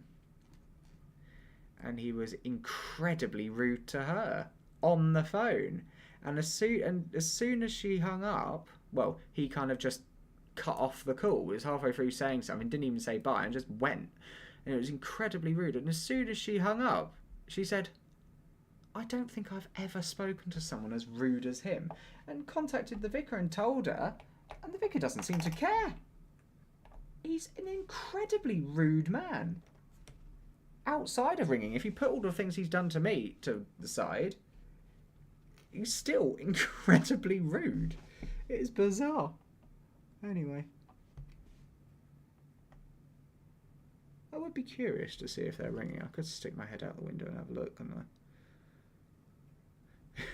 If I did that, it would show that I hadn't cared. And to be honest, I have absolutely no interest. I can't even be bothered to walk to the other end of my room to check. Oh my god. Right. I'm looking... Oh, yeah, it's Dubai in 10 minutes, the fireworks. So you'll be looking forward to that. That's the tallest fireworks display in the world. We are now building the spire. What's this? Kai says, what would have happened to the old bells if they had the new set? Well, I don't know. I think they probably would have gone to Keltec. The tenor, there's conflicting arguments as to whether the tenor is a listed bell. I don't believe it is, but it's always possible. And if it's a listed bell, obviously that has to stay in the tower. So the plan would have been to keep the tenor. The tenor is the only listed bell. The other bells are very tonally poor and nothing historical, so they're not protected in any way. They would have been got rid of probably to Keltec, who would have to reimburse us by giving us a donation to the project if we gave them 9 bells. The tenor would have been left as the hour bell, I presume, or a clock bell or whatever. And the 10 would have been put... And this is the thing, Cleatamore and Paisley both would have fitted in the current frame. So they wouldn't have actually had to change a thing. It's just bloody crazy. And also considering Cleatamore and Paisley, there have been so many requests to have them because they're such good bells, and they said no, we're waiting for a tower which the acoustics would suit them, and where the bells will be as good as they were when they were in the old tower. Aylsham matched it perfectly, and even if we had a brand new set of bells cast, they wouldn't have been as good as Paisley or Cleatamore. Never again will there ever be an opportunity to have done what they could have done. They could have made the best 10 this side of the country by quite a long way, and instead they tune up the old bells, make them even thinner than they were before, and have absolutely no power to them whatsoever. And I mean, granted, the tuning has made them a lot better, but as I said in the Christmas video, someone who is quite well connected with tuning, or knows their stuff about tuning, I put that in there. I asked them, what do you think about Aylsham? And there was this pause at the end of the line, and then they said, well, they are 100, this is after tuning, they are 100 times better than they were before, but I still wouldn't call them good. And I think that kind of explains quite a lot, really, doesn't it, about the quality of it. It's terrible.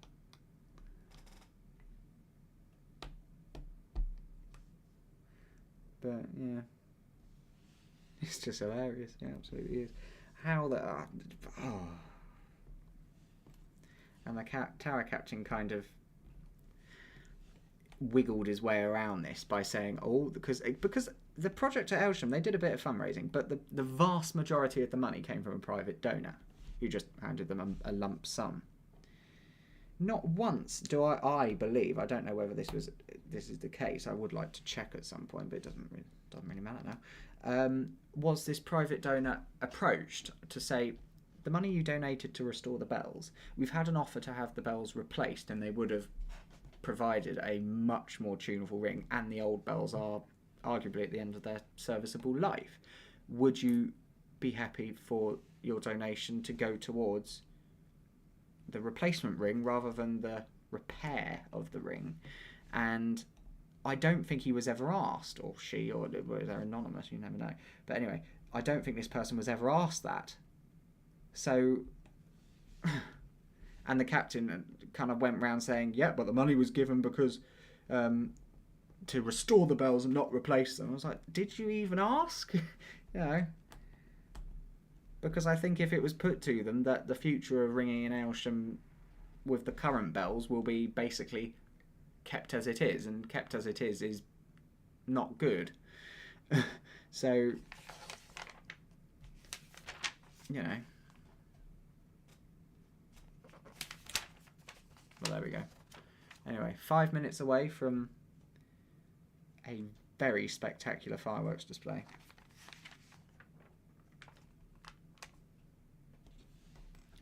And less time away, we've got, this is the spire to go on there. The spire is almost complete. I don't actually know how many of these go on. 6? Yeah, I think 6. 1, 2, 3, 4.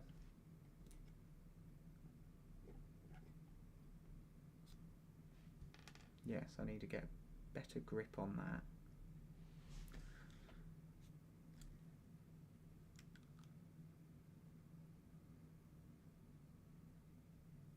You know, I think they are ringing. I can hear this awful sound outside, and it sounds either like an ice cream van that's like crashed through the side of a house and is on fire, and it's like the burning remains of the music from an ice cream van, or it's them ringing. I can't really tell the difference at this point.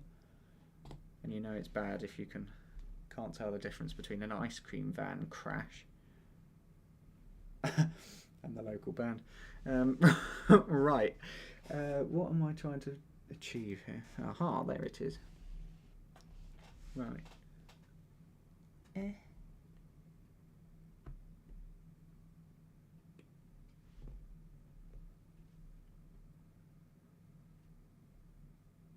Right.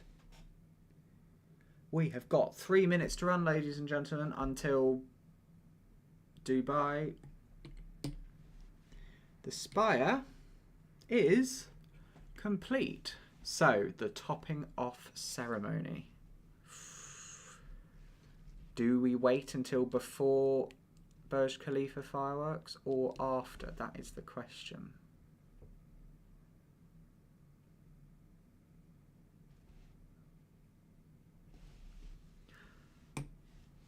I think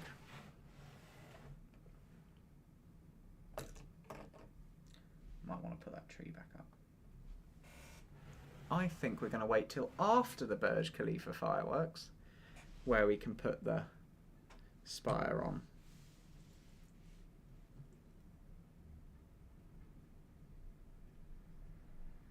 I am curious to see what the weather is like, actually.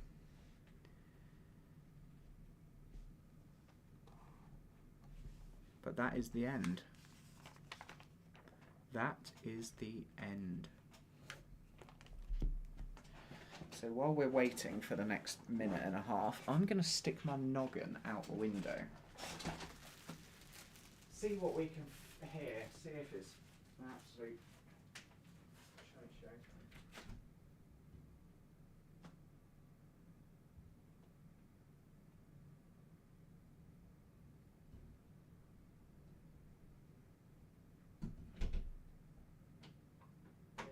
They're either not ringing or they've had a break. I mean, ringing there, practice nights there would be ringing up the bells singly, rounds and call changes on 6, maybe, bad call changes on 6, an attempt at plain hunt, which would fire out in the first couple of changes. Then the captain would suggest, shall we try Grancer?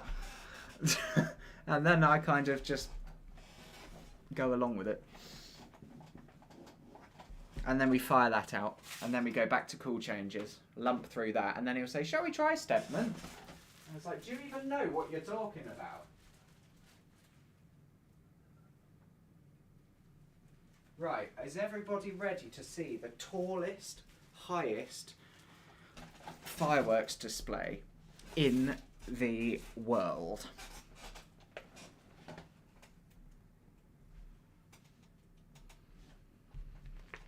Can't believe we finished it in time. Anyway, so the fireworks at the Burj Khalifa. The Burj Khalifa is the tallest building in the world, and the Dubai display is absolutely spectacular. And I promise you, you will not be impressed. Not be impressed, not be disappointed. I was going to say, you might not be impressed. I don't know how your opinions are on fireworks. But, yeah, an absolutely stunning building. So, without further ado, I'll pass you over to Dubai. I hope you enjoy.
How about that then?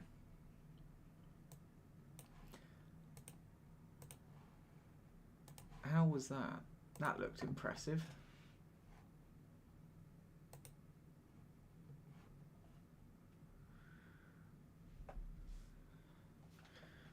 What's this? Smashed up, hopefully. Well, I mean, if you saw all of the comments when they finished it, then... Oh my god, the comments on the video is awful. Do they even ring all 10 bells if they have 10 ringers? They don't have 10 ringers. I mean, when visitors come, the captain, for a little while, refused to get the back bells up on my weeks. He'd do it on the other person's weeks, but he wouldn't let them up on my week. So I presume, because he didn't want other visitors to start turning up. So my weeks were very poorly attended, and then he had justifiable reason to kick me out. That's my presumption. But what's this? Ollie, it's such a shame. Lovely tower for Paisley or Peter. Yeah, I mean, the church is stunning in Aylsham. The bells are just terrible. Have you heard Kemp Town St Mark's are getting removed to Caltech? Yep, I have. It's a pain. Would have been nice to have grabbed the tower. Well, you know, the bells will survive. The bells will go somewhere else. But other than that, you know, it's a shame, but there we go. I mean, the church is in a poor state of repair, and it is difficult sometimes to kind of get it. Oh yeah, they did get the quarter at Walborough. Oh, Tim wasn't in it. What? He said he was.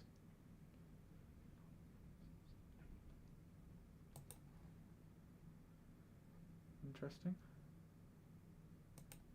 No, St Mary Church. Oh. He wasn't in that either. Weird. I'm just stalking Belbourne. Oh, Norwich St Giles. Oh. Grancer doubles with a 768 cover. Okay. Anything else?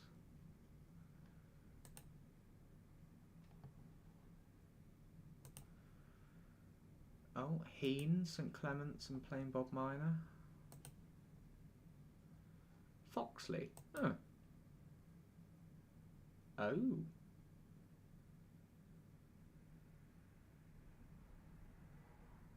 Oh, that's quite good. I don't approve of the ringer of the second at Foxley, but I do approve of all the others.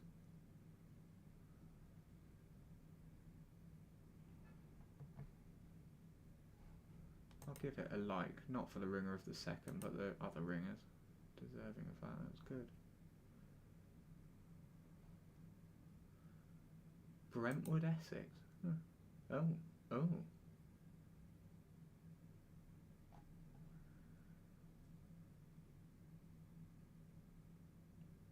43 minutes on an 1800 weight 8. Bloody hell. Do they have somewhere else to be or something? Wow. Impressively fast. Anyway. I'm delaying. The old bells could have been given to Chichester and they'd be better than the current 8. Well, yeah, without tuning, missing the tenor, middle 8, and they'd still be better than Chichester. But yeah.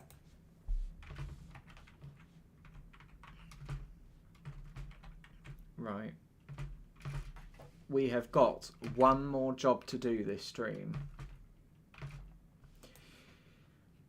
And then we can open it up to the floor and we can do whatever we want.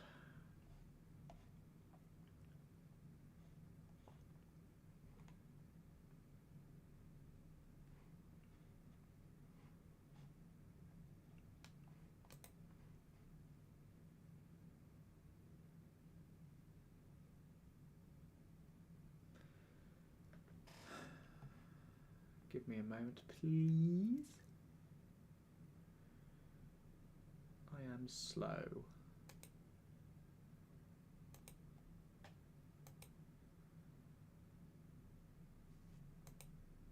Oh, you know what?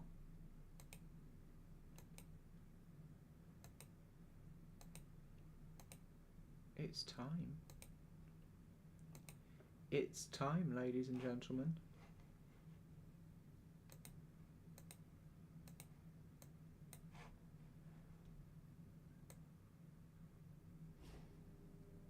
I checked to see if it's actually any good, but I can't because for some reason my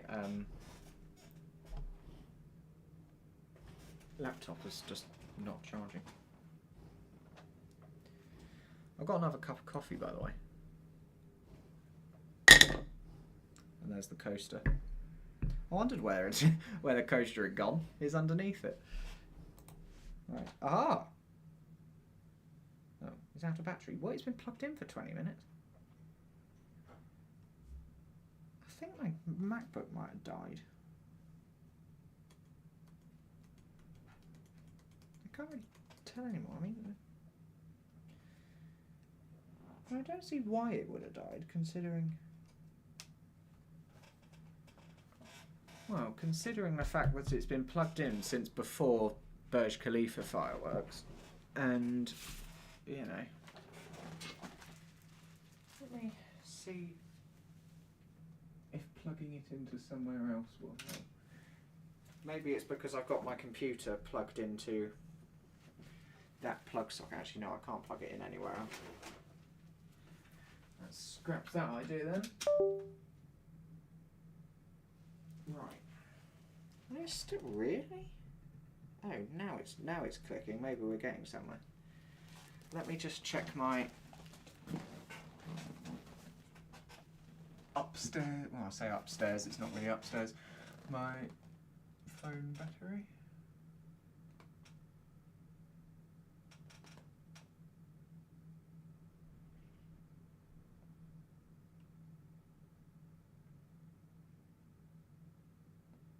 There's no way I think I can really tell. Oh yeah, 100%. Right. Okay, ladies and gentlemen, ouch. That hurt. We have got one more thing to do on this build, and it is to place the spire.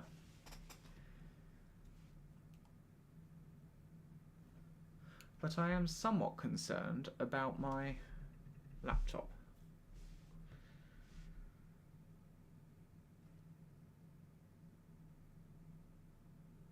Which is just not charging. It was working this morning. It was fully charged this morning. I haven't been using it today. Right. Anyway.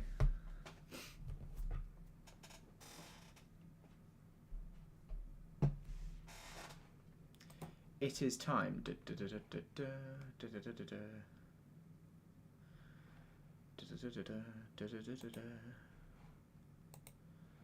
Oh, MS Knight commented in Discord, but not on the chat. Right, are we ready for the big moment? Are we ready, ladies and gentlemen? Or anything in between. I don't know how you might identify. You might identify as a Lynx Mark II attack helicopter. You can never really tell at this point. Is that going to fit? You know, where's that going to be up there? Are you going to be able to see the top? No, I don't think you're going to be able to see the top.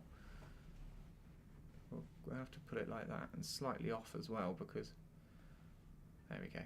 Right. Ladies and gentlemen. All hail the one and only MS Knight 5. Yes, I do totally agree.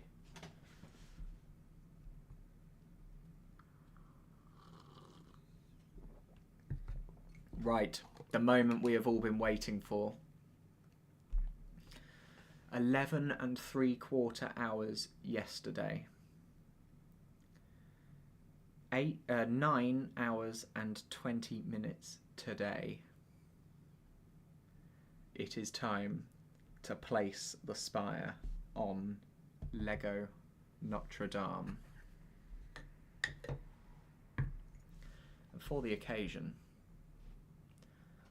the Notre Dame bells will ring.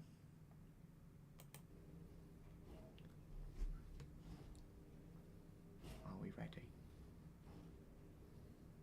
Are we ready? Are we ready?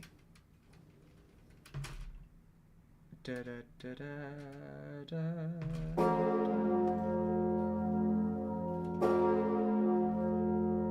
Look at that.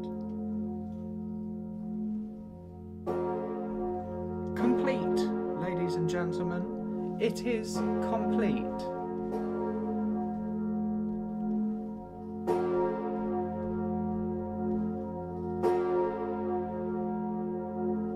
Lego Notre Dame, the build for 2024, finished 3 hours and 40 minutes before the end of the year.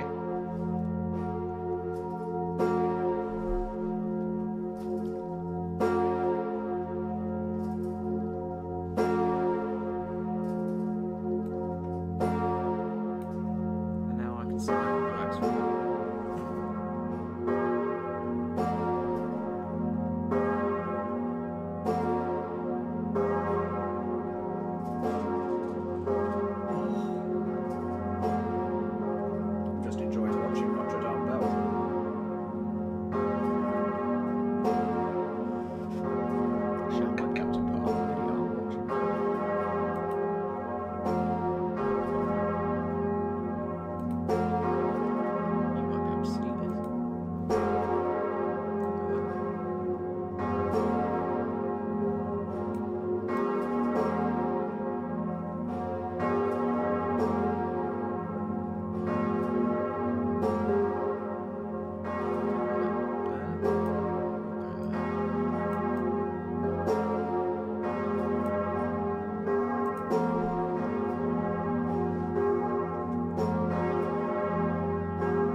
strikes this side, but it actually misses multiple just to strike on this side.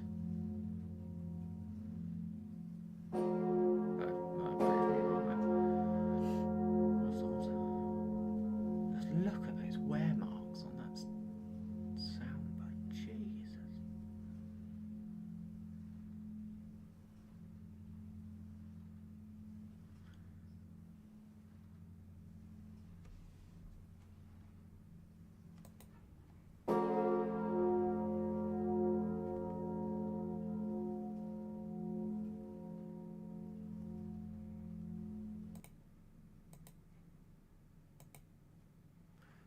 Impressive, wow. Well, there you go.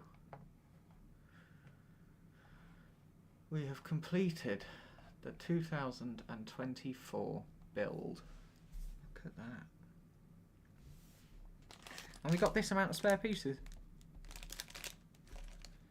So, I suppose they are all the little bits people can lose, but how weird.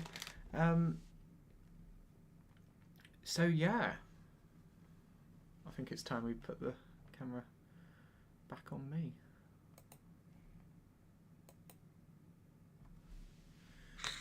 I have absolutely no idea how to do this.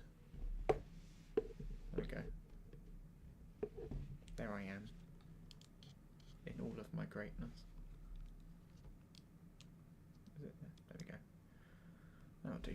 Right, look at that.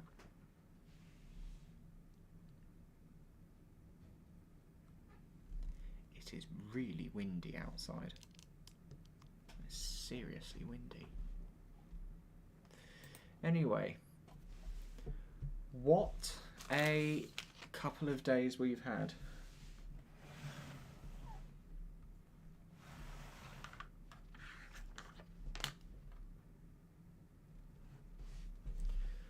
An utterly amazing build.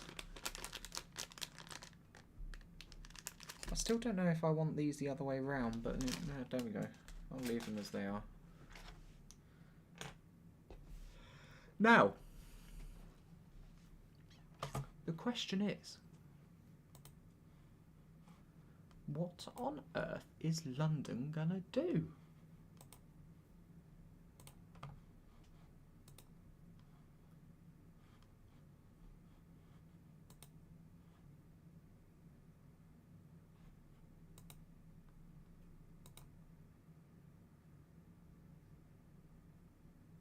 I mean, all of the news is The Independent. New Year is celebrated across the world, but UK events cancelled due to bad weather.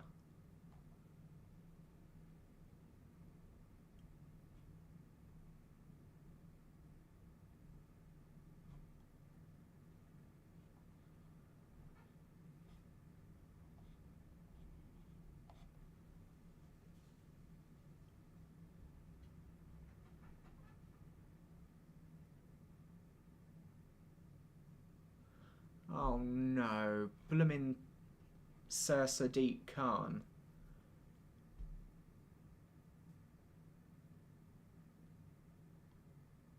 They're going ahead. He's confirmed they're going ahead.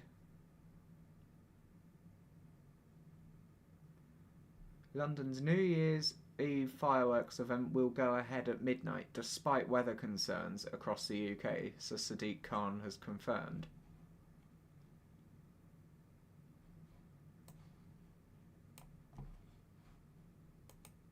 It's going to take me ages to get used to saying Sir Sadiq Khan.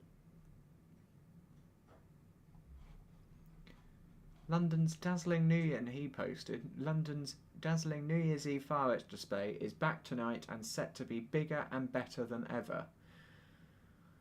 Tune in to BBC One at midnight for an unforgettable night of fireworks, music and lighting as we officially welcome in 2025.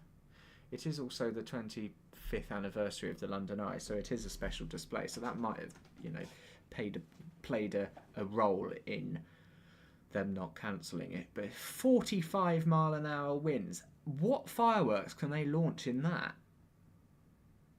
Thankfully, it means they're probably not going to be able to fly the drones.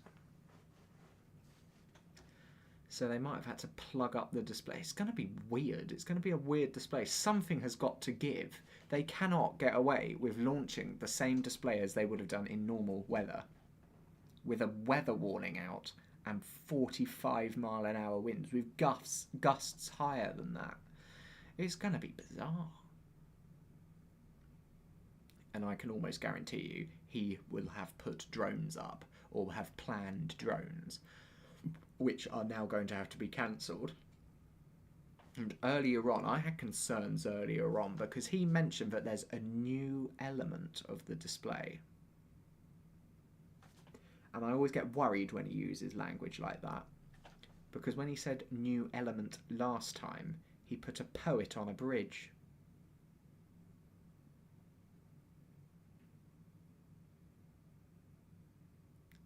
For a firework display.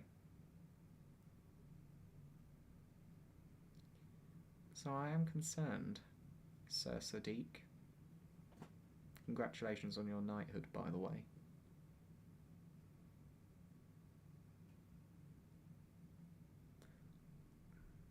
I'm a traditionalist when it comes to fireworks. If there can be such a thing, I cannot stand fireworks displays being interrupted for a drone display, or indeed in the case of 2021 when they interrupted it for an opera choir at Shakespeare's Globe singing ABBA. Yeah, I thought I had gone onto the wrong channel. I actually clicked to make sure I was still on the right channel. Bizarre. I mean, since 2020, when it went from 19 into 20, they had a display at the London Eye as usual. It was the last. It was welcoming in the year that 3 months later we'd be locked down in. But the new decade, normal display at the Eye as normal, and the weather was very little wind, perfect for fireworks, except there was a wind, but it was westerly. It was blowing to the west. It was blowing all of the smoke into the crowd, and it was a complete smoke out. The display was destroyed because no one could see it, and all of the helicopter which flies around the display, taking the videos for BBC and whatever, went round the back of the Eye and started recording the display from the reverse, which was okay until they started. It was very clever. It was the year of the Euro 2020 finals in London, so they managed to get fireworks to spell out Euro 2020 at the bottom of the Eye, except they were looking at it from backwards. So it was like O backwards to O backwards to O URE or something. It was sad because that actually would have been quite nice. I somehow today have cut my lip there. I don't know how. Really painful. But I'm just... I will reserve judgment. I won't insult anything until it's happened. Because it might be amazing, and I might have to eat my words, and I hope I do have to. But I have a feeling he's going to have filled half the display with lights rather than fireworks. And I know they're going to... Something has got to give. When you've got nearly 50-mile-an-hour winds, you can't light fireworks into them. And granted, as the Titanium Fireworks, it's the company which do the fireworks, as the director said earlier on, the display and the wind, yes, the wind is way too strong, but it's blowing in the one direction which we might get away with it. You know, it's blowing behind the wheel, so all of the fireworks will just be blown, you know, way back. But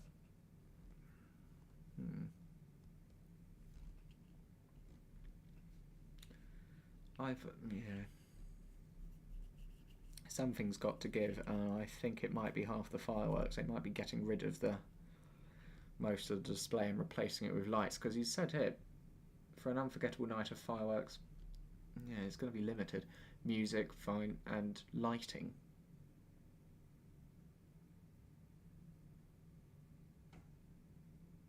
It does concern me. Bring back the years of like, what was my favourite year?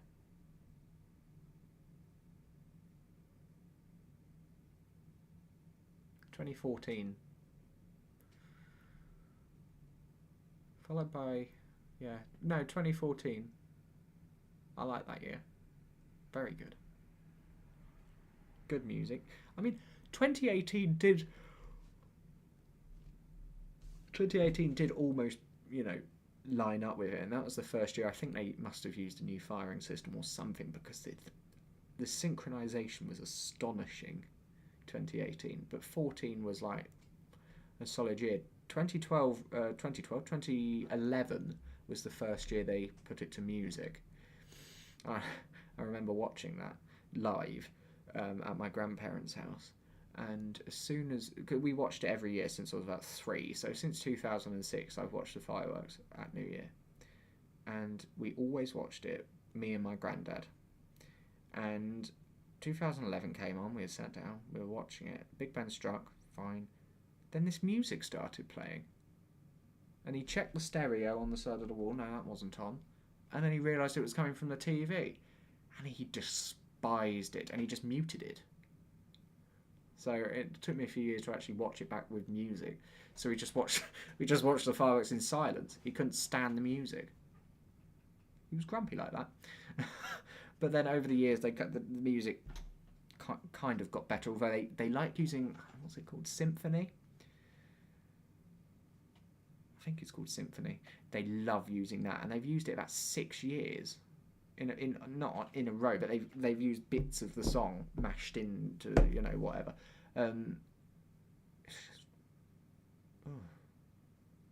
Symphony is overused. There's another one they use quite a lot.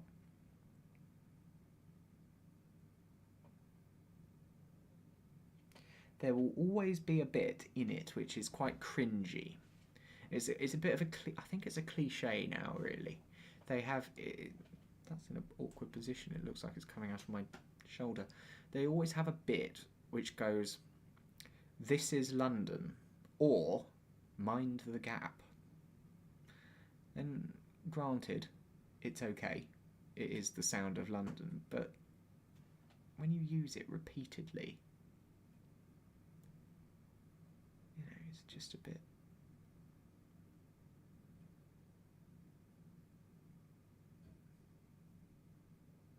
Boring.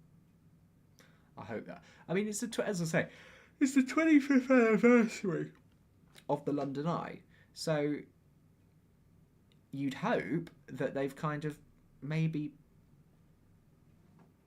spruced it up a bit. Not the eye, but the display. They've made it like really good.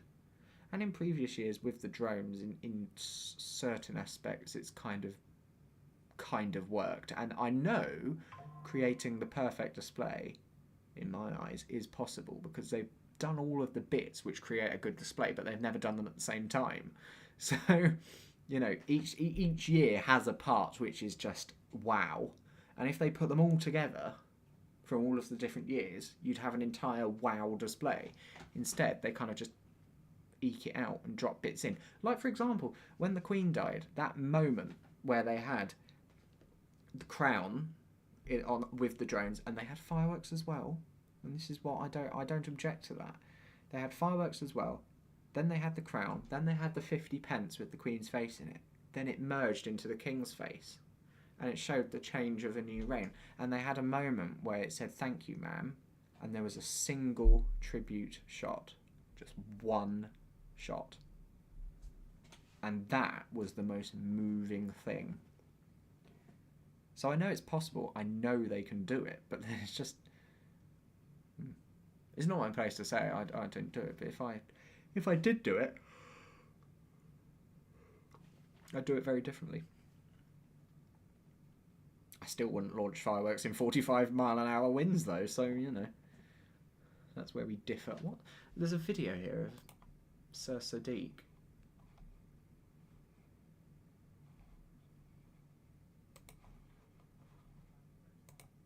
Let's have a look. I'm the sort of guy who checks the weather forecast every 10 minutes, and the good news is we're on schedule.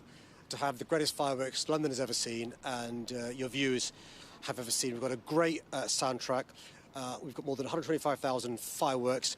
We've got a great lights display. Looking back over 2024 and looking forward with hope towards 2025.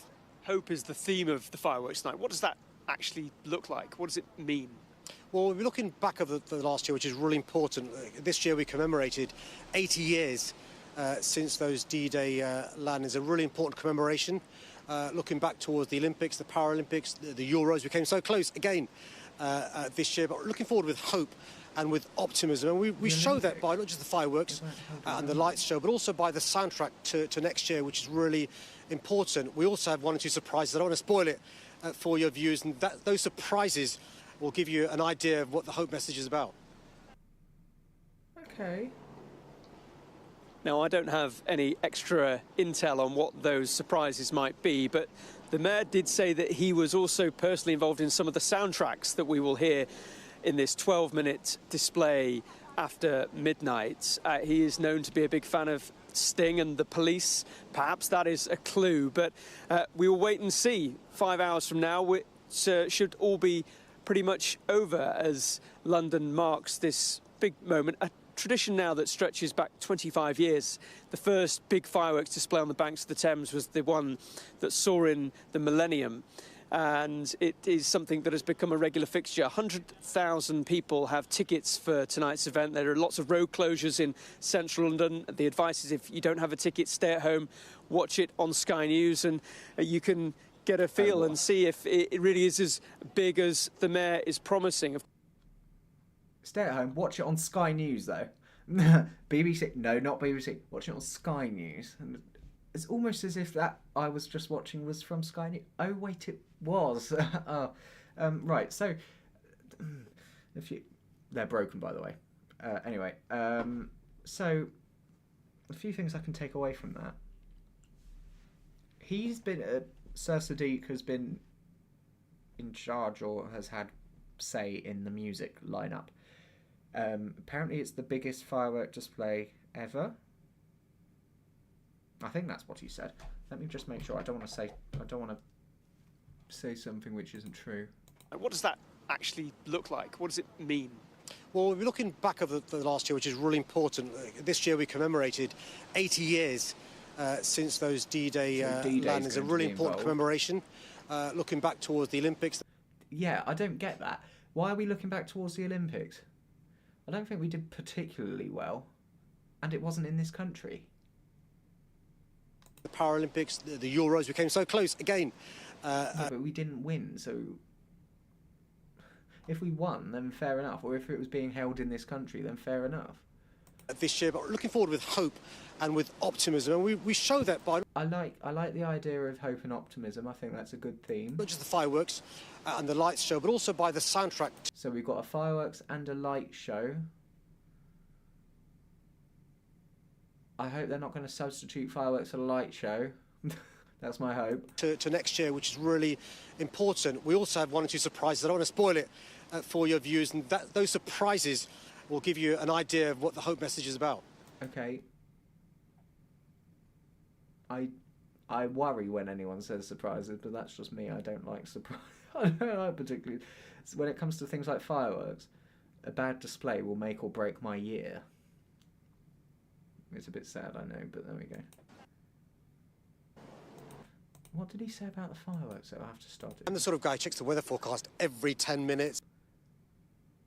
Right, so we've learned something private about Sadiq Khan. Sir Sadiq Khan. He's the kind of person who checks the weather forecast every 5 or 10 minutes. I mean, tonight I understand why. And the good news is we're on schedule to have the greatest fireworks London has ever seen. Right. He better not be lying.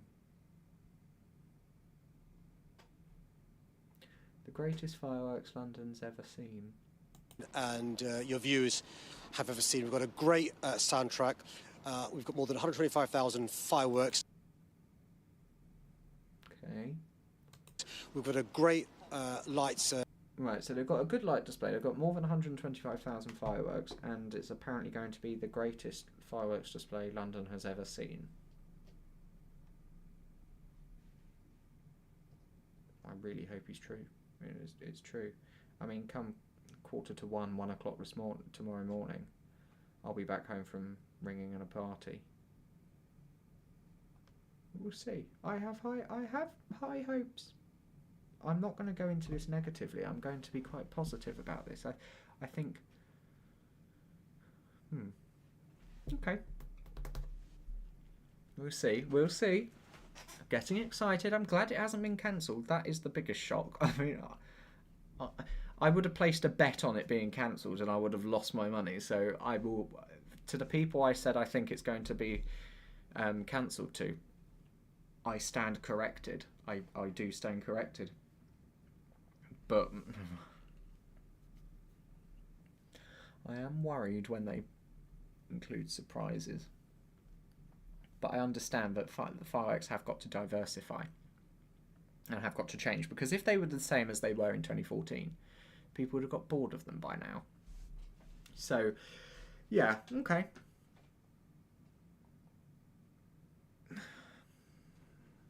I'm just trying to picture what they're going to do.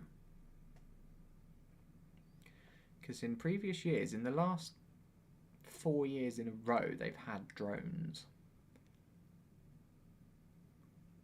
If they can find a drone that can fly in 45-mile-an-hour winds, they're going to be quids in if they start selling them, because I know a lot of drones have about a 10-mile-an-hour speed limit. So 4 times that could be interesting. There was a funny year. Oh, was it last year? It might have been the year before, 2022 into 3 or 3 into 4. Can't remember. I think it was last year. They had drones. They moved them from. Yes, it was. It wasn't 2022 into 2023, because that year they had the drones at Horse Guards Parade. It was last year, 23 into 24. They had the drones. They moved them because, I think, probably for the reason that they realised, if we've got drones flying over here painting big patterns in the sky, the cameras are going to be on that and they can't be on the fireworks. So then they had to cut the fireworks and shift it to Horse Guards Parade, do that bit, and then go back to the fireworks, which left a massive, great big black hole in the fireworks display. So they then moved last year the drones to outside the Houses of Parliament, floating over the river. Obviously, they can't be flying over the crowd, fair enough. So they put them over the river. Good idea. Totally agree with that idea. But there was a video circulating on social media after the display. All of the drones have to take off from somewhere, and I think they took them off from somewhere in Parliament Square, because they lay the drones out in a grid pattern on the ground. Then they all take off at the same time, and that's how the computer works it out to make all the patterns in the sky. And obviously, the drones couldn't find their way back to their landing site, because there was this video of about 50 drones dropping into the River Thames and floating down the river with little lights on. It was quite funny. But yeah, imagine the amount that cost, killing drones in the River Thames. Maybe that's why they don't want to. They might not do it over the River Thames again. We'll see. But that was quite funny. But yeah. What a build. Boing. Boing. Boing. Anyway.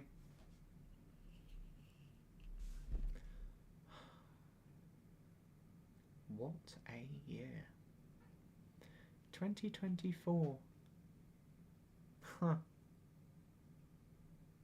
I'm not sure if I'm going to look back on this year with completely undiluted pleasure.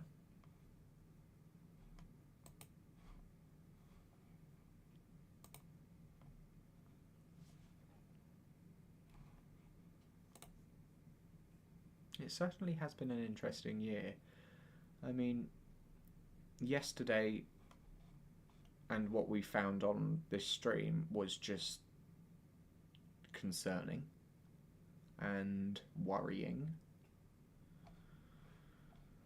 What we found now, I mean, nothing serious really has happened today. We've had a few orbs, but other than that, we've been okay. I mean, but yeah.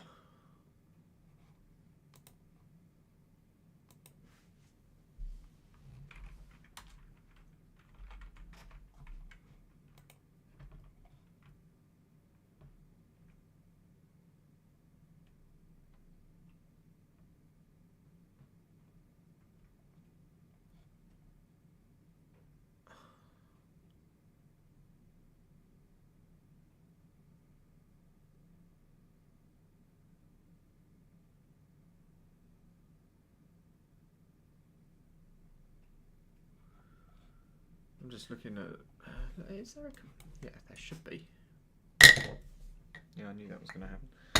Right. Is there a complete?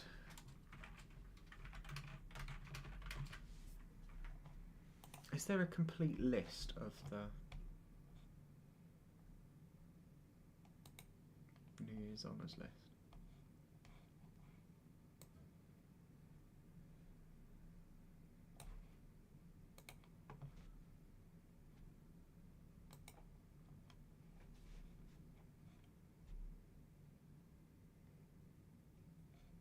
Oh my lord. Right.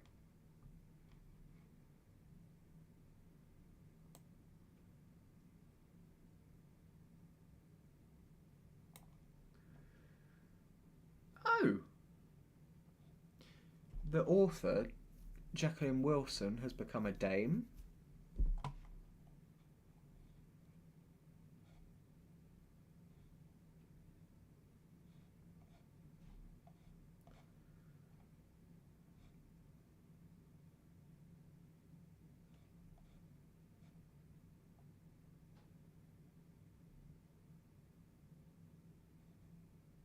Oh, this blooming mouse.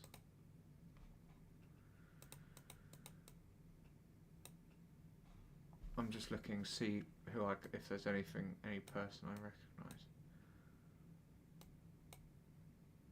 Oh, Stephen Fry. Haha, Stephen Fry.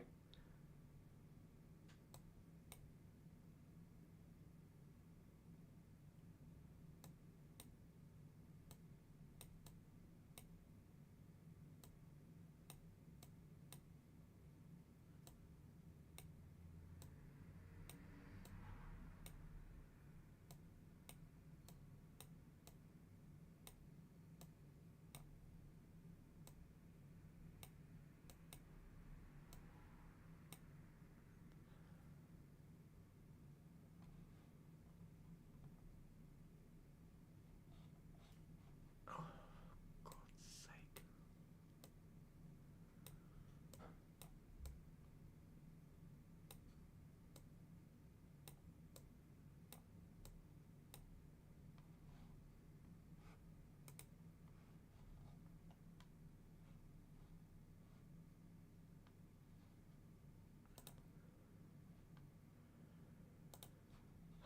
Is there a roundup of who has, here we go, right.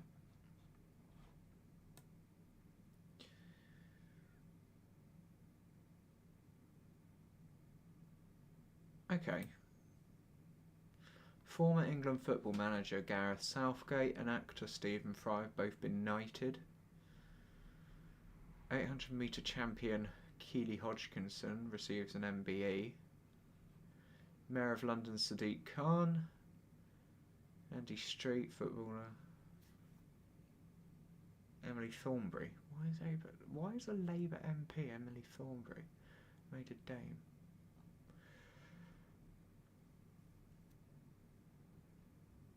Alan Titchmarsh.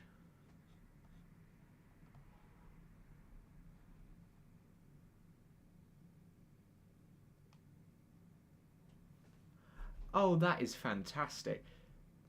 Four former sub-postmasters, Lee Castleton, Joe Hamilton, Christopher Head and Seema Misra, have been made OBEs for their services to justice after taking the post office to court over the Horizon IT scandal. That is fantastic.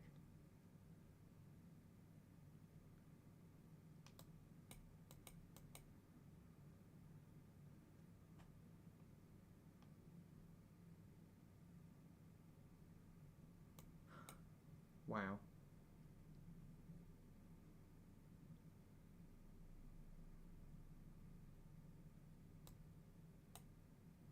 I'm so glad they have been knighted, or received OBEs. Dame Jacqueline Wilson. She wrote lots of children's books. I read most of them, actually. Who else have we got? Alan Titchmarsh.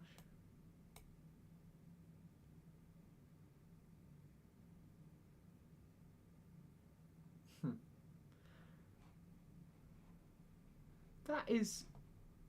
I'm so glad.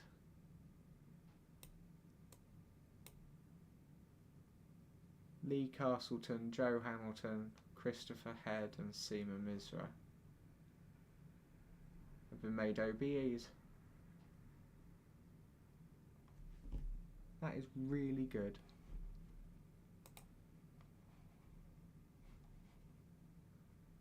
Declan is back. Hello, Declan.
South Warmborough.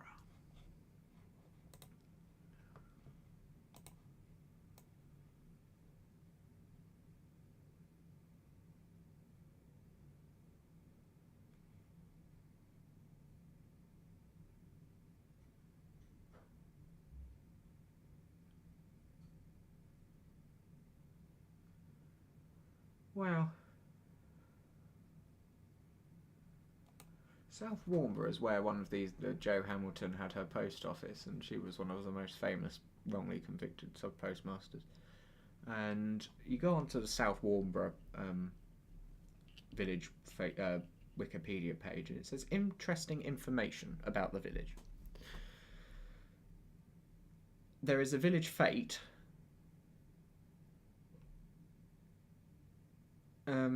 A television advertisement for Ambrosia Devon Custard was filmed in the village.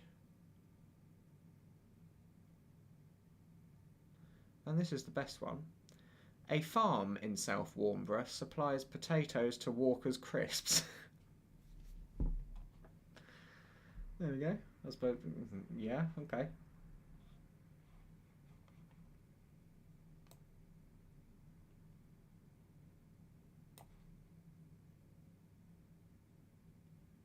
South Warmborough. I'm sure that's got something to do with bells.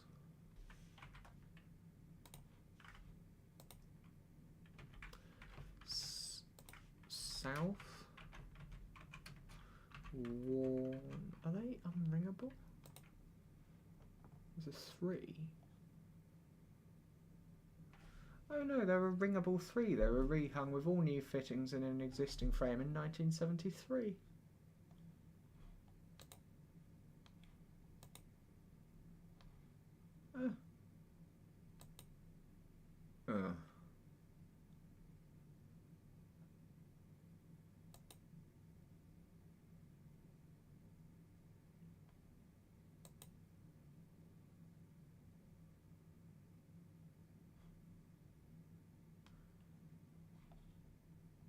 There's an interesting footnote to one of these quarters. It's South Warmborough. I know half of it's not true. Rung in the year of the coronation of the king, yeah, fine. Believed to be the first recorded performance on the bells of the century. I know that isn't true. Mainly because I saw a video of ringing at South Warmborough from like 2010. Somewhere, I need to try and find it now. ridiculous.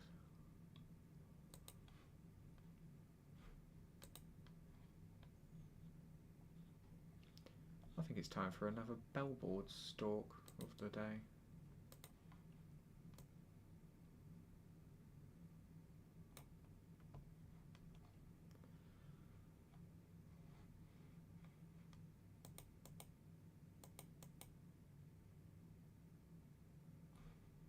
Preston Plucknet. I rang there recently. Quarter of Steven doubles with a cover. Whitwell Isle of Wight, quarter of Steven doubles with a cover.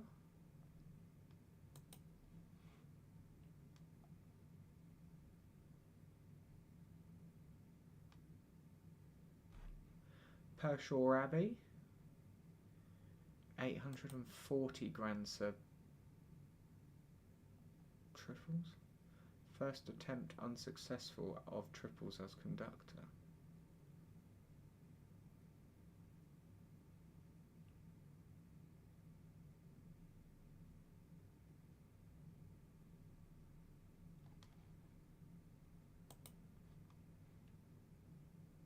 Paynton. What? Tim set Marsden Bijou. Michael Attenborough. Tim said he was in the quarter at Walborough, but I'm almost certain his name is not in there, and I can see the band, and his name's not in there. Interesting. Anyway, thank you all.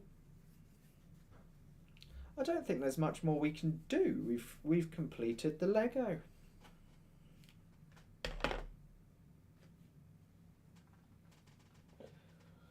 That's weird, actually. We split the bags in two. We split them halfway, so we did half the bags yesterday and half the bags today. Yet the bags yesterday took like 2 hours longer.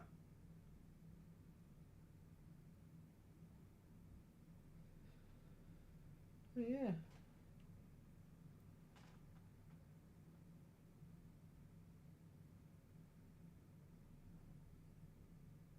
Samuel suggests we should play Roblox.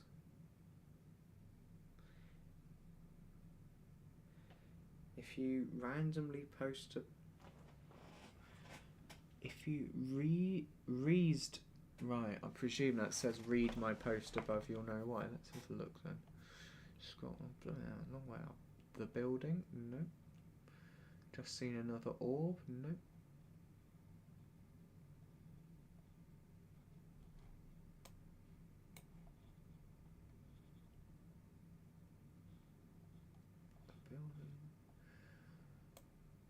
There is no post above. I thought I hadn't seen one. I haven't missed any comments, but no, you haven't posted above.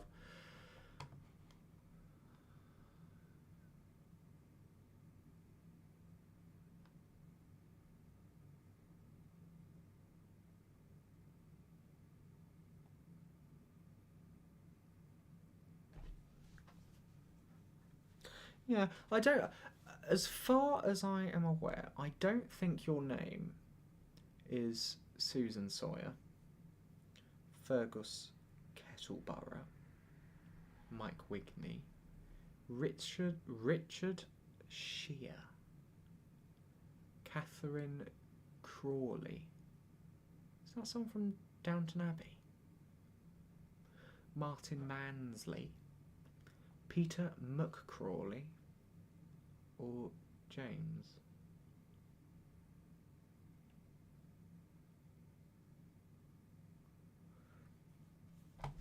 Oh, I am absolutely exhausted. Sorry, that was not a particularly pleasant thing to say. Samuel suggests Roblox. There's only really one game I ever played on Roblox, and that was Natural disaster survival.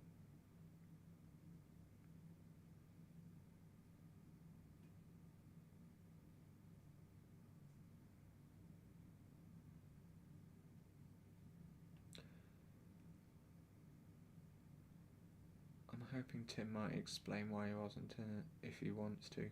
I haven't seen a post above and I can't find one above. If anyone else can find one, please copy it and paste it again. Yeah, no, I can't see it.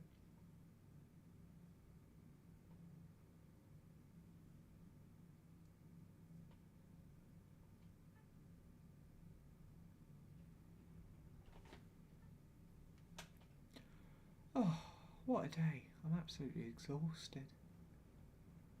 There's a realistic bell tower in Roblox. I've never really come across many realistic ones. However hard I looked, could never really find one. I'm looking at my feet, which are, by the way, freezing.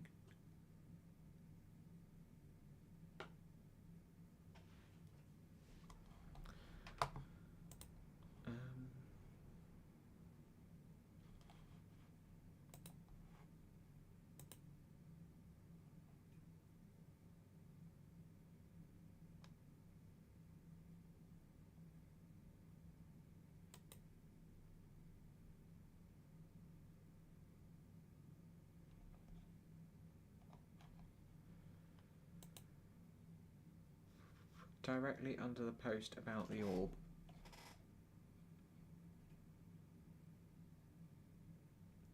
Just seen another orb, only a little baby one. That's it, that's all I can see. Let me try going on YouTube, hold on. It might just be my end. Actually, if I click on it, well, it won't show me backlog chat, will it? Oh, it will.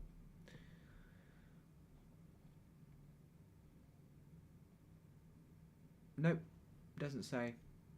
There's just one comment from you saying just seen another orb, only a little baby one. That's it. Unless it's further on. No. Yeah.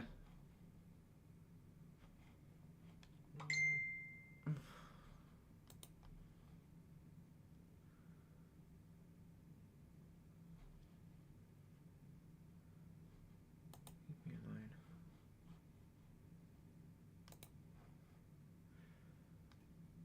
Oh, Ashford. I mean, they were going for one today, weren't they?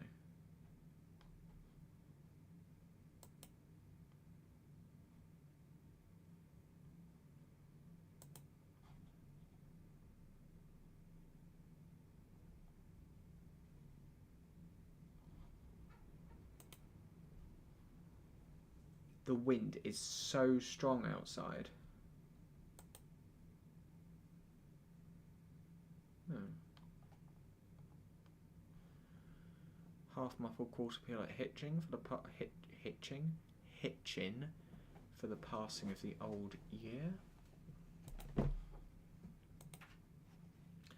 Prof Moose PT won't be, they still ringing it. I have suspected COVID. Oh, you have suspected COVID? Oh, no, I didn't see that message. Oh. I'm sorry to hear that, I think. Yeah, no, I didn't. That message wasn't on there. I didn't see that you had suspected COVID. Ow. Pain.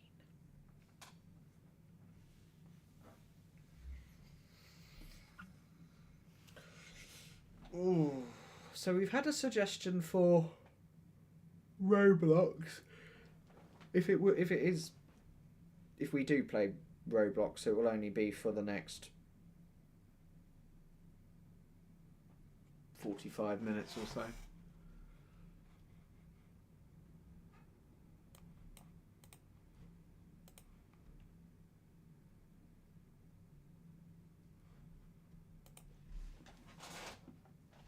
Or of course, we can go on Minecraft.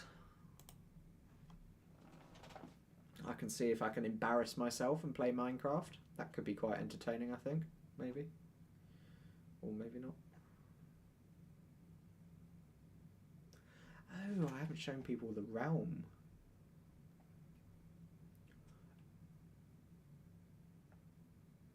Or, indeed, Stampy's Lovely World.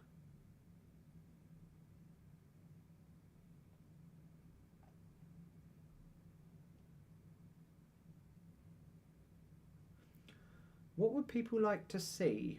Would they like to see the realm or Stampy's Lovely World?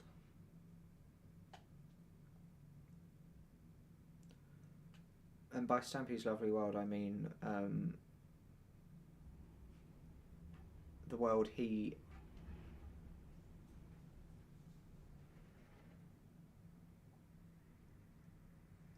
That wind is scary. Unbelievable. Daniel wants to do Roblox.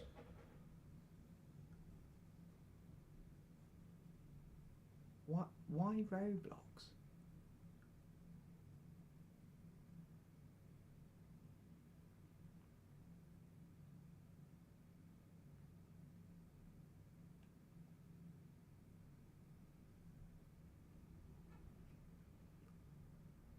Roblox is... Actually, I don't know if it even works.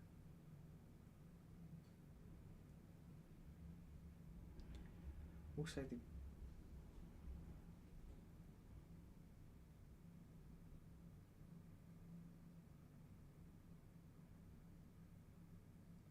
Oh my word.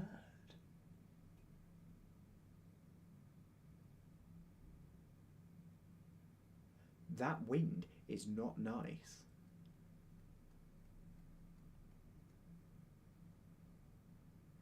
That's scaring me. Blooming hell. Right, we can play Roblox, but...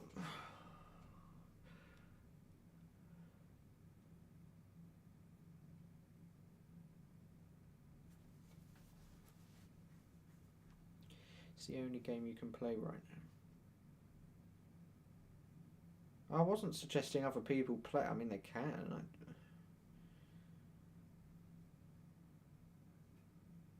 don't even know if I have Roblox on here.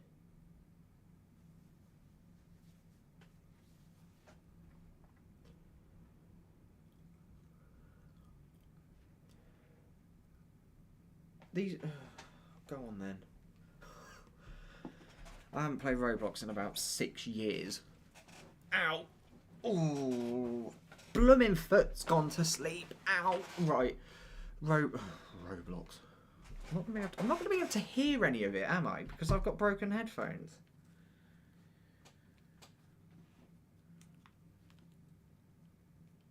I said to Mother, my headphones are broken. And she said, oh, take them up, they'll be fine.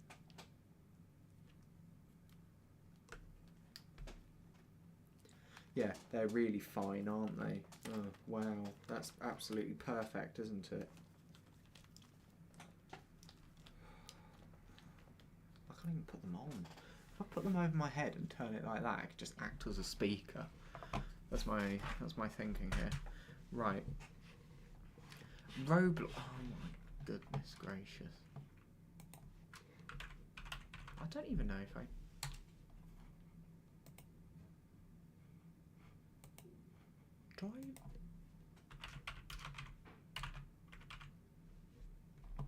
Do I even have an account still?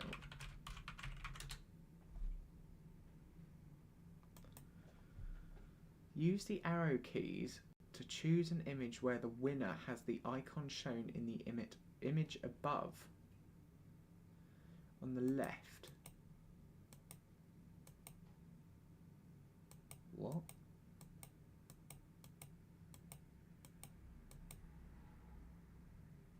I don't get that. Use the arrows to choose the image where the winner has the icon shown on the image on the left. Oh, what? What?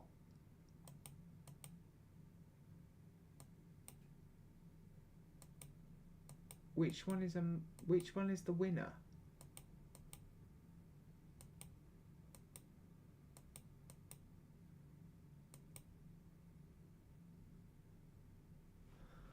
I think it's that. One done? Out of how many?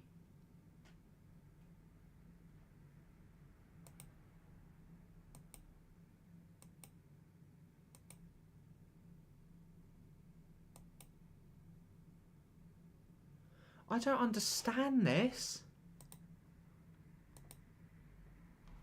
Oh, Lord. Hold on.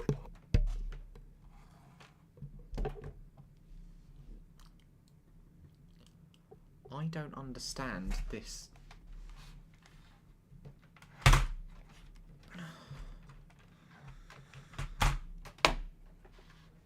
What is it with Roblox? Why is everyone playing Roblox nowadays? I don't know how to win or that. Oh my god, they want me to do 10?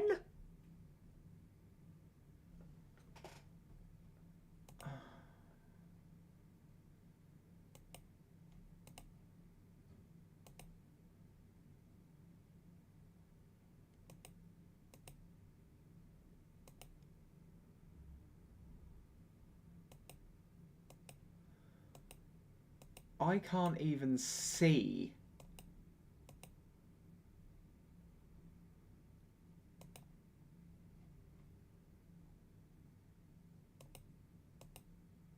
I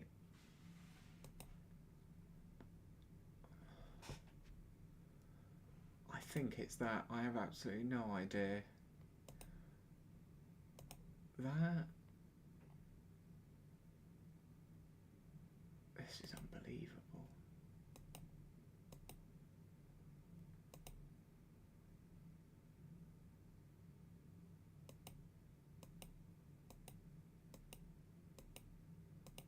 What is this meant to prove?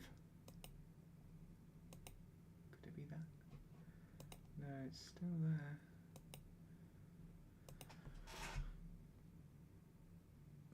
I've proven I'm human. Oh, wonderful. I still need to guess my password, though. I didn't get an opportunity to put it in. I'm not doing it again. Oh, no. No chance. No chance am I doing that again.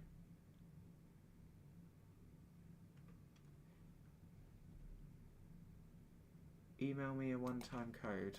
Right, we'll do that.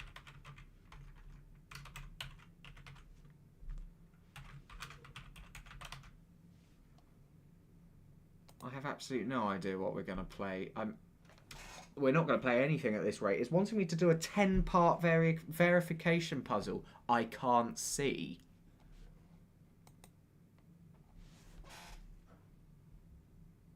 I don't get it. I don't... I'm not playing Roblox, I'm sorry. I can't even see the verification puzzle. I can't see it. Ridiculous. I'll show you the realm. It's full of bells. It's on Minecraft Java, isn't it, Luca? Is Luca still here? He better be.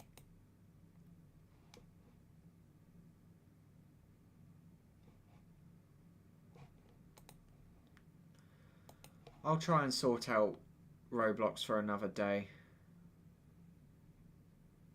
Next year. Next year is the next stream. Minecraft's easier for me to stream anyway because it connects into the recording thing. Whatever it's called. What's it called? I have absolutely no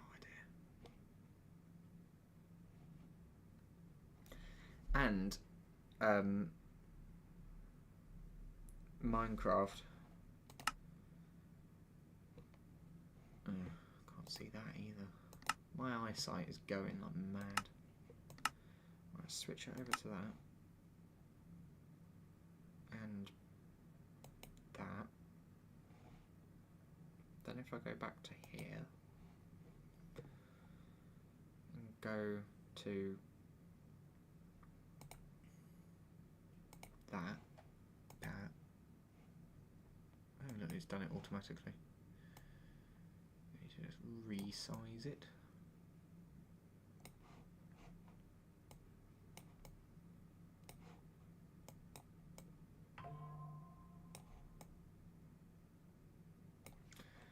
There we go, and then put, hold on a minute, put that there, and that there. That's me. Hello. Oh my! I could turn into a Minecraft YouTuber now. I'm sorry about Roblox. I just can't see the I can't even get into my account.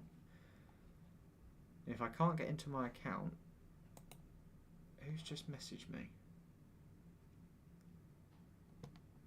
Really?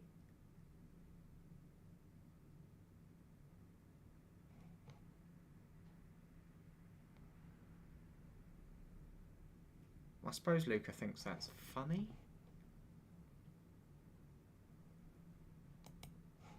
I'm not quite sure what he thinks that could be. It's incredibly racist, so I'm not going to read it. Imbecile. Right. Sorry, I'm surrounded by...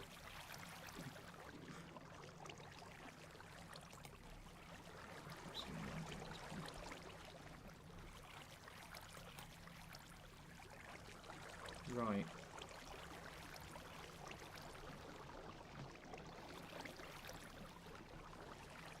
Minecraft.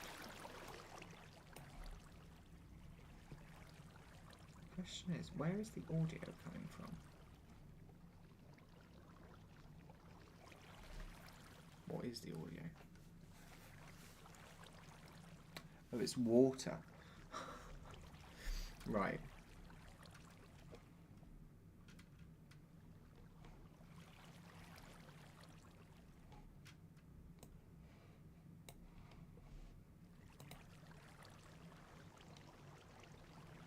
Why has it gone back to this then? What? Are you? What? Hold on a minute. Do I play Roblox? Yeah. Well, I used to.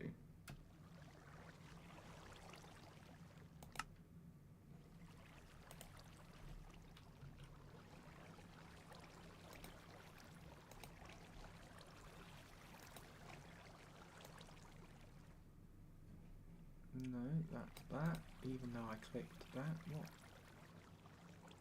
Right.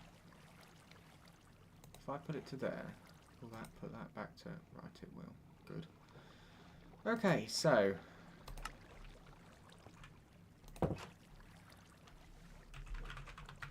Welcome to the realm. This is where the bell ringing YouTubers, or I don't really know. Oh, field of view. Video settings. Render distance. Full up. Simulation distance. Full up. This could just break the game very quickly.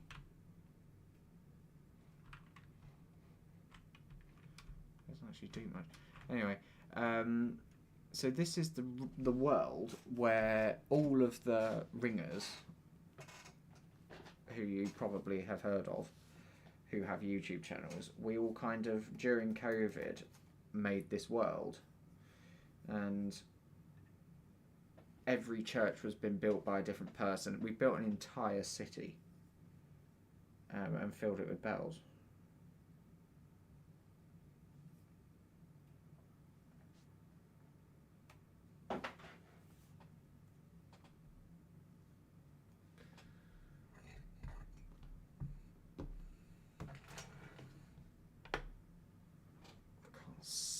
Hold on a minute. Right, so fogged up my glasses.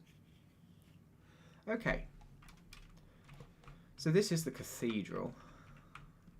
It's seen many changes in its time. It's been made longer and shorter, and I think now it's kind of at a pretty equal length. Yeah, it was a lot longer over there. Then I haven't been in here for so long. We've got the Venice Tower. Which church is which? Right, we'll get to that. So, yeah, we've got the Venice Tower. That is St. Dunstan in the east. That's St. Michael, I think. This was Ewan's church. I think it was called St. Michael. He didn't ever put a name on it. I think it was St. Michael. Does it have a door over this side as well? No, I'm sure it was called St. Michael. It's got a Christmas tree. Yeah, it shows how long ago since we played in it.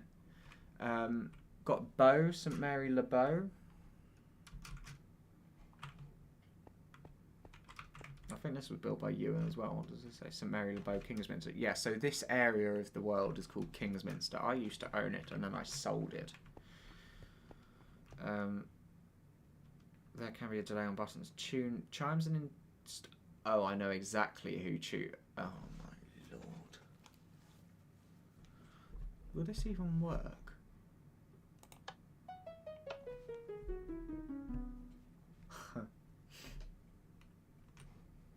Let me turn it up so you can really hear it.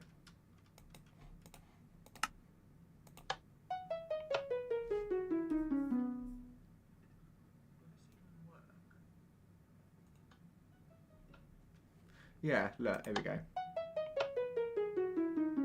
Will this work? I know I built this, but this took ages, I think.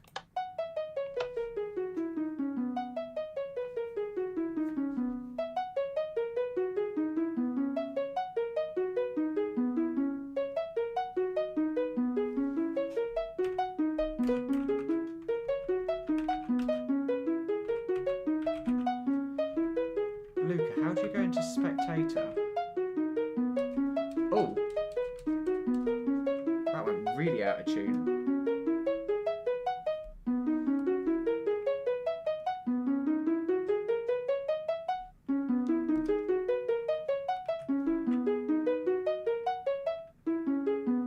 Oh, hold on. There we go.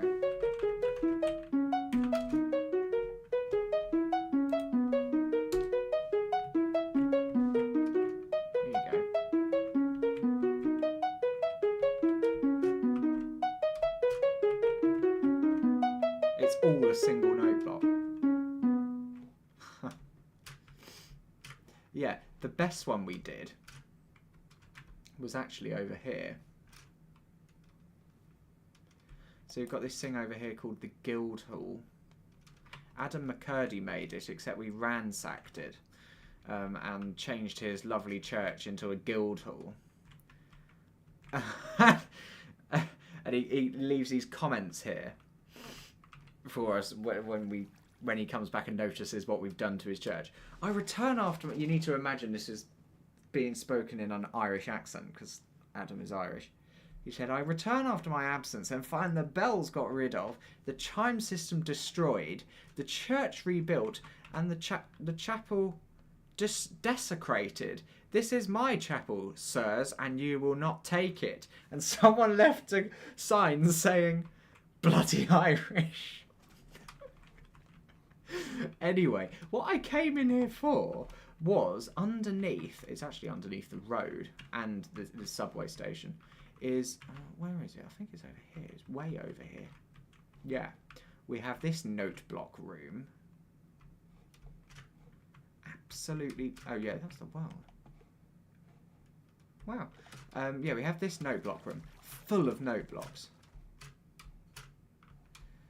And I'm hoping it will work, but I need to remember where you get in to turn it on. I think it's here. Right. / game mode creative.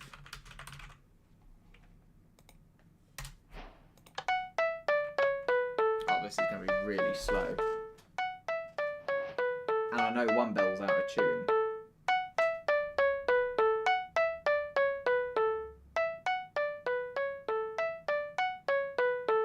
And this is another thing, it's just all solid, no blocks.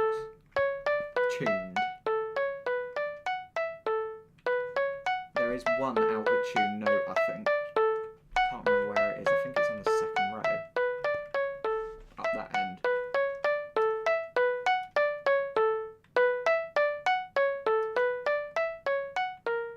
There you go.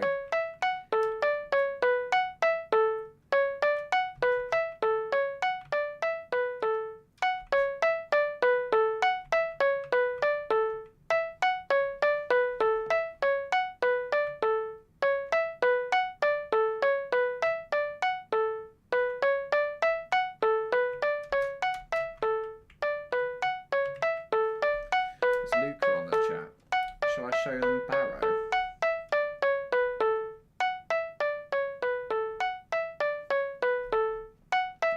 Oh, I liked rounds quite a lot.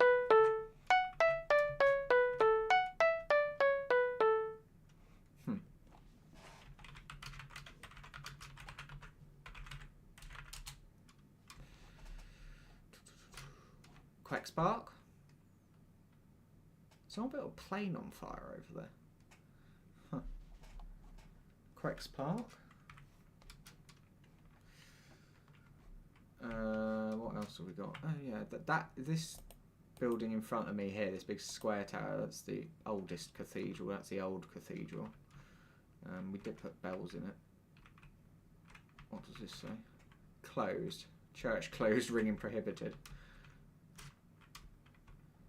This is the site of the first building on the realm, I think. Former site of the first building in the realm. Yeah. Then we've got, look, so that's the Domtoren in Utrecht, which is quite good. This is my area. I kind of made this into my place. That's a temple church, which exists in real life. That big square quartz thing. It's called the London Temple, if you want to Google it. Yeah, so it is almost identical to that. This is based off of a London church. I'm not entirely sure which church we based it off of. I think it's a bit St Martin in the Fieldsy. Anyway, it's got a fantastic chiming clock which chimes when it gets day and night.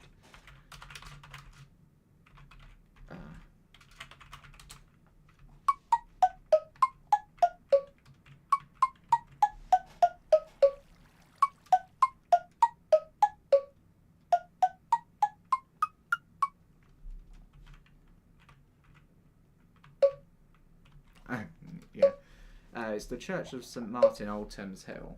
This area is called Old Thames Hill. Actually, before I do that, if we go over here, this thing over here is a musical clock tower. I hope it still works.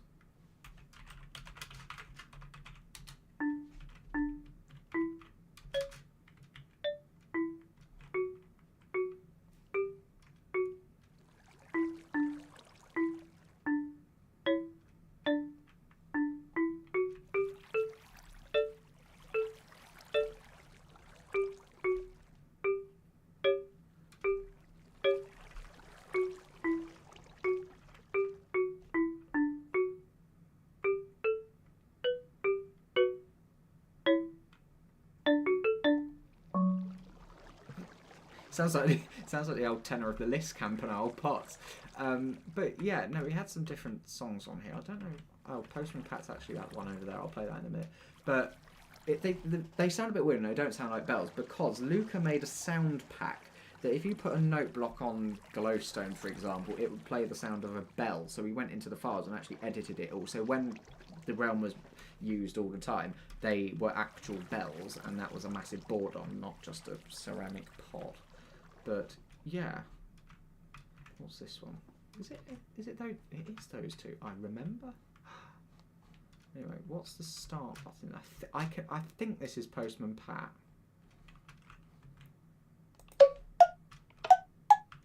Yes, it is.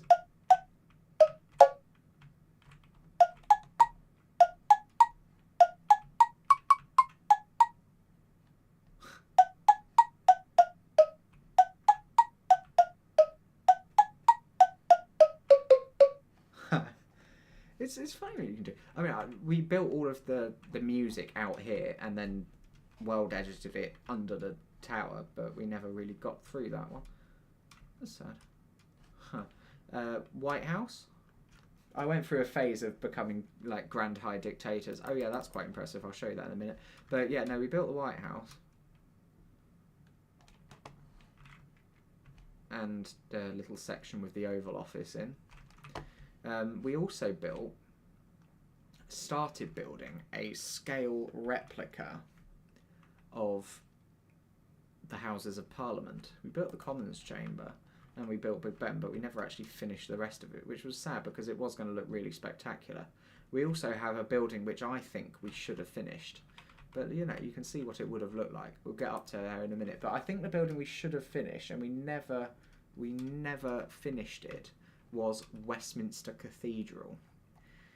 Look at that. And we set all the ground. I think Francesco set that groundwork out. And it's just a spectacular building. And it would have looked spectacular, but we never finished it. Anyway, we got Big Ben. No, we've got both colours. We've got the black old dial, and we've got the new blue dial. And something which took us quite a few of us, a long time. I think Luca was the one who spent most of the time on it. Was this. Watch the dial.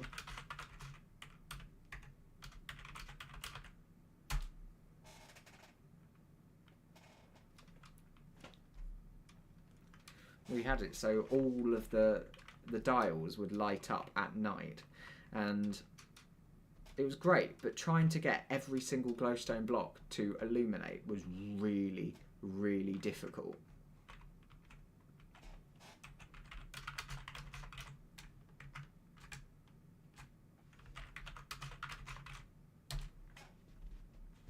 And they all go off again. It is good. What else did we build? We built Downing Street, but that was blown up in a spate of civil unrest, I think. Oh yeah, that was I think that was the start of Pershaw Abbey. This is St Mary's, Twickenham. Why is the pride flag above it? Interesting. Yeah, St Mary's, Twickenham.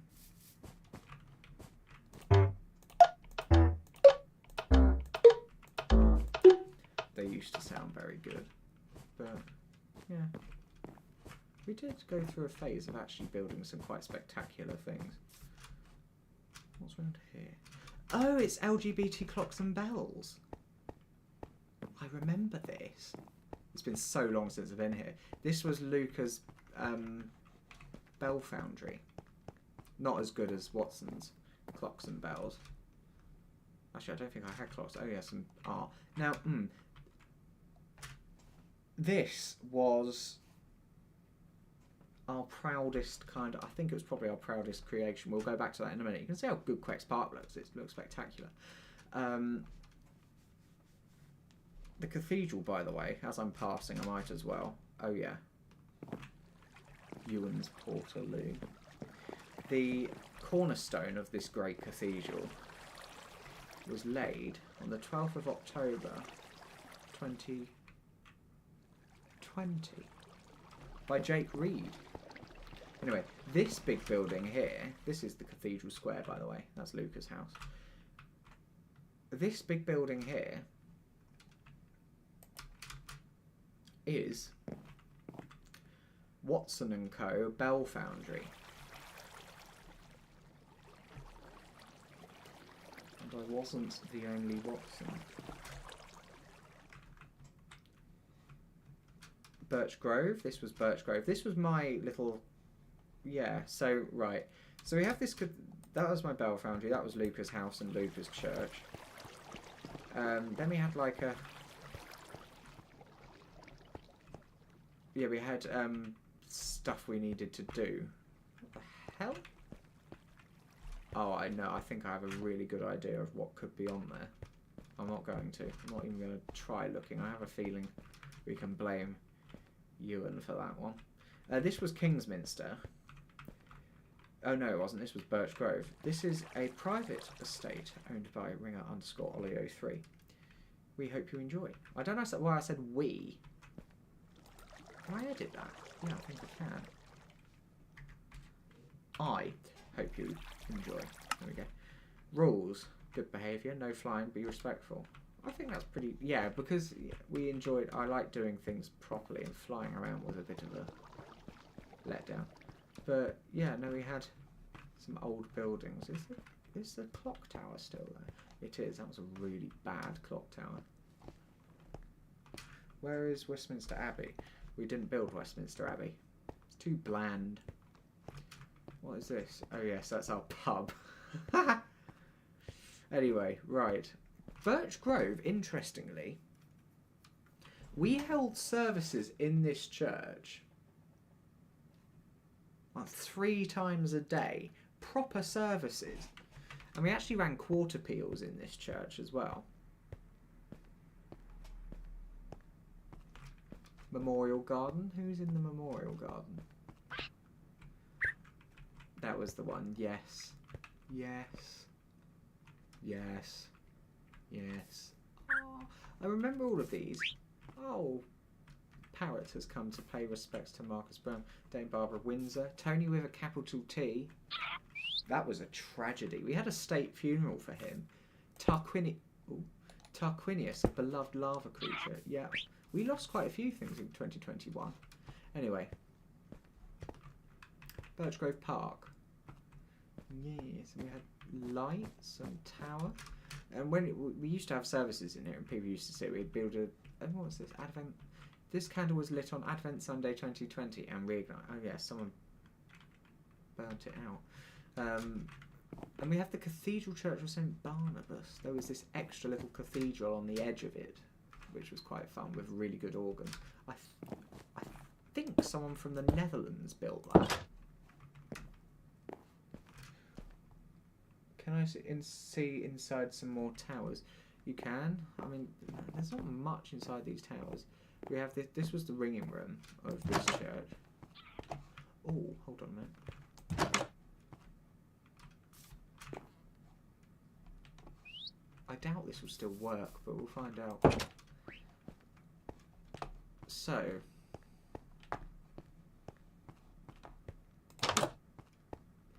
these were some quarter peals we rang. Ah! Look at that. 5 years ago, today, me and Luca rang a quarter peal on these bells doing this. And we had 2 bells each and we chimed playing Bob Minimus, a quarter peal of it. 4 years ago, 4 years ago today. Wow. Huh. And up here, what else have we got? We've got 10 people watching. Hello everybody. I'm trying to work out what on earth this is. Oh yeah, these were the slow swinging bells. We had a whole set of slow swinging bells. Half of them are probably locked up now. Yeah, we had to keep coming in here and breaking the redstone to make it work again. They were always pretty temperamental. I think that's probably one of Luca's hangings. What's further up on the tower? Oh, a ringing room. How high up are we? Wow. This is a tall tower. I forgot how tall this was. Are we able to... No, we go up these stairs. We're going up these stairs. Hello 10 people watching. Let me know who you are. Leave a comment. Oh, and this is the underside of the frame. Huh. Pretty good frame layout. A good circle. Oh, and there's a viewing gallery up here as well. Wow. We go out onto the roof. Ow. Right, okay. Yeah, that was one of the towers. I mean, the tower of this church was based on St Michael's Church in Dundry in Somerset, I think. So, yeah. Anyway, this big settlement over here, this I'm not entirely sure. Yeah, what would you call it? Anyway, it's Barrow-in-Furness. We built the entirety of Barrow-in-Furness. Pretty accurately, I think.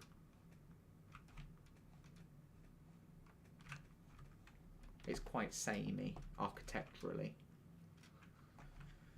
Church is good, though. It's actually quite a realistic church.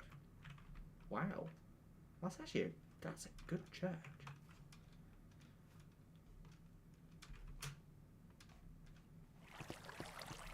Did this fill up with snow? Priest in charge? Me? I don't remember doing that.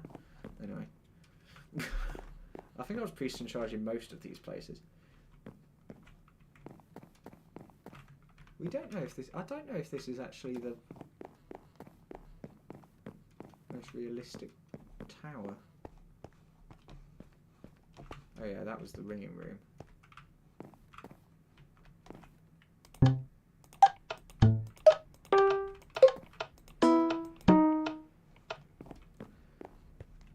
There we go. Ah!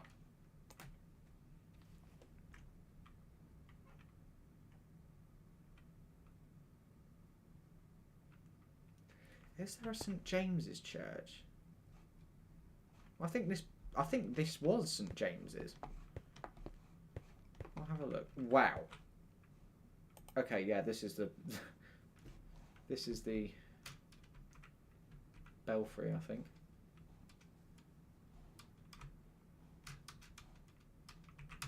Oh, with an open spire.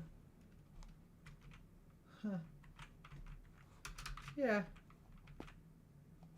I need to somehow get down. I could have sworn this is a St. James. It will say on the sign outside, I think.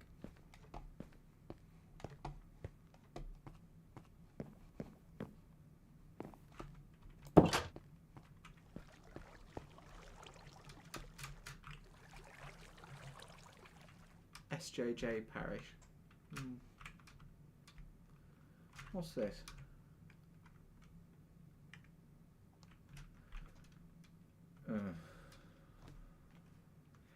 Right, we're going here then. We might as well. Leamington Spa. I'm going to just gloss over this area quite quickly. Maidstone. In its entirety. Somehow. It's a big place. Ah. Greenock. Oh, airport. Windsock. There is Greenock Minster. Is that a floating? Yep. Go away. Destroy. Thank you. Right. This was probably the most spectacular building on the realm.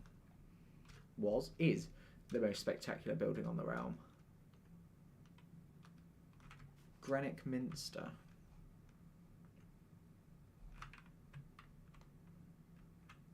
Built by Luca, I should add. Well, it wasn't really built by Luca, he just copied it from someone else. But it is spectacular, it looks fantastic. Does it still light up at night?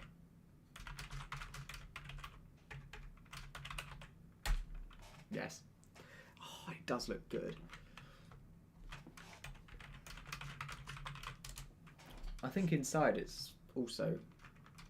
Which church is my favourite?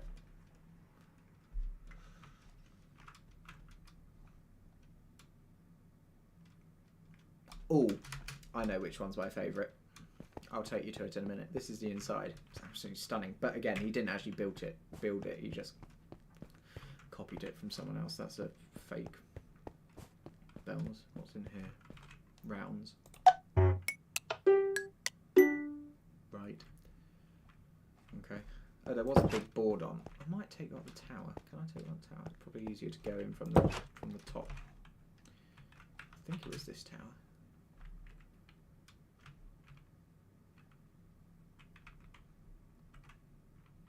Triples. Huh. Oh yeah, ringing room.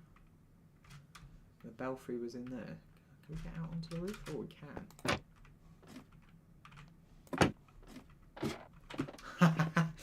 Yeah, now I remember. There was a little bit of a space problem.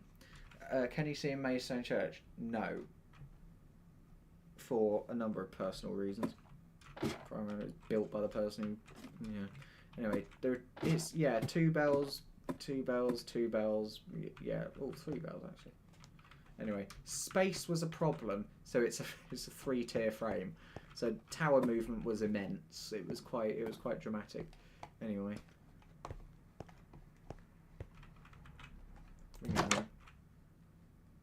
Very nice. I'm going up. I'm not meant to be going this way. Down.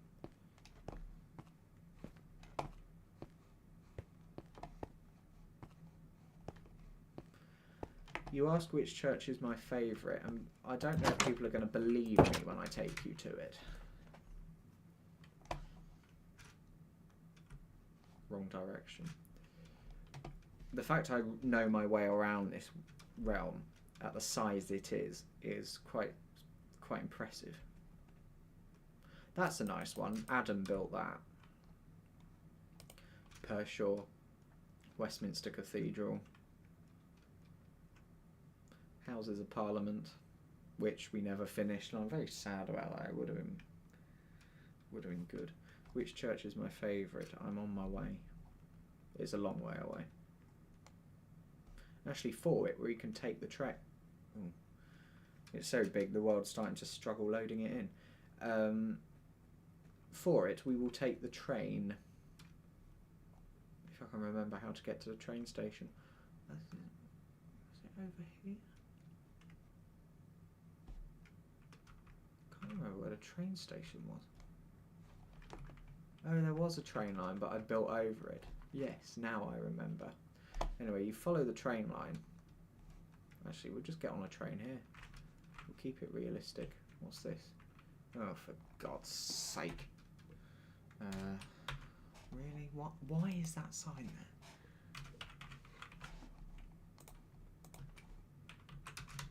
there? Right. Let's go.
Snow golem, hello.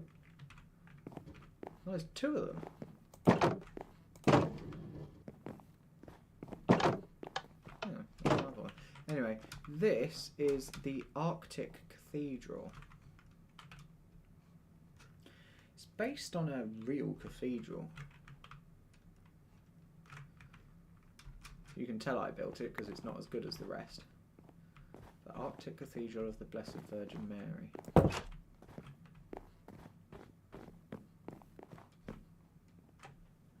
Where's that snow golem's head? What the hell has happened here? Interesting. Yeah. I think this is my favourite. Commonly overlooked. LGG Engineering.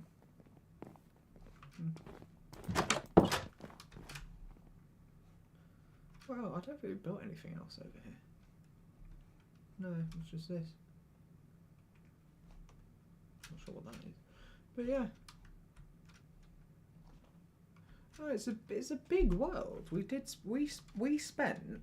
There's probably about 6 of us who spent about all day, every day, for over a year on this, building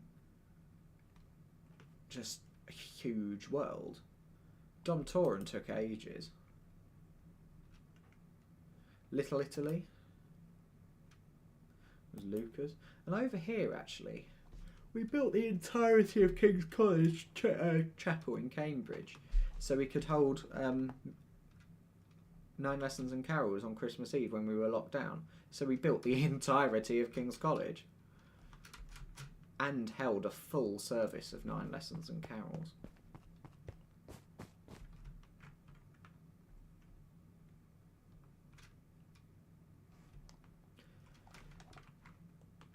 How many 6 bell towers do you have in the world?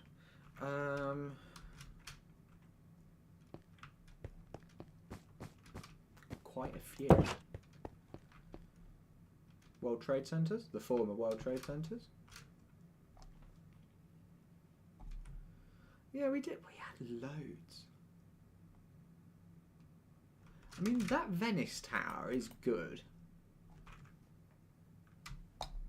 That is really good. Wow. Oh yeah, there's a bit of history behind this actually. Down here, where... Oh, it's been put back.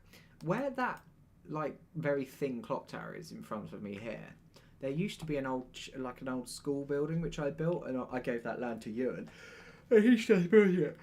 But when he was demolishing it, I said, don't demolish the clock tower, I want to keep the clock tower. And he said he needs to build there, but he's going to move it. So he copied it and put it somewhere for safekeeping, and now he's copied it back. But we couldn't find out where to put it for safekeeping. So we put it inside the Venice Tower. So we've got a tower inside a tower. It shows how big this is. It's absolutely ginormous. But yeah, we had a carillon in here. Lucas Church. It should also be said this cathedral has a massive bourdon in it. We'll go in from the top so you can see down. This will be the last thing I do. Actually, before I do, let me just check, make sure we're not missing any kind of New Year anywhere.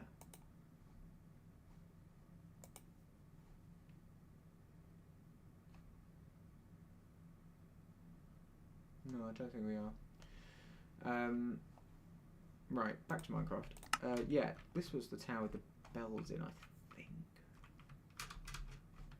It might not have been. Yes, it was.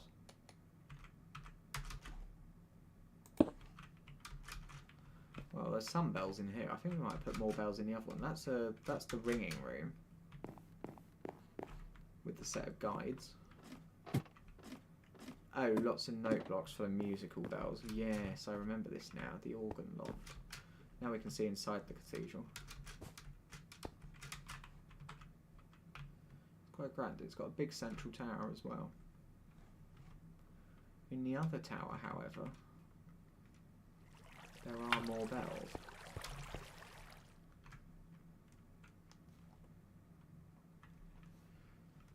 That's the actual ringing room. I have recorded a video, actually. I've recorded a Ringer Ollie outing in the realm with all of these bells in, so that will come out at some point. Here's the bourdon with the ringing bells underneath.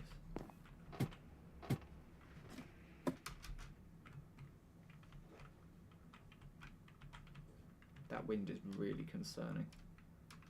Yeah. We had good times in this world. When was access only? Oh, another ringing room. Why have we got 7 ringing rooms?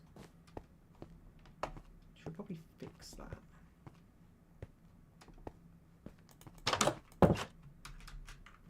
Anyway. Oh. Yes.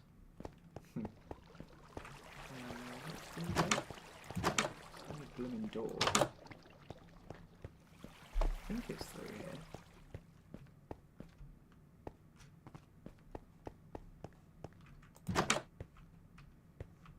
What? Maybe it wasn't through here. We'll see.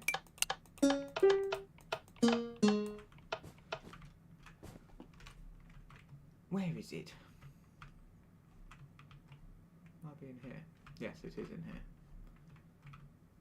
Right.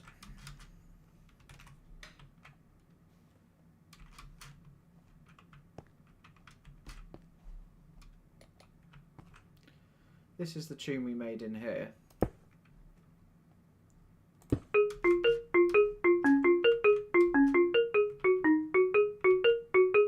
This used to be on bells.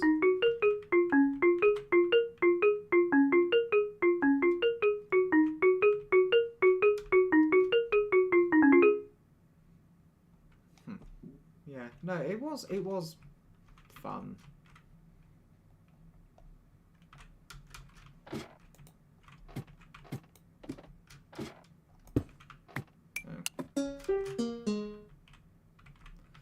I have just that wasn't vital. Let's put that back, see if that seems to work. But yeah, there we go, ladies and gentlemen. I did have a really epic firework display. Doesn't work still, does it? Oh my god, it might. Oh, maybe it doesn't. No. That's a shame. It used to be spectacular there.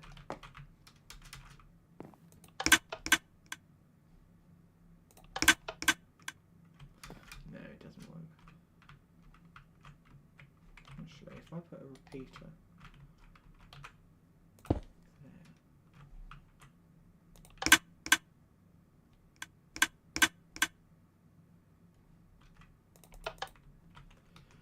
That's a shame. Anyway, I've locked it up anyway. There we go. The world. The McDonald's. There we go. Ain't it fun? What single player worlds do I have? Don't have any. Multiplayer? I have server. But there we go. The Ollie Minecraft server. 'Twas good fun. Anyway, I'm going to sign off. How long have I been streaming? 11 hours, 9 minutes. That's 2 days. I mean, yesterday's stream was 11 hours 45. Today's was 11 hours 9. So, pretty good. Anyway, we finished Notre Dame. I'm proud of that. I think we did very well. Right, well, thank you all for your support in today's stream. It's been great fun, and yesterday's stream as well. I'm going to clip sections of those bits with like the orbs and the whistle and send them to get some more clarification from a few more experts in the paranormal field, because I think we've got something, but we need to just get some more advice before we decide for fact that it was. But I will stream, not stream, I will upload the video or the clips of the orbs and the whistle. I don't know where I'll upload it. I might upload it as a short or something. But yeah, or I might upload it to my second channel. If you haven't seen my other second channel, there's 2 of them actually. It's called This Is Ollie, no spaces, and the capitals are T for this, I for is, and O for Ollie. So I haven't uploaded on that for a while. And then I've got, if you search up Oliver Watson Bells, my other channel will come up, and I just upload random things I recorded. What normally just upload videos I have on my phone, because I want to get rid of them, get some storage back. But yeah, thank you all so much for your support. I really appreciate God, I can't speak. And what's more is this is live, so I can't really get out of it and wriggle out of this. But thank you all so much for your support over the last few days. I really, really appreciate it. We've completed Notre Dame. Wow. Amazing. So that's us done. We did Statue of Liberty, but that wasn't a Lego set. That was like a cheap Lego set. I only got that cheap. It was like £30 or something. Because the Lego Statue of Liberty was something like £90 or £80, which isn't that expensive for a Lego set. And I do now have that set. I haven't built it; it's still boxed, but that will be built sometime during this year. Next year, who knows? Who knows what we could build?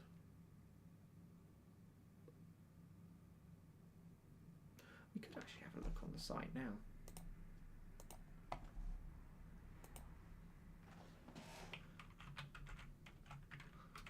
If I go on lego.com,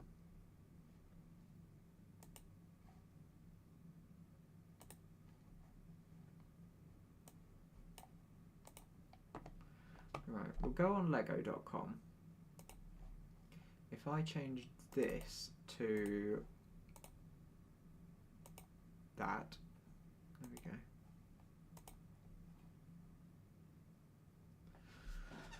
Right. Shall we see what they've got on their set? What I might like the look of? What themes? So this is the architecture set. This is what we've just built. I've got that to build. There are no other architecture sets that I'm particularly impressed by.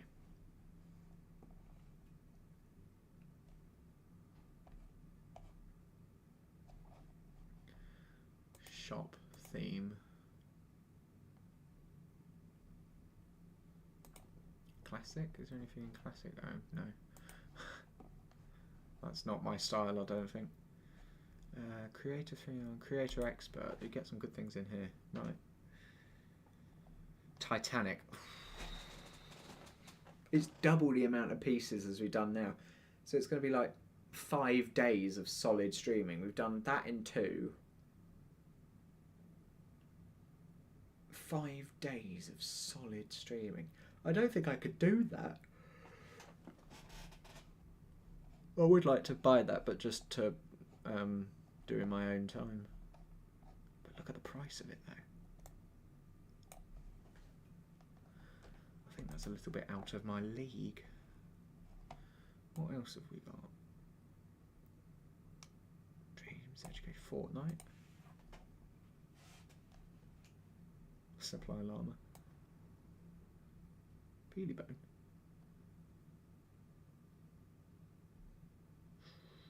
Bus looks good. It's tempting. Right, what else have we got? Harry Potter. Now, yeah, there are some Harry Potter sets which I've seen, and I like the talking sorting hat. Wrong bit. Harry Potter. I would like the talking sorting hat. There you go. But there's 2 castles. Hogwarts Castle and Grounds. And Hogwarts Castle. Now, I'd like Hogwarts Castle because it's the actual set. It's much bigger. This is just very small. It's smaller than Notre Dame. Gringotts is I'd like as well. I'm a big Harry Potter fan, but it's all become very people. There are types of Lego builder, and they all do different things, but all are interested in different things. Oh, Endurance. That looks good. If we got Titanic and Endurance. I'm not that interested in Lord of the Rings. Leonardo da Vinci's Flying Machine. That'll go nice next to Concorde. Artemis Space Launch System. I'll have to have a look. There are some things in there. Lego ideas. This is always fun to look at. Home Alone house. Oh, the globe.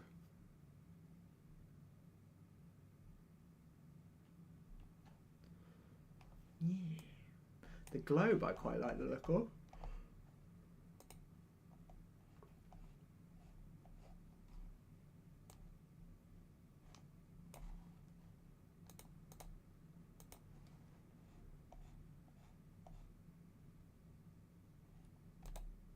I've never got the piano on here. These are like sets with electrics in them, like you can make the motor, the lighthouse turn and the piano play, and yeah, there we go. Anyway, right.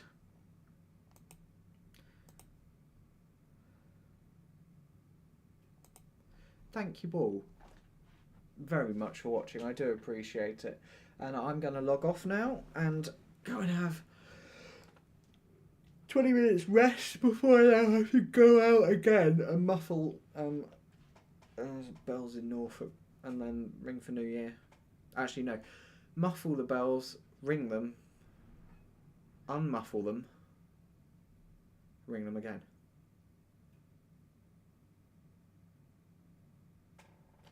Anyway.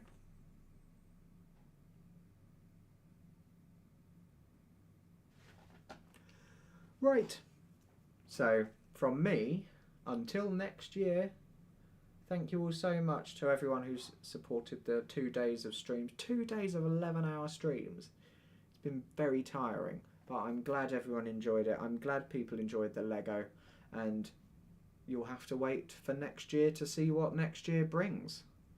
I'm sure it'll be a fun one, but for now, thank you all very much for watching, and as a leaving gift, I will give you a set of a video which has not been uploaded to Ring or Ollie, as I did promise about 11 hours ago. So that video will now play, and after that it will end the stream. So thank you very much for watching. Enjoy the video, and I will see you next year. Yeah, next year. Thank you all, everyone. See you later. Bye.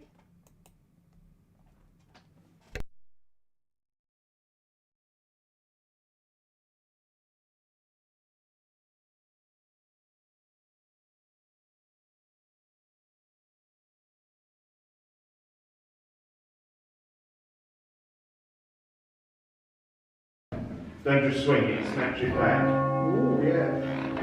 Yeah.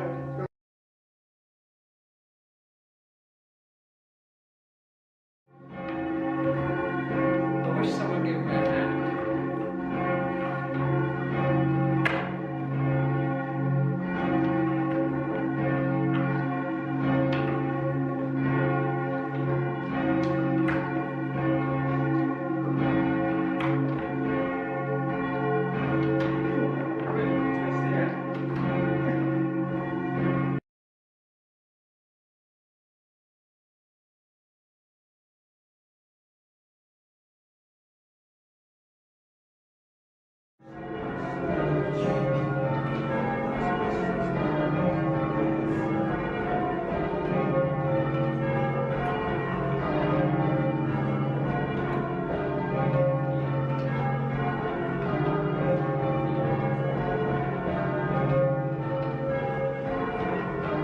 Your phone's in your pocket.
as anything.